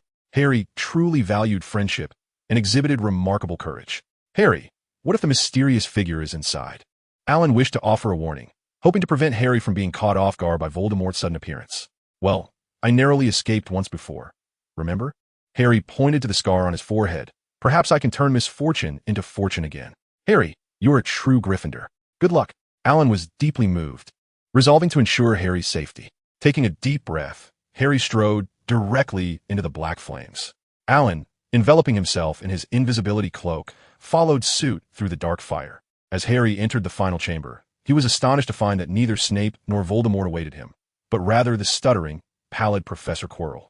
Alan stood by, observing the unfolding events, awaiting the opportune moment to act. With no desire for the Philosopher's Stone, Harry succeeded in obtaining it, prompting Voldemort to demand a personal audience with him. When negotiations yielded no results, he commanded Quirrell to seize Harry. However, Quirrell's exposed skin inflicted unbearable pain upon contact with Harry. As Quirrell's hand touched Harry, a sharp agony surged through Harry's scar, akin to scalding water boiling over it. On the verge of collapse, just as Harry lost consciousness, Alan sprang into action. With a powerful spell, he struck Quirrell on the back of the head, rendering him unconscious. Quirrell collapsed onto the ground, yet to Alan's astonishment, Voldemort remained entirely unaffected by the attack. He transformed into a swirling mass of black mist and fled through the door at an astonishing speed. Chapter 73. Fawkes. Alan pondered the enigmatic nature of soul magic. Vowing to dedicate himself to its study at the first opportunity, he resolved to improve his chances of seizing an advantage in future ambushes. Bending down, Alan prepared to lift Harry, when a voice, ancient yet powerful, echoed from behind, "Disarm you, stun you." A dull thud followed, the sound of a body hitting the floor. Alan swiftly turned around to find Professor Dumbledore, his expression grave, brandishing a wand carved from elder wood, standing before the inferno of black flames. The fallen figure was Professor Quirrell, a distinguished Ravenclaw alumnus, renowned for his profound theoretical knowledge. Had it not been for his desire to gain practical experience in defense against the dark arts, which led him to travel and encounter Voldemort in Albania, persuading him to join the dark forces and become Voldemort's servant, he might have had a promising future ahead as a competent professor in his field. Although Quirrell had succumbed to Alan's spell and lost consciousness, he regained awareness after Voldemort fled. Cautious by nature, he intended to seize Alan when he was off guard, only to be subdued by the recently arrived Dumbledore. "Professor, thank you for saving me," Alan expressed, though he held little belief that any wizard could penetrate the defenses of the enchanted robes. Nonetheless, he felt compelled to express his gratitude to Dumbledore. "Good evening, Mr. Anhellis.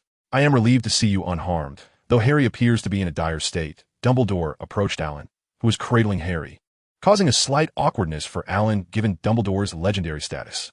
Observing Harry's pallor, Dumbledore stated gravely, "We must get Harry to Madame Pomfrey immediately." Noticing Alan's concern, he added reassuringly, "Do not worry, Harry will be fine. Madame Pomfrey will tend to him."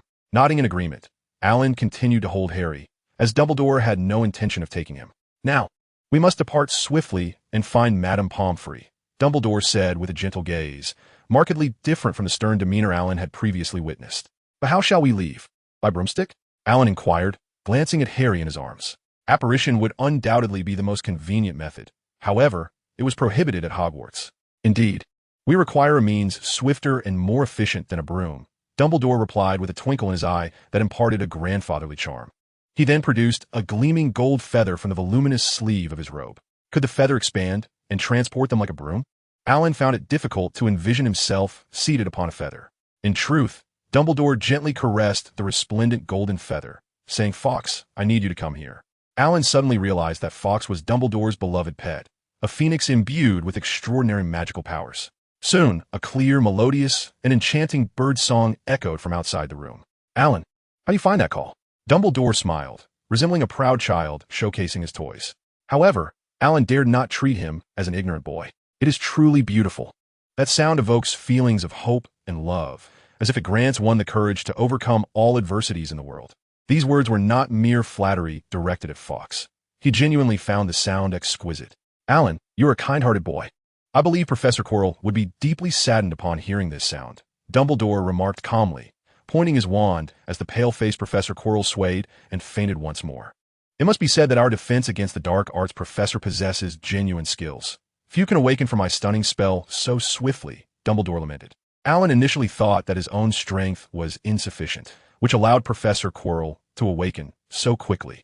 However, witnessing Quirrell's rapid recovery under Dumbledore's influence rekindled his confidence. Yet, he remained undistracted by Dumbledore's words and politely inquired, "Excuse me, Professor, what did you mean by that statement?" Dumbledore paused. "Which statement? Please forgive this old man. I have forgotten what I just said. It was the one where you mentioned I'm a kind-hearted boy and that Professor Quirrell would be quite upset upon hearing the Phoenix's song," Alan exclaimed, gazing in awe at the Phoenix that had just entered. It was indeed a wondrous and beautiful creature, appearing exceptionally regal, its body adorned with vibrant red feathers. Resembling the size of a swan, with a long shimmering golden tail, and its beak and claws glimmering with a golden hue. Upon seeing it, no one could question its beauty and magnificence. "Oh, you mean that statement?" Dumbledore smiled as he stroked Fawkes. "That is because the Phoenix's song possesses magic. It enhances the courage of the pure-hearted while instilling fear in those with tainted souls." Alan understood at once why Dumbledore regarded him as a good-hearted boy. "Alan, bring Harry to my side," Dumbledore instructed, firmly grasping Alan's arm with one hand while caressing Fawkes with the other. "Fawkes, lead us to Madame Pomfrey." It was truly a magnificent experience. Alan felt enveloped by a warm aura, a soothing presence that relaxed his tense nerves from the previous night, as if he were basking in the sunlight, warm and utterly comfortable. Chapter 74, The Headmaster's Office. "This is simply marvelous," Alan could not help but exclaim. The Phoenix is indeed a wondrous creature, possessing abilities that extend far beyond the ordinary. For instance, its tears hold remarkable healing properties. Professor Dumbledore was quite eager to engage in a discussion with Alan about the marvels of the Phoenix, but their conversation was abruptly interrupted by Madame Pomfrey, who hurried in from a lounge upon hearing the commotion. "Oh, Harry, what trouble has this little fellow gotten into, Headmaster?"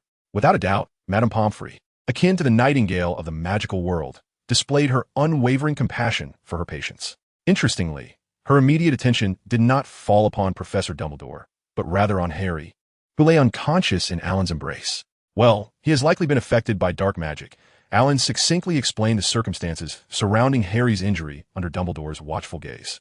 Madame Pomfrey promptly instructed Alan to carry Harry to a bed in the inner room, where she meticulously examined him.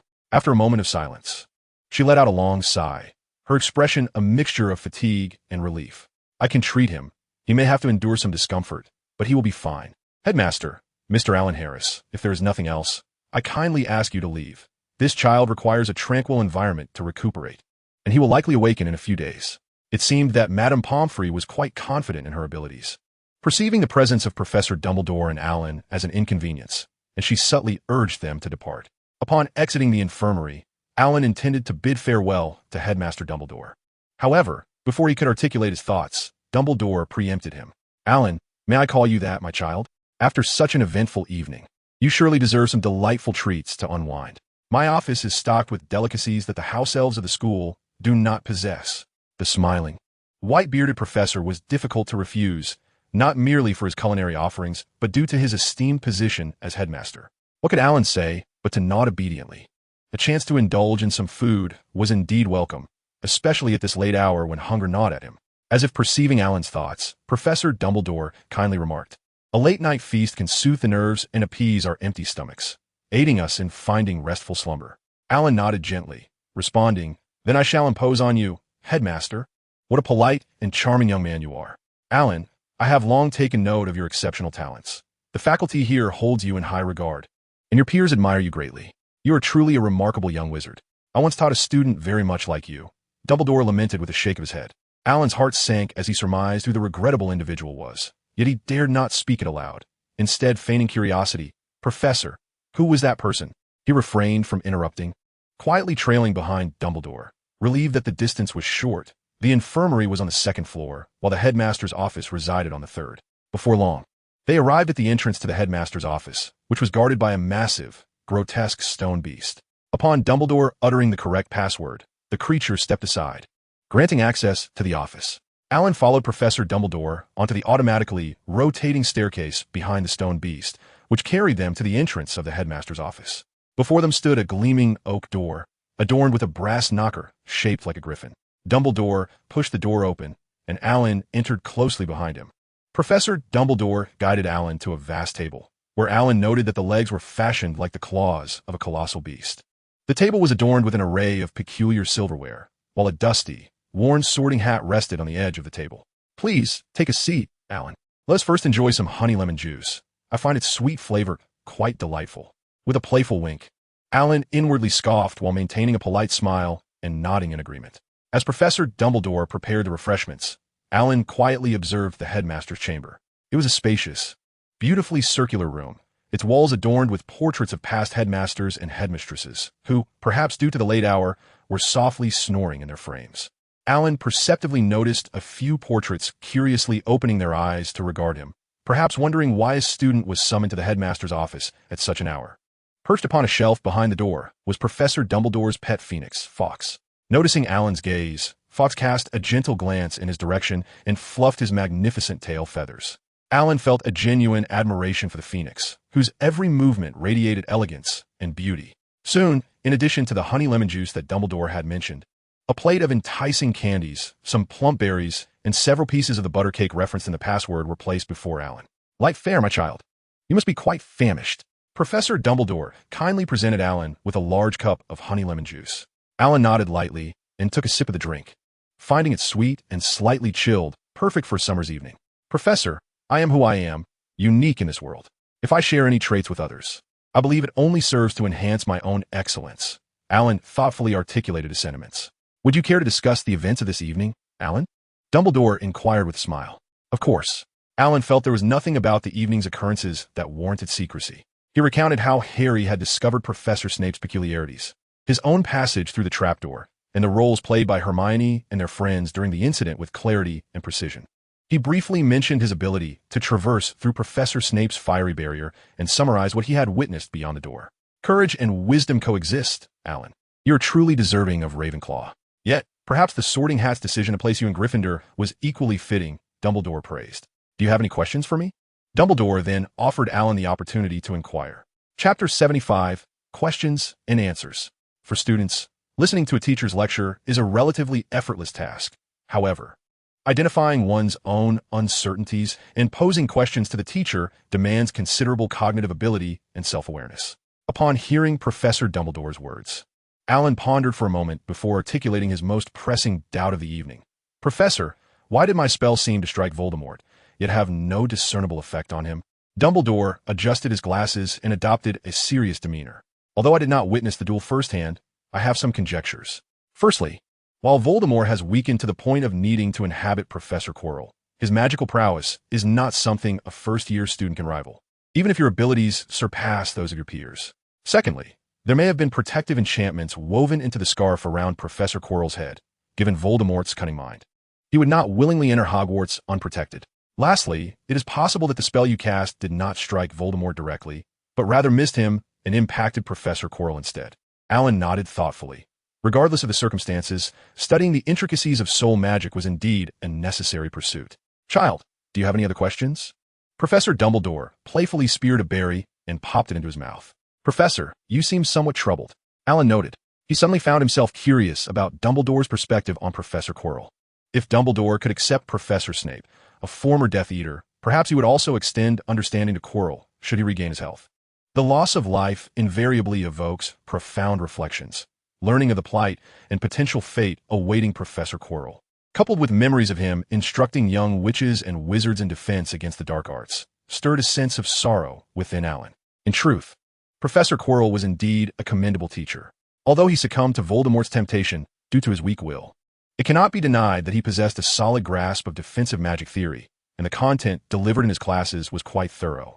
Once a gifted yet timid boy, Quirrell faced ridicule throughout his school years due to his shyness and anxiety. This bred dissatisfaction within him, prompting a desire to prove his worth. Perhaps it was this longing that drove him to travel extensively, deliberately honing his practical defensive skills. Naive Quirrell, like those who feel insignificant or even ridiculous, harbored a latent desire for the world to take notice of him. It was precisely his talent and dedication that led me to appoint him as your defense against the dark arts professor. It is truly unfortunate.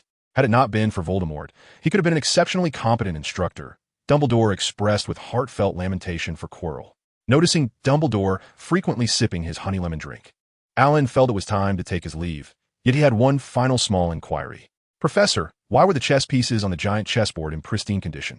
As if they had never encountered any conflict? How did Professor Quirrell manage to pass that challenge? Alan, have you ever played wizard's chess?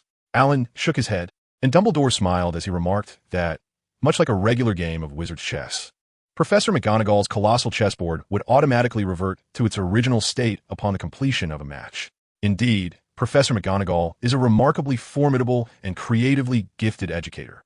Her grand chess formation possesses immense power and displays exceptional strategy. Winning against her is no small feat. Your young friend, Ron, is quite astute.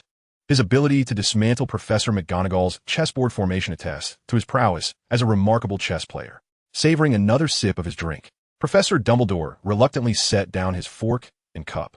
Unbeknownst to Alan, shortly after his departure, Professor Dumbledore donned a set of pajamas adorned with vibrant red azalea patterns. In the headmaster's office, he expressed his thoughts to the portraits of former headmasters, acknowledging that Alan is indeed a clever boy, immensely talented. His kind-hearted nature, moral integrity, and understanding of propriety are commendable. He even refrained from inquiring about our plans for the Philosopher's Stone. Phineas Nigellus wore a smirk of disdain as he remarked, "You once claimed that person was the most intelligent and gifted student you had ever encountered. Now, another student has garnered similar praise from you, and I find myself deeply concerned about the magical realm." As Alan noted, he is distinctly himself. His experiences and emotions are unparalleled, and not everyone chooses the path of darkness. I perceive that in addition to his sharp intellect, extraordinary talent, and courageous spirit, he possesses a tender heart, evident in his friendship with Harry and his sympathy for Quirrell. The softness of his heart is broader than the sea, boundless as the sky, and freer than the clouds. I have great faith in his future. Deep in slumber, Alan was blissfully unaware of Professor Dumbledore's assessment of him, nor did he realize he had become a paragon of a good student in the headmaster's eyes. Perhaps fatigued beyond measure, he found himself in an uncontrollable dreamscape, losing his magic and encountering a series of bizarre experiences. He dreamt of transforming into a muggle, cradling a small infant, frolicking in a playground of indeterminate time. In a vast Super Bowl, he slid with the boy into an endless abyss, only to find himself instantly on a spiraling conveyor belt. A massive metal claw gripped his head, tightening with the ascent of the conveyor, as Alan was engulfed by profound terror, fearing his skull might be crushed. Suddenly, he felt a release above him, finding himself on a vast platform, with a tubular passage beneath and a soft, transparent cover atop his head. On this grand platform, many others, like him, gaze around in terror. Alan abruptly remembered that the infant he had been holding was nowhere to be found. Chapter 76. The Rumor Spreads. Regardless, a calmer Alan, after sipping warm water, drifted back into a deep sleep. Those with a regular biological clock often experience such occurrences. For instance, if one rises at 6 in the morning from Monday to Friday, they are bound to awaken promptly at 6 on a weekend, despite knowing they have not had sufficient rest. Alan was no exception. While Edward remained blissfully asleep, Alan had already risen, preparing to head to the room of requirement for his morning exercise. At that moment, Alan felt a tinge of envy towards Edward. Regardless of the circumstances or pressures he faced, always enjoyed a comfortable slumber, with exams concluded and free from assignments or academic stress. Edward indulged himself even more in the pleasures of sleep.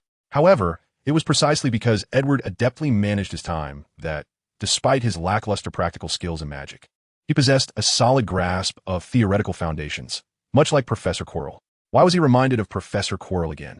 Shaking his head to dispel those convoluted thoughts, Alan exited the dormitory. After an invigorating workout, Alan felt his fatigue dissipate, and with renewed energy, he made his way to the dining hall. To his astonishment, he discovered that the events of the previous night had spread like wildfire. Not only were his fellow Ravenclaws casting curious glances in his direction, but students from Gryffindor and Hufflepuff did the same, and even Slytherins were no exception. Yet, due to his reputation as a top student, none dared to approach him directly. When everyone is observing you with such intensity, one's natural instinct is to avoid engaging with others and instead seek out a realm of comfort. Alan was no different. He settled into his familiar spot, ladled a generous bowl of mushroom soup for himself, and added some cake and snacks to his plate, beginning to feast heartily. After relishing his breakfast, Alan was surprised to see Hermione waiting for him at the entrance. "Good morning, Hermione." Sensing Hermione's discomfort, Alan took the initiative to greet her. "Good morning, Alan. Can we talk?" Hermione seemed to shed her earlier unease, becoming more at ease after the greeting. Interpersonal interactions often unfold this way. When contact is absent, one struggles to find a starting point for conversation. Yet once the first step is taken, further dialogue flows with relative ease. Hermione lifted her chin, gesturing towards the Gryffindor seating area within the dining hall. Following her indication, Alan spotted Ron, his face flushed with excitement, nearly rivaling the hue of his fiery hair. Surrounded by a throng of eager young witches and wizards, animatedly gesticulating, Alan listened intently, finally uncovering how the previous night's events had become common knowledge. And so, Alan helped us escape the Devil's Snare and our brilliant brother past Professor McGonagall's giant chessboard challenge. The Weasley twins squeezed through the crowd, each taking hold of one of Ron's arms. "Ron, you've been talking all morning. Do you know where Harry is?" Snapped back to reality, Ron scanned the room and, upon noticing Hermione and Alan at the entrance, quickly extricated himself from the twins' grasp and maneuvered out of the throng. The twins exchanged a knowing glance and followed closely behind Ron. "Good morning, Alan. Wasn't Harry with you? Do you know where he went? What else did you experience after the chessboard?" Ron bombarded Alan with questions in rapid succession. Alan noticed that many students had slowed their movements, their footsteps halting as they eavesdropped on the conversation. As soon as Hermione learned that Harry had been admitted to the hospital, her patience for Alan's lecture evaporated. She firmly grasped Ron's arm, expressing her desire to visit Harry. Alan observed the approving expressions on many faces, speculating that Harry would undoubtedly receive an abundance of gifts. He decided to accompany Hermione and Ron to the hospital wing. Upon seeing Harry's pale complexion, lifelessly lying on the bed, Hermione and Ron were filled with concern, incessantly questioning Madame Pomfrey about Harry's condition. Would he be all right? When would he awaken? Annoyed, Madame Pomfrey ushered them out of the hospital wing, insisting, "You must trust me. He will wake in a few days. He needs rest. Please leave." As they exited the hospital wing, not having walked far, they encountered the Weasley twins, Fred and George, who had also been ejected, along with 2 pristine toilet seats. Despite their worry for Harry's health, Hermione and Ron couldn't help but chuckle.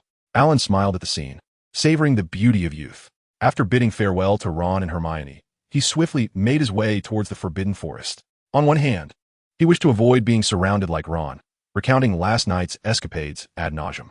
On the other, he had promised the Centaur Forenza that he would visit the Centaur tribe when time permitted, and the period after exams and before the holidays was indeed a perfect opportunity. Upon entering the Forbidden Forest, Alan felt a pang of regret for not having inquired about how to contact Forenza earlier. The forest was vast. How could he possibly find him? Suddenly, a rather foolish idea struck him. He could first seek out Gaia. Being familiar with Forenza, she would surely know how to reach the Centaur tribe. With this thought, he concealed himself and ventured deeper into the forest. Alan's remarkable memory served him well. Even though that previous adventure had unfolded in the dead of night, and Gaia had moved swiftly, he had retained the precise location of a unicorn settlement. Navigating through dense woods and creeks, leaping and dodging peculiar creatures, he finally arrived near the portal to the unicorn settlement. A few golden foals, accompanied by adult unicorns, practiced their flying near the entrance. Revealing himself, Alan noticed the foals initially regarding him with caution, but soon, recognizing him, they joyfully approached. Chapter 77, The Centaur Tribe. The golden foals soared toward Alan, their clumsy, youthful flights eliciting genuine smiles from all who beheld them. Alan was no exception. His expression transformed from a mere mask of gentle warmth to one radiating pure delight. The little unicorns nuzzled against him, playfully bumping their heads and prancing about. "Alan, have you come to see us?" inquired the smallest unicorn, its eyes glistening with moisture as Alan cradled it in his arms. "I'm truly sorry, Lucy. This time I am here to find Gaia. It is a delightful surprise to see you all. The essence of human interaction lies in sincerity, and it is even more crucial in relationships with animals. Regardless of whether one is human or beast, as long as one harbors a sincere heart, true friendship can always be cultivated."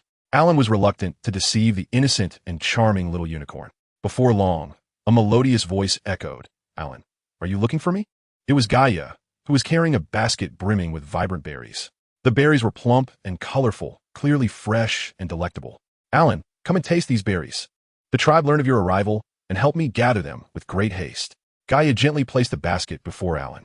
He smiled in gratitude, taking a few berries from the top and offering them to the little unicorns, who had all turned into obedient darlings upon seeing Gaia.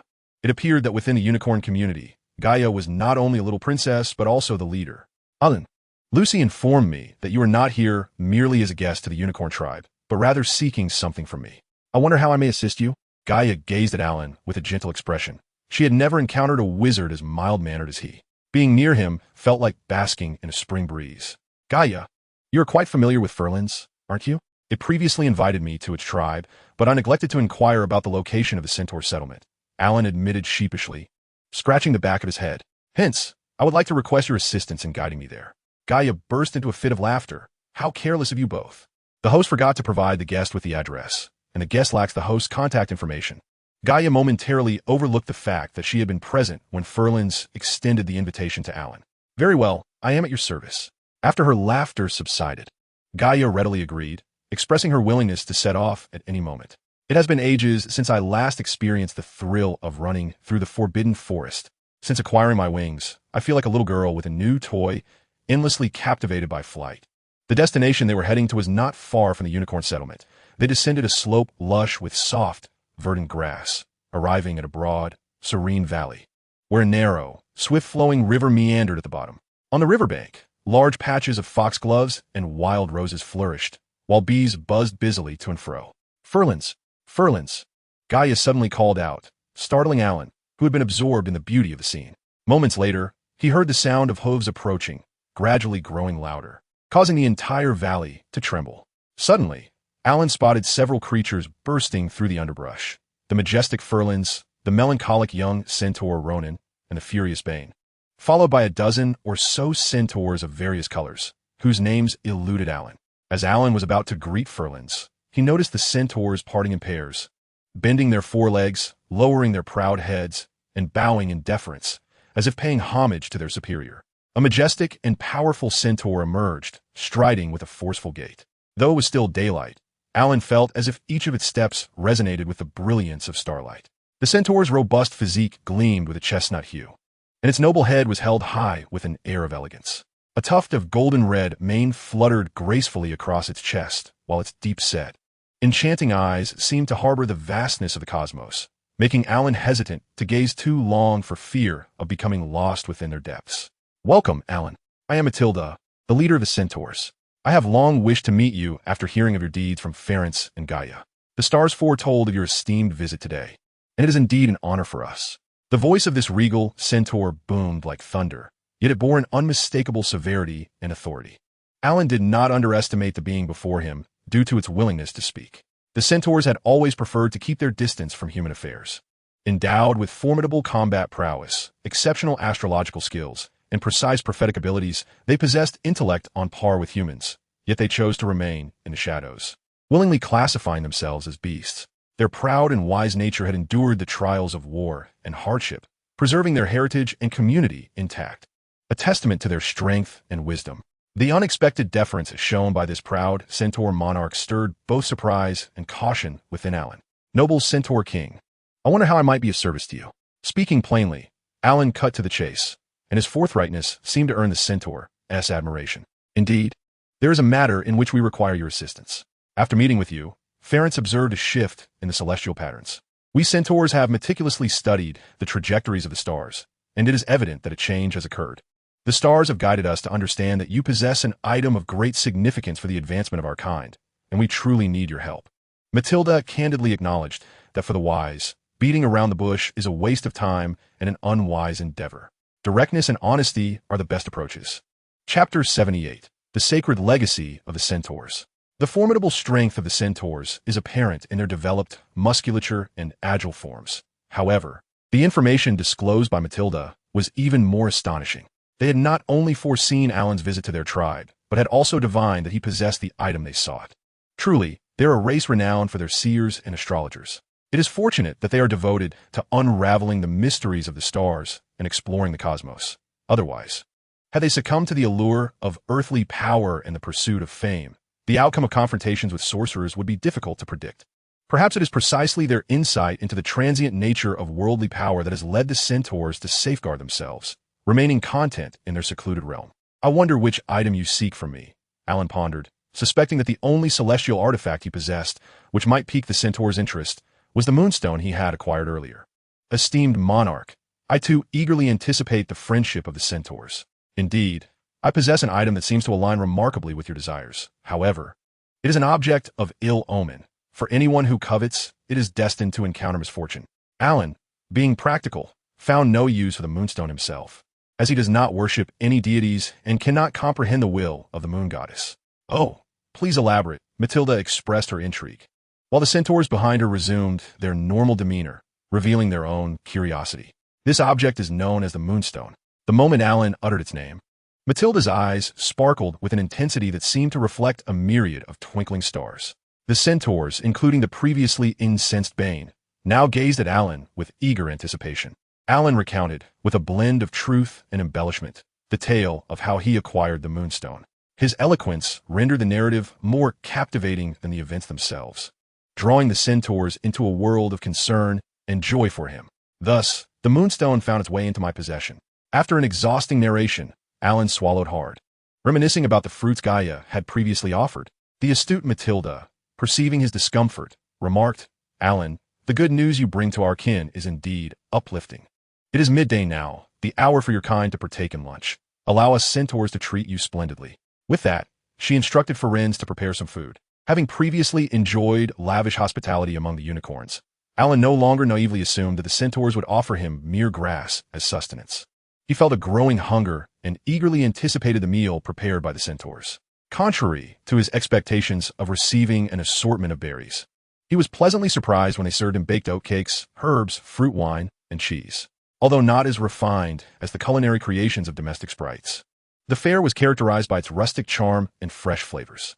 After a satisfying meal, Gaia politely took her leave from Matilda, who did not insist on her stay, as the forthcoming matters were not suitable for her presence. Alan, might you be willing to present the moonstone for our examination?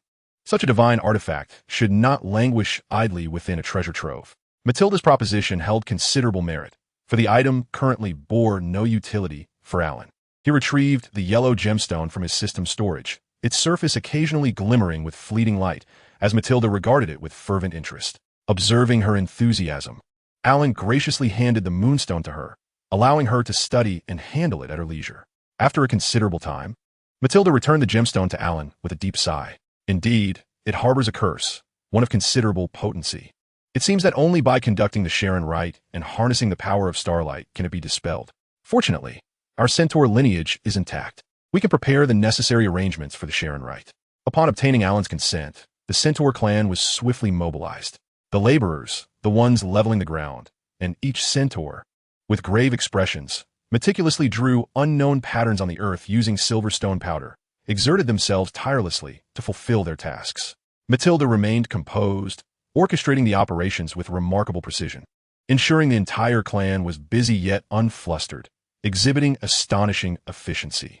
Alan, pleased with the arrangement, closely followed in Matilda's wake. Simultaneously, he noted that Matilda had summoned only 6 robust centaurs, including Felenzer, Ronan, and Bane, while the others remained behind to safeguard the newly established formation from potential harm. Passing through a wooden gate formed by the crossing of 2 massive elm trees, Alan arrived at an exceedingly secluded location, a bun-shaped green mound perched atop a lush, verdant hill. Beneath the dense shade of the trees, a winding path led directly to the center of the mound. Under Matilda's guidance, Alan and the others skillfully navigated several traps set by the centaurs, proceeding straight into the mound. Externally, the mound appeared unremarkable, yet upon entry, it revealed an extraordinary world within. This was no ordinary hill, it was a colossal fortress. Following Matilda's lead, Alan turned left and right, discovering the intricate structure of the fortress, which resembled an immense labyrinth to those unfamiliar with its layout. The walls of the fortress were constructed from smooth, massive stones. In the dim light, Alan noticed peculiar inscriptions adorning the walls, alongside numerous illustrations related to the centaurs. All of this indicated to Alan that, although he had not yet fully relinquished the moonstone, he had indeed been brought to the sacred ancestral grounds of the centaurs. It was unclear how long they had been walking when Ronan began to breathe heavily, prompting Matilda to finally halt. In a vast stone chamber, the engravings on the walls illuminated the purpose of their journey. Chapter 79, The Rite of Chiron. Fellinzer, Ronan, and the other centaurs stood solemnly before the stone wall, contemplating the incomprehensible designs, as if the most captivating sight in the world lay before them, rendering them oblivious to everything else. Although Matilda permitted Alan to roam freely within their sacred heritage, he felt it prudent not to overstep his bounds. Observing Alan's uncertainty, Matilda contemplated for a moment before addressing him. Alan, if you wish, I may accompany you on a tour of the fortress. A most welcome offer, esteemed Centaur Queen. It was indeed best to gain further insights while maintaining decorum. They traversed the stone chamber, following a path paved with stone slabs, continuing onward as Matilda's hoofbeats echoed throughout the vast fortress. Alan attentively studied the inscriptions and illustrations on the walls. He discerned that most of these depictions narrated various tales of the centaurs and the stars. Drawing upon his rudimentary knowledge from astronomy lessons, he managed to comprehend a small portion of the celestial trajectories, yet the significance of the myriad combinations of these celestial paths eluded him. As for the intricately patterned script, Alan was utterly bewildered. These characters were likely ancient magical runes, he speculated. Despite possessing a scholarly system, Alan appeared quite ignorant at that moment. Yet this did not impede him from etching these unfamiliar symbols deeply into his memory. The broader his horizons, the more he realized the vast expanse of knowledge yet to be acquired. What a splendid evening, Matilda remarked with a light-hearted tone. Indeed, in this expansive, serene valley, there was not a whisper of wind. Only the centaurs lounged or rested beneath the resplendent canopy of stars, contentedly gazing up at the celestial display. Alan instinctively searched for the silhouettes of Firenze, Ronan, and the other 6 centaurs, but they were nowhere to be found. The radiant moon hung high, casting a pristine glow. The valley revealed every nuance, except for the distant, dense thicket where the tranquil moonlight mingled with the shadows of the trees, obscuring the scenery within. At that moment, the valley appeared vastly different from what Alan had observed during the day. The once soft meadow had been entirely supplanted by a meticulously leveled expanse, adorned with silver dust that outlined intricate patterns reminiscent of those seen in the fortress. These designs formed a circle, yet the inner motifs grew increasingly arcane and complex. The patterns, drawn in silver dust, shimmered under the moonlight. At the very center, a wooden platform, robustly constructed by the centaurs from massive logs, exuded a rustic charm. Upon this platform, 3 thick timbers entwined with various vines reached skyward. Matilda leapt gracefully onto the platform, raising her hooves to strike it thrice. Instantly, a resonant sound emanated from wood. This sound seemed to be a unique means of communication among the centaurs. Soon, like a thundering stampede, a large gathering of centaurs appeared in the valley, varying in color and size, yet uniformly adorned with manes that sparkled in the moonlight. They stood in silence, their gazes fixed upon their sovereign, Matilda, atop the platform. Tribe members, we gather today to delve deeper into the secrets of the stars. Our friend Alan has generously bestowed upon us a moonstone. Though currently shrouded in the curse's power, I believe that through our Chiron rite, it shall regain its true essence, Matilda declared with unwavering confidence. No sooner had her words left her lips than the previously still centaurs erupted into a cacophony of excitement. It appeared they were all thrilled by the prospect of acquiring the moonstone, eager to contribute their strength to the tribe. Silence now. Please take your positions according to your respective constellations, Matilda commanded, and the centaurs complied, swiftly finding their places. Now, the Chiron rite begins. Matilda raised her front legs high and stomped heavily on the platform 6 times. Each resounding strike echoed through the valley, and from afar, the sound of galloping hooves could be heard once more. Firenze and the other 6 centaurs leapt gracefully over the underbrush, proudly striding to the front of the platform, their manes glimmering in the moonlight, exuding an air of confidence. Long live your majesty! The Sharon warriors have assembled, ready to heed your majesty's command unconditionally, prepared to face any peril without hesitation. Alan, observing their solemn demeanor, felt his blood surge with excitement, eagerly anticipating the forthcoming ceremony. Brave Sharon warriors, the moment for your service has arrived. The stars above shall serve as your allies. Now, please take your rightful positions. Matilda, with an air of solemnity, wore a grave expression. The Furlans promptly positioned themselves around the wooden platform, standing upon 6 spiraled patterns drawn in silver dust. Alan noticed that each of the 6 selected Sharon warriors bore a unique hue in their manes. Now, the rite of Sharon commences. Matilda's voice rang out like a bell, and the surrounding centaurs immediately responded, "Long live, long live, long live." But soon, silence reclaimed the air. Suddenly, Alan perceived a deep, enchanting melody echoing through the valley. It was not an illusion, but rather a faint rhythmic sound akin to human tap dancing. Shaking his head vigorously, he leaned in to listen, the music crescendoing into a raw yet intoxicating tune.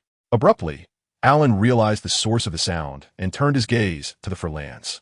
Initially, they merely bent their knees gently, striking the ground, but soon their hoofbeats grew stronger, the rhythm quickening and the elevation of their forelimbs rising higher.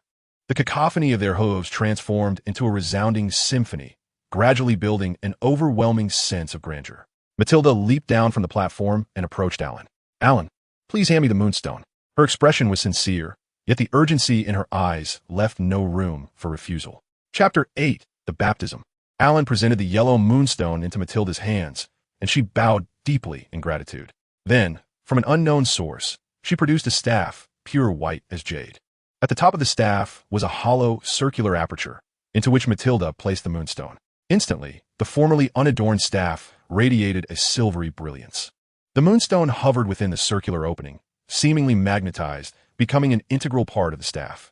Matilda raised the staff high and took a few steps back before leaping onto the platform once more, continuing her forward run. Alan's heart raced. If she pressed on, Matilda would collide with the towering 3 great trees. Just before reaching them, leveraging her momentum, Matilda stomped her front hooves on the platform, leaping high into the air, her majestic form appearing as if destined to soar towards the full moon. In the moment of descent, Matilda firmly planted the staff, adorned with the moonstone, into the gap between the 3 colossal trees. Though no one controlled the staff, it began to spin rapidly, guided by the music played by the 6 centaurs of Furlans. The patterns painted by the silver powder surrounding the wooden platform radiated an increasingly brilliant light, as countless silver lines seemed to soar into the sky, suspended in midair. The pure white moonlight illuminated these intricate designs, coalescing into a beam of light that shot directly onto the towering, continuously rotating moonstone. The moonstone's lustrous yellow glow gradually became blinding, resembling a small sun rising in a secluded valley. Ellen observed that the light emitted by the moonstone cast its glow upon the centaurs, from whose feet slowly emanated various luminous halos of different sizes and shapes. Each centaur displayed an expression of utmost comfort and delight. Before long, Ellen too sensed the magic within him rejoicing and leaping with joy. The dazzling light that enveloped him brought no discomfort. Rather, it felt remarkably gentle.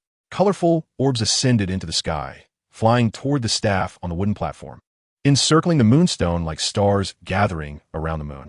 Ellen keenly noted that their positions corresponded closely with those on the celestial map. The moonstone spun wildly, and the colorful orbs surrounding it shone ever brighter. Ultimately, they abruptly converged at the top of the staff, emitting an intensely radiant white light. Matilda stepped back, leaped with vigor, seized the staff, and pointed it toward the direction of the centaur's sacred heritage site, shouting, "The ritual is complete." No sooner had her voice faded than the brilliant white orb at the staff's pinnacle shot forth, racing toward the very direction Matilda had indicated. She leaped down from the high platform and sprinted toward the heritage site, followed by the centaur warriors, as all the centaurs surged forward, causing the entire valley to tremble with their fervent charge. As Felix passed by Ellen, he swiftly grabbed him, hoisting him onto his back. In the midst of the centaur's rapid gallop, Ellen clung tightly to Felix's waist, striving not to be dislodged from his mount amidst the swift strides and leaps. Upon reaching the centaur's sacred heritage site, all the centaurs instinctively slowed their pace, captivated by the newly appeared silver lake. This lake lay tranquil as a silver platter, like a bright mirror, seemingly bringing the stars down to the earthly realm.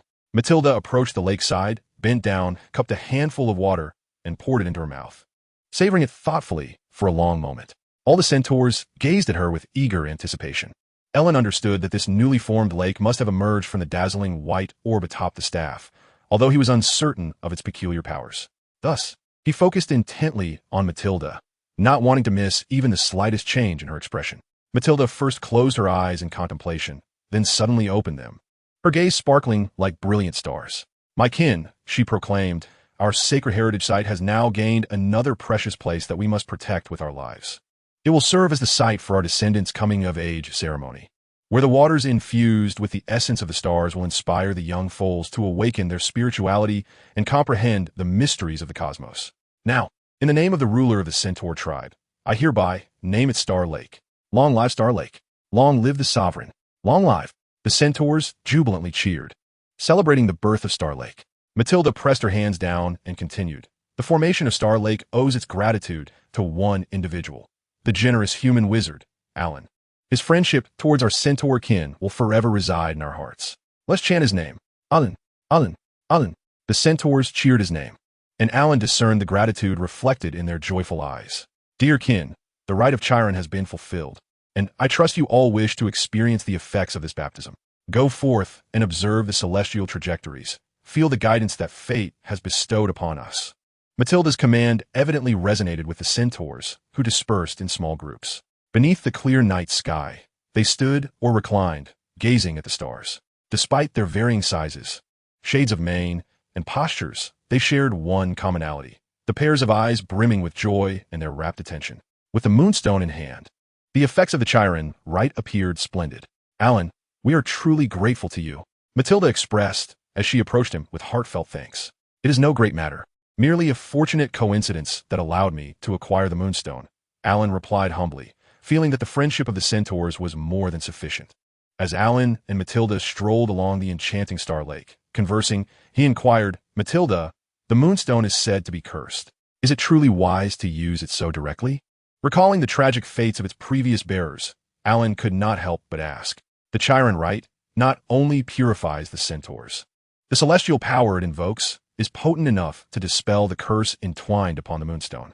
This is a unique heritage of our centaur tribe, Matilda proclaimed proudly. Alan, for the sake of our kind, you have sacrificed the moonstone. However, our tribe possesses a gem long coveted by wizards, and I hope you will accept it as compensation for the loss of the moonstone due to us, Matilda sincerely offered to Alan. Chapter 81. The Hidden Chamber of the Sacred Heritage.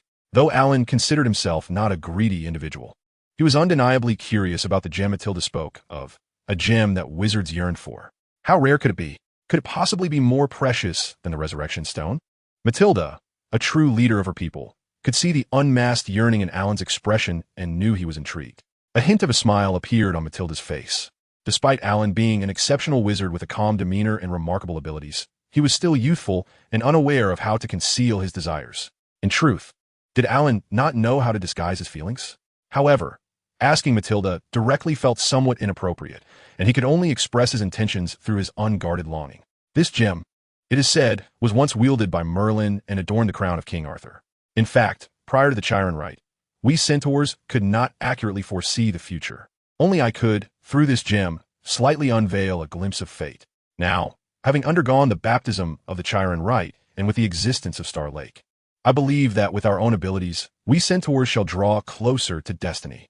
As for the extraordinary powers it possesses, that is for you to explore on your own. Matilda gazed fervently at the nearby Star Lake, as if envisioning a more resplendent future for the centaurs. The gem of Merlin, once enshrined in the crown of King Arthur, holds the ability of foresight. Each aspect of it, when considered alone, is enough to incite turmoil within the magical realm. With my current abilities, can I safeguard such an unparalleled treasure?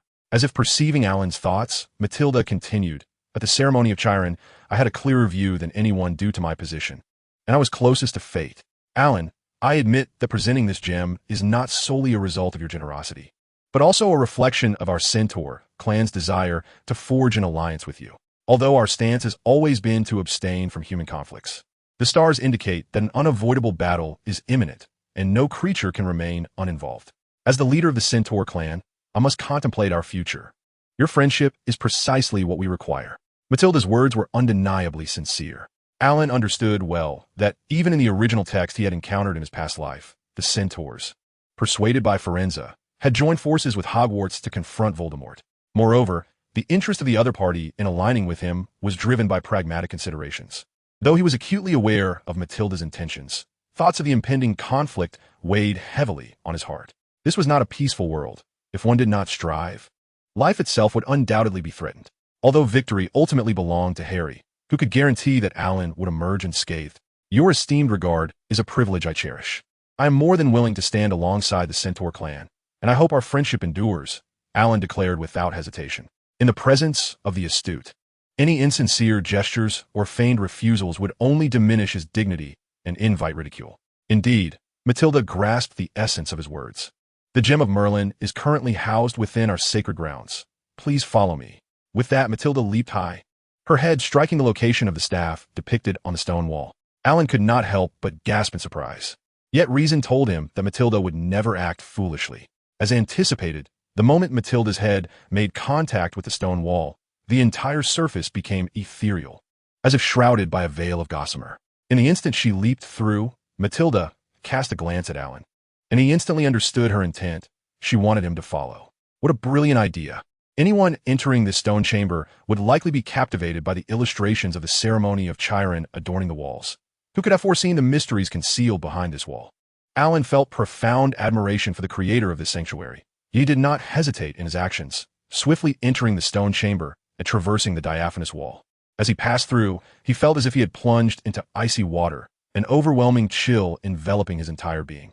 As Alan stepped into the concealed chamber, the biting cold he had just experienced seemed to dissipate, as though it were but an illusion. Upon entering this dim room, the most striking feature was a colossal statue of a centaur. Its form was remarkably majestic, with golden, slightly curled hair tousled atop its head, and a golden beard adorning its face. In contrast to its formidable appearance, its expression was gentle, bearing a smile that radiated the wisdom of a sage.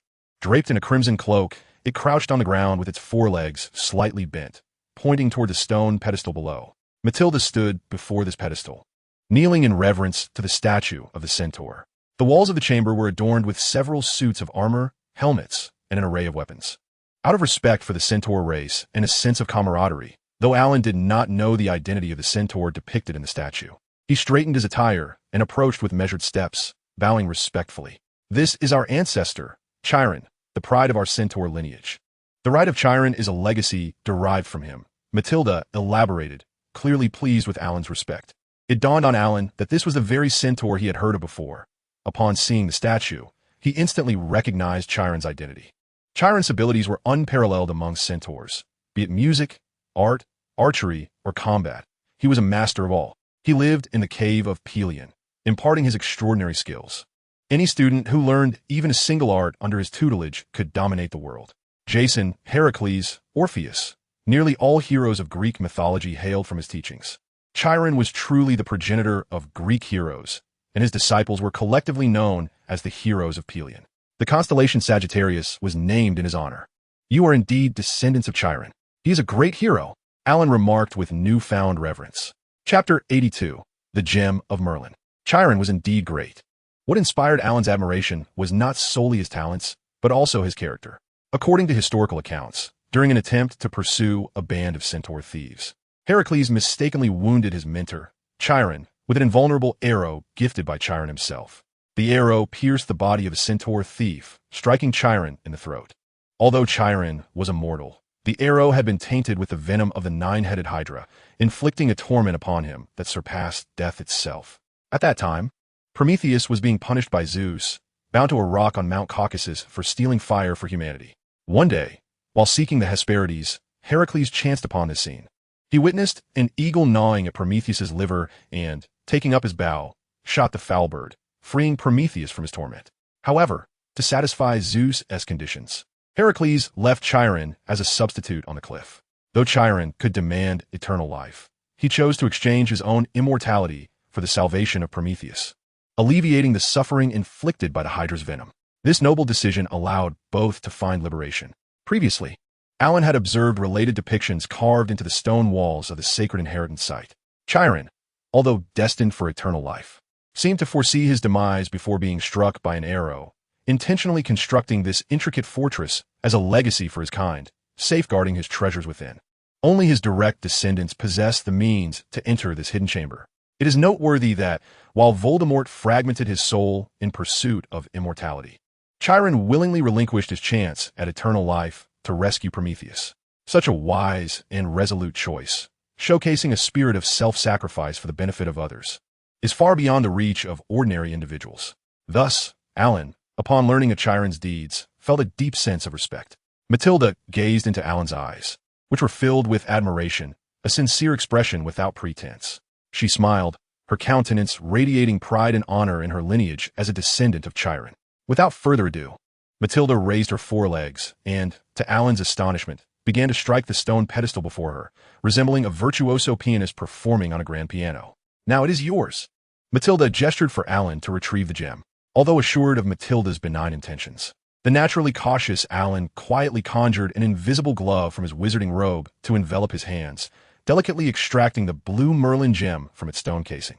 As he held the gem in his palm for closer inspection, Alan discovered it was not a deep blue, but rather a light azure reminiscent of shallow waters. The occasional flicker of ethereal blue light on its surface seemed to whisper tales of its extraordinary lineage and enigmatic history. Although the gem's miraculous properties remained unclear, Alan found himself enchanted by it. Even without knowledge of its origins or wonders, the jewel's resplendent appearance was enough to affirm its considerable value as a true treasure. Perhaps blue holds a mysterious allure for wizards. Ancient sorcerers ranked blue gemstones above all others, believing they could unveil mysteries and predict the future. This belief seems valid, for when Alan first cradled the moonstone, he appreciated its rarity, yet not with the fervor and obsession he now felt. Alan, you may admire this beautiful gem at your leisure. After a busy night, it is time to relish the wonders of the starry sky. Matilda subtly indicated that it was time to depart. Alan, ever astute, promptly grasped Matilda's meaning. He carefully tucked the Merlin gem into his sleeve, effectively storing it within the system's inventory, before following Matilda out of the hidden chamber. The moment they stepped beyond its threshold, the ephemeral walls reverted to their original state. Stepping outside, Alan was enveloped by a celestial tapestry of stars, the gentle fragrance of blossoms, and the melodious chirping of insects. All of this created an atmosphere of unparalleled comfort and beauty, elevating his spirits to their zenith. This journey had proven worthwhile, as he forged friendships with the centaurs and witnessed the enchanting ritual of Chiron. Most importantly, he had acquired the exquisite gem of Merlin, which he cherished dearly. As he bid farewell to Matilda, Alan graciously declined her offer for Firenze to escort him out of the forbidden forest, wishing not to disturb the centaurs, who were engrossed in the mysteries of the stars. Confirming that he was not being followed, he concealed himself and hurried towards the Ravenclaw Tower. Over the next 2 days, Alan remained in high spirits. Despite the completion of his exams, he adhered to a disciplined routine. Each day, he relished the moments after his morning exercises and before sleep, devoted to studying Merlin's gem, which became his most cherished pastime. Until one day, Hermione and Ron excitedly rushed into the library, announcing that Harry had awakened. At Harry's request, they had obtained Madame Pomfrey's permission to visit him for nearly 15 minutes. Alan had no intention of interrupting Harry's rest. What Harry needed was to recuperate, not to engage in heavy discussions about the Philosopher's Stone or why Voldemort sought to kill him. Nonetheless, Alan visited the infirmary, asking Madame Pomfrey to deliver the berries he had previously received from Gaia to Harry. Madame Pomfrey clearly appreciated this thoughtful gesture. The fresh berries were not only delicious, but nutritious, and consuming them would surely aid in Harry's swift recovery. With a warm smile, Madame Pomfrey hung the basket brimming with fruit on her arm and turned to enter Harry's ward. Chapter 83. The House Cup. Harry lay in his bed, eagerly watching Madame Pomfrey, knowing that Alan had come to visit him. However, there was no sign of Alan behind her. "These are berries sent to you by Mr. Alan Harris. I believe they would be quite beneficial for your recovery," she said, placing the fruit basket at Harry's bedside. She discreetly pushed aside some unhealthy snacks, such as Bertie Bott's every flavor beans and chocolate frogs, to make room for the fruit. Harry picked up a plump, shiny red berry and popped it into his mouth. A wave of sweetness instantly enveloped his palate. Unable to resist, he reached for another. Seeing this, Madame Pomfrey nodded with satisfaction, remarking that fruit was far healthier than snacks. Harry had never tasted such delightful berries and found it hard to stop until Madame Pomfrey, unable to watch any longer, removed the basket, prompting him to abandon his plan of devouring every berry in one sitting. This was for the best. He could share them with Hermione and Ron the next day. Content. Harry fell into a deep slumber, feeling revitalized by morning. As Alan entered the Great Hall, he was pleased to see it adorned in the blue and bronze colors representing Ravenclaw, celebrating their victory in the House Cup. On the wall behind the main guest seating, a grand banner emblazoned with the Ravenclaw eagle hung majestically. As Alan passed by the Slytherin table, he noticed the fierce glares directed at him. This was entirely expected, as Ravenclaw's victory had shattered Slytherin's dreams of securing the House Cup for 7 consecutive years. Alan approached his customary seat at the Ravenclaw long table, unoccupied, as it seemed all Ravenclaws inherently believed this place belonged to him. No sooner had Alan settled in than he heard Edward's exuberant voice exclaiming, "Alan, we have won the House Cup." Edward continued to recount the scores of each house with palpable excitement. In fourth place, we have Gryffindor with 312 points. In third, Hufflepuff with 352, Slytherin with 472. And we, undoubtedly, are the rightful first place with 492 points. Alan was unfazed by this announcement. Even if Professor Dumbledore awarded Gryffindor an additional 170 points, the House Cup would still belong to Ravenclaw. Following Professor Dumbledore's declaration of the scores, a thunderous eruption of cheers and stomping erupted from the Ravenclaw table. Alan observed that although Gryffindor ranked fourth, they too celebrated Slytherin's dismal defeat with enthusiastic applause. Meanwhile, Slytherin, despite having their dreams of 7 consecutive House Cup victories obliterated by Ravenclaw, maintained their composure and offered polite applause for Ravenclaw's triumph. Indeed, well played, remarked Dumbledore. However, several recent events must also be taken into account. The hall fell into a hushed silence, and Alan's heart raced. Surely Professor Dumbledore would not grant Harry and the others an additional 100 points. Ahem. Dumbledore cleared his throat. I still have a few final points to award. Let me see. The first is for Mr. Ron Weasley. Ron's face flushed crimson, reminiscent of a sun-ripened carrot. He had just triumphed in one of the most spectacular chess matches Hogwarts had witnessed in years. And for this, I award Gryffindor 50 points. The cheers from the Gryffindors nearly threatened to lift the enchanted ceiling. The stars above seemed to tremble in response. Percy could be heard loudly informing the other prefects. It's my brother, my youngest brother who successfully navigated Professor McGonagall's giant chessboard. Unlike the anxious Ravenclaws beside him, Alan, well aware of the circumstances, could calmly applaud Ron. Next, Harry Potter, Dumbledore announced. The hall fell eerily silent. He displayed remarkable bravery and extraordinary courage, for which I shall award Gryffindor 60 points. The uproar was deafening. Those who were hoarse from cheering, yet still managed to tally the scores in their minds, understood that Gryffindor now matched Slytherin's score of 472 points. Dumbledore raised a hand, and gradually, the hall quieted once more. Courage comes in many forms, Dumbledore smiled. To confront an adversary requires extraordinary bravery, but to stand firm in front of friends also demands considerable courage. Thus, I shall reward Mr. Neville Longbottom and Mr. Seamus Finnegan with 10 points each. Now, Gryffindor has successfully surpassed Slytherin's scores and is tied with Ravenclaw. Alan's eyes widened in surprise. He had not anticipated that Seamus would be involved in thwarting Harry and his friend's actions.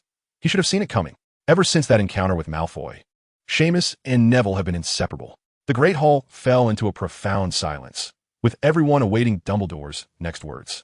The Gryffindor students were filled with eager anticipation. If they received just one more point, the House Cup would be theirs. Mr. Alan Harris, exhibiting a remarkable ability to remain composed in the face of adversity, also demonstrated the vast knowledge and cleverness characteristic of Ravenclaw, and I award Ravenclaw an additional 60 points. As soon as Dumbledore's words echoed through the hall, the Ravenclaw long table erupted with enthusiastic applause and cheers. What was thought to be a victory slipping away had been salvaged in a moment of crisis, with their scorekeeper living up to expectations and fortifying Ravenclaw's triumph with a solid foundation. Gryffindors celebrated their surpassing of their long-standing rivals, Slytherin. Even the typically composed Hufflepuffs felt exhilarated by this turn of events. For Slytherin, as long as they did not secure first place, any other outcome was deemed a failure, rendering the distinction between failure and greater failure irrelevant. The subsequent end-of-year feast allowed every young wizard to indulge in a sumptuous banquet, featuring honey cakes, royal cream chicken, Yorkshire pudding, and a plethora of delightful beverages that dazzled the young sorcerers, ensuring they feasted to their heart's content. It was indeed a thrilling and wondrous night. Countless Ravenclaws, as they drifted into slumber, found their minds echoing a singular thought, Alan included. Chapter 84, The Top of the Year. The unrestrained celebration caused the Ravenclaw students to nearly forget that exam results had yet to be announced. Whether filled with anticipation or trepidation, the day of results arrived as expected. Alan achieved an impeccable, unprecedented perfect score, claiming the title of top student in his year, earning not only Professor Flitwick's approving smile, but also the admiration of his fellow Ravenclaws. In second place was Gryffindor's Hermione, seemingly spurred by Alan's outstanding performance, carrying a hefty tome of spells wherever she went. Edward performed well in his other subjects, yet his potions grade merely scraped by, which left him quite content.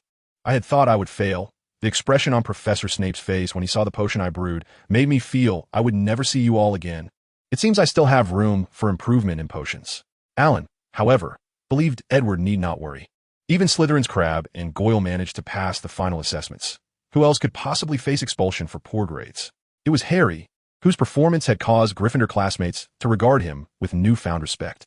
Despite the fact that, following the year-end banquet, Harry and his companions Ron and Hermione earned 180 points for Gryffindor, thereby being forgiven for their previous transgression that resulted in a significant loss of points.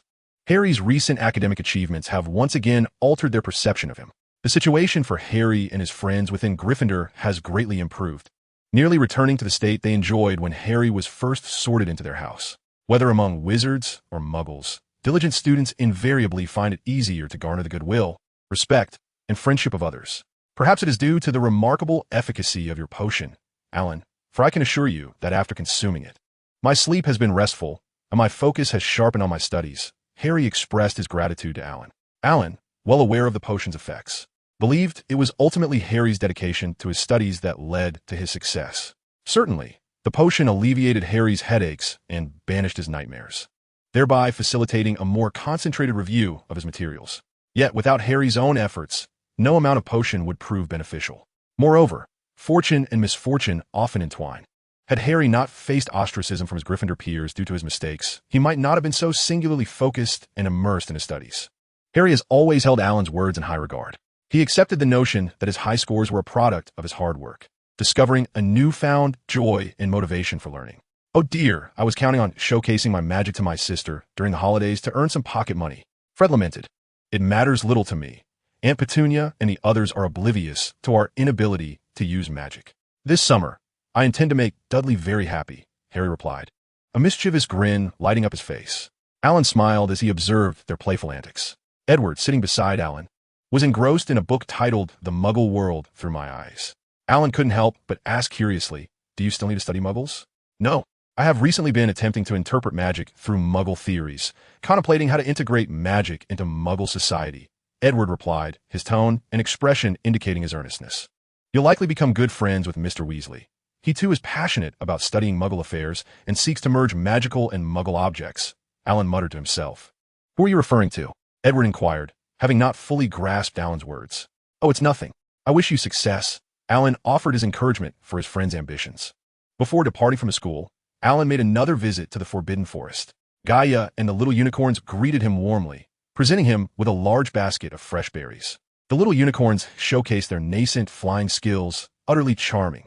In the Centaur tribe, after receiving permission from Matilda, Alan filled several large buckets with water from Star Lake, intending to bestow a baptism upon his younger sister, Emily. Now, they had boarded the Hogwarts Express, engaged in lively conversation and laughter, watching as the countryside outside became increasingly lush and orderly. As the train traversed through one quaint Muggle town after another, Edward indulged heartily in Bertie Bott's every flavor beans while Alan removed his wizarding robe, opting instead for a jacket and a short top. Finally, as dusk settled, the train pulled into platform 9 3/4 at King's Cross Station. They took considerable time to disembark, for a gaunt old guard stood at the ticket barrier, permitting only 2 or 3 individuals to pass at a time, ensuring that a throng did not emerge simultaneously from the solid wall, thus attracting the attention of Muggles. Alan could have exited swiftly due to his remarkable achievements, which consistently earned points and accolades for Ravenclaw, nearly crowning him the unofficial king of first-year Ravenclaws. All of his peers believed he deserved special treatment. At that moment, every first-year Ravenclaw was willing to yield their place to him, inviting Alan to proceed first. However, Alan graciously declined it. It is better to maintain composure in the face of fleeting opportunities. He preferred not to stand out, wishing to remain indistinguishable from his fellow young wizards. After a lengthy wait, Alan finally emerged from platform 9 3/4 and immediately spotted his older brother, Albert, with his soft golden hair. This is my brother, Albert. He is an Auror. Alan proudly introduced his kin to Edward. Edward bowed respectfully, as did Harry and Flagg, for Albert had once been their science teacher. Welcome, Edward. You are invited to visit our home during your holiday, whenever you have the time. Albert warmly extended his invitation to Edward, nodding at Harry and Flagg. Edward vigorously nodded in return, as if mere words could not fully convey his eagerness. Chapter 85, Holiday. Now, only the youngest son, Alan, remained at Hogwarts, and Mrs. Harris missed him dearly due to their prolonged separation. She had adjusted her schedule early, deliberately freeing up the afternoon to prepare a feast filled with Alan's favorite dishes. Go on, eat up, Alan.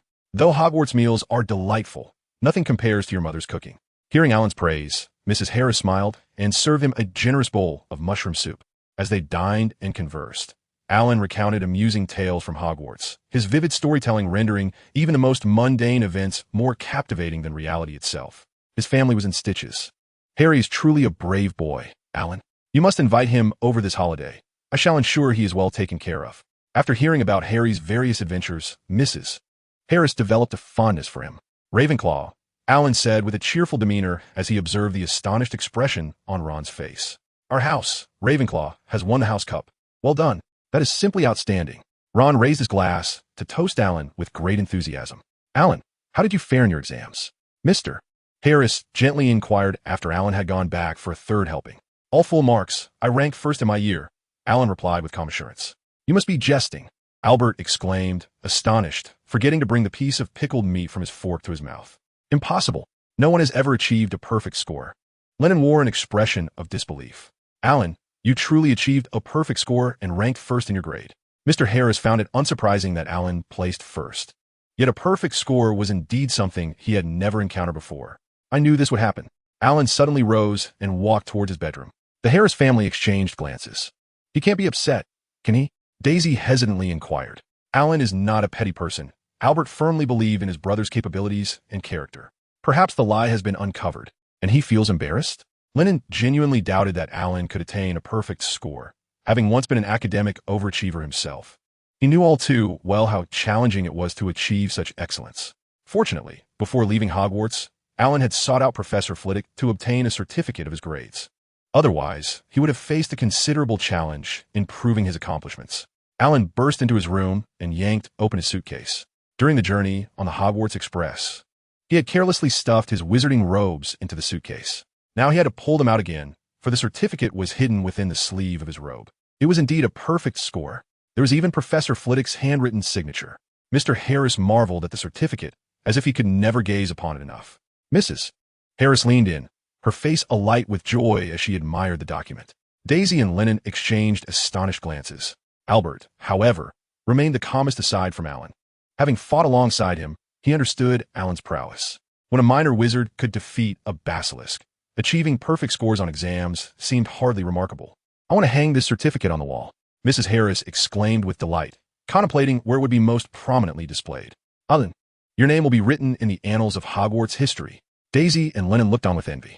Alan humbly smiled and rose to brew some tea, hoping to ease the family's excitement. By the time he returned to the table, Mr. Harris was already deliberating on what reward to bestow upon him. Alan, what would you like as a reward? He asked, hesitating. I wish to travel and experience different landscapes and meet diverse people. Alan, now with both time and resources, longed to explore the world. Regrettably, in his previous life as a teacher, he had never ventured beyond his own borders. People often spoke of cultivating a scientific and accurate worldview. Yet how could one form a worldview without ever having seen the world? That's a splendid idea. Our family hasn't taken a vacation together in quite some time. Perhaps we should all take a few days off to relax, Mr. Harris mused, reflecting on the demands of midlife, where work and personal matters seemed to abound, leaving little time to truly spend with family. Alan's remarkable achievements continually reshaped their perceptions, leading Mr. Harris to feel he had been insufficiently attentive to his children. Likewise, Albert, Lennon, and Daisy, now mature and working, recognized Mr. Harris's sentiments and refrained from voicing any objections. Little Emily was utterly exhilarated, clutching a fluffy toy rabbit as she leaped about the room. The conversation seamlessly transitioned from Alan's tales of Hogwarts to the topic of vacation destinations. Albert and Lun expressed a preference for mysterious locales steeped in ancient wizarding legends, while Mrs. Harris and Daisy favored a seaside retreat, envisioning the delight of swimming and savoring ice cream in the warm weather. Considering the presence of young Emily, Mr. Harris ultimately decided on the beach. After spending 3 days at home with Emily, where Alan engaged her in learning and play, they finally coordinated their schedules for a collective outing. They chose the beaches of Cornwall. Fortune smiled upon them. For the day of their excursion dawned with a sky of deep azure and radiant sunshine. The boundless cerulean sea, the pristine golden sands, the quaint and elegant seaside town. The winding coastline and the colorful hot air balloons floating above made Cornwall's beach breathtakingly beautiful. It was indeed a splendid summer getaway. As Alan strolled along the shore, he watched Daisy scream with delight, racing towards the sea like a child, her face alight with joy. Chapter 86. The Giant Sea Serpent. Just as Alan was leisurely basking in the sea breeze, gentle waves, and warm sands, a long-awaited system notification suddenly echoed in his ears. A sudden mission to drive away a sea serpent inadvertently trespassing into the Muggle world, earning the gratitude of the Muggles. Success in this endeavor would grant him a chance at a lottery draw. Alan's nerves instantly tensed. An unexpected mission. Was there truly a sea serpent? Yet, what was there to fear about a sea serpent? During his time at Hogwarts, he had come across a book titled Fantastic Beasts and Where to Find Them, which contained an introduction to sea serpents. Though their appearance could be quite fearsome, wizards knew that they had never harmed a soul. Rather, it was the fanciful imaginings of Muggles that chronicled their supposed brutality. The serpents could grow to a length of 100 feet, with heads resembling those of horses. Their long, serpentine bodies often arching above the surface of the sea, rated as a 3-star danger. Reflecting on the information he had gathered, Alan realized the challenge of the task lay in earning the gratitude of the Muggles. There were no museums in the Muggle world that preserved evidence of the sea serpent's existence, indicating that the Ministry of Magic's Department for the Regulation and Control of Magical Creatures must have intervened in managing the sea serpent, necessitating that he secure the gratitude of the Muggles before any Ministry officials arrived. Just then, a distant commotion arose from the sea. There's a monster. A monster! This brief exclamation was swiftly swallowed by the waves. Had it not been for Alan's modest accomplishments in basic physical training, granting him heightened senses, he might have missed it entirely. Unlike those hastily retreating to the shore, Alan, nimble as a monkey, swiftly climbed the lookout tower. There, he beheld the ocean surging with colossal waves, amidst which a gigantic sea serpent undulated through the waters, moving forward like an eel. Suddenly, the serpent thrust its enormous horse-like head high above the surface, and in an instant, the crowd erupted in sheer terror. With the existence of the telescope, distance posed no obstacle. Muggles peered through the lenses and encountered the sea serpent in an intimate encounter. Undoubtedly, the serpent's appearance was truly terrifying. Alan felt certain its length exceeded 100 feet, perhaps far surpassing that figure.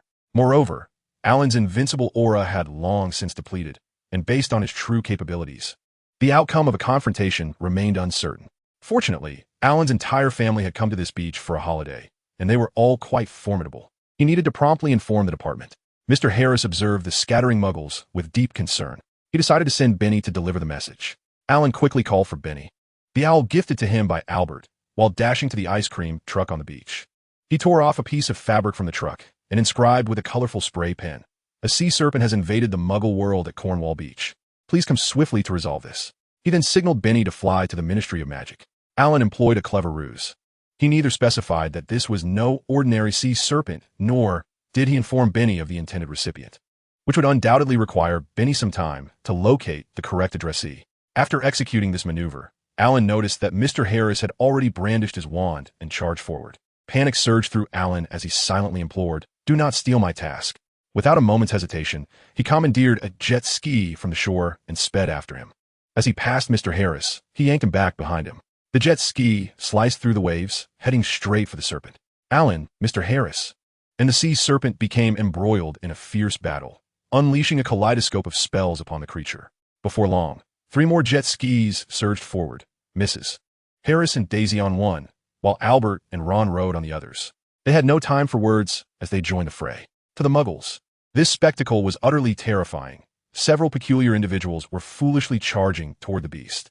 The tumultuous waves roared as the monstrous head snarled, attacking the advancing humans.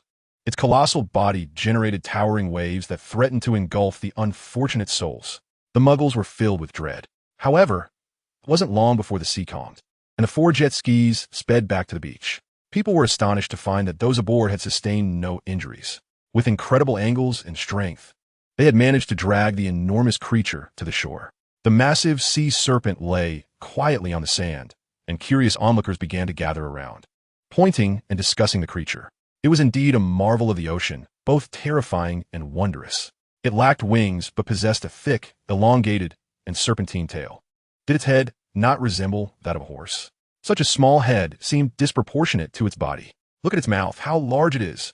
It was adorned with scales, and its skin was remarkably tough. A daring tourist poked the serpent's body with a stick. The sea serpent's eyes suddenly snapped open, startling the observer who had been scrutinizing its features, causing him to tumble backward in fright. Gasps erupted from the crowd.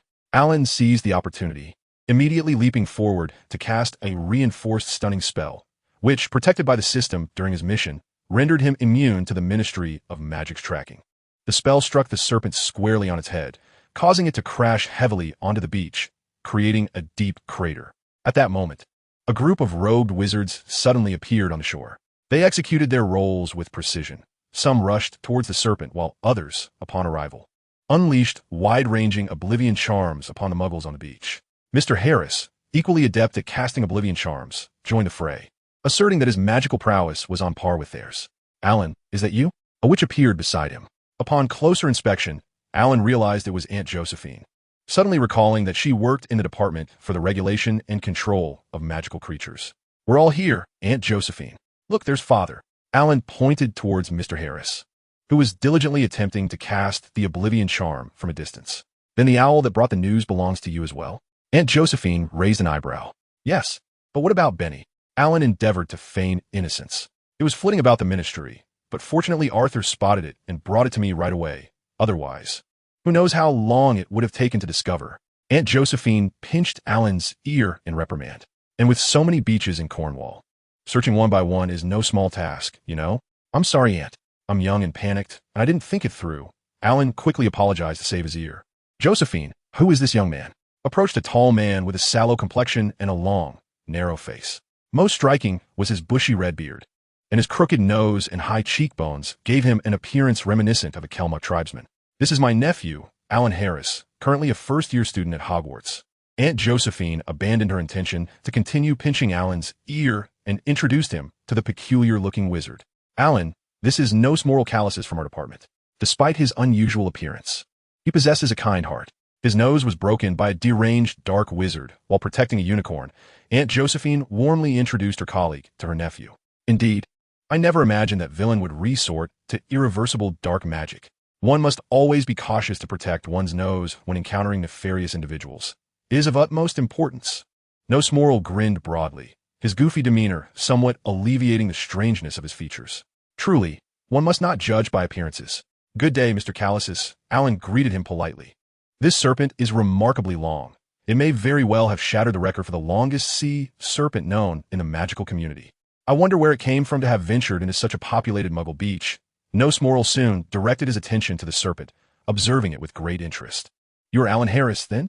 Another wizard approached, his demeanor serious, with short, wavy chestnut hair neatly combed. Though he had reached middle age, his features remained well-defined, his gaze calm, and he exuded an air of elegance, embodying the qualities of a steady and reliable sorcerer. "Alan, this is Mr. Amos Diggory. His son also attends Hogwarts." Aunt Josephine introduced him just in time, as Alan had begun to feel that Mr. Diggory's inquiries were somewhat abrupt. It seemed he was indeed the father of Cedric Diggory. "Good day, Mr. Diggory." Alan greeted him with a graceful bow, which left a particularly favorable impression on Amos. "Hello, Alan. It is a pleasure to meet you. I have heard from Cedric that you were the top of your first-year class, the first student in Hogwarts history to achieve perfect scores." Upon seeing him, it was evident that he was a prodigy in his youth.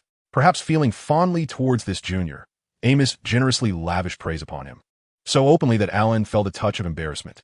"My son Cedric is also quite remarkable. He achieved full marks in Transfiguration and is the seeker for the Hufflepuff Quidditch team." "Alan, you are a chaser, right?" "Indeed.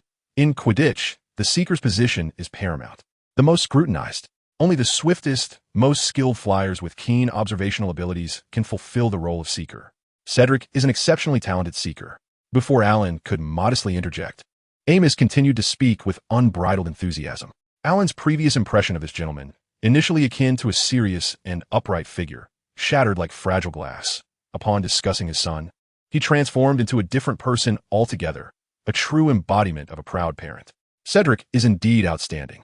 Alan wisely refrained from debating the significance of teamwork and cooperation with this devoted father. Nor did he mention that this year's Hufflepuff Quidditch team had suffered defeat at the hands of Ravenclaw, lest he provoke the affections of this doting father. "See, I told you." Cedric's excellence is undeniable. He is handsome, charming, diligent, compassionate, and possesses a strong sense of justice. An exceptional wizard. Amos continued, nearly forgetting his original purpose as he engaged Alan in lively conversation, quickly transforming into a friend. Alan merely needed to nod at opportune moments and affirm, "Indeed, you are correct. Well done, Aunt Josephine." Alan silently praised her ingenuity for securing benefits for them. After all, this conversation turned to the sea serpent, leading Amos to hesitate. The sea serpent is known to be the longest and possibly the most formidable serpent known to wizards. Upon hearing about the sea serpent, Nothmore excitedly shared the results of his measurements, perfectly following Amos's remarks, as if he had orchestrated the conversation on behalf of Alan and the others. What stroke of luck! Alan mentally gave Nothmore a thumbs up for his timely contribution. We merely need to present the report truthfully, and those in higher authority will naturally arrive at a conclusion. Aunt Josephine's few succinct words simplified the reality of the extensive reports and proofs required. Casting a glance at Alan, who was respectfully poised beside him, Amos Diggory gritted his teeth and acquiesced. As Josephine had indicated, he merely needed to compose a few more reports. The ultimate decision rested with the Wizarding Association. Chapter 88. The Sir Merlin's Third-Class Medal. Why is Aunt Josephine in such a hurry? Mr. Harris inquired of Alan, perplexed. She is indeed a shrewd and insightful woman. Alan extolled Aunt Josephine, contributing to Mr. Harris's bewilderment. After bidding farewell to Albert, Len, and the members of the reverse incident team, he approached Alan. Where are Mother, Daisy, and Emily? Albert queried, noticing the absence of Mrs. Harris and the others. Mother and Daisy are searching for Emily, as they are concerned for her safety, Alan replied, fully aware of their whereabouts. Having overheard their conversation through his exceptional senses, Mr. Harris, immediately anxious for his younger daughter's safety, suggested they embark on a search for Mrs. Harris and the others. A proposal that was swiftly met with agreement from Alan and the others. Mrs. Harris and Daisy were located promptly, yet despite combing the entire beach, there was no sign of Emily. Anxiety etched on everyone's faces. Mrs. Harris was nearly in tears, lamenting, "I should not have left her alone. I specifically told her to wait behind the rocks for me." "Do not fret, Mother. We will find Emily," Alan reassured her, though he had already caught wind of clue. He made his way directly to the ice cream cart on the beach. The vendor had fled at the sight of the sea serpent, only to be apprehended by the reverse incident team, who erased his memory, and he was now futilely tossing stones by the shore. What, then, was the source of the sounds emanating from the ice cream cart? Surely it could not be a mouse. Alan opened the cart's door and squeezed inside, where he discovered a greedy little mouse had indeed taken refuge. Emily was crouched in front of a tub of strawberry-flavored ice cream, savoring it with delight. A ring of cream adorned the corners of her mouth, rendering her quite a comical sight. When Alan brought Emily to Mrs. Harris, she could not contain her laughter. The others soon joined in merriment. Emily truly was the little joy of the household. After the harrowing encounter with the sea serpent, everyone felt both exhausted and famished. Mr. Harris waved his hand decisively, declaring they should venture to the nearby town in search of sustenance and a chance to rest. Strolling through the coastal town, Alan perceived an ambience brimming with art and romance. The quaint English cottages, nestled against the hills, lined the waterfront, stretching from the pier to the opposite hillside. Interspersed with narrow alleys, the town was dotted with numerous unique shops, and while the atmosphere within these alleys was tranquil, it contrasted sharply with the lively pier, making it ideal for leisurely exploration.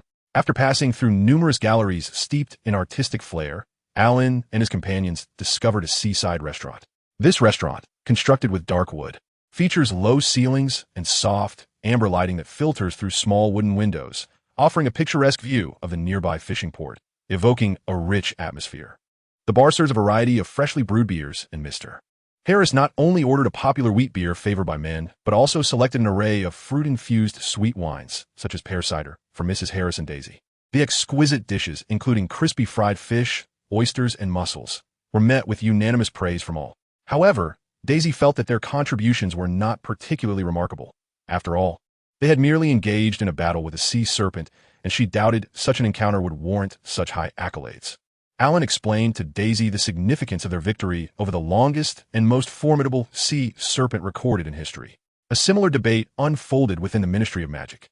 Aunt Josephine, with her sound reasoning, successfully swayed the president of the Wizarding Association, ultimately leading to the decision to bestow Mr. Harris's family with the title of third-class wizard of the Order of Merlin, in accordance with Aunt Josephine's proposal. After swiftly conveying this news via owl to the Harris family, who were already resting at home, they were filled with excitement and eagerly anticipated the award ceremony. To prepare, Lenny practiced his smile countless times in front of the mirror, determined to present a gracious and fitting demeanor during the presentation. Meanwhile, Mrs. Harris took Daisy to Diagon Alley to have custom magical robes tailored for the entire family. Mr. Harris meticulously shaved his beard while gazing into the mirror. The calmest among them were undoubtedly Alan and Emily. Alan maintained a composed demeanor, prioritizing the enhancement of his own abilities over the so-called honor. Little sister Emily, on the other hand, remained oblivious to the cause of her family's exuberance. After 3 hours had passed since their morning rise, Mr. Harris, accompanied by his jubilant family, set off for the Ministry of Magic. Chapter 89. The Portkey and the Ministry of Magic. After confirming that all his family members were present, Mr. Harris produced a pendant adorned with a peacock design. "Dad, what is this?" Emily inquired with curiosity. "This is a portkey," Mr. Harris replied, his spirits soaring. "What is a portkey?" It appeared that Emily had reached the inquisitive age. "A portkey? Dad, did you actually acquire a portkey? Isn't it necessary to have authorization from the Ministry of Magic to obtain one?" Daisy exclaimed in astonishment, as typically, portkeys were only granted during significant events organized by the ministry, making Mr. Harris's possession of one quite remarkable. It seemed that the family's capabilities were far more formidable than they had realized. Alan understood the implication behind his father's words. Had there not been a flaw in management, the trophy at the Triwizard Tournament would not have been substituted for a portkey. Everyone grasped a feather from the peacock pendant. Mr. Harris pinched one of the peacock's feathers, and Emily mimicked her father's actions, also grasping a feather. Soon, the family gathered around the small peacock pendant, each holding onto a feather. Based on the quantity of feathers, this key could accommodate numerous individuals. Alan suspected that Mr. Harris had chosen the most aesthetically pleasing key rather than the most suitable one. It is known that a key's appearance is typically rather mundane and unremarkable. However, when enchanted by a wizard, it could facilitate time and space travel. Once everyone had taken their positions, Alan felt as if an invisible hook had suddenly tugged at his navel with irresistible force, lifting him off the ground and propelling him forward like a gust of wind, rendering his surroundings indistinct. The key seemed to possess a magnetic allure, anchoring his fingers to it, ensuring he would not become lost in the vastness of space. Before long, Alan found himself standing on a filthy street. One side of the street was adorned with chaotic graffiti, splattered with an array of colors and crooked lettering. Several dilapidated buildings leaned precariously, exuding an air of despair. A bar stood desolate, devoid of patrons, shrouded in silence. "We have arrived," Mr. Harris stated succinctly, gesturing towards an old red telephone booth, missing several panes of glass, positioned before the wall, defaced by graffiti. "Follow me." He opened the booth's door. Alan hesitated, uncertain about entering due to the booth's cramped confines. Albert and Lund followed without hesitation, while Mrs. Harris scooped up Emily and stepped inside. Daisy frowned, cautiously lifting her velvet robe, and managed to squeeze in as well. Once inside, Alan realized that despite the narrow space, it was indeed just sufficient to accommodate his entire family. He suspected that even with a few more people, they would fit. Yet, even with just two, it would still feel cramped. At that moment, Alan found himself pressed against the telephone, which hung crookedly on the wall, as if a savage had once attempted to tear it from its place. Mr. Harris reached over Alan to grab the receiver. "Let me see," he dialed 62442. "Welcome to the Ministry of Magic. Please state your name and occupation." Suddenly, the floor of the telephone booth began to tremble. They slowly descended underground. Gradually, Alan could see nothing. He could only hear the monotonous sound of the booth scraping against the ground as it sank. When a blinding light pierced his eyes, their descent halted. "May the Ministry of Magic wish you a pleasant day," a female voice announced. The booth's door swung open, and Mr. Harris stepped out, followed by the family. Before Alan lay a wondrous world, and as he gazed at the opulent and enchantingly magical decor, he felt his horizons broaden. He noticed numerous gilded fireplaces lining the walls of the hall. Every few seconds, with a soft whoosh, a wizard or witch emerged from the left-hand fireplace, while queues formed in front of each fireplace on the right, waiting to depart. Under normal circumstances, we would enter the Ministry of Magic through the fireplaces. As if sensing Alan's bewilderment, Albert elucidated, "We are traversing the guest corridor today." Chapter 90. The Presentation of Medals. "Owen, we must hasten lest we miss the award ceremony," Mrs. Harris urged. However, she soon slowed her pace, inadvertently delaying their progress. Halfway through the hall, A set of life-size golden statues stood majestically in the center of a circular fountain. The sculptures depicted male wizards, female witches, centaurs, and fairies, all rendered with remarkable lifelikeness. Yet, it was not the exquisite artistry of the statues that caused Mrs. Harris to pause, but rather the glint of numerous silver and bronze coins shimmering at the bottom of the fountain. Beside the fountain, a small, soiled plaque read, "All proceeds from a magical fountain will be donated to St. Mungo's Hospital for magical maladies and injuries." As a nurse at St. Mungo's, Mrs. Harris was acutely aware of the hospital's pressing need for substantial funding, prompting her to unhesitatingly toss a handful of bronze nuts into the water. Daisy followed suit. One need not question why they did not contribute galleons.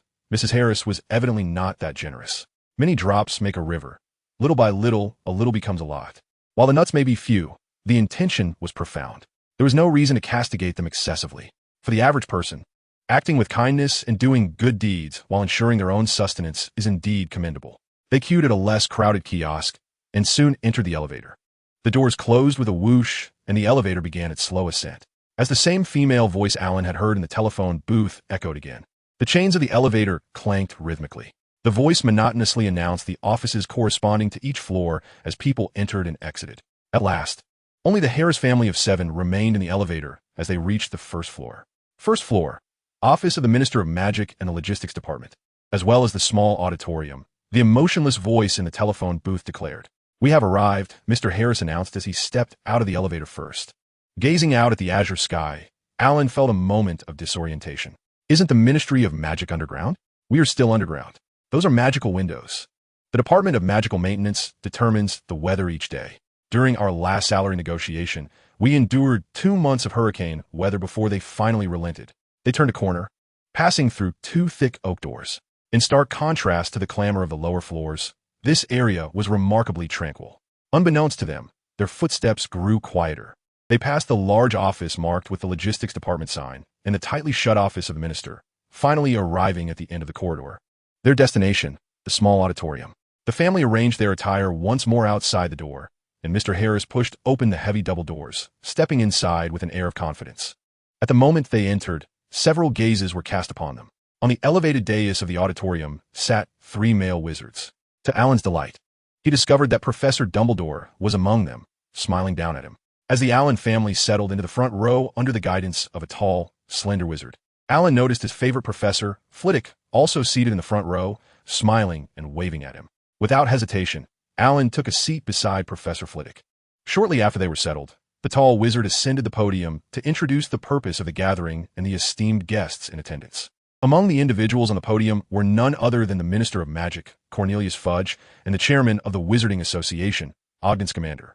This award ceremony featured the distinguished presence of Minister Fudge and Hogwarts headmaster Albus Dumbledore as witnesses. After a lengthy discourse, the moment of the awards finally arrived. With a flick of his wand, Ogden summoned 6 beautiful gold medals adorned with white ribbons to float before the Allen family. However, they refrained from reaching out for them unprompted. Professor Dumbledore gently placed the exquisite medal around Alan's neck, beaming as he said, "Congratulations, Alan." With a click, the moment was captured by the media present. "Thank you, Professor. By a stroke of luck, my modest contributions are all thanks to my family," Alan expressed with polite humility. "Such humility, Mr. Harris. I have heard from Professor Flitwick that you are the first little wizard from Hogwarts to achieve perfect scores across the board. A bright future lies ahead for you," Ogden's commander remarked, approaching with a beaming smile, his words brimming with admiration for Alan. Just then, Professor Flitwick happened to be near Alan and wished to congratulate his proud pupil. Hearing Scamander's words, he nodded vigorously, affirming, "Indeed, Alan is the most talented and diligent student I have ever encountered." His expression radiated pride. "Ah, Chairman Scamander, Professor Dumbledore, Professor Flitwick, greetings. I apologize for the interruption, but may I conduct an exclusive interview with our little hero?" A sharp and exaggerated tone elicited a sense of discomfort. Following the voice, Alan turned to see a woman adorned with jewel-encrusted glasses, her golden hair styled in elaborate curls, flashing a smile that she evidently believed was charming. As she waved her fingers towards Alan, "This is Miss Rita Skeeter, the chief reporter for the Daily Prophet." Alan, Miss Skeeter was once a member of Ravenclaw and possesses a remarkable talent for publicity, Professor Flitwick informed Alan in a high-pitched tone. "Thank you, Professor Flitwick. I can hardly believe you remember me." Rita Skeeter laughed exaggeratedly, Yet Alan caught a glimmer of moisture at the corner of her eye. He pondered that everyone harbors a soft spot within, even those deemed irredeemably wicked by others. Nevertheless, upon witnessing Miss Skeeter retrieve a deep green quill from her crocodile bag, Alan's vigilance heightened instantly. Her quill was no ordinary writing instrument. It was a shorthand quill capable of transforming mundane phrases from her interviews into fantastical and extravagant prose, automatically inscribing them onto paper. "Alan, may I address you in this manner, as we both hail from Ravenclaw House?" Rita Skeeter adjusted her jewel-encrusted glasses. "And when confronted with the sea serpent, what was your initial thought?" "What?" Rita Skeeter appeared puzzled, unsure of Alan's inquiry. "What is what? What are you referring to?" Miss Skeeter's plump fingers tightened around her quill, filled with confusion. "Upon my first sight of the sea serpent, my immediate thought was, what is this?" Alan carefully structured his response, elaborating for her benefit. "Did you not feel fear upon seeing such a colossal sea serpent? Why did you charge forth to battle it? Is that not a tad presumptuous?" Miss Skeeter posed several questions in rapid succession. "In truth, I did not rush in immediately. First, I dispatched my owl to notify the Ministry of Magic, and only then did I join my father in the fray. With family beside me, I fear nothing." Alan observed with satisfaction as Miss Skeeter's quill diligently recorded the entirety of their conversation. Shortly after she produced her remarkable shorthand quill, Alan silently cast a truth-telling charm on an obscure spell documented in the Encyclopedia of Charms, a spell inspired by the effects of the truth serum, which could be applied to both individuals and objects. The inventor likely cherished this spell, as few were aware of its existence. After posing 2 questions, Miss Skeeter finally recognized the peculiarity of her shorthand quill, losing interest in her interview with Alan and hastily concluding their discussion. Miss Skeeter had never before terminated an interview so abruptly. Professor Flitwick, clearly familiar with Rita Skeeter, glanced curiously at her as she departed without so much as a farewell. He had intended to caution her against careless writing, but that now seemed unnecessary. Perhaps she had stumbled upon a more significant story, or perhaps there was some pressing matter at hand. Alan wore an expression of innocent bewilderment. "Chairman Ogden, Professor Dumbledore, and Professor Flitwick, would you care to join me for lunch?" Mr. Harris approached, warmly inviting Chairman Ogden, Professor Dumbledore, and Professor Flitwick to share a meal. "Oh, I do apologize, Mr. Harris. But today Professor Flitwick and I have also invited Gilderoy Lockhart, who may potentially become Alan's defense against the dark arts instructor next academic year." Professor Dumbledore winked at Alan. Equally flushed and expectant was Daisy. Alan mused that as an author, Gilderoy Lockhart was exceedingly successful, having crafted an image that made him a luminary in the wizarding world. From middle-aged women to young girls, he captivated a wide audience. Undoubtedly, this was largely due to his exceptional ability to perform the Obliviate charm, perhaps the very reason he deceived Professor Dumbledore in hiring him as the defense against the dark arts professor. Professor Dumbledore's prayers were evidently in vain, a fact Alan was acutely aware of. However, he must remain silent. How could he explain his knowledge that Gilderoy Lockhart was a charlatan who appropriated others' experiences as his own? Professor Dumbledore and Professor Flitwick bid farewell to everyone as they exited the small hall. Chapter 92, Currency Exchange. "I truly wish I were still studying at Hogwarts," Daisy suddenly exclaimed, her eyes sparkling as she urged Alan, "Remember to get me a signed copy from Mr. Gilderoy Lockhart. I want 1, 2, 5. No, 10 signatures." At that moment, Mrs. Harris resembled a youthful admirer. Certainly, even 100 would pose no issue. In Alan's recollection, Gilderoy Lockhart would never pass up an opportunity to promote himself, particularly relishing the act of signing autographs. Meanwhile, Ron engaged in polite yet excited conversation with Fudge. Although Fudge might not have initially remembered the name of an ordinary ministry employee, he soon referred to Ron with pleasure, influenced by Ron's subtle flattery. Ron had a knack for charming others effortlessly. Fudge had intended to depart after presenting the awards, yet Ron's eloquence, especially his delightful compliments, ensnared him in conversation for much longer than anticipated. Albert stood shyly beside the enthusiastic duo, his demeanor gentle, a stark contrast to the imposing and competent orator he was known to be. While Mrs. Harris felt somewhat exasperated by her husband's generosity in his jubilant state, she wisely refrained from any objections. After all, it was a joyous occasion, and there was no reason to dampen the spirits. Silently tallying the number of guests Mr. Harris had invited, she resolved to treat everyone to lunch at the Leaky Cauldron in Diagon Alley. Unlike Mrs. Harris, who held slight reservations, Alan was thoroughly pleased with Mr. Harris's gesture. He had long been planning to exchange some currency between the wizarding and muggle worlds during the holidays. And this opportunity was perfect for visiting Gringotts to exchange the golden crafts he had created in his leisure. After sampling a few delicacies, Alan, holding a colossal ice cream sundae, requested Mrs. Harris's permission to step outside. Having gained confidence in her younger son's abilities, Mrs. Harris readily acquiesced, retrieving a handful of galleons from her small bag and giving them to Alan. Though he would soon receive a substantial sum, he cheerfully accepted the pocket money from his mother. "I am called Grip Hook, esteemed guest. How may I assist you?" Grip Hook bowed deeply, displaying an exceptional attitude toward service. "I wish to exchange some golden items for wizarding and muggle currency," Alan replied calmly, exuding an air of composure that belied his first visit to Gringotts. "Very well. Please follow me." Grip Hook bowed respectfully and gestured for Alan to proceed. Entering the spacious marble hall through the second silver door, Alan observed approximately 100 goblins seated behind a long counter, hastily recording entries in large ledgers. Some weighed coins on scales, while others examined gems with magnifying glasses.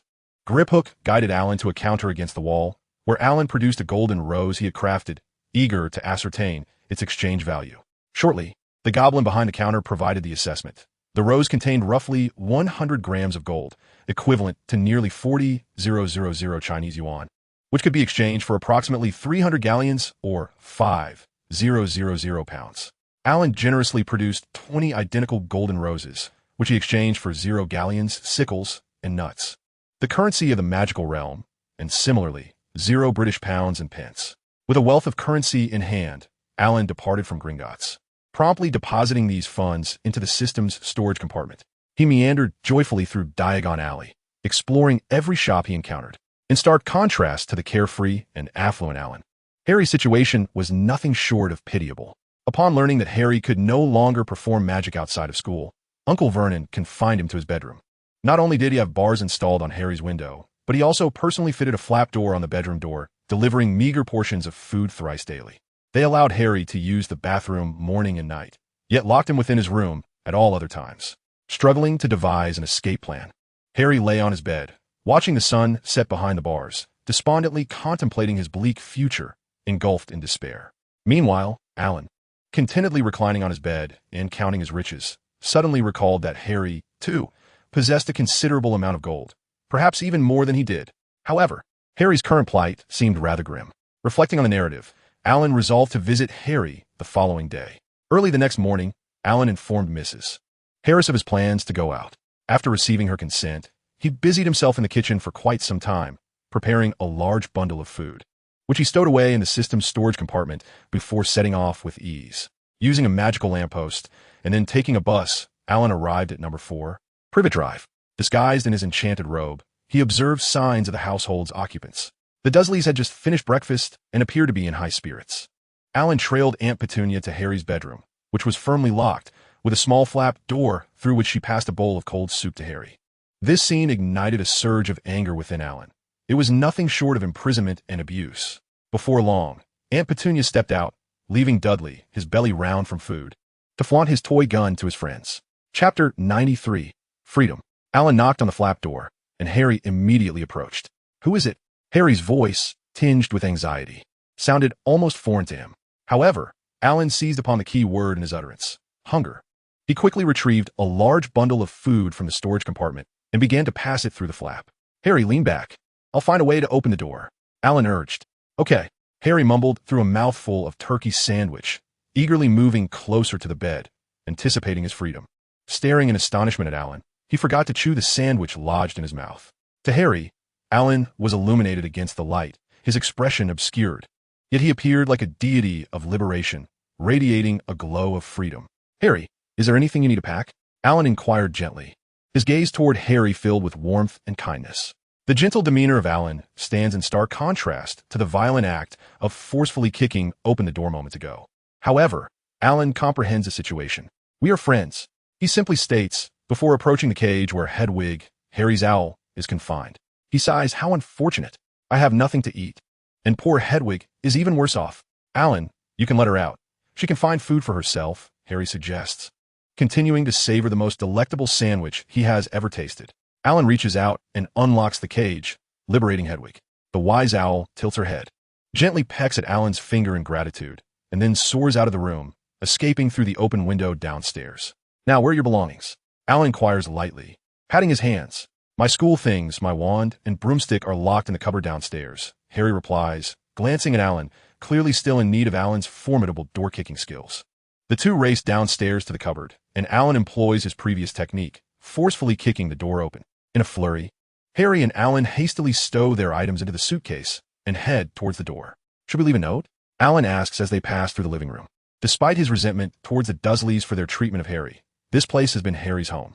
"They won't worry about me," Harry replies, his expression stoic. However, after a moment's thought, he retrieves a quill and scribbles on a piece of paper. "I'm at a friend's house." "Harry." The note is succinct, and he places it under the plate on the dining table where they usually eat. Alan and Harry then step through the door, departing with purpose. Since they are taking a Muggle taxi, the journey is enveloped in silence, with neither uttering a word. Alan cheerfully pays the fare and swiftly retrieves the suitcase as the car drives away in a cloud of dust. Upon arriving in the vicinity of Alan's home via the magical lamppost, Harry is greeted by the familiar sight of a charming red brick villa with white windows. Breathing in the fresh air, he feels an overwhelming sense of exhilaration. All despair and helplessness are cast aside, and he revels in the liberating atmosphere that surrounds him. He cherishes this feeling deeply. Pushing open the front door, they find the house empty. Alan places Harry's belongings in his room and prepares a pot of red tea for him. "Why were you locked up?" Alan finds ignorance, having noticed the multitude of thoughts swirling in Harry's mind. Harry recounts the tale of Dobby, the warning he had received, and the disastrous pudding incident. Although house elves possess remarkable magic, they are forbidden from revealing their master's secrets. Should they do so, they would punish themselves. Alan explains Dobby's self-harming behavior. "Wow, Alan, you actually defeated a sea serpent. Do you realize that it is a 3-star magical creature?" Harry exclaims, not merely impressed by Alan's prowess, but captivated by the splendid adventures of his holiday. Just as their conversation unfolds, Hedwig, Harry's owl, flutters in through the window, landing gracefully on the perch designated for Barnaby's owl. She takes a sip of water and contentedly preens her feathers. "I believe you should send a letter to Ron and the others. They must be quite anxious not to hear from you," suggested Alan, gazing at Hedwig.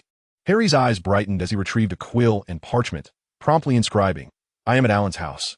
All is well." He replicated the same message thrice, entrusting Hedwig to deliver them to Ron, Hermione, and Hagrid respectively. That evening, the Harris family, returning from work, were pleasantly surprised to find Harry. Mrs. Harris put forth her utmost efforts, preparing a sumptuous feast that allowed Harry, who had been subsisting on leftovers for 3 consecutive days, to indulge heartily. After the meal, the delightful Emily frolicked about the room, while everyone gathered in the yard, sharing laughter and warmth in joyful camaraderie. Under the luminous moonlight and scattered stars of a summer night, the group sought solace in the quaint and vibrant yard, relishing the gentle evening breeze, engaging in light-hearted conversation, and basking in comfort. At that moment, it appeared as though 2 stars were plummeting directly towards the yard. As they drew nearer, it became evident that it was a flying teal-green automobile. The twinkling lights were the car's headlights. "Get out of the way," came the cry from the vehicle. Alan swiftly scooped up Emily and moved to a safe distance, ensuring her protection. With a resounding thud, the car landed on the ground, producing a jarring screech of brakes as it skidded a considerable distance before coming to a halt just shy of a cherry tree in the yard. 3 boys with fiery red hair emerged from the vehicle.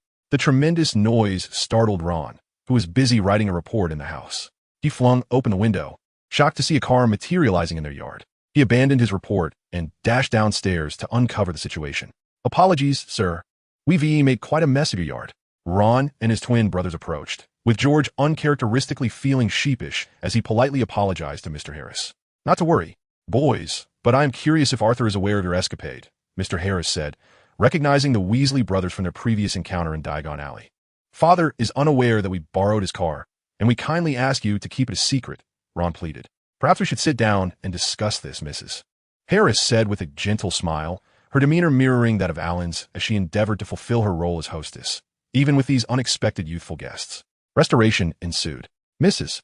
Harris adeptly employed magic, returning everything in the yard to its original state, save for the newly arrived automobile.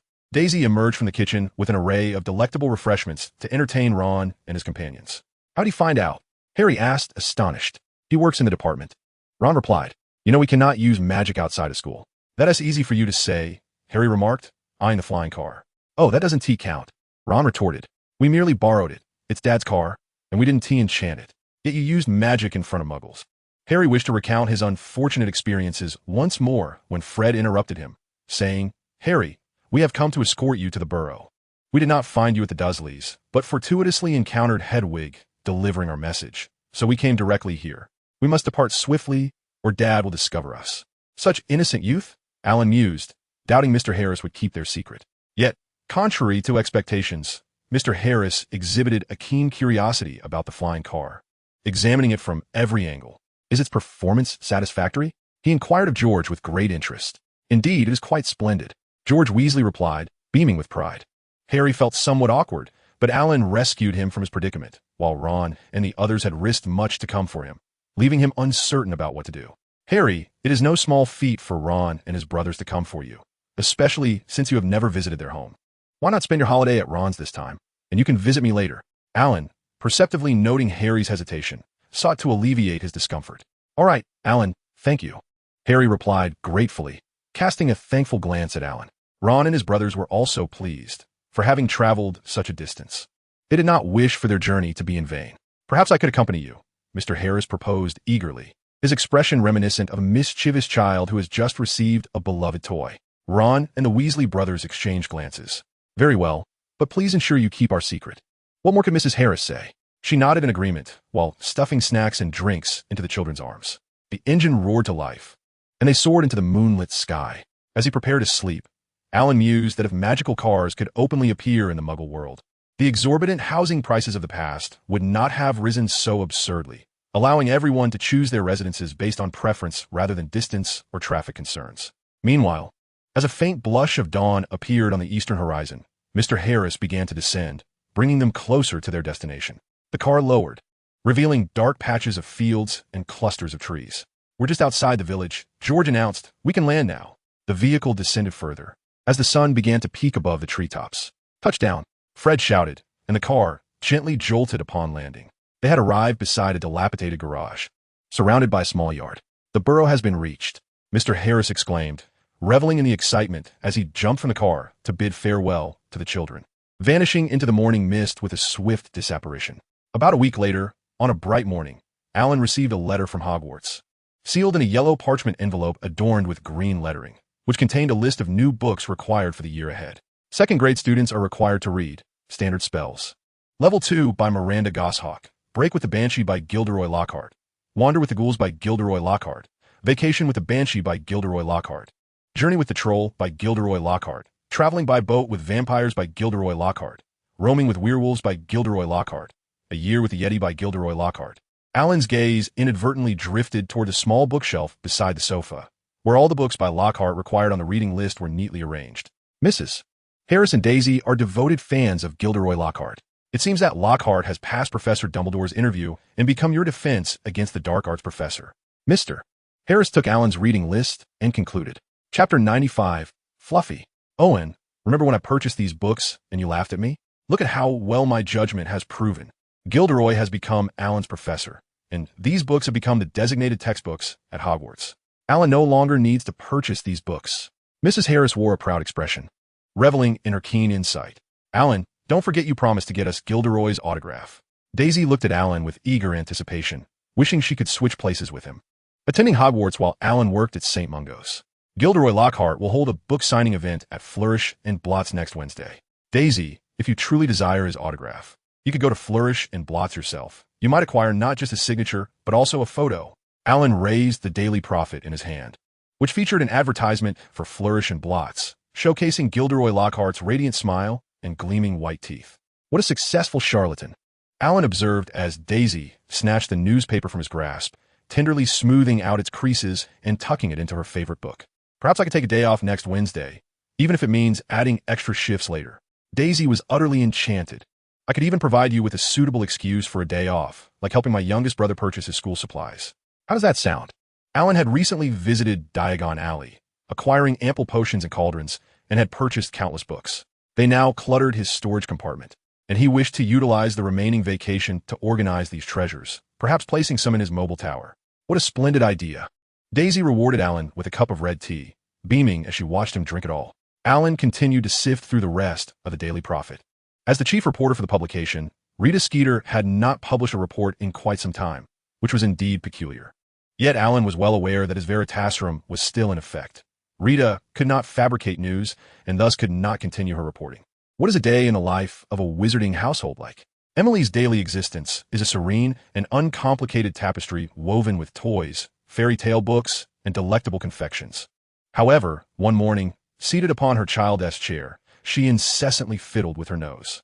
"Emily, is your nose unwell?" queried Alan, the only adult present at home, as the others were off to work. "Then why do you keep touching your nose?" He pressed further. In a sudden burst of energy, Emily leapt from her chair and scampered over to Alan, who was engrossed in a book on the sofa. "Last night, as I drifted into slumber, I felt something burrowing into my nose.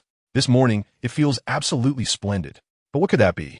Emily cherished Alan, for he never dismissed her words as mere childish prattle. Instead, he listened with patience and earnestness, offering the most thoughtful solutions. Emily felt a deep connection and trust towards Alan, eager to share her confusions with him. "Perhaps there truly is something," reassured Alan. "Do not worry. Tonight, I shall keep watch over you to discover what is amiss." He was not being dismissive. He genuinely resolved to observe Emily that night, to uncover the source of her discomfort. Often, children struggle to articulate their experiences clearly, leaving their guardians oblivious to the occurrences in their lives. Some may mistakenly perceive that children are merely seeking attention, potentially overlooking their cries for help and missing invaluable opportunities for guidance. Alan, well-versed in education and psychology, would not falter in this regard. He valued Emily's words, recognizing that this well-behaved child never lied. Her expressions warranted attention. As dusk fell, the tranquil summer night felt particularly comforting to Emily, knowing Alan was there to protect her. She nestled into her white oak bed, drifting into a deep slumber with a serene smile adorning her face. Once he confirmed that Emily was soundly asleep, Alan concealed himself, vigilantly observing the room. At the stroke of midnight, a spherical creature crept in through Emily's window. Bathed in the luminous moonlight, Alan discerned its form. This round little monster was cloaked in soft, creamy fur, resembling an adorable plush toy. It wobbled about the room, curiously exploring its surroundings. Occasionally, a slender pink tongue would dart out from its center, slithering through the air like a serpent in search of sustenance. Finally, Alan's anxiety subsided. He recognized the creature for what it was, a puffball. Puffballs are relatively common magical beings, renowned for their resilience and widespread presence across the globe. With a gentle disposition, they pose no threat to wizards, allowing Alan to relax upon identifying it. The docile puffball, akin to a muggle stuffed animal, is content to be embraced or tossed about without a care. This peculiar trait has endeared puffballs to generations of young wizards. And even amid the current trend of owls as pets, many still choose puffballs for companionship. They remain profoundly cherished among the wizarding community. Alan quietly rose to his feet and approached the fluffy creature, lifting it gently into his arms and stroking its soft, golden fur. The creature, content in Alan's embrace, let out a series of satisfied coos. With the fluffy companion in tow, Alan stealthily exited Emily's room, carefully closing the door behind him. They made their way directly to the kitchen, where Alan began to search meticulously. To his delight, he discovered remnants of a meal tucked away in a cast-iron pot at the corner of the stove. He retrieved an unused plate, transferred the leftovers onto it, and then released the fluffy creature from his hold. Chapter 96, Sniff Sniff. The little golden fluff ball wobbled over to the plate, extending its delicate, pink tongue to taste before devouring the food with gusto. Alan was certainly not mistreating the creature. It was a scavenger by nature, feasting on leftovers and spiders. But its favorite delicacy remained the dry nasal debris of wizards. The following day, when Alan brought out the creamy, round fluff ball, it instantly captured the hearts of the three women in the household. It resembled a little ball. Albert chuckled as he finished a large glass of milk, leaving a ring of cream around his mouth. "Perhaps we could use it as a rolling toy," said Llewyn with a mischievous glint in his eye. Sensing Llewyn's malintent, the creature shivered and nestled completely into Daisy's embrace. "You frightened it, Llewyn," Daisy admonished him. Alan noted that even Mrs. Harris looked disapprovingly at Llewyn. It seemed this furry fluff ball wielded an undeniable charm over women. "What I am curious about is how you came by it," Mr. Harris inquired, setting down his knife and fork to sip contentedly from his cup of milk tea. Alan recounted in detail how he had acquired the creature, determining that it rightfully belonged to Emily. In a single utterance, its ownership was established, causing Emily to beam with delight as she expressed her gratitude in a sweet, childish voice. Daisy and Mrs. Harris naturally had no objections. Although it belonged to Emily, she was still quite young and would rely on everyone to help care for it. Alan interjected, "Thank you, Daisy. It seems you had a splendid day." He observed the rosy glow on Daisy's cheeks, her eyes sparkling with excitement and satisfaction. "Indeed, not only did I obtain Gilderoy Lockhart's autograph, but I also had the opportunity to take a photo with him." Daisy produced a photograph from her book, proudly sharing it with Alan. In the picture, Lockhart donned a robe as blue as forget-me-nots, perfectly matching his azure eyes. A pointy wizard hat perched playfully askew atop his wavy golden hair. He had his arm around Daisy, flashing a dazzling, white-toothed grin while winking at the camera. Alan found the arm draped over Daisy's shoulder rather irksome, while Daisy remained blissfully unaware, grinning like a fool. Returning the photograph to Daisy, Alan gulped down the now-cold tea in one go, suppressing the rising anger within, and smiled as he said, "Daisy, you've had a long day. Why not go take a bath and rest?" Alan felt his opinion of Gilderoy Lockhart worsen further, silently wishing that he would no longer have any dealings with Daisy. Otherwise, he would make sure to confront him. On the eve of the new school term, Mrs. Harris exerted all her culinary prowess to prepare an extravagant dinner. Featuring succulent honey-glazed chicken, crispy and delectable fried snail meat, and fragrant creamy mushrooms. Everyone indulged in a hearty feast, and as Alan stroked his round belly, he marveled at how much better life had become, contentedly drifting into slumber, having meticulously packed his suitcase in advance. The only signs of departure were the 2 large leather trunks and a birdcage at the doorstep, rendering the morning no different from any other. Alan declined the escort offered by Mr. Harris and Albert, opting instead to journey alone to King's Cross Station. In a discreet corner, away from his family's gaze, he discreetly stowed all his belongings in a storage compartment and set off with ease. Arriving alone in London, Alan prepared to take the subway to King's Cross Station. In the corridor leading to the subway platform, he encountered a flamboyantly dressed man with an extravagant hairstyle performing. The man sang a country song that seemed incongruous with his appearance, his voice melodious and enchanting. As he passed, a well-dressed gentleman tossed him a 1-pound coin, which arced gracefully through the air before landing on the floor with a delightful clink. Alan keenly noticed a small creature, entirely covered in black fur, darting through the corridor, and the coin vanished. Despite its fleeting presence, Alan recognized it as a niffler, an endearing and furry creature that lies somewhere between a mole and a platypus. Known for its long snout and exceptional digging skills, particularly fond of all things shiny, fairies often kept nifflers to unearth treasures hidden deep underground. However, its brazen appearance in such a crowded area of muggles was rather unwise. Searching the corridor, Alan quickly discovered the niffler hiding behind a pillar, intently observing the coin it had just pilfered. Upon noticing Alan, it hurriedly scurried away. Alan immediately pursued the little creature, chasing it as it darted about the subway station. Eventually, he spotted the niffler attempting to snatch a shiny ornament from a lady's shoe before dashing off again, eager to collect more glittering trinkets. Resignedly, Alan watched as this agile and magical being nimbly leapt between people's bags, snagging bits here and there. Suddenly, an idea struck him. He swiftly concealed himself behind a pillar, producing a handful of gold coins and playfully tossing them in his palm. The crisp sound of metal clinking was drowned out by the bustling crowd, yet the niffler sensed it immediately. Alan caught a glimpse of the niffler scurrying to the bench in front of the pillar, appearing plump and smug. Clearly unsatisfied with its previous haul, it was eager for the coins in Alan's possession. Feigning fatigue, Alan slowly leaned against the pillar and sat down, his hand unconsciously splaying on the ground, allowing the coins to slip from his grasp.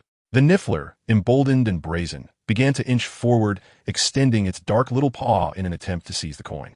In a flash, Alan swiftly seized the sniffler and promptly placed it into the pet space granted by the system. After adjusting his attire, he nonchalantly emerged and made his way towards the subway platform.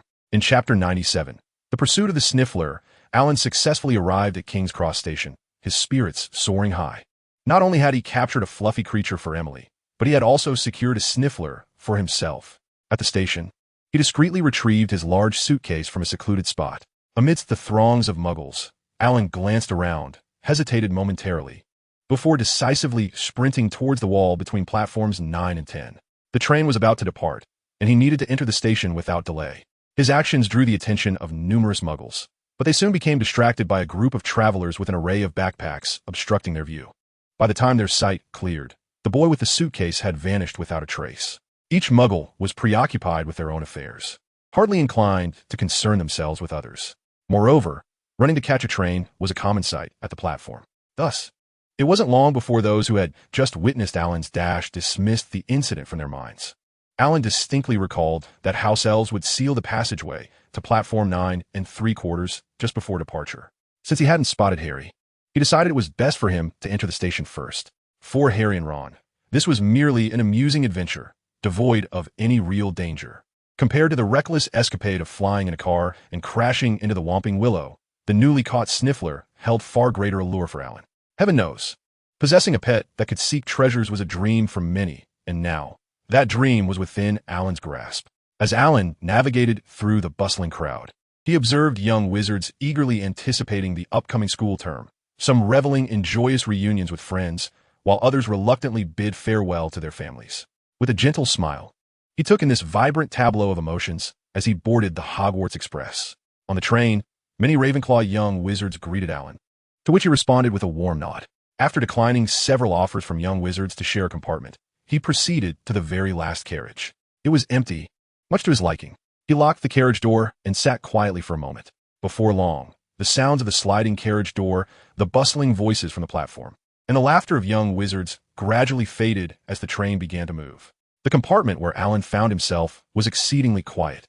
The young wizards had likely settled into their seats and stowed their luggage. Alan rose and secured the carriage door from the inside. He summoned the Sniffler from the system's pet space. The moment it touched the air, the cunning little creature attempted to escape, but Alan swiftly captured it. He firmly grasped the Sniffler's rotund body, turned it upside down, and vigorously shook it by its hind legs. A cascade of gold and silver treasures tumbled down with a resounding clatter, seemingly endless, their astonishing quantity overwhelming. What a cunning little creature, hoarding such a trove. One wonders how long it has roamed in the Muggle world. Alan clearly adored the Niffler, grinning as he scratched its belly to coax forth even more coins and jewels. Suddenly, footsteps echoed down the corridor, and shortly thereafter, a knock resounded at Alan's compartment door. In that fleeting moment of distraction, the Niffler wriggled its small body, astonishingly breaking free from Alan's grasp. Alan, in disbelief, lifted his gaze and reached out, but the Niffler desperately squeezed through the crack of the locked door. Darting into the train's corridor, Alan sprang to his feet and flung open the compartment door. "Alan, I heard from the Ravenclaws that you are in this compartment," Hermione exclaimed, her expression anxious. "Apologies, Hermione, but I am in a bit of a hurry. Please step aside." Though his heart raced with urgency, Alan maintained his politeness. He swiftly maneuvered around Hermione, searching the corridor for any sign of the Niffler. For Alan, the immediate priority was to capture the fleeing creature. He was fueled by a relentless determination, leaving no trace overlooked, when suddenly he caught a glimpse of the Niffler's form flitting past the corner of a train window. The brilliant afternoon sun poured in, casting a cascade of golden light, and the glass of the window sparkled under its rays, captivating the Niffler's attention. Realizing it could not embrace the window, it quickly leaped away in search of a new target. A surge of delight filled Alan as he hurried after it. The Niffler seemed to have discovered something, swiftly jumping into an open compartment. Without hesitation, Alan followed suit, only to find a handsome adult wizard inside, holding a small mirror. Gazing at Alan in surprise, Alan recognized this man, thanks to Daisy and Mrs. Harris. The man's photographs at home outnumbered even his own. He was none other than the newly appointed defense against the dark arts professor at Hogwarts, Gilderoy Lockhart, a star among wizards and a model among charlatans. At that moment, all of Alan's focus was on Lockhart's suitcase, where he had seen the Niffler burrow into the open luggage, amidst a chaotic array of splendid robes. It seemed Professor Lockhart had just changed outfits, truly a peacock of a man, as Alan pondered how to navigate his awkwardness. A throng of young witches burst into the compartment. The lead fifth-year Gryffindor collided with Alan, followed by a swarm of girls, some clutching handkerchiefs, others brandishing lipsticks, and a few tugging at their own garments, all converging around Professor Lockhart, clamoring for his autograph. The gentleman appeared quite accustomed to and relished the attention, busily bestowing his elegant signature upon his young admirers. For the first time, Alan found himself thinking that Lockhart's popularity among witches was a positive thing. He discreetly retreated to the side of Lockhart's suitcase. Chapter 98, Misunderstanding. Alan quietly lifted the chaotic array of extravagant robes, revealing a photograph of Gilderoy Lockhart nestled within the suitcase. Damn it, another one of his photographs. Wait, the girl in this picture is Daisy. Alan's heart roared in indignation. In the photograph, Gideon extends his arm, grasping a girl by the arm and drawing her into an embrace, her entire figure captured within the frame. With her golden, Slightly curled locks and rosy cheeks. It is unmistakably Daisy. Alan struggles to suppress his fury as he flips the photo over. Beneath it lies a golden pouch, ajar, with a remarkably conspicuous sniffler enveloped in black fur amidst a heap of coins, its body swollen, evidently filled with gold. Alan's gaze fixates on the sniffler, which, sensing his scrutiny, gradually turns its head until their eyes meet. Suddenly, both Alan and the sniffler spring into action. Alan reaches out to grab it, while the sniffler swiftly darts away, attempting to escape his grasp. The sniffler leaps over Alan's shoulder and out of the carriage, striving to ascend to a height where Alan cannot seize it. Alan hastily pursues, yet the sniffler has already suspended itself from a chandelier in the train corridor. Alan retreats a few steps, plants a foot against the carriage wall, and propels himself forward. In an instant, both Alan and the sniffler dangle from the chandelier, which sways erratically. Ultimately, the chandelier crashes to the ground in a cacophony of shattered glass. The sniffler rolls upright and scurries through the compartments with remarkable speed, closely followed by Alan. The two move rapidly until they reach the final carriage, which just so happens to be the same one Alan had occupied previously. The sniffler leaps into the pile of gold and silver treasures that Alan had previously shaken off it, seemingly unable to resist the allure of the coins, its tiny paws frantically stuffing the glittering wealth into its embrace. Alan swiftly enters the carriage and slams the door shut. The sniffler, sensing danger, attempts to flee once more, but its heavy body, laden with treasures, proves too cumbersome to match Alan's swift and agile movements. Alan lunges forward, capturing the sniffler just as it tries to escape again. Although the chase is exhausting, Alan finds himself quite fond of the sniffler. He once more shakes out all the gold and silver trinkets from the sniffler's pockets. The only perplexing issue remains. How many coins did the sniffler pilfer from Gideon Lockhart's pouch? Should he return them to Gideon? At that moment, the carriage door bursts open, and Alan, taken aback, looks over to see Hermione, her face flushed with anger, glaring at him. Alan, I never expected you to be this kind of person. You actually stole from Professor Lockhart. Hermione, you must be misunderstanding something. Alan responds, bewildered. I am not mistaken. Look, the stolen coins are still piled on the ground. Hermione's expression is one of disappointment. She had once held such admiration for Alan, viewing him as a role model, only to discover that the exemplary student, revered by peers and teachers alike, is, in fact, a thief. Sensing the anger radiating from Hermione, the sniffler seizes the opportunity to burrow into Alan's robe, poking its tiny nose out and emitting a series of squeaks. Hermione, drawn by the sound, cannot help but inquire, what is that? This is a sniffler. It has a penchant for shiny objects, Alan explains. Upon hearing the name sniffler, Hermione's mind swiftly recalls the descriptions of this extraordinary creature from her books. So, these gold and silver treasures are not mine, but rather stolen by the sniffler. Alan spread his hands innocently, yet the creature in question was indeed his pet, and any mischief it committed was ultimately for him. Hermione, resolute in her stance, fixed a serious gaze upon Alan. In truth, I only acquired this niffler today and lacked sufficient control over it, she confessed. With Hermione present, Alan found it inconvenient to store the niffler in his pet space, so he reluctantly extracted it from the folds of his robe. He then recounted the tale of how he had captured the creature. Very well, if you insist. I am willing to take you at your word. Hermione's expression softened as she entered the compartment and took a seat, her curiosity piqued by the niffler. Do you like it? Once it has offspring, I could gift you one, Alan generously offered, observing Hermione's focused appraisal of the niffler. But where would you keep it? Remember, each student at Hogwarts is permitted only one pet. Hermione, who had just moments ago appeared as fierce as a guardian, now expressed concern for Alan. Her sudden shift in demeanor elicited a chuckle from him. Once I have it acclimated, I can house it in the Forbidden Forest. Although nifflers are gentle by nature, they tend to wreak havoc on their owner's belongings, so it is absolutely out of the question to keep it in the dormitory. Moreover, nifflers prefer their burrows, typically situated 20 feet underground. Once it bonds with me, I will be able to sense its presence, making its care much easier, Alan explained gently to Hermione. Her eyes darted thoughtfully, and she pointed out a salient fact, but your niffler pilfered coins from Professor Lockhart. I just saw his open money pouch in that compartment, and you happen to be there. You ought to return the coins to Professor Lockhart. All right, no problem, Alan replied, gathering the scattered coins and gems from the floor, clutching a handful of gold pieces. After a brief moment of contemplation regarding the school's regulations, Hermione acquiesced to Alan's request. As expected, when the train neared its destination, there was no report of any unusual incidents concerning Gilderoy Lockhart's money pouch. Suddenly, Hermione smacked her forehead in frustration. What is it? Alan inquired. offering her a cup of chilled pumpkin juice with a straw that stirred itself, savoring a sip of his own drink. In such sweltering weather, the refreshing chill was truly delightful. I forgot to mention, Harry and Ron missed the Hogwarts Express. They missed the train, Hermione lamented, ruffling her already tousled hair in dismay. Do not worry, Hermione. Harry has an owl. They can send word to Professor McGonagall or Professor Dumbledore. Mr. Weasley will surely find a way to help, Alan reassured her. Though he knew that Harry and the others had opted to take the enchanted car to Hogwarts, he chose to comfort the anxious young which before him. You are right.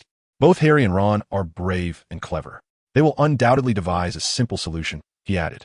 Hermione abruptly yanked out the stirring straw, taking a hefty gulp of chilled pumpkin juice.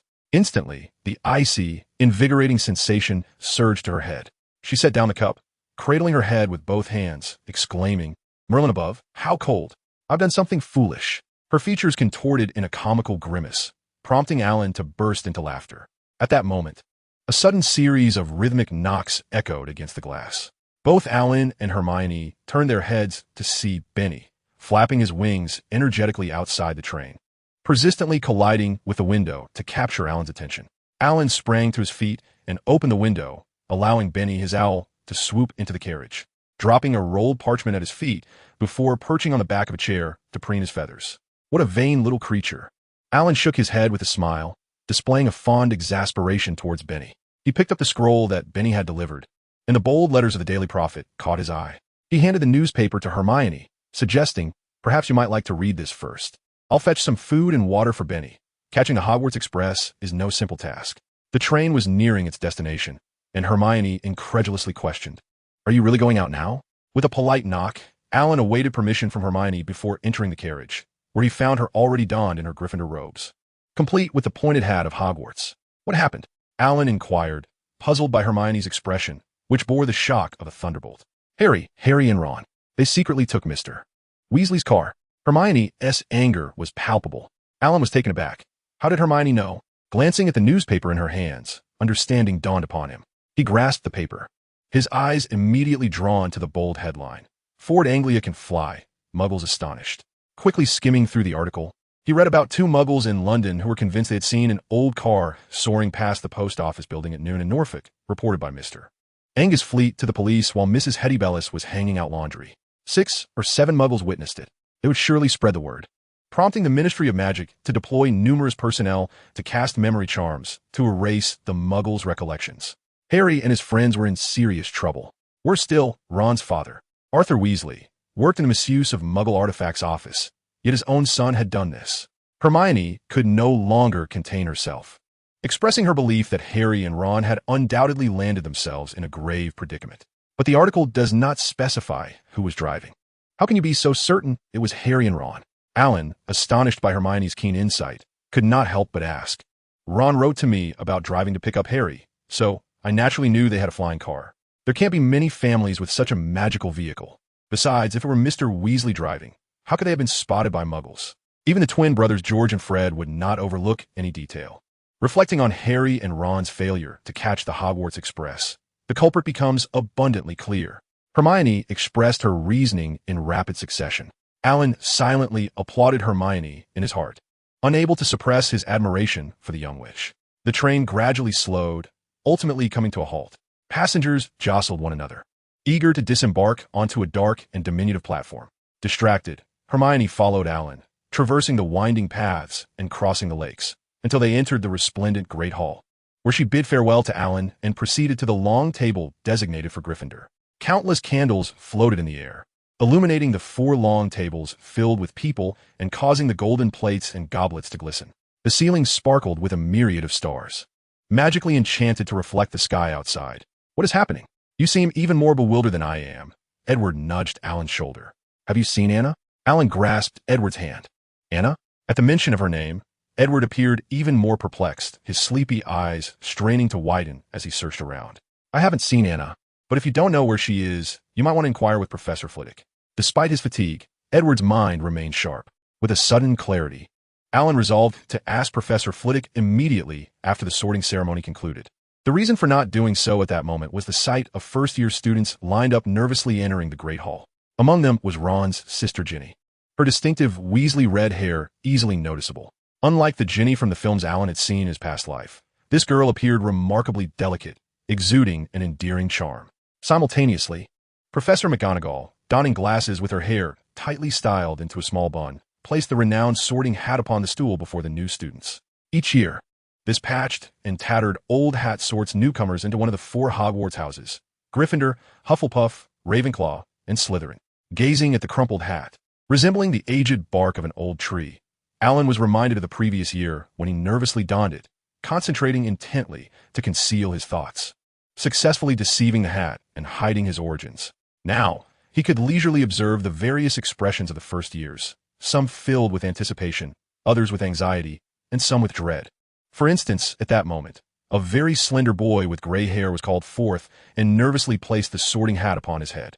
Alan's gaze gradually shifted to the faculty table, where Headmaster Dumbledore watched the sorting ceremony with a twinkle in his eye, his silver beard and crescent-shaped glasses shimmering in the candlelight. Professor Flitwick, seated on a high stool, noticed Alan's gaze and offered a warm smile to his proud student. At the very top of the table sat the large, bearded Hagrid, raising his cup and drinking heartily. Among the faculty members, the most striking figure was undoubtedly Professor Gilderoy Lockhart, clad in a flowing aquamarine robe. He displayed a dazzling smile, revealing a set of pearly white teeth, embodying his signature charm. After all, he was a 5-time recipient of the Most Charming Smile Award from the Wizarding Weekly, and such a visage, coupled with his legendary adventures, exuded an undeniable allure. However, in the eyes of Alan, who knew the truth, the flamboyant Gilderoy became increasingly detestable, especially after witnessing him treasure a photograph of himself with Daisy. Tucked away in his luggage, Professor Snape was absent from the staff table, likely preoccupied with confronting Harry and his companions. No, Alan corrected his thoughts. How could he use such a term as confront? A little reflection made it clear that Professor Snape, who was most concerned about Harry's whereabouts, would undoubtedly be the first teacher to realize that Harry was not present at Hogwarts, even before Professors McGonagall and Dumbledore. Though he often expressed disdain for Harry through various jibes, in truth, he was the one most invested in Harry's well-being. As an array of delectable dishes materialized upon the banquet table, the most enchanting phenomenon was the transparent beverage cups before each individual. At the mere mention of a fruit's name, the cup would magically fill with juice derived from that very fruit. A mischievous Ravenclaw boy called out durian, and instantly, a pale green juice, redolent of its strong aroma, appeared in his cup. After taking a sip, he wrinkled his nose, eliciting unrestrained laughter from those around him. Although Alan was preoccupied with his own concerns, the sumptuous food stimulated his appetite, and he found the custard tart to be sweet and perfectly to his liking. Before he could finish a single tart, he noticed Professor Snape entering the hall and conversing with Professor McGonagall, who then left with a grave expression.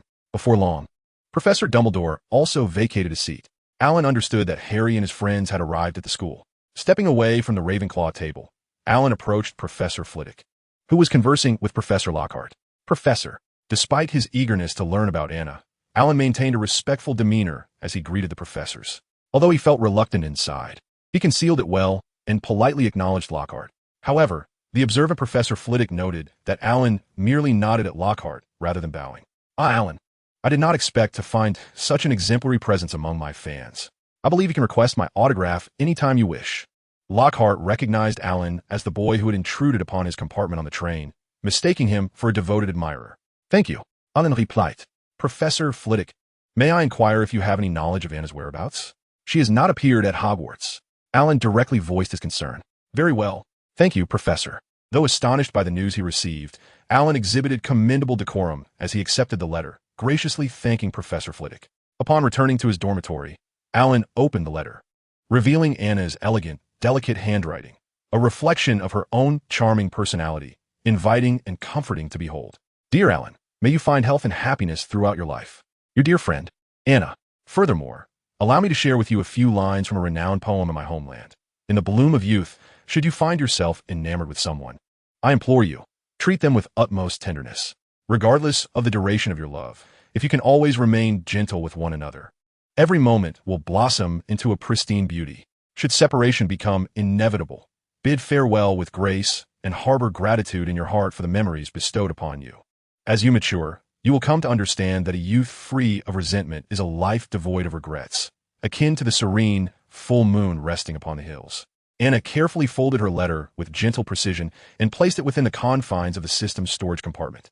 Though unaware of the precise reasons for Anna's transfer, Alan recognized that meetings and partings are dictated by time, and he would not impose his will upon it. Life is a lengthy journey. Who can tell who is merely a passerby, and who might be one's singular companion? All he could do was extend heartfelt wishes for Anna's well-being and favorable circumstances. Chapter 101, Alan's Resentment.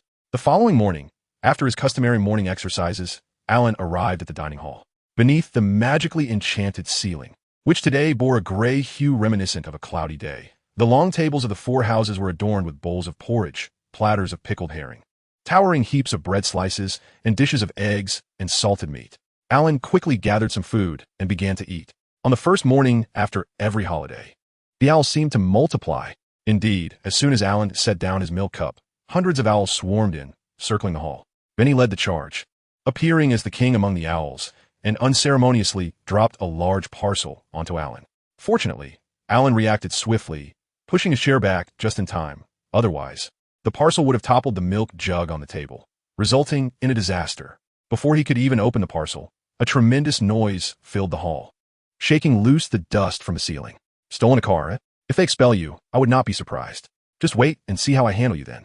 You probably never considered the feelings your father and I experienced when we discovered the car was missing. Last night, we received a letter from Dumbledore, and your father was nearly overcome with shame. After all our efforts in raising you, we never imagined you would act in such a manner. You and Harry nearly lost your lives. Alan observed Harry's expression, which was rigid, as he feigned calmness in his chair. The shouting finally ceased, leaving an echoing buzz in his ears. The red envelope, having fallen from Ron's hand, ignited and curled into ashes. A few individuals chuckled, and conversation gradually resumed. I heard Harry and Ron crash the flying car into the Whomping Willow. I thought it was just Gryffindor boasting, but it seems to be true. Edward seized a piece of bread and slathered it with layer upon layer of butter. However, Ron's father was in for a tough time. He would face scrutiny. Finally satisfied with the thickness and evenness of the butter, Edward took a large bite out of the bread. Alan, however, was too preoccupied to engage with him. As he struggled to suppress his anger, determined not to toss aside the woolen scarf in his hands. Just moments ago, Alan unwrapped a package, and a vibrant green scarf rested atop a mound of food. As he unfolded it, a note slipped out, penned in Daisy's handwriting, which read, "Please help me deliver this scarf to Professor Gilderoy Lockhart and convey my heartfelt wishes. Daisy." Despite the abundance of food sent by Mrs. Harris, Alan's anger could not be quelled. How could Daisy be so enamored with this charlatan? She had not even uttered a word to her own brother, and he had never received anything hand-knit by Daisy. The more he examined the scarf, the more repugnant it seemed. Alan lifted the package and carried the food to his bedroom. Soon, a realization dawned upon him. Daisy's choice not to send it directly to Lockhart indicated their relationship was not particularly close. As long as he did not create opportunities for them to meet, it seemed unlikely that any further developments would arise. Alan did not take any textbooks to class. All the knowledge resided within his mind. Although the experiences recounted in Lockhart's books were derived from other wizards, it was undeniable that they were indeed captivating, filled with intricate tales, and many of the insights were genuinely useful. Alan arrived at the classroom just a moment before class commenced. The girls occupied all the front row seats, animatedly discussing Lockhart's astonishing escapades, while the boys displayed an unprecedented silence. Alan made his way to a secluded corner in the back row, elevated enough to overlook the entire room. Class began, yet Lockhart was nowhere to be seen. The classroom buzzed with whispers, and some students started to horse around, but no one seemed inclined to seek out the teacher. This was a classic teaching debacle. Alan huffed to himself. Before long, Gilderoy Lockhart appeared at the doorway. Clad in a flowing green robe, his shimmering golden hair topped with a green and gold-trimmed hat. "Apologies, class, for my tardiness. Professor Flitwick had a sudden schedule change with me this morning, and I had truly spent considerable time preparing for these Cornish pixies," he explained. But the schedule clearly indicated defense against the dark arts this morning. A girl inquired, puzzled. Indeed, it was listed as charms last night. The change occurred only this morning. A studious boy elucidated. Regardless of what the original lesson was supposed to be, observing Lockhart strut about like a peacock, Alan could not help but scoff. He truly had a penchant for green. Alan discreetly cast a spell from beneath his chair, transforming Lockhart's hat to a deep shade of green, while simultaneously turning his face a bright crimson. The classroom erupted in laughter. "Let us see how you enjoy vivid colors. Let us see how you embrace the spectacle." Alan chuckled gleefully. While there exists a saying that red and green clash, There is also a saying that red and green are a match made in heaven. The extreme contrast of bright red and green is indeed a major faux pas in color coordination. From the perspective of color theory, red and green are opposites, separated by a full 80 degrees on the color wheel, creating a significant repulsion. When combined, they produce a striking visual contrast that intensely stimulates the visual senses. This is precisely why traffic lights employ red and green. Gilderoy, with a visage reminiscent of the legendary Guan Yu and adorned with a ludicrously large green hat, revealed a cascade of curly golden locks beneath its brim. His head resembled a vibrant palette, accentuated further by his gleaming smile that showcased an array of pearly whites, rendering him quite the comedic figure. Perplexed, Gilderoy's grin froze upon his face as he noticed the curious gazes directed at his head. He offered his signature smile, typically charming. Yet under the shadow of that garish green hat, it appeared alarmingly foolish. Loppert cleared his throat boisterously, commanding silence among the gathered audience. He brandished a copy of Walking with Giants, proudly displaying the cover featuring a photograph of himself winking. His self-proclaimed witty remarks elicited uproarious laughter, causing him to stiffen once more. A kind-hearted young, which seated in the front row, proffered a mirror to Gilderoy. Upon catching sight of his own reflection, Gilderoy could no longer maintain his trademark smile and yanked off the hat in exasperation.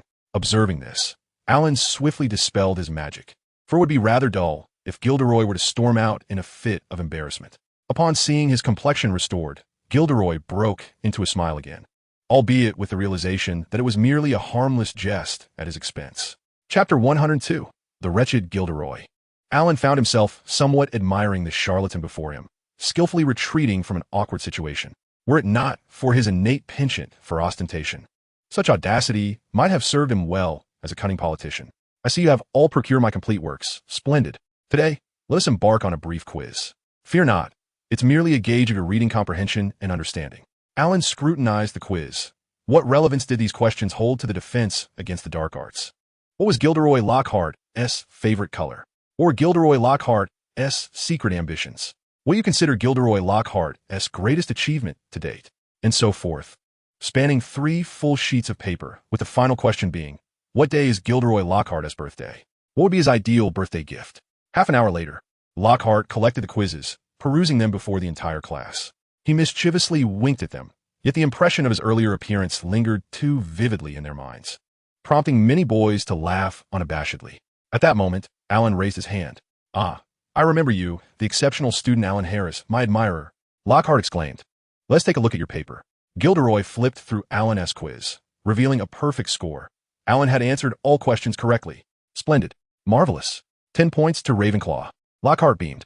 In truth, Alan had merely been reluctant to submit blank papers, and he did not wish to hastily sever ties with Gilderoy, as he was, after all, a professor, and having a wary relationship would diminish the fun. Alan feigned an expression of admiration, secretly believing he deserved an Oscar for his performance. "Professor, speaking of snowmen, thus far, no one has managed to engage with one intimately, except for you." Such flattery brought Gideon immense pleasure, while the boys of Ravenclaw gazed at Alan in disbelief. It was hard to fathom that such words could emanate from the mouth of the esteemed sage, Alan. "Of course, I could closely interact with it. It is exceedingly amiable towards me." Gideon regarded Alan with a warm smile. "Given that you have lived with the Yeti for a year, how did you manage to avoid being devoured? What does it fear?" Alan bluntly posed the question. Many astute Ravenclaws discerned the issue and cast skeptical glances at Professor Gilderoy Lockhart. It is noteworthy that Yetis are classified by the Ministry of Magic as a 4-star magical creature, native to Tibet, believed to share an intrinsic connection with trolls. Yet no one has ever approached this creature to conduct the necessary tests. The Yeti can reach a height of 15 feet, adorned from head to toe in pure white fur. Most importantly, anything that strays too close while it walks is liable to be consumed. The Yeti fears fire. A capable wizard might be able to drive it away, but no wizard has ever maintained such intimate contact for a year, aside from Lockhart's own accounts. Professor Lockhart appeared distinctly flummoxed by Alan's inquiry. "Well, perhaps you should seek the answers within the pages of your books. The library and the Quidditch pitch should become your lifelong companions. Now, to the matter at hand," he bent down and retrieved a large cage covered by a cloth from behind the podium, placing it on the table. "Now be cautious. My task is to teach you to defend against the most nefarious entities known to the magical world. Within this classroom, you shall confront the most terrifying of creatures. But remember, as long as I am here, you shall not suffer any harm. I merely ask that you remain calm." Many students peered over the tops of their books, leaning forward in eager anticipation, while a small number recoiled in fear. "I must implore you not to scream." Lockhart lowered his voice, for that would provoke them. The entire class held their breath as Lockhart lifted the cover. "Indeed," he declared theatrically, "behold the freshly captured Cornish pixies." The classroom erupted in commotion, with many Ravenclaw faces displaying skepticism. This creature hardly seemed formidable, let alone magical. These pixies were a shade of slate blue, approximately 8 inches tall, with small pointed faces and shrill voices, akin to a cacophony of arguing budgerigars. As soon as the cover was removed, they began chattering excitedly, leaping about, shaking the bars of the cage, and making all manner of peculiar faces at those nearby. "Very well," Lockhart proclaimed loudly. "Let us see how you deal with them." He opened the cage door. Alan immediately cast a confundus charm aimed at the group. The Cornish pixies momentarily froze, then collectively turned towards Professor Gideon Lockhart, shrieking as they charged at him. Some pixies cunningly seized ink pots to hurl at Gideon, while others grabbed books to throw. They tugged at his clothes, pulled his hair, and pinched his ears. Professor Gilderoy Lockhart found himself in a most embarrassing predicament, flailing his arms and wildly waving his wand as he shouted, "Pescapixie pesternimi." Completely ineffective. A diminutive sprite seized Lockhart's wand and hurled it out of the window. He forcefully slammed the door shut, allowing a few nimble sprites to escape, chasing after Gilderoy. The remaining sprites began to assail the door with fervor. The students of Ravenclaw exchanged glances, their keen intellects discerning that Gilderoy Lockhart might not be as remarkable as he portrayed himself in his writings. He appeared quite inept. The pressing dilemma confronting the Ravenclaws was how to capture these frisky little creatures. With Lockhart's prior misadventure in mind, none wished to encounter misfortune. Alan rose gracefully, brandishing his wand, and swiftly cast a freezing charm, immobilizing the sprites, which then thudded to the ground.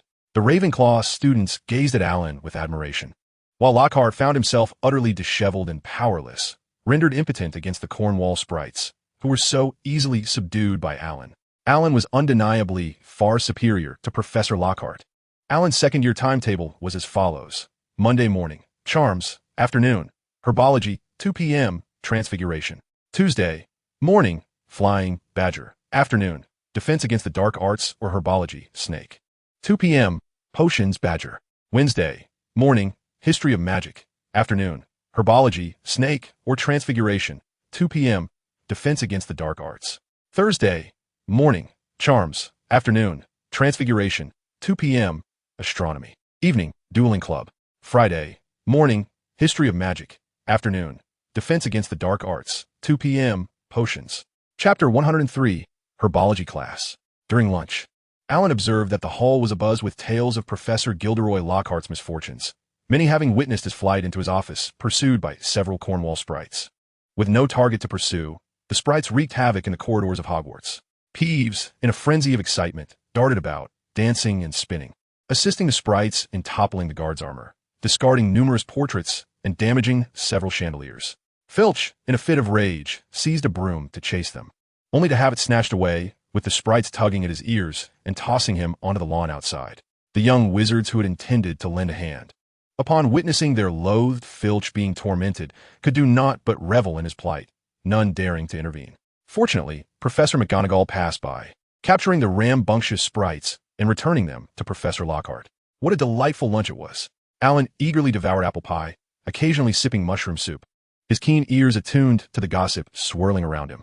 Hearing of Gilderoy's calamities brought a sense of calm and contentment to Alan. He merely wished to provide us with some practical opportunities. Hermione's voice chimed in, causing Alan to involuntarily furrow his brow. Practical?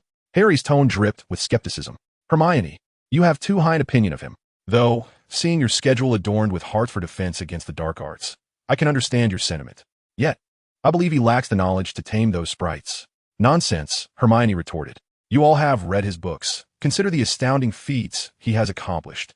Only he claims to have done them, Ron muttered. Upon hearing this, Alan felt that if Daisy were to learn of today's events, her reaction would likely surpass even Hermione's.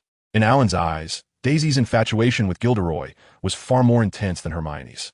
If Gilderoy dared to engage with Daisy, he would undoubtedly expose the true nature of this charlatan. The afternoon's herbology class was to be attended with Slytherin. What set this session apart was Professor Sprout's decision to bring them to the third greenhouse. They had only ever entered the first greenhouse, The plants within the third were not only more fascinating, but also more perilous. Professor Sprout retrieved a large key from her belt and unlocked the door.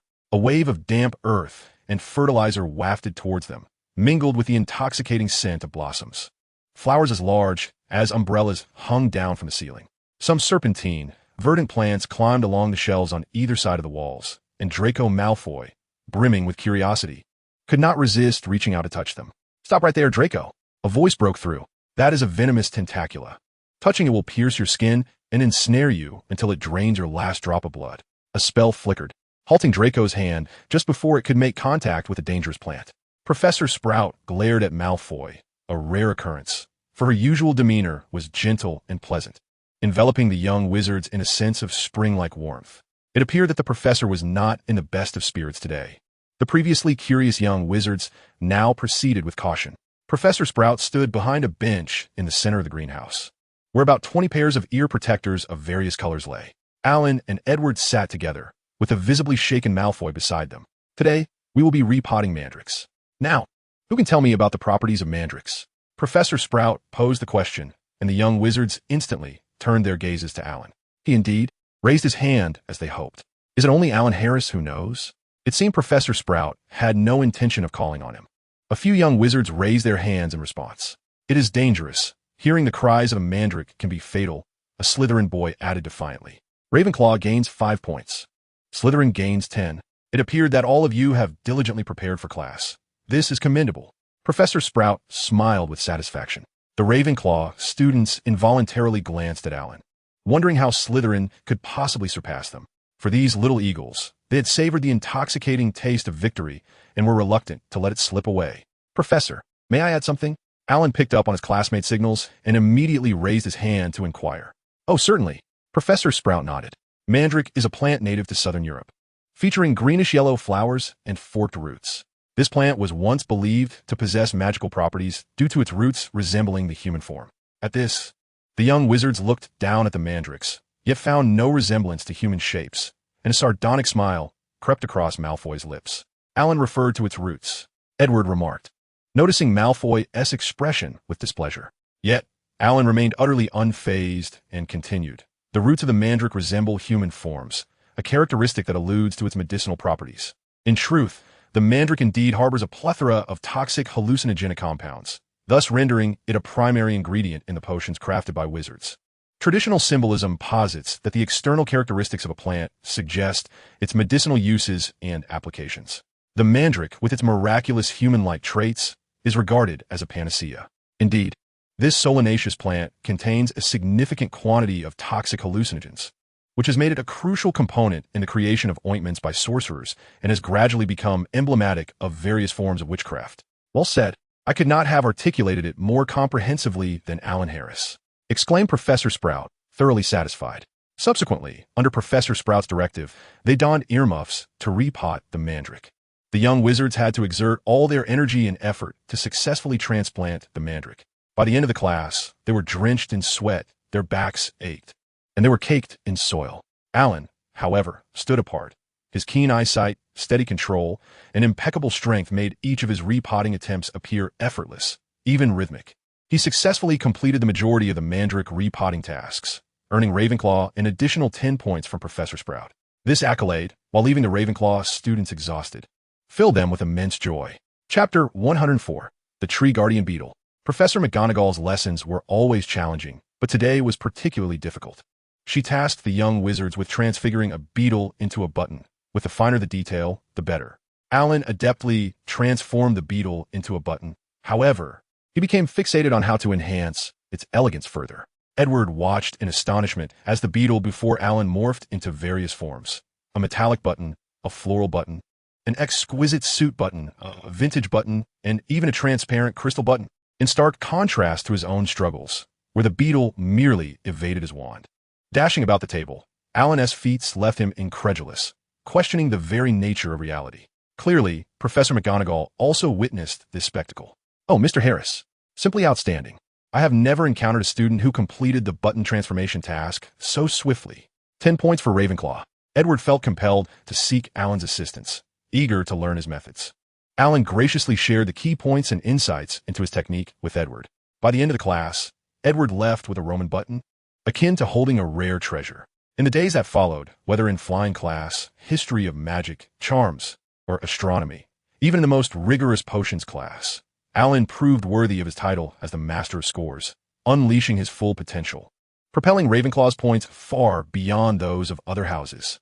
However, on Friday, the cheerful spirits of Ravenclaw vanished, as Ron from Gryffindor had struck their esteemed headmaster, Professor Flitwick, resulting in a large green bump on his head.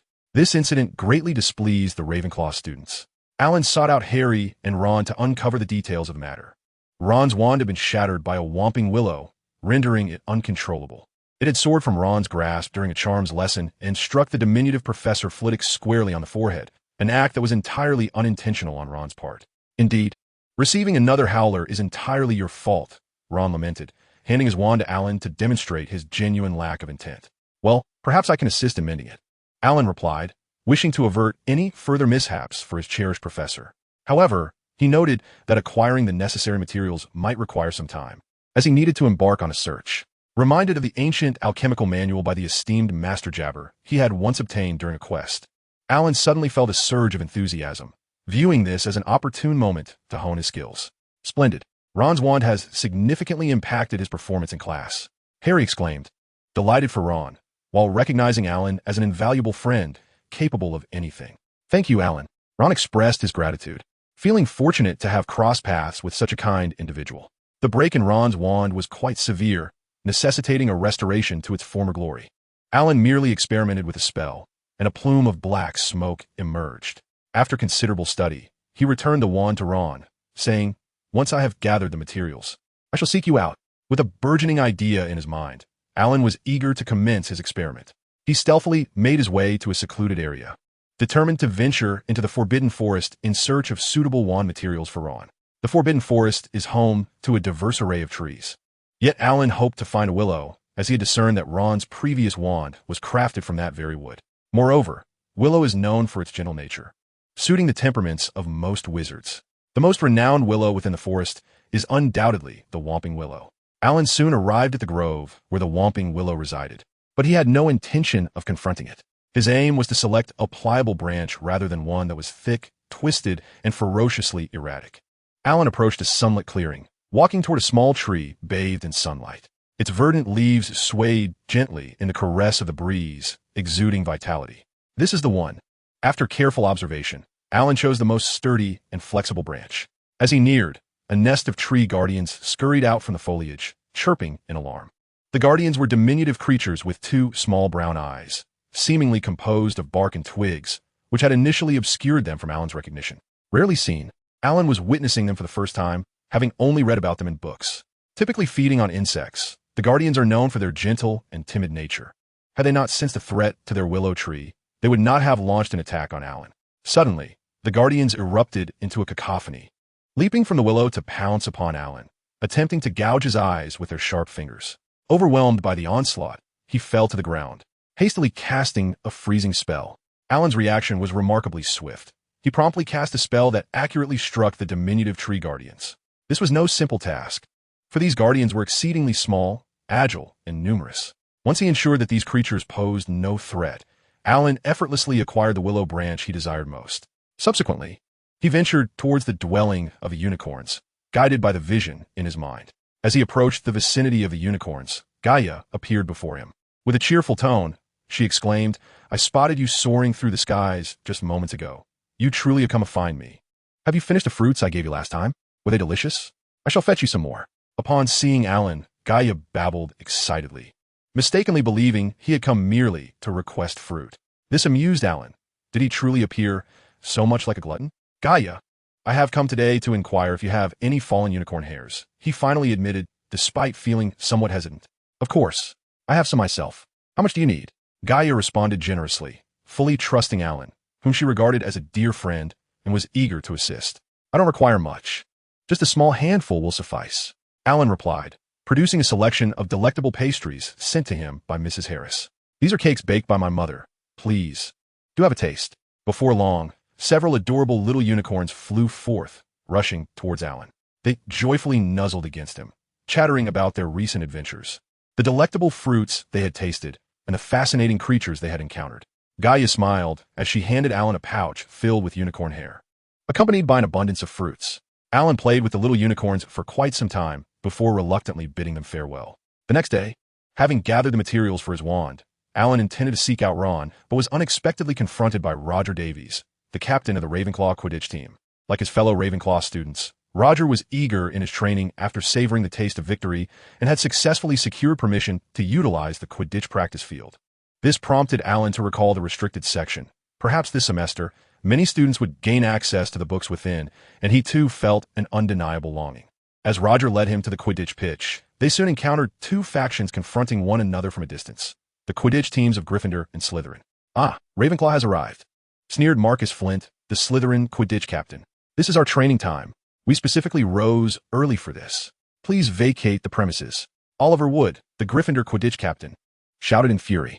Flint, larger and more imposing than Wood, replied with a sly grin, "There is plenty of space here, Wood." With no female players on the Slytherin team, they stood shoulder to shoulder, casting identical disdainful glances at their Gryffindor counterparts. "But I have reserved the pitch," Wood insisted vehemently. "I booked it." "Oh," Flint remarked, "but I possess a note signed by Professor Snape. I, Professor Severus Snape, hereby grant the Slytherin team permission to practice on the Quidditch pitch today, to train their new seeker. We also have a note signed by Professor Lockhart." Roger interjected defiantly. "Wait, a new seeker? Who is it?" From behind the six tall players emerged a shorter boy, a pale, pointed face adorned with a smug smile. It was none other than Draco Malfoy. Roger observed their brooms. Cho Chang quietly reminded him, the Ravenclaw seeker. 7 pristine, glistening firebolt brooms, 7 rows of splendid golden snitch 200s, dazzled the players' eyes in the morning sun. "This is a generous gift from Mr. Malfoy to the Slytherin team, the latest model, just released last month," Flint said dismissively, brushing a speck of dust from his broom. "I am certain it surpasses the previous Nimbus 2000 series in speed." As for the old Shooting Star series, he cast a malicious glance at Fred and George, who each clutched a Shooting Star 5. Might as well sweep the floor with those. A palpable silence enveloped the training ground. Malfoy chuckled with such delight that his cold eyes seemed to narrow into slits. "Ravenclaw, let us retreat to the strategy room for some tactical training." Roger shot a cold glare at Malfoy, leading the Ravenclaw Quidditch team with a commanding stride toward the training room. Upon entering the strategy room, Ravenclaw's Quidditch team fell into a hushed silence. In the realm of Quidditch, equipment holds unparalleled significance, and those 7 brand new Nimbus 200s. Could Ravenclaw possibly triumph over Slytherin in this year's Quidditch Cup? At the very least, none of the Ravenclaw players needed to purchase their way onto the team. Cho suddenly broke the silence. "We have all earned our positions purely based on merit. Indeed, regardless of the challenges we face, as long as we unite with unwavering determination, we are the rightful champions." Roger endeavored to uplift his teammates. Meanwhile, Alan contemplated that it was once again time for anonymous donations. Outside, Hermione and Cho, sharing a common perspective, nearly echoed the same sentiments. Upon hearing this, Malfoy's smug expression vanished, replaced by a furious derision as he insulted Hermione, calling her a filthy little mudblood. This incited an explosive reaction. Ron reached for his wand, intent on casting a spell at Malfoy. However, a tremendous explosion resonated throughout the stadium, and a green light shot from the back of Ron's wand, striking him in the abdomen instead, causing him to stumble back onto the grass, spewing glistening snot from his nose. The Slytherin team erupted in laughter, while Gryffindor begrudgingly concluded their practice. "Your wand is broken. How can you be so impulsive?" Alan drew his wand, pointing it at Ron, casting a freezing charm. Ron indeed ceased expelling snot, yet the 3 of them found themselves devoid of appetite. "I have gathered willow and unicorn hair. Do you have a quiet place to craft wands?" Alan inquired. "The pumpkin patch," Harry and Ron replied in unison. "We can head to Hagrid's pumpkin patch. The pumpkins should effectively conceal our movements," Harry explained. "Then let us proceed," proposed Alan, to which Harry and Ron responded with great enthusiasm. In the vegetable garden behind Hagrid's hut, 12 enormous pumpkins stood, each towering to half a person's height, reminding Alan of the pumpkin carriage from fairy tales. It must be the enlargement charm. Alan quickly deduced the reason. Hagrid had succeeded splendidly. "Don't mention it," Harry promptly cautioned him, as Hagrid was unable to use magic. He had been expelled from Hogwarts in his 3rd year. Chapter 106, Ron's Wand. "Lift your arm," Alan instructed, patting one of Ron's arms. He knew Ron was accustomed to wielding his wand with his right hand. Ron had never visited a wand shop to procure a wand. His previous wand was his brother Charlie's old one. Thus, he complied readily. His curiosity piqued as the measuring tape flitted around him, measuring from shoulder to fingertip, from wrist to elbow, from shoulder to floor, from knee to armpit, and finally soaring to measure the circumference of Ron's head. Alan diligently calculated the corresponding measurements in his mind, referencing Japer's notes. Considering Ron's future growth, he was satisfied to settle on a length of 14 inches. Next, Alan retrieved a willow branch, which he had deemed suitable from his bag that had been enhanced with the undetectable extension charm. After measuring it with the tape, he trimmed down the most flexible and fitting 14-inch branch for a wand. Alan examined the branch closely, ensuring there were no sprouts or branches attached, and handed it to Ron with satisfaction. "Is this truly the wand? Doesn't it seem rather casual?" Ron exclaimed, his eyes wide with surprise as he waved the branch. Of course, nothing happened. "How could that be?" Alan chuckled, conjuring a piece of brown sandpaper and handing it to Ron. "Here, rub this branch until it becomes exquisitely smooth." With that, Alan leisurely took out a book, leaned against a large pumpkin, and immersed himself in reading. Harry and Hermione eagerly gathered around, guiding Ron as he polished the branch. Here, the hue here is slightly different than that of the adjacent part." Hermione's expression revealed her desire to substitute herself. She found the idea of crafting her own wand utterly delightful. Harry settled beside Alan, curiously glancing at the book's title. The Marvelous Quidditch Ball. Unable to suppress himself, Harry read the title aloud. "I have seen this book before. Hermione borrowed it from the library for me." This book was one of the most popular in the library, and Madame Pants had advised him to cherish it, lamenting how it was mistreated daily, being carelessly flipped through and drooled upon by many. It was indeed a feat for Hermione to borrow this book from Madame Pants. Alan smiled gently, raising the book. Although Harry seldom visited the library except to research information on Nicholas Flamel and complete assignments, he wholeheartedly agreed with Alan's sentiment. Hermione always seemed to win the favor of the teachers, with the exception of Professor Snape. However, when Alan expresses himself in such a manner, does it not also imply that he possesses considerable prowess? Upon reflection, it indeed appears so. After all, he is a little wizard whom even Snape has praised. Upon discovering the notes that Alan had inscribed in his book, Harry exclaimed in astonishment, "You can freely scribble in a book?" Upon hearing this, Hermione leaned in for a closer look, gazing at Alan with incredulity.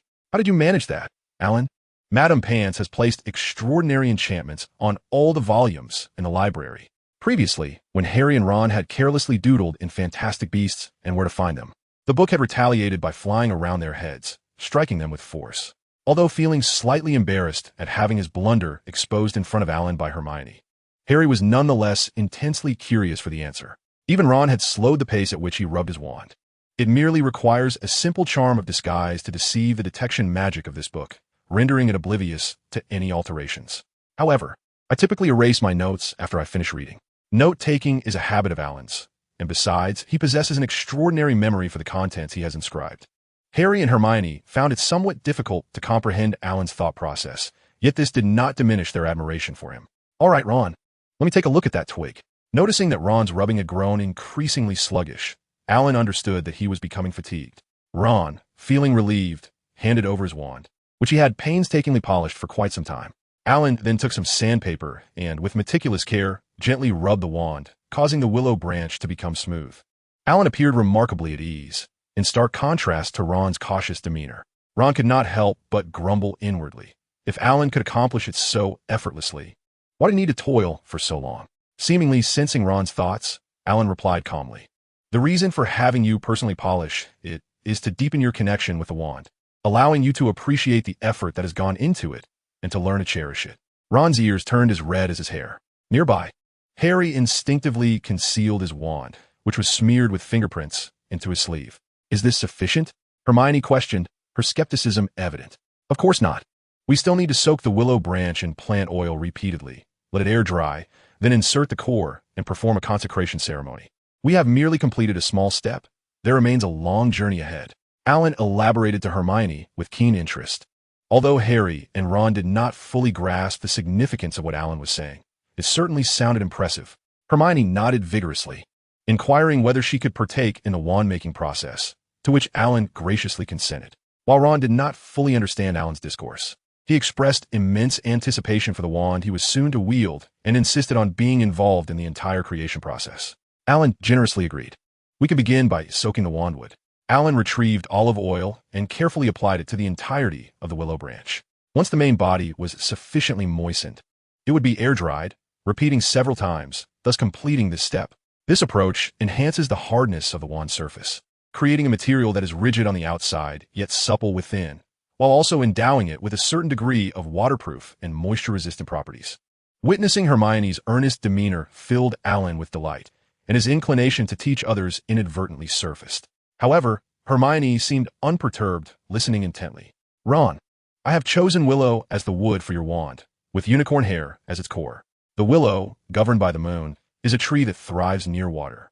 You should find it effortless to wield it for mental magic, healing, and divination," Alan explained to Ron, evoking envy from Harry and Hermione, as they had not received such a comprehensive explanation when they purchased their wands. In a silent acknowledgement, Alan refrained from mentioning that Harry's wand was crafted from holly, symbolizing purity, sacrifice, and a vengeance of nature, while Hermione's wand was made from vine, representing joy, loyalty, steadfastness, and love. After imparting the method for soaking and air-drying the willow wand wood to Ron, Alan unburdened himself of the task by assigning it to Harry and Ron, instructing them to seek him for the wand's consecration ceremony after 7 cycles of drying. Alan was not particularly a responsible master. His owl roamed freely among the myriad of owls in the West Tower and throughout Hogwarts, unencumbered by Alan's concerns. As for the Niffler, with the system's enhancements, Alan felt no need to fret over it. Finally recalling the Niffler, Alan summoned the system's pet space before retiring for the night. Unlike his previous calm demeanor, upon witnessing the pet space, Alan's eyes widened in astonishment, all drowsiness vanishing. The pet space had undergone a transformation. Before any pets were placed within, the pet space had resembled mere empty storage compartments. Occasionally, when Alan brought Benny into the pet space, it merely showcased Benny's solid form in the first compartment, akin to a photograph from the Muggle world. However, after the Niffler spent a few days in Alan's pet space, it had experienced a dramatic metamorphosis. It could now truly be called a pet space, evolving beyond a static compartment into a genuine sanctuary for pets. The pet space had expanded to the size of a small helipad, brimming with fertile soil. The Niffler had excavated a burrow 20 feet underground, tirelessly searching but yielding no treasure, appearing quite dejected. With a mere thought, Alan summoned a substantial amount of gold from his storage space into the pet space. Wherever his consciousness directed, the gold was buried. The Niffler, adept at unearthing treasures, quickly sensed the change and began to burrow excitedly, soon discovering a magnificent golden bougainvillea crafted from a philosopher's stone. Elated, the Niffler played with it for a while before stashing it away in its pocket. Alan felt a surge of excitement. If he was not mistaken, the system's pet space had evolved into a realm where pets could genuinely thrive. Eager to test his hypothesis, he stealthily donned his clothes, departed from the dormitory, and ventured into the Forbidden Forest under the cover of night. The Forbidden Forest, located to the west of Hogwarts Castle, was a vast expanse of ominous woods. According to school regulations, students were forbidden from entering this treacherous place. The forest was densely populated with towering trees that obscured the sky above. Within its confines dwelled various monsters and magical creatures, such as werewolves, centaurs, and spiders, making it perilous. Yet it also housed benevolent magical beings like unicorns. Alan believed that what appeared to be a dark and frightening place to his fellow students was, in fact, a sanctuary for him, brimming with extraordinary creatures waiting to be discovered with cautious exploration. At that moment, he suddenly grasped Hagrid's perspective. Hagrid was unafraid of the Forbidden Forest because, to him, those perilous animals were enchanting. While the creatures may seem fearsome at first glance, when Hagrid cast aside human prejudices and approached them with love and sincerity, they revealed their friendly sides, like the acromantula. However, as night deepened, Alan found himself less inclined to meticulously search for magical beings. Instead, he thought of the willow tree near the Whomping Willow, which was guarded by the tree guardians. The night enveloped the Forbidden Forest in a somber gloom, rendering it pitch black from a distance. The indistinct shadows seemed to warn passers-by that this place was forbidden and fraught with danger, urging them to stay away. Alan, undeterred by these warnings, concealed himself and swiftly made his way to the vicinity of the Whomping Willow. Rather than disturbing the guardians immediately, he first captured a plethora of beetles within the forest. These creatures would soothe the guardians for an extended period, allowing Alan to approach them with ease. Indeed, as he neared the small willow tree where the guardians resided, they screeched and leapt from the branches, attempting to attack him with their long, sharp claws. Alan released the beetles as an offering to the Guardians. And true to his expectations, their anger subsided and their screeching ceased. Seizing the opportunity, he swiftly drew them all into the pet space. Instantly, within the realm of his consciousness, the pet space experienced a remarkable transformation. A multitude of trees thrived vibrantly, and a small willow, identical to the one in the Forbidden Forest, comfortably stretched its branches amidst the foliage.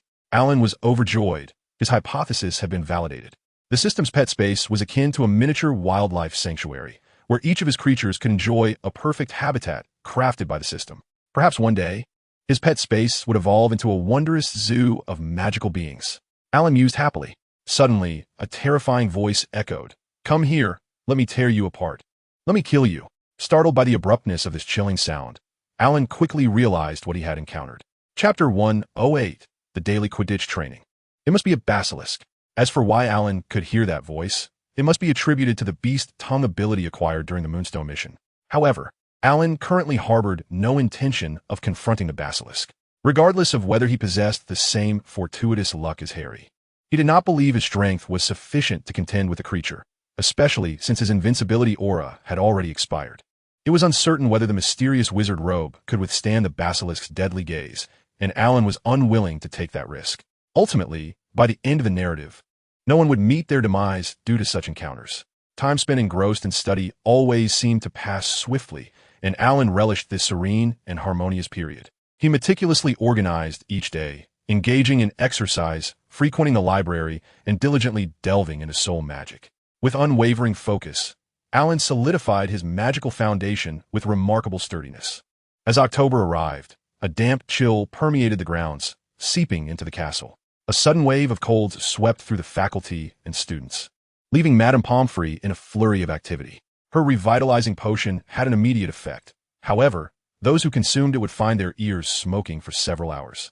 Many young wizards in Ravenclaw fell victim to this cold, with steam visibly rising from their heads in the common room, as if their minds were ablaze. Perhaps, apart from the ethics and morality class, physical education should also be included in Hogwarts' daily curriculum. Relying solely on flying lessons would likely not yield the desired results. Alan pondered this, as he always had numerous thoughts regarding education. However, for the Quidditch players, the intensity of their training far surpassed that of their peers. Roger Davies exhibited extraordinary enthusiasm and patience in training his team, dedicating himself tirelessly, come rain or shine. During the holidays, he studied the classic tactics of renowned teams such as the Chudley Cannons, Holyhead Harpies, and Vimborne Wasps, devising numerous strategic plans and training schedules. He eagerly anticipated implementing these studies with the Ravenclaw players, and this fervor reached its zenith upon receiving 7 Nimbus 2000s. These Nimbus 2000s would serve as our Team's trump card, a closely guarded secret of the Ravenclaw Quidditch team. Roger gazed at the brooms with fervent excitement, his flushed face glistening with sweat after practice. A generous anonymous donor had also promised a reward of 1,000 galleons if they could once again secure the Quidditch Cup. Such incentives invigorated the young wizards, whose pocket money was still limited to silver sickles and bronze nuts, filling them with enthusiasm akin to a surge of adrenaline. To put it in perspective, 1 galleon equated to £5 or approximately 53 renminbi, making 1,000 galleons worth over 50,000 RMB. A substantial amount to be divided among 7 young wizards. For those still relying on their parents for pocket money, it represented a considerable sum. Practicing in inclement weather might not be the wisest decision, and despite Alan's powerful spells for wind and moisture protection, Autumn Zhang still caught a cold. Nevertheless, she remained committed to contributing to the team, continuously scouting the situation of the Slytherin team. Certainly, this may not solely stem from the pursuit of honor. The allure of kin along should not be underestimated. Xiao Zhang witnessed firsthand the astonishing velocity of the new flying broomstick 200. The Slytherin team members appearing merely as 7 indistinct pale green shadows, darting through the air like jets. Upon hearing this, everyone's gaze turned eagerly towards the broomstick 200, secreted away in the cabinet. Observing their enthusiasm, Roger expressed his intention to secure a hidden location for the team to test fly, allowing them to become acquainted with the new broom's capabilities and speed. Naturally, no secret remains concealed forever, and soon the secrets of this team transformed into an open secret among the entire Ravenclaw house. Each face radiated confidence. and encounters with Ravenclaw players elicited smiles filled with both envy and encouragement. In stark contrast, the Gryffindor players found themselves in a dismal state. Lacking a wizard like Alan who understood powerful spells, and devoid of the encouragement brought by Kinalong and the new broom. As they beheld Slytherin proudly soaring on their new broom, swiftly traversing the Quidditch pitch, their spirits plummeted to an all-time low, and training invariably concluded on an unpleasant note. The mood of the Gryffindor team mirrored the gloomy, unrelenting rain, never once brightening. The rain, as large as bullets, hammered against the castle windows, prompting Ron to seek out Alan, lamenting that the weather had rendered his new wand unable to dry, leaving him uncertain as to when the ceremony of blessing could take place. Alan marveled at Hagrid's adeptness with the expansion charm, hoping that the enchanted pumpkins would be just as delectable, wishing fervently they would not taste like vegetables treated with fertilizer, lacking the freshness of organic produce. Finally, on a Saturday morning, Alan savored the longed-for pumpkin dish, creamy pumpkin soup. One must say, the culinary skills of the house elves were truly exceptional. Alan was so satisfied that he stopped only after consuming 3 bowls. The enchanted pumpkins retained their delightful texture, fresh and delectable, soft and sweet. The inclement weather persisted. As Alan accompanied the team to the castle entrance, the sky loomed dark and foreboding. A torrential downpour suddenly unleashed, drenching everything as if poured from a great height. This thwarted Roger's plans for further training, as it was evidently unwise to practice in such deluge. The rare moments of leisure brought Alan immense comfort. Allowing him to wander through the ancient and enigmatic castle, his spirits lifted. However, this tranquility was soon interrupted by Filch, who stormed past with a cloth in hand, his head emitting white steam. Alan surmised he must have caught a cold after recently consuming Madame Pomfrey's revitalizing potion. Chapter 109. The Letter. Intrigued, Alan followed suit. And he was not alone in his curiosity. The young wizards were equally eager to uncover what calamity had befallen someone. Following the hurried steps of the irate caretaker Filch, they arrived directly at the 5th underground classroom, where 4 third-year Gryffindor students found themselves cornered. Fragments of dismembered frogs lay scattered across the table and floor, their pale, bloated bodies and lifeless eyes silently gazing at the ceiling, which was marred by splattered remnants of their brains. Mrs. Norris darted beneath Filch's feet, emitting a series of piercing shrieks, her luminous yellow eyes fixed reproachfully on the 4 Gryffindors. This gaunt gray cat, a favored companion of the caretaker Argus Filch, served as his assistant in the endless skirmishes with the students. Filth! Filch bellowed in fury, his nose an alarming shade of red. His eyes bulged with an unsettling intensity, his double chin quivering with agitation. Everywhere is a mess. I have had enough. Detention for all of you. The dejected Gryffindors trailed behind Filch as he exited the classroom, while Mrs. Norris's large yellow eyes surveyed the onlooking young witches and wizards, seemingly assessing their reliability and potential for mischief. Having reached a conclusion, she nimbly leaped away from the classroom. Seeing that there was no further excitement to behold, the gathered young wizards gradually departed, for remaining in the dim, damp underground classroom was rather uncomfortable, especially in such inclement weather. Perhaps that was precisely why the 4 Gryffindors had chosen this place for their experiments. Alan lazily drew his wand from his sleeve, vanishing the remnants and restoring the room to its original state. A few incantations were cast with practiced ease, and the scattered remains of the frogs vanished. All tables and chairs gleamed anew, and the ceiling regained its pristine whiteness. Alan's actions were not merely acts of kindness, but a manifestation of compassion. He felt pity for the mute, ailing caretaker Filch. Moreover, for Alan, clearing away the mess was a trivial task, completed in an instant. In contrast, Filch would likely endure the agony of illness and toil for an entire morning to rid the space of all stains. Alan found it perplexing that a mute was appointed as the caretaker of Hogwarts. For Filch, lacking magic, he was compelled to witness the growth of young witches and wizards. Tasks that could be accomplished with a single spell required his painstaking effort and energy. How could he possibly achieve inner balance? How could he refrain from harboring resentment towards the students? Perhaps no wizard would willingly undertake such mundane duties. The low pay, the burdensome toil, the unpopularity among students, and a lack of fulfillment rendered this position unappealing to any wizard. You appear quite anxious. Alan discerned Nick's state of agitation at a glance. He surmised what Nick was waiting for, yet wisely refrained from inquiring. The magnitude of Nick's hope would only amplify the depth of his disappointment upon receiving the letter. If I may be so bold, you are already a knight in life. Why do you still care so much about the position of a headless huntsman, Sir Patrick Delaney Podmore? Alan was acutely aware that Nick could never become a member of the Headless Horseman team. Yet he found himself deeply intrigued by Nick's fervent attachment to such a whimsical ensemble. After all, he had once been a jazz musician in his former life. How should one articulate this? The experiences and accolades of his past had dissipated into the ether. The fame and fortune amassed during life bore no significance in the afterlife. For a ghost, the interminable existence merely allowed the specter to witness the living indulge in fine delicacies and revel in life, while others shaped and transformed the world, all the while remaining untouched and impotent, which was profoundly tedious and disheartening. There was no sorrow in Nick's discourse. Perhaps the prolonged existence had rendered him remarkably perceptive to these truths. However, the Headless Horseman team frequently engaged in delightful activities, such as horseback juggling and head polo, alongside various banquets hosted by spirits that everyone took pride in being invited to. When discussing his fondness for the Headless Horseman team, Alan noticed the ethereal glow in Nick's transparent eyes. At that moment, a translucent owl glided into the underground classroom, clutching a clear letter in its beak. Alan was astonished to discover that animals could also manifest as spirits. Moreover, the correspondence exchange among ghosts was, in fact, transparent. However, having surmised the content of the letter, Alan was reluctant to linger. Witnessing the shattering of someone else's hopes was profoundly sorrowful, and he wished to spare Nick any further distress.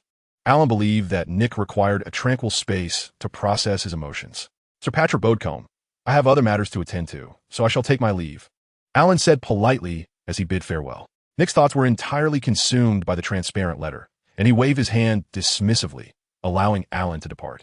As Alan exited the dim underground classroom, the rain continued to fall outside, though it had lessened from the morning's torrential downpour, leaving many young wizards confined indoors. On the castle's first floor, as he passed by Filch's office, the door suddenly swung open, revealing 4 third-year Gryffindor students emerging with expressions of incredulous joy, accompanied by an owl that fluttered out. It seemed that Mr. Filch had also received a letter that brought him immense delight. Otherwise, how could these Gryffindors, who had recently provoked his wrath, have been so easily pardoned? Later that evening, Harry sought out Alan to invite him to the near-headless Nick's death day party. Alan felt he had already demonstrated considerable kindness, but Harry's goodness seemed to surpass all bounds. Alan remarked that for a ghost, any correspondence course would likely be futile. To his surprise, after he had finished his evening routine and was preparing to retire for the night, he too received a letter. Chapter 1:10, Bird Snake Tina. This letter was delivered by Benny, nestled within a large fruit basket. Thankfully, Benny was young and robust. Otherwise, it would have been quite a feat to carry such a sizable basket. Intriguingly, despite the inclement weather and howling winds, both the basket and its contents remained remarkably dry, evidently protected by a moisture-repelling charm. Upon seeing the familiar, vividly colored and plump berries in the fruit basket, Alan surmised that this letter must be from Gaia. However, upon opening the aromatic letter, he was astonished to discover that it was penned by Ferenz. At first glance, the handwriting was remarkably exquisite. Ferenz employed a quintessential Italian cursive script characterized by its upright strokes, elongated ovals, sharp angles, and a harmonious blend of thick and thin lines. This style exuded both a carefree and solemn elegance, evoking a sense of poise and depth. Intrigued by the content of the letter, Alan focused intently. It revealed that the mother bird snake in the Forbidden Forest was about to give birth, and Gaia wished to invite Alan to witness this momentous occasion. After all, it presented a rare and fascinating experience. "Do not forget to bring some healing potions, just in case," were Gaia's exact words. Alan felt an undeniable excitement. Ever since he discovered the anomalous mutation of his pet space, he had developed an unprecedented enthusiasm for magical creatures, poring over the relevant texts in the library repeatedly. He could certainly empathize with Hagrid's passion for these extraordinary beings. However, Alan had no inclination to raise an 8-eyed giant spider, as that was simply too repugnant. He swiftly retrieved a piece of parchment, tore it into a small square, dipped his quill in ink, and inscribed, "It is my honor, and I am most willing to assist, and ever prepared. Alan Hellis." A sudden pang of concern gripped Alan's heart. If he had interpreted the letter correctly, it suggested that the mother bird snake might be in danger, though he was uncertain whether this peril was directed at the mother or the eggs. Without a moment's hesitation, undeterred by the ferocious storm outside, Alan darted from the castle towards the Forbidden Forest. In the dark of night, the torrential rain raged, with occasional flashes of lightning illuminating the sky, eliciting further trepidation. Yet, amidst this fleeting brightness, Alan spotted Ferenz lingering at the forest's entrance. Evidently, he had also noticed Alan, and with a swift gallop, he approached, inquiring immediately, "Did you bring the healing potions?" Alan shouted in reply, "I did. What is the situation?" A thunderous clap resonated above them. "Climb aboard, and we shall discuss as we go," Ferenz urged, bending his front legs and lowering himself to indicate that Alan should mount his back. Without hesitation, Alan complied. This was not the time for bravado. Ferenz was far more familiar with the Forbidden Forest, and given the darkness and heavy rain, his speed, honed by the trials of Chiron S. would far surpass Alan's. "We received your letter shortly before discovering that the mother bird snake was in distress," Ferenz explained as he leapt over dense underbrush, his voice ringing out. "Gaia mentioned that a massive egg is lodged, unable to emerge, and the mother has lost considerable blood and strength." As they traversed through the thicket and crossed a stream, Alan recognized that they had already delved deep into the Forbidden Forest. Eventually, in a clearing amidst the dense foliage, Alan spotted Gaia, anxiously circling around a colossal, gnarled tree. "Gaia, I have brought Alan," Ferenz bellowed from a distance. "Alan, quickly look at Tina. She appears to be in dire straits." Gaia unfurled her immense, pristine wings and swooped towards Alan. Ferenz entrusted Alan to Gaia, who allowed him to mount her back as they soared towards the towering, crooked tree. Navigating through the dense foliage, a vast circular nest emerged before Alan's eyes. The tree was so lush that its overlapping branches completely concealed the nest, shielding it from the slightest drizzle. Inside the nest, a serpentine bird, approximately 15 feet in length and adorned in azure, coiled weakly, teetering on the brink of life. Nevertheless, it remained alert enough to sense Alan's presence. With great effort, it opened its eyes, caught a glimpse of Gaia beneath Alan, and then closed its eyes in relief. "Alan, think of something quickly. Tina looks like she may not survive." Gaia regarded Alan as her last hope. "Let me ponder. A blood-replenishing potion is undoubtedly essential, and a pain relief elixir as well, supplemented with a fortifying potion made from the blood of fire lizards and other ingredients to enhance the effects of the other potions. Let us give it a try." Without hesitation, Alan swiftly retrieved the potions but soon found himself at a loss. Tina's colossal form filled the entire nest, making it impossible for Alan to access her head. "Tina, Tina, can you understand my words?" Alan called out loudly, and to his relief, Tina blinked her eyes. "I need you to shrink your body so we can administer the medicine." Upon hearing Alan's plea, Gaia couldn't help but echo his words.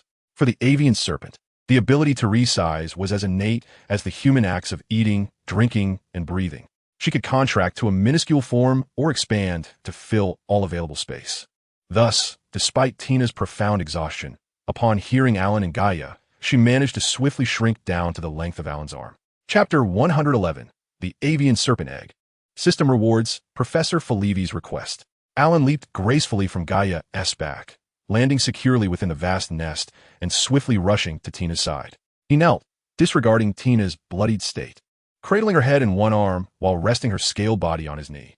With one hand, he administered several potions to Tina. Empowered by Alan's magic, the brown, purple, and dark green potions transformed into 3 slender streams, flowing into Tina's mouth.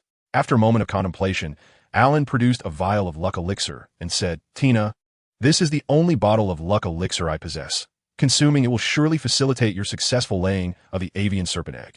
The golden liquid, imbued with the blessings of Alan and Gaia, became a slender thread that coursed into Tina's body. Perhaps it was the potency of Alan's elixirs.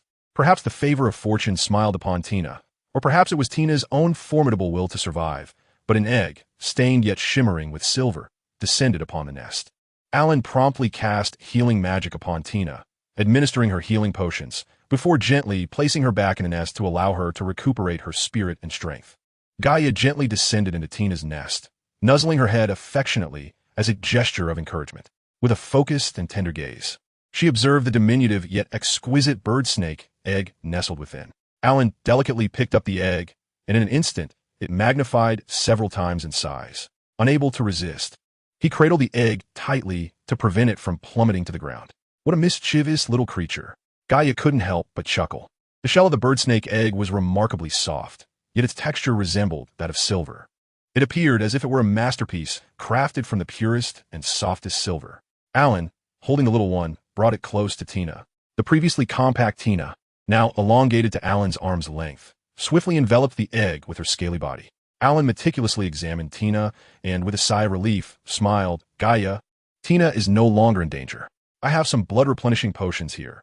Administer them to her every hour, and she will soon regain her health. He produced 24 small bottles filled with purple elixirs and placed them in the nest, preparing to take his leave alongside Gaia. Seeing your expressions, Tina must be all right. Ferlins speculated. Indeed, Alan has successfully treated Tina. Gaia's tone brimmed with an inexplicable pride. Upon returning to the Ravenclaw Tower and lying on his soft bed, Alan heard a system notification. Quest to save the bird snake successfully completed. 1 random lottery opportunity awarded. Shall the host draw now? Yes, draw. Alan replied with unwavering determination. There's a saying that speaks of securing one's gains, and Alan felt the same way. He believed in concluding the day's affairs promptly, thereby freeing himself from the worry of what rewards he might receive. The familiar grand wheel of fortune appeared before him, and without hesitation, he initiated the draw. The pointer spun rapidly. Stop!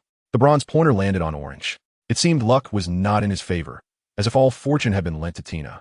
Alan opened the orange treasure chest, and a series of magical inscriptions leapt forth. Lost language spell, upon use, enables fluid communication in the language of the other party. Limited to humans. Upon reflection, Alan found this reward exceedingly satisfactory. Had he possessed this spell back in the day, his struggles with the English Level 4 exam would have surely been alleviated. Moreover, with the world being so vast, Alan yearned to explore, making familiarity with various languages all the more essential. Content and fulfilled, Alan closed the system and drifted into slumber. Perhaps a mindset of gratitude invites good fortune. Upon waking, he received another piece of delightful news. The following day, as usual, Alan exercised and, after breakfast, donned his team uniform. Under Roger's guidance, he headed to the Quidditch pitch for practice. Professor Flitwick unexpectedly appeared on the field and called out to Alan. They made their way to the 7th floor of Hogwarts Castle, the location of Professor Flitwick's office. Through the 13 wide-open windows, Alan caught sight of the West Tower, where he saw Benny soaring freely. The furniture in the room was notably low, a reflection of Professor Flitwick's diminutive stature. However, Alan believed that this did not diminish Professor Flitwick's esteemed reputation among the young witches and wizards of Ravenclaw. He was undoubtedly the finest and most knowledgeable charms professor in the world. Professor Flitwick, with a high-pitched voice, warmly welcomed his beloved student. Alan, please have a seat. First, indulge in these delightful little cakes and enjoy some grapefruit honey tea. He released from the iron tin in his desk drawer a selection of delectable pocket cakes, allowing them to sprout legs and dance the cowboy jig across the table before Alan. While Alan possessed the ability to do the same, he had never attempted such antics in his daily life, finding it rather amusing. A crystal teapot and a large crystal cup floated towards him, filled with a pale yellow honey grapefruit tea. The crystal teapot automatically poured a generous cup of tea for Alan, the fragrant aroma of grapefruit and green tea wafting through the air. With a bite of cake and a sip of tea, complemented by the breathtaking view of Hogwarts outside the window, Alan felt that Professor Flitwick's office was the coziest in all of Hogwarts, bar none. After relishing 2 pieces of cake, the smiling Professor Flitwick disclosed the reason for summoning Alan. Alan, I wonder what your plans are for the Christmas holidays? Christmas holidays? That's still about 2 months away, Professor. Alan replied, somewhat curious as to why the professor would inquire about this. So what do you need me to do? As your student, I'm more than willing to assist you. Demonstrating his keen understanding and willingness, Alan expressed his eagerness. Chapter 112, The Halloween Feast. I will be delighted. Alan readily agreed, recognizing the opportunity to broaden his horizons. If not for his time travel, he had never ventured abroad in his previous life. That is splendid. In that case, we need to fill out 2 wand application forms. The Magical Congress of the United States requires permission to bring wands into their territory. Professor Flitwick opened his drawer and retrieved 2 forms. Alan took hold of the application for wand use permit from the Magical Congress of the United States, which required details such as name, age, and wand material. Before Alan could utter a word, a quill and ink flew towards him. He grasped the quill, dipped it in ink, and swiftly began to fill out the form. Before long, he had completed all the required information. Professor Flitwick took the form, glanced at it, and said, now we just need a photograph. Alan, please take out your wand and sit up straight. Flipping the form over to face Alan, a flash of white light illuminated the room, capturing a smiling image of Alan holding his wand on the back of the form. This reverse side of the form had been enchanted with a snapshot spell. Regrettably, the resulting image was static, the figure unable to move. Noticing Alan's keen interest, Professor Flitwick elaborated. Professor, how will you send these application forms to distant America? Alan inquired, voicing his curiosity.